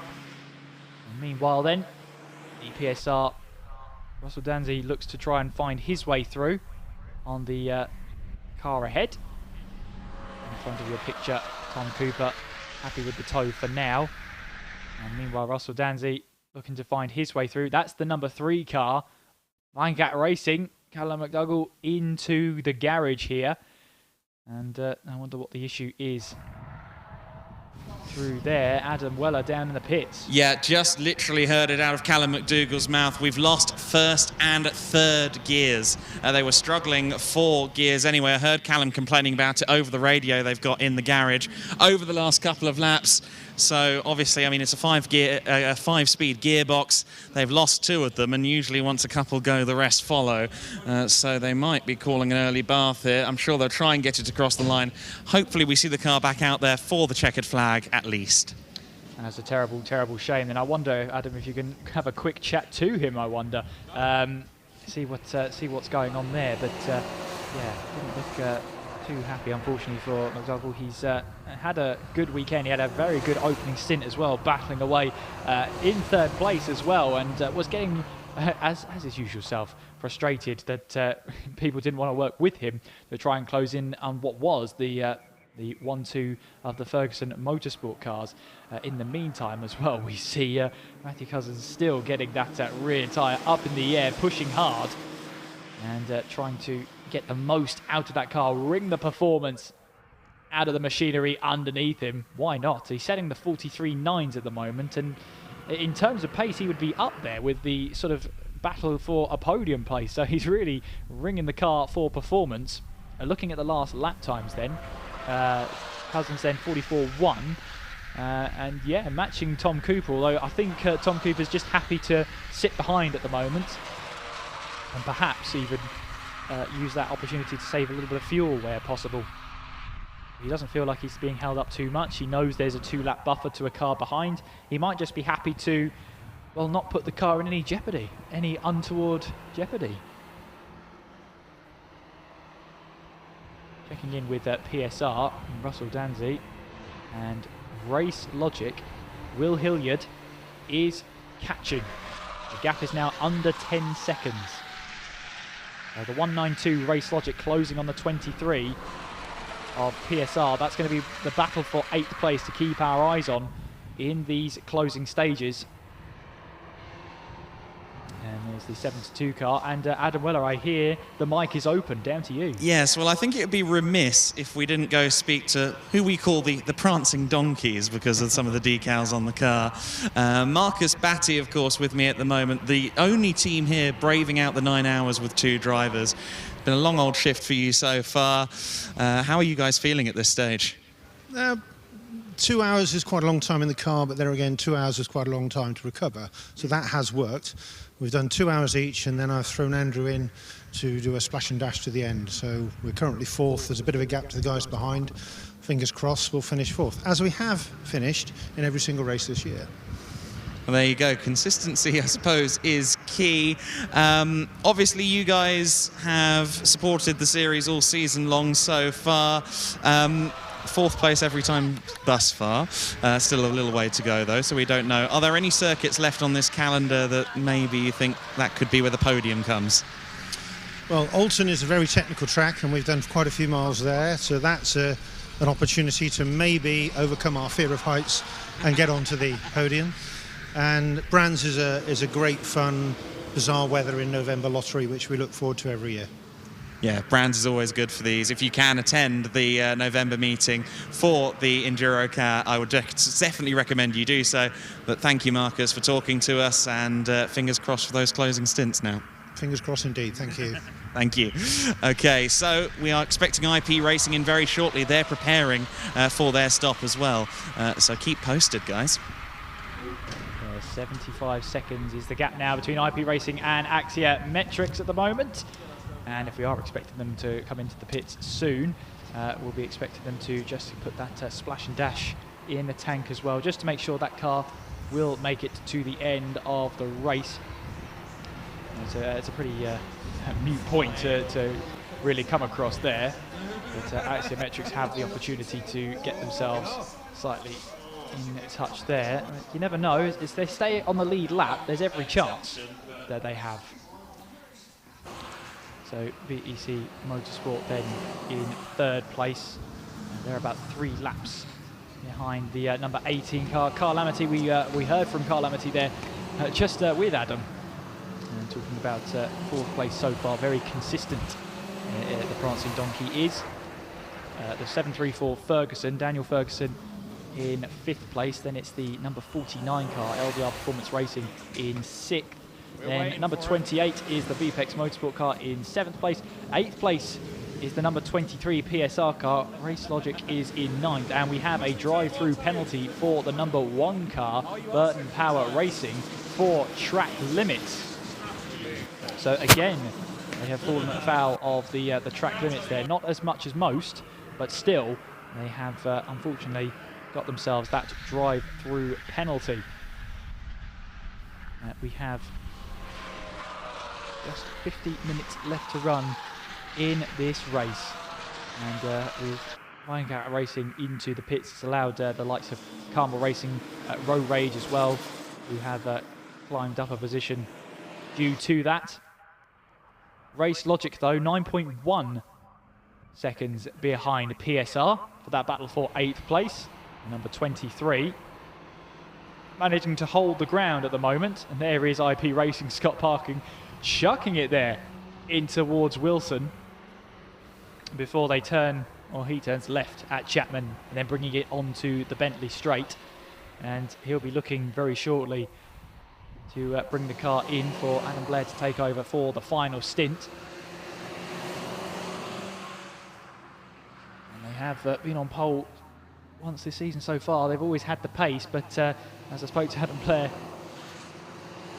a few hours ago, it's never seemed to have gone quite right at Snetterton. Pieces are starting to come together though in this jigsaw for IP Racing. But we still have those 50 minutes to go. There's the number 2 car then, Castrol Racing. Michael McKeegan in the very familiar liveried car. Gridfinder making their way through, as well as Carmel Racing. Misty Racing, well, both sides of the garage have really had some race, haven't they? They certainly won't forget this race in a hurry, that's for sure. There's the number 27 Simprini Racing car, as they look to charge on towards the checkered flag. David Evans is currently the driver behind the wheel then.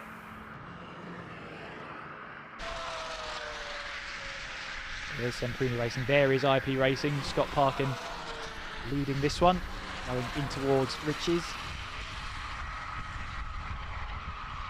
And then making his way now up towards Wilson, with a bit of traffic perhaps to contend with in the latter stages.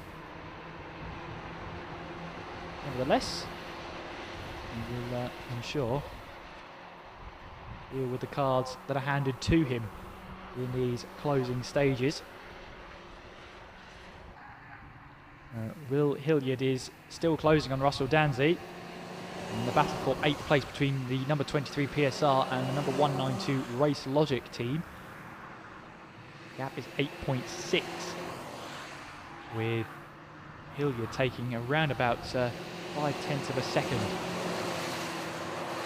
out of that gap.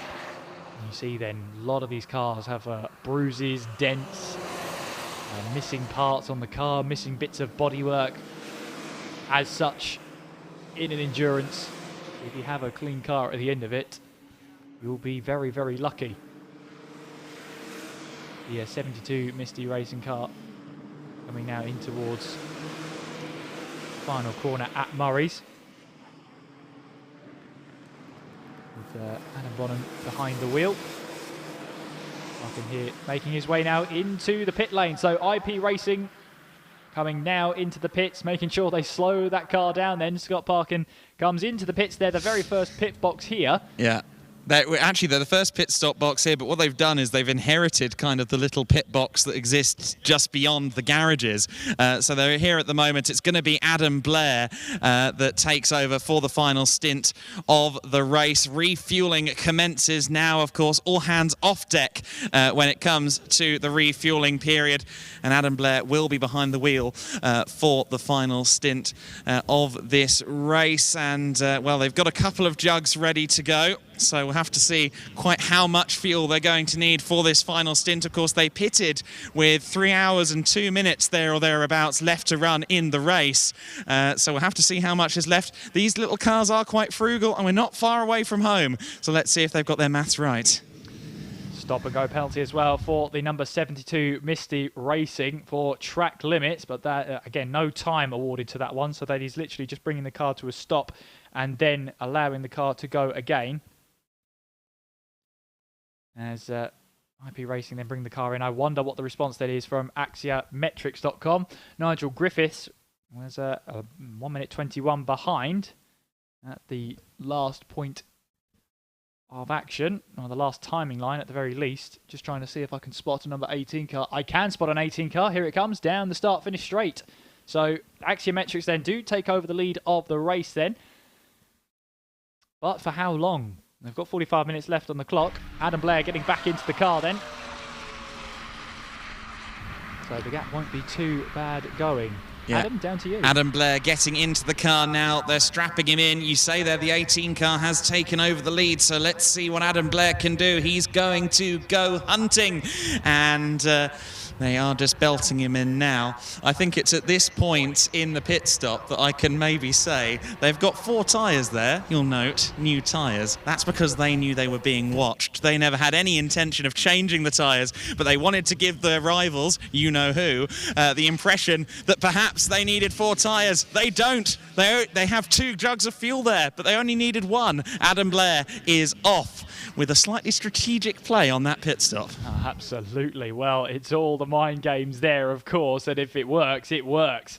So they now make their way down the pit lane then, over the pit lane limit line, and away they go to rejoin the track then. So 45 minutes left on the clock. In fact, less than that. Adam Blair looks over to his left, makes sure the track is clear, and he will rejoin onto the racing line. And now it begins. Axiometrics then, what's their response? Well, talking to one of the Axiometrics drivers, Tim Wheeldon, he says they do need a splash and dash towards the end of this race. So let's see then what the response will be.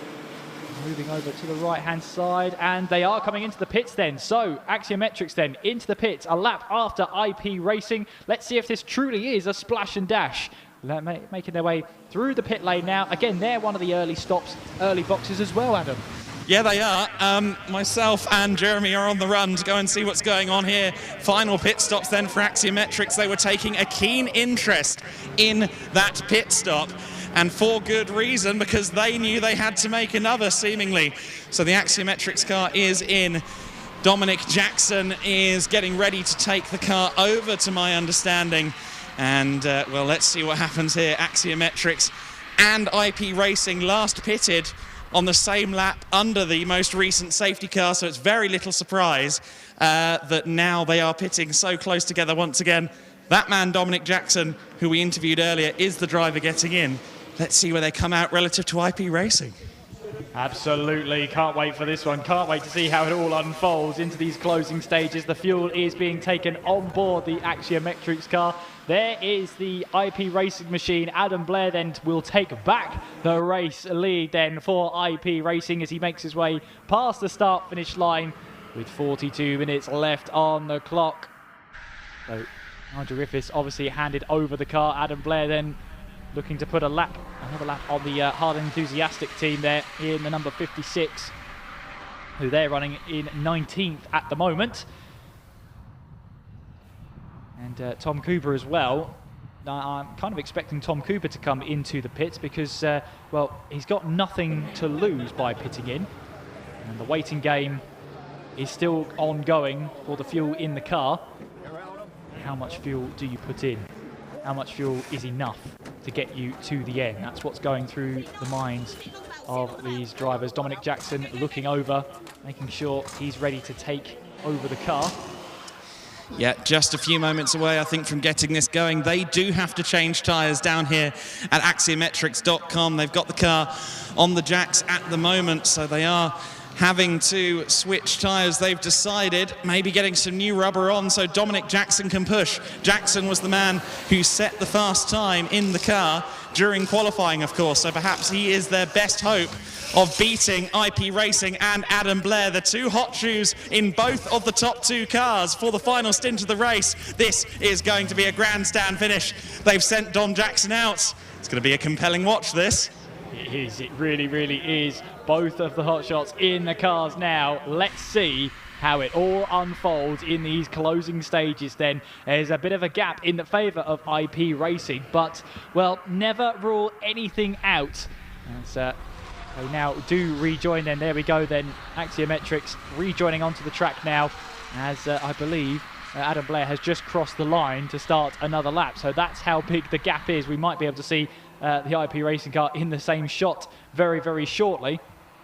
However, this is going to be an important next couple of laps then for Axiometrics. They have to stay on the same lap as IP Racing if they want to have any chance in the next 40 minutes of closing onto that gap. Meanwhile then, Carl Lamity and Ferguson Motorsport as well. They are looking pretty for a battle in 4th and 5th position respectively. That might go backwards and forwards in terms of who has the faster times, because that's how it's been looking for quite some time. Race Logic as well, the 192 Will Hilliard also still closing in on the PSR car, the number 23, in that battle for 8th place as well. So 3 battles really to be looking out for here, and another battle that's happening that maybe they didn't really want to account for Axiometrics is the fact that the 734 Ferguson Motorsport, Daniel Ferguson is trying to find his way past. This is not for position, but this is Daniel Ferguson feeling like he's the quicker car. He wants to try and find his way through. The worst possible for the scenario really for Dominic Jackson is that he wants to be battling on this lap as they head their way now down in towards Murray's here, and that is Dominic Jackson managing to hang on as well, but I don't think there's any inclination that Daniel Ferguson is going to make this easy at the moment. He's right behind him in the draft, but I'm assuming here that Adam Blair is not too far away from this battle either. The two cross the line then. The gap at the line is 1 minute 37, so that's almost a complete lap. In fact, there they are then, IP Racing just in the background of the shot then, as the two drivers here make their way through in towards Riches. This is not the scenario Dominic Jackson wanted. He does not want to be battling the Ferguson Motorsport car, and there is the IP Racing car of Adam Blair. There's the Ferguson car up the inside. Daniel Ferguson does manage to get the move done, but how much time has that cost Dominic Jackson in the long run? The one thing that can't happen for Axiometrics is to go a lap down to IP Racing, but now IP Racing here, they've got the bit between their teeth. They know how close this is now. If they can put a lap on Axiometrics, that is them with a huge advantage in their hands here. And we'll have to wait and see how it all plays out. But certainly, the battling here between Ferguson and Axiometrics is not going to be helping Dominic Jackson at this moment in time. However, if there's a chance here that Dominic Jackson can use that little bit of slipstream that the Ferguson car is giving it, that could be a bit of an advantage there. But with fresh tyres on the car, we'll have to wait and see how that will take to rubber in, to get the heat into the tyres as well, get them up to that optimum range. Down in towards Murray's we go. This is where a little bit of toe could be useful for Dominic Jackson, but there is Adam Blair. He really has got the bit between his teeth. He must have been told that the next car ahead of him is Dominic Jackson at this point. We know they've got a pit car radio in that IP Racing car. He must have been told by now that that car ahead is the one for second place and put the lap on it. 1 minute 42.4 for Dominic 44.1 for Dominic Jackson last time around. For Adam Blair, 42.4. 1.7 seconds in Adam Blair's favour in the IP Racing car. As now Axiometrics make their way through in towards Wilson, then they go through Chapman. And I know small margin, this is going to be an interesting one, especially if the Ferguson Motorsport car, Daniel Ferguson, just fancies a battle here He might not even be aware that this is second place he's battling with first place barreling down. All he wants to do is have a little bit of fun out there in these closing stages. Heading our way then down in towards Brundle and Nelson. You see there as well, Daniel Ferguson still trying to look for a way past Dominic Jackson. As they get back onto the power then. And towards the last 36 minutes of this race then, it's all important really for Adam Blair. These next couple of laps, if he can try and put a lap on Dominic Jackson, it would really put into favour the move for IP Racing with such a small amount of time left on the clock.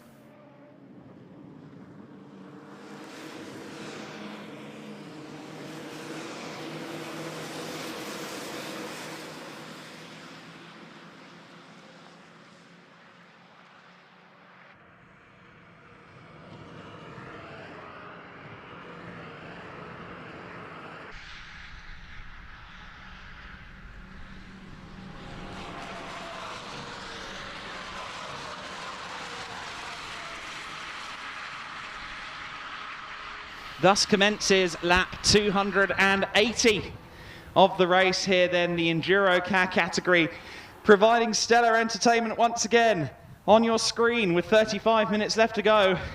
We have the top two, albeit separated by a car. And the car in the lead is the one in the back of the queue. IP Racing's Adam Blair is almost a lap clear now of Dom Jackson. You saw IP Racing selling the dummy, as it were, at the previous pit stop. They had the tyres ready to go, as if to suggest they needed to put them on. But no, the tyres are good to the end, they believe.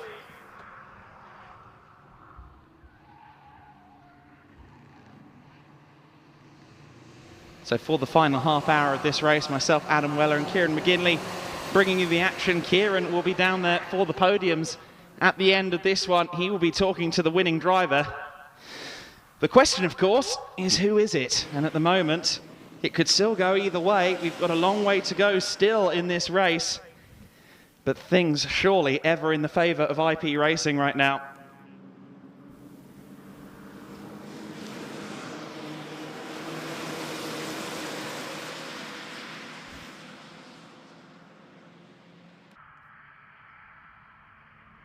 So Adam Blair crosses the line again, and still kind of being the sandwich here at the moment is the 734 car.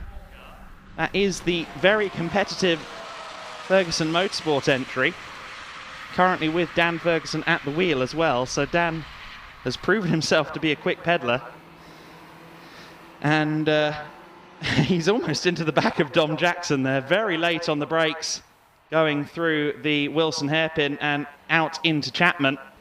Got some traffic there in the form of the VPEX 28 car in the hand of Sam May, which is looking a little slow at the moment, and we know that Sam is a quick driver, so I just wonder if they've got some issues, limping the car home, currently in 7th place, so firmly in the top 10, but maybe suffering a little bit right now.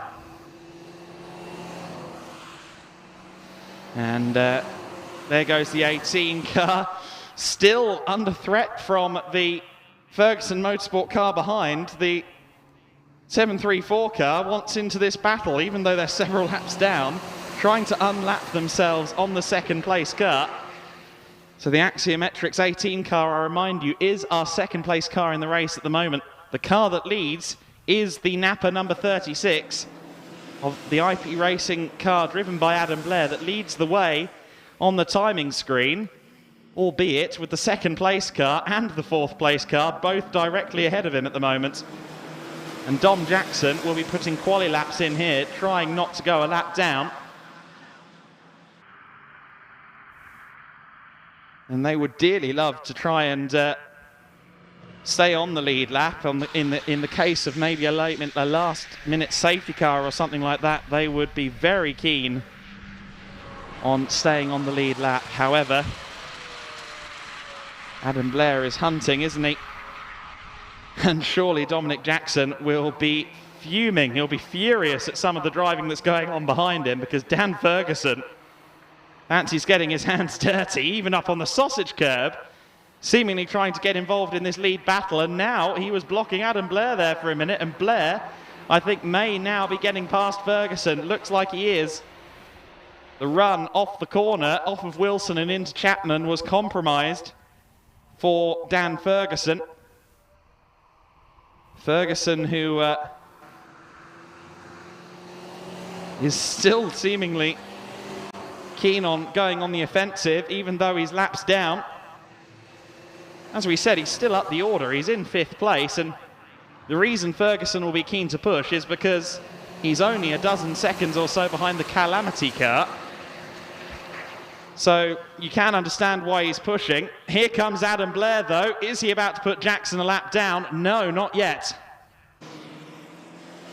Blair continues to try and find a way by. They've now both gotten past the Ferguson 734 car.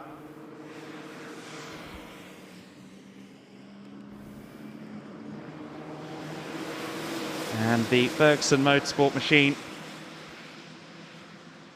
still kind of lurking.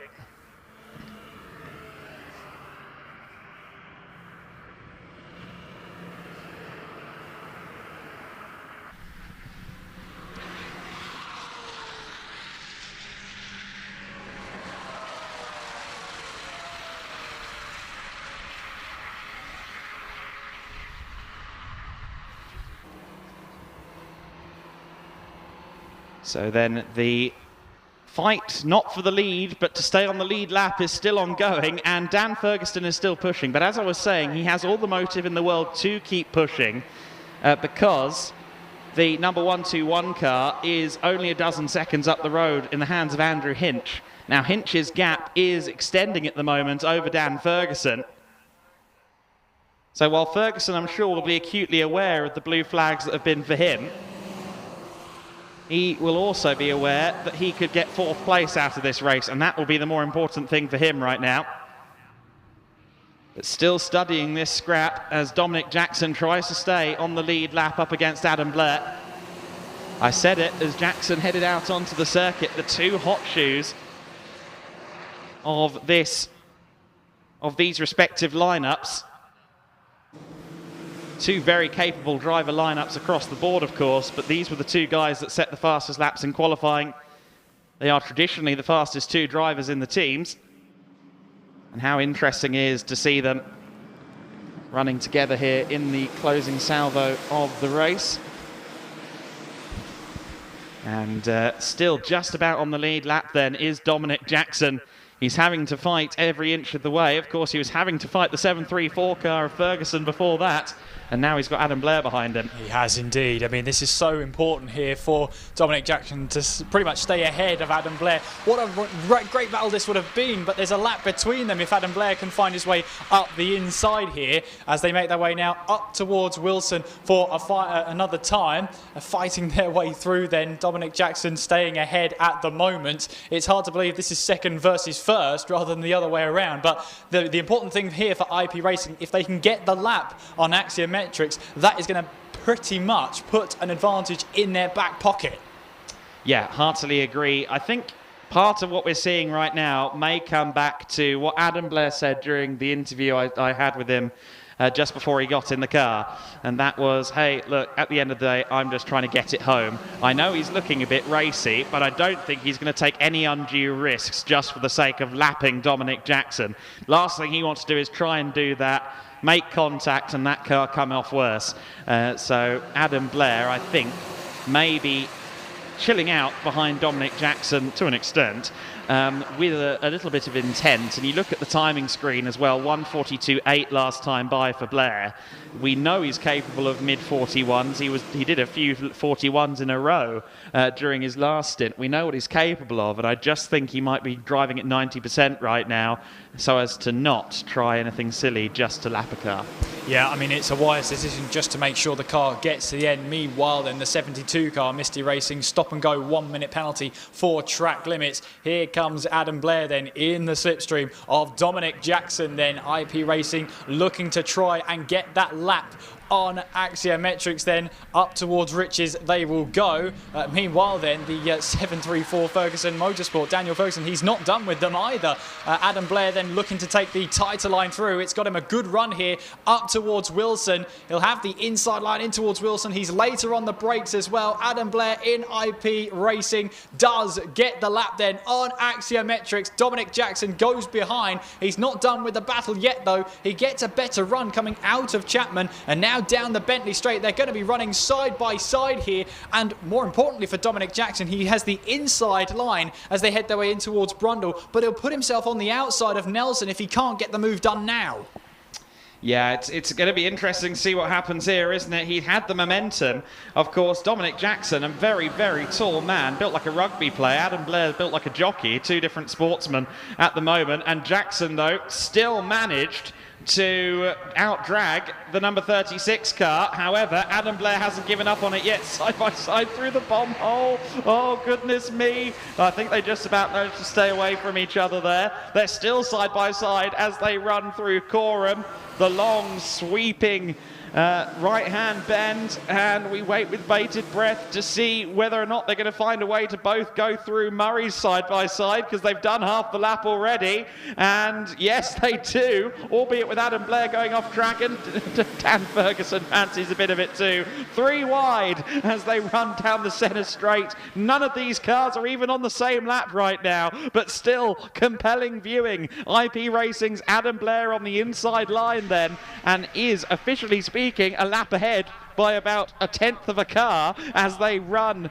towards Ritchie's, and I think this time Blair has got past Jackson definitively to put the Axiometrics 18 car a lap down, and now the 734 car is once again in the middle of the sandwich. Yeah, absolutely. Dan Ferguson saw an opportunity and he's managed to get himself in the middle of these two, and that's great news for Adam Blair because now he's got a car between himself and Dominic Jackson as he makes his way out of Chapman and onwards then towards the Bentley Straight. So it's not the slipstream of the IP Racing car that Axiometrics will have, it's the slipstream of the Ferguson Motorsport 734. Meanwhile, there's Misty Racing serving their minute-long track limits stop-and-go penalty. I'm sure the marshal there explaining what the penalty is and keeping a very close eye on the stopwatch then, giving the countdown as well before the Misty Racing car can get back underway. It's the longest 5-second countdown to the drivers here, but there they go then, Misty Racing rejoining back onto the circuit. But there is your second place team, Axiometrics, Dominic Jackson here. Dan Ferguson has been wanting to find his way past. He got his way past, and in the end, and in all of that, Dominic Jackson finds himself back behind Dan Ferguson and with Adam Blair ahead. Yeah, and it's looking fairly definitive already, isn't it, now that they've shuffled out. Blair already with a couple of seconds clear in terms of the on-track position, but more importantly, now a lap clear in this lead scrap, and wow, that is a big development. I did very much enjoy the strategizing from the IP Racing guys in the pit stop. They said they brought 2 tyres out, and there was someone from Axiometrics just watching on the pit wall and radioed in, said, yeah, they got 2 tyres. I went, okay, we'll get 2 more tyres. 4 tyres, and got an extra jug of fuel as well. They basically made out they were going to do the world's longest pit stop and then didn't do it, which made for very compelling viewing. And, well, the game of chess never stops on track or indeed in the pit lane. And it seems right now that Adam Blair may have performed the hypothetical checkmate in lapping Dom Jackson. It's definitely check at this point, isn't it, yes, in favour of IP Racing. We'll see when that becomes checkmate in about 23 minutes' time at this point. Yeah, still time. You heard how pensive Adam Blair was about, you know, the past history for IP Racing at this circuit. They've had stings in the tail before. They know what happens, you know, when the tides turn against you, so to speak, and it's happened before. They won't be celebrating the win until that car is over the line with no seconds remaining on the clocks here. It's been a great race thus far. The Schweiner-Renner 9-hour race, a reduction in distance from previous years, a reduction in time from previous years. Of course, we had the 12-hour races here for the last couple of seasons, but nonetheless, still a huge challenge for drivers, teams, etc. I mean, we saw it out of quite a few of the teams. The 172 car, for example, when George Davis was at the wheel, he was stuck, or rather he was tucked in behind a car for a long time. There wasn't enough airflow going into the car on these long straights and what were at the time quite warm conditions, and that eventually cooked the engine, cooked the head gasket even. And we've seen that from a few cars. It really is a challenging little circuit to be running around for 9 hours. Absolutely, and with not a lot of time for a little bit of respite to vital parts like the engine, it seems like you're a long time full throttle around this circuit. So you're putting the car through its paces for a good chunk of time. So yeah, it's no surprise really that some have fallen by the wayside, unfortunately, in terms of the car making it to the end. Well, of course, the point I've made a few times during this broadcast is that this 200 circuit is the closest echo to the previous configuration of the circuit. We've got some rowers down there. I think you might have missed the Oxford-Cambridge boat race, lads. I think that's already happened this year. Gently down the stream, gently down the stream. Merrily, merrily. There you go. But yeah, I was going to say, this is the closest echo to the previous configuration here at Snetterton before the 300 circuit was built. And, you look in the Tyrrell's restaurant and stuff, you have photos of the 2003 Le Mans winning Bentley here at Snetterton, and they were certainly not a one-off. Back in the old days when Snetterton basically was this 200 layout, no matter what day of the week it was, you'd have Le Mans teams here a lot doing testing because you're flat out so much of the time. It's a good simulation of what to expect from the Le Mans 24-hour race and the Circuit de la Sarthe.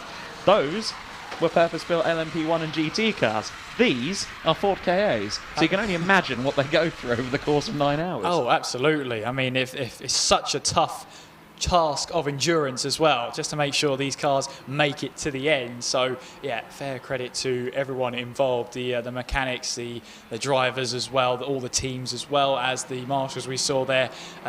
Pretty much we couldn't go racing without them, plus the recovery and the medical teams that have been well kept today. I mean, it's been a fantastic day. We've got 20 minutes of it left. There may only be a lap between IP Racing and Axiometrics, but to be honest with you, when you say, oh, the lead was, or the win was decided by one lap, well, one lap over 9 hours is pretty respectable. Definitely at a circuit that's, 2 miles in length.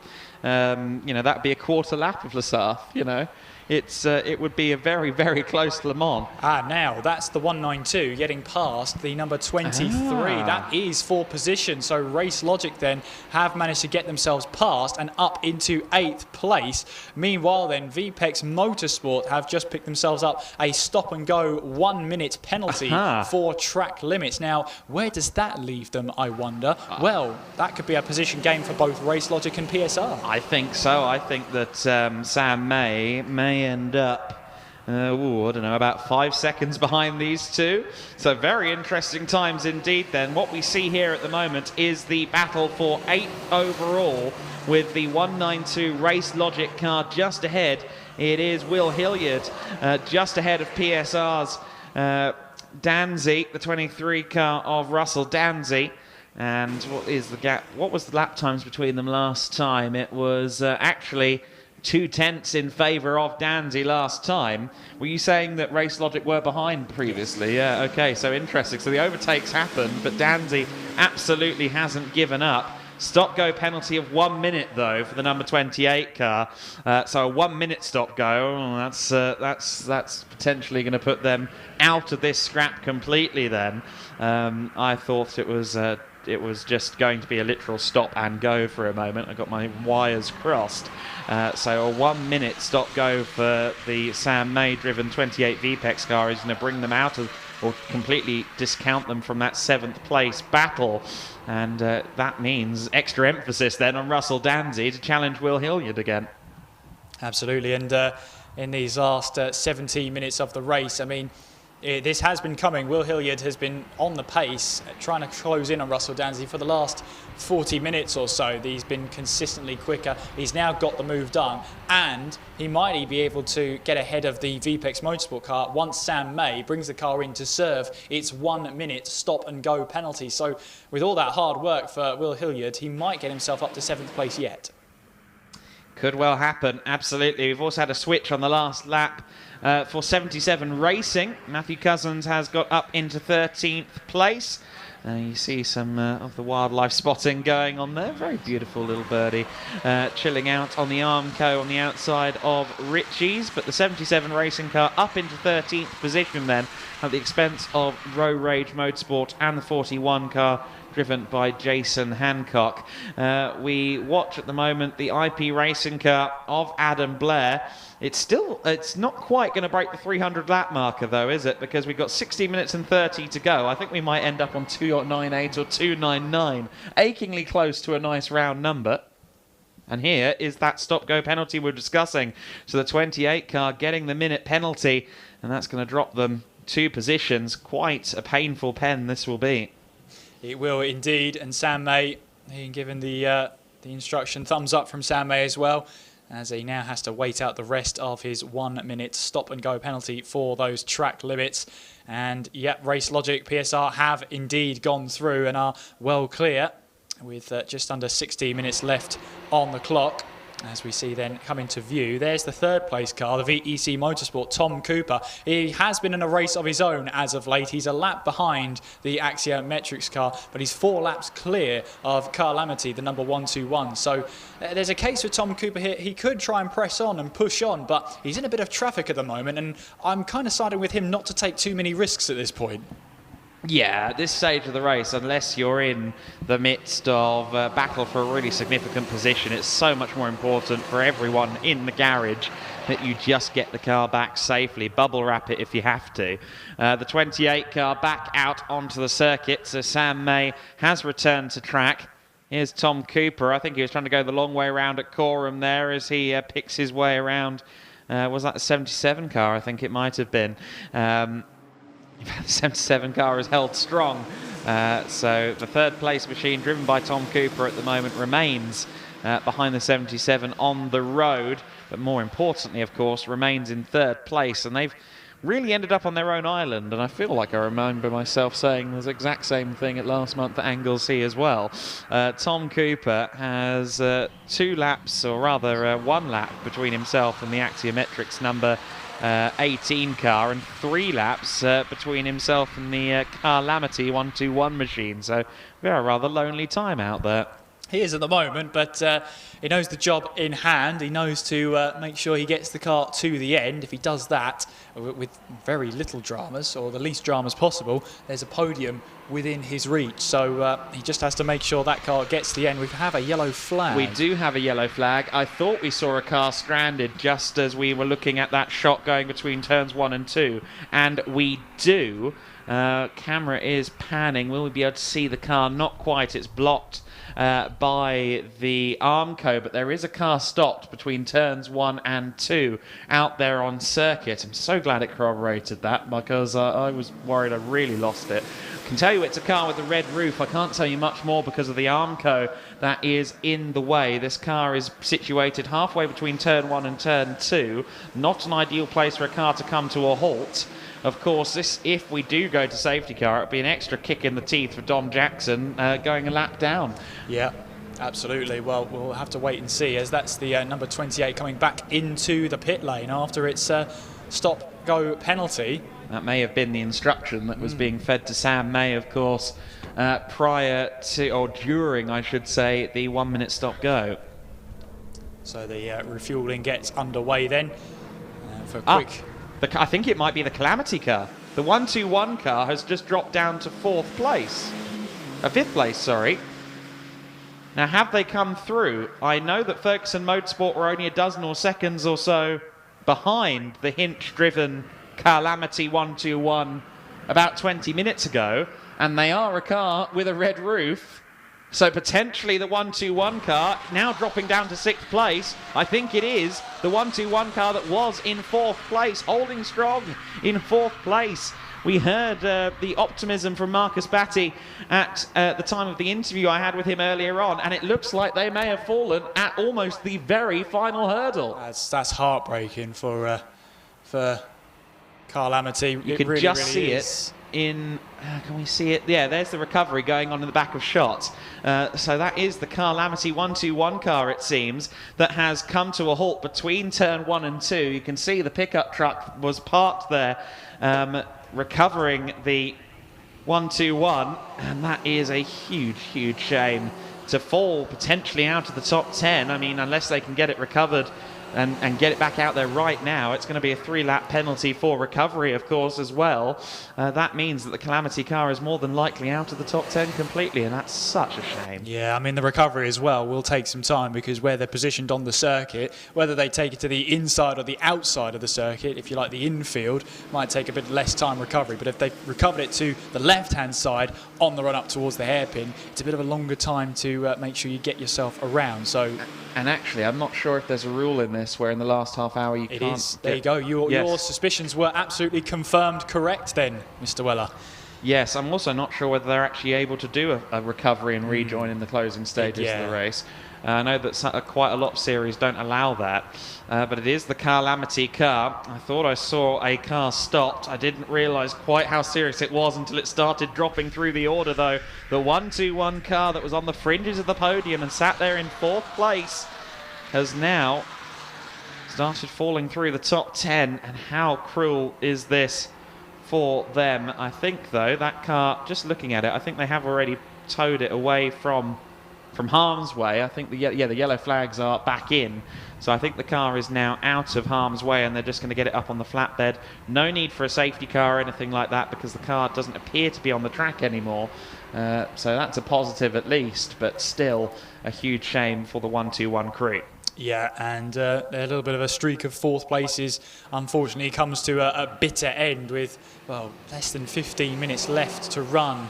That's a huge, huge shame for the Carl Amity team, for the duo there. They were in high spirits throughout today, and were just looking to make sure they made it that way, Marcus Batty and Andrew Hinch, but unfortunately Snetterton has decided not today.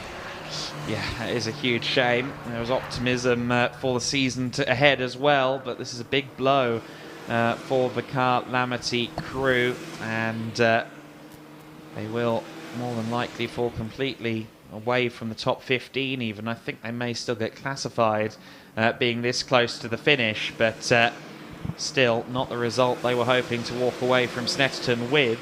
LDR Performance Tuning LDR Performance Racing, they've been kind of there or thereabouts on the fringes of the top 5 all day long, and they are now back into the top 5 once more within the final 10 minutes of the race, courtesy of that issue for Carl Amity. And of course that battle now between Race Logic and PSR, it was for 8th place, then there was the penalty for VPEX, then it was for 7th place.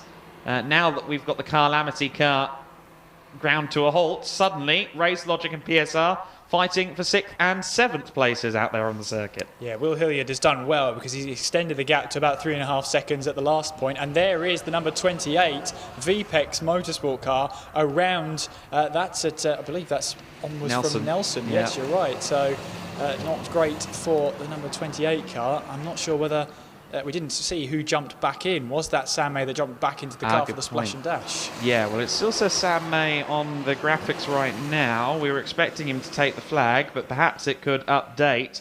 Nonetheless, maybe Sam pushing on a little bit too much and having a bit of a moment. And in fact, Semprini, were they on the same lap? Yes, they were. So that's a change of position, because Semprini are now ahead of VPEX Motorsport. That's for 10th place for now. They're both going to get past the Carl Amity car, of course, that's now stricken at on the approach to the Wilson hairpin. So that means that Semprini have inherited 10th, and that will soon be bumped up to 9th. Wow.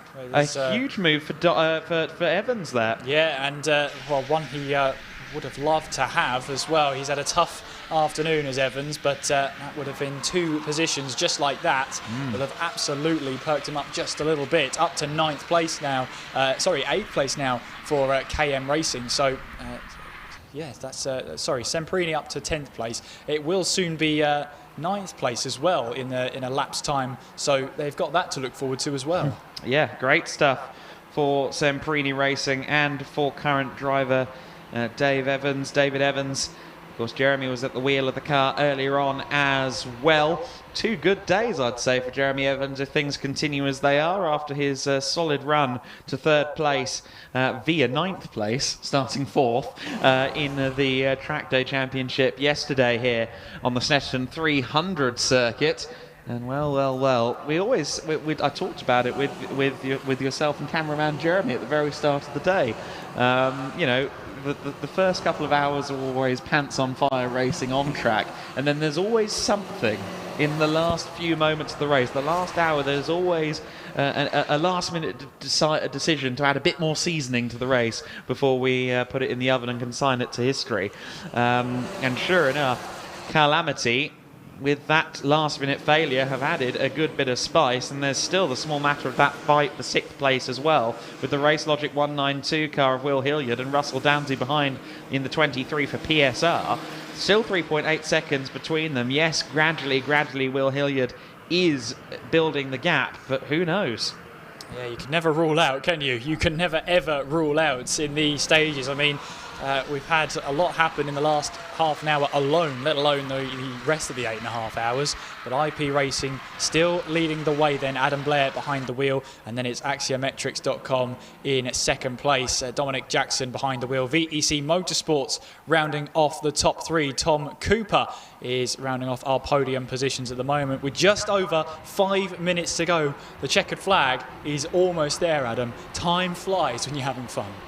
I'm still curious to know exactly how many laps this is going to be. We're on lap 297 at the moment. We may get that magic number 300. If we can get exactly 300 laps, the OCD in me, which is fairly outward, I must admit, will be very satisfied. We see the Carmel car there as well. They will bump up to 11th place as a result of the calamity, for calamity as it were, and that will move them up to 11th. They were saying to me in the box earlier on, well, we'd love to get a top 10, but it's a rely on some misfortunes. Well, they haven't quite got into the top 10, but they're firmly into the top dozen for now.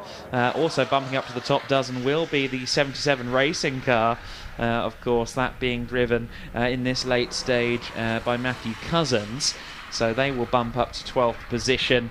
Here is our leader, though, Adam Blair, lap 298 with 4 minutes and 40 seconds left to go. He is the leader at this stage, and there is the car in 2nd place, Axiometrics. You see there the gap has extended significantly since Dom Jackson was put a lap down by Adam Blair. So Blair clearly with the pace advantage towards the end of the race. I'll tell you who's still trying, Tom Cooper. He just set his personal best race lap so far, 142.845. The car's fastest lap of the day comes on lap 295. Goodness gracious me, a personal best, a green lap as we call it in TSL parlance. Very, very interesting to see that there's still some pace under the sleeve of the VEC Motorsport boys. We heard it from Ben van den Bos earlier on. They run the car on high fuel and they run it as long as they can. There is the 121 car being recovered back to the pit lane after the problems earlier on. And that's such a shame for them. I can't help but feel sorry. Of course, they are the only driver pairing here. That just the 2 drivers have been working so hard and for so long over the course of 9 hours, and it ends like this. It really is quite the shame. Of course, talk about VEC Motorsports. Ben van den Bos made it clear to us during the interview as well. Those guys worked on their own car until 1 o'clock in the morning. And the only guys, the team is them, effectively, and Tom Cooper at the wheel now. Of course, the car rolled yesterday in qualifying, and Ben van den Bos and co had to work until 1 a.m. to get the car race ready for a 9:05 a.m. start today. So Cooper and co, if they can hold on to the podium, and they are 3 laps clear at the moment of the next closest car, that would be cause for great celebration and many pats on the back. just seen a move for 9th place.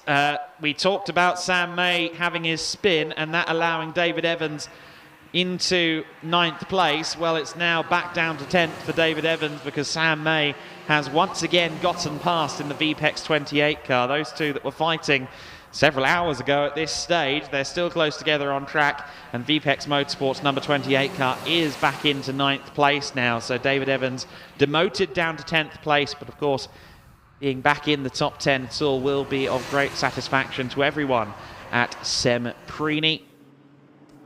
The 23 car PSR Russell Danzy has actually closed in on that last lap on Will Hilliard as well. The gap has gone down to, well, it had gone down, it's gone back up again now.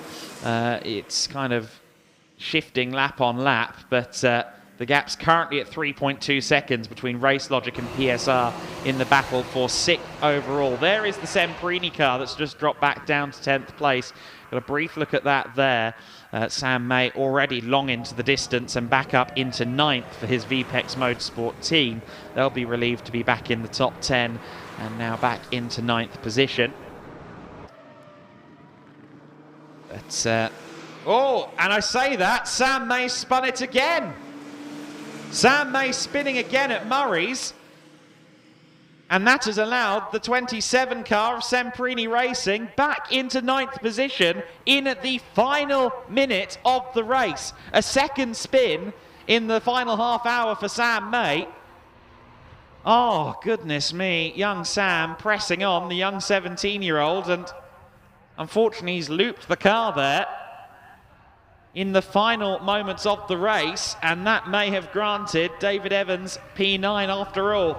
This will be the final lap of racing, I think, for Adam Blair. It's going to be close, but I think the clock will hit 0. Yes, it will hit 0 before the before he crosses the line. So this is the final lap of the race for this man, for this car, for IP Racing, for Adam Blair, for Scott Parkin and Mark Witherington. Blair just has to get it through Coram and Murray's. The checkered flag awaits after 9 hours of racing. The Schweiner Rennen 9 hours at Snetterton has been a hard-fought battle between IP Racing, Axiometrics and the rest of the grid. But it's going to be IP Racing with their first win of the EnduroKA 2022 season. And what a result for IP Racing. Adam Blair. What a result for him. 300 laps exactly. What a result for me as Adam Blair crosses the line. Great victory for them. I will correct myself. Sorry, Cadwell Park, of course, Adam Blair and IP Racing also took the win there, so it's their second win of the season. My apologies. Axiometrics across the line to take second place. VEC Motorsport and Tom Cooper have already crossed the line for third. Ferguson Motorsport have also crossed the line to take fourth place. Fifth place should go to LDR Performance Tuning. They have now crossed the line for P5, and Race Logic did manage to take the sixth place despite the best efforts of Russell Danzy for PSR. Here comes the hard and enthusiastic car. Much like Anglesey last time, they have had a hard race. But great to see them coming across the line. The 56 car will take 19th ultimately. I think just about everyone has already crossed the line.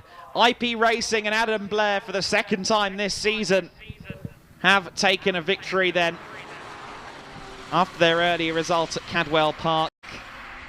I knew it was wrong as soon as I said it when I said it was their first win. My profound apologies, but they won't mind my gaffes, I think, because they have taken the win, and Adam Blair has once again come in trumps in his final stint. Mark Witherington and Scott Parkin also were absolutely fabulous at the wheel of the IP Racing car today. Axiometrics second place then ultimately. The 18 car Dominic Jackson a lap down at the end of the race. Another lap further back was the 298 car That, of course, was VEC Motorsport. A well-deserved podium for them after the car rolled in qualifying yesterday. And Ferguson Motorsport, I'm sure they'll be happy taking their car to 4th place, the Ben Jenkins driven car. Oh, sorry, we've lost a car in that order, of course. 4th place was the Ferguson Motorsport 734 car.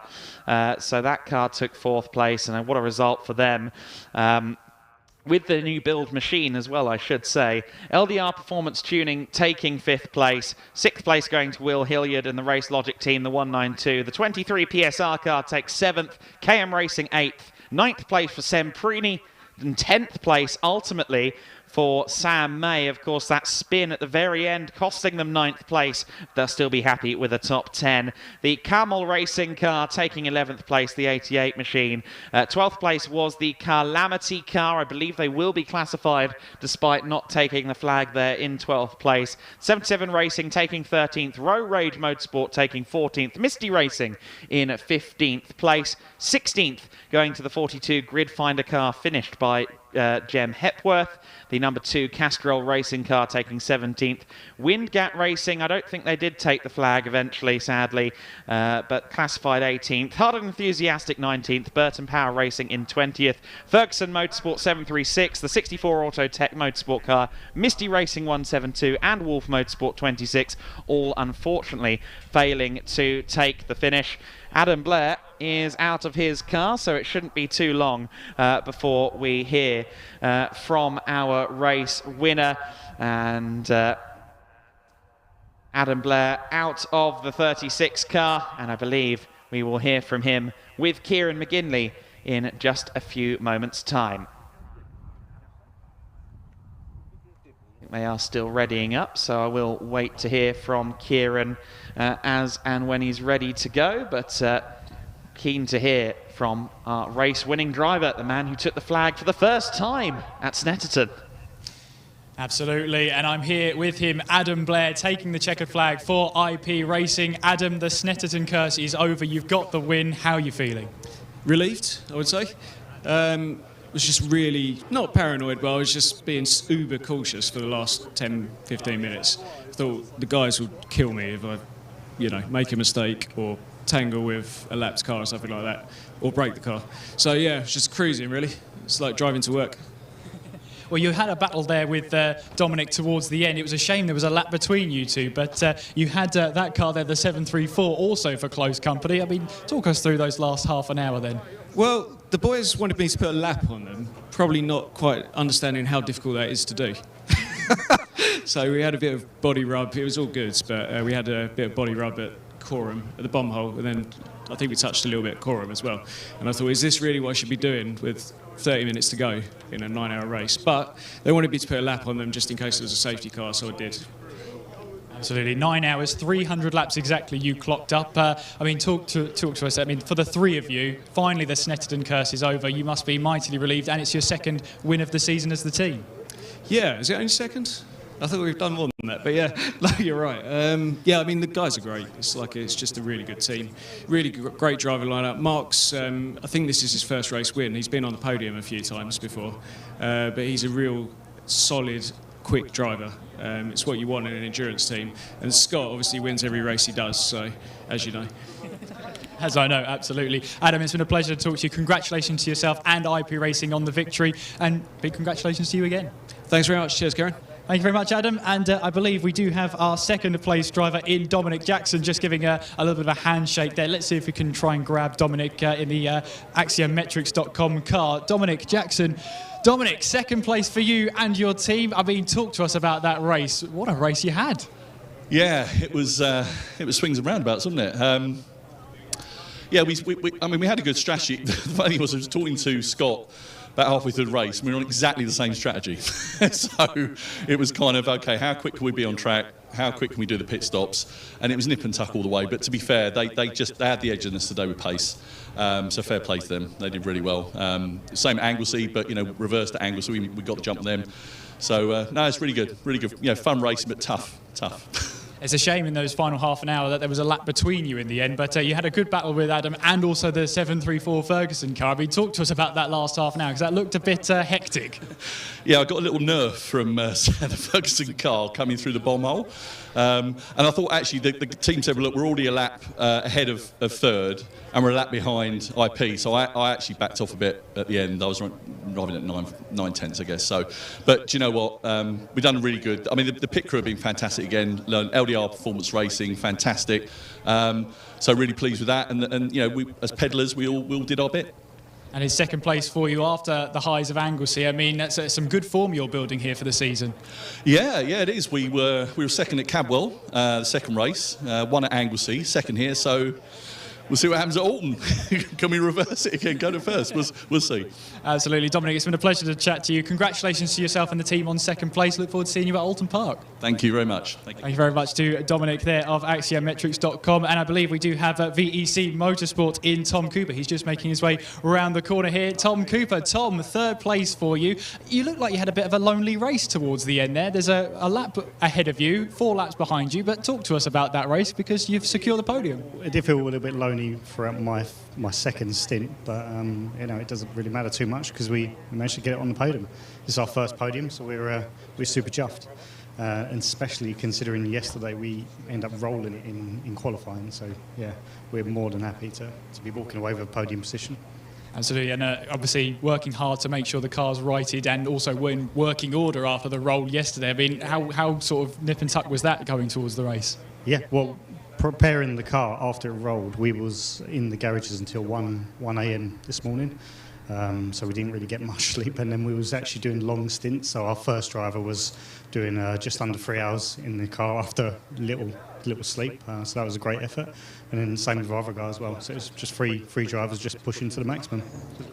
Yeah, you sort of favoured the longer stints, especially the first stint, 2 hours 52 minutes we clocked up there. I mean, when that safety car came through just before the halfway point, was that a bit of a relief because of the maximum stints?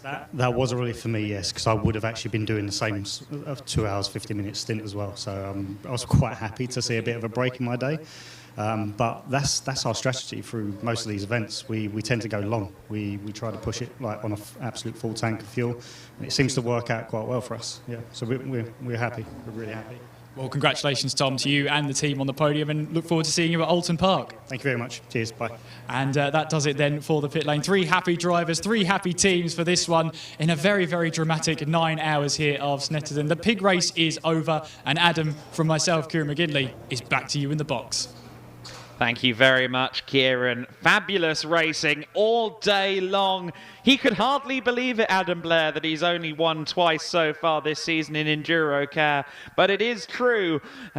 The familiar top step awaits Adam Blair. It also awaits Scott Parkin and Mark Witherington for the first time. IP Racing victorious at Snetterton in EnduroKA at the Schwiener race. It's been a fabulous 9 hours. Great racing yesterday as well on the 300 circuit. It's been a joyous weekend here at Snetterton. We've enjoyed bringing it to you. We hope you've enjoyed watching as well. From myself, Adam Weller, and everyone here at Snetterton, have a great evening, and we hope to see you again very soon.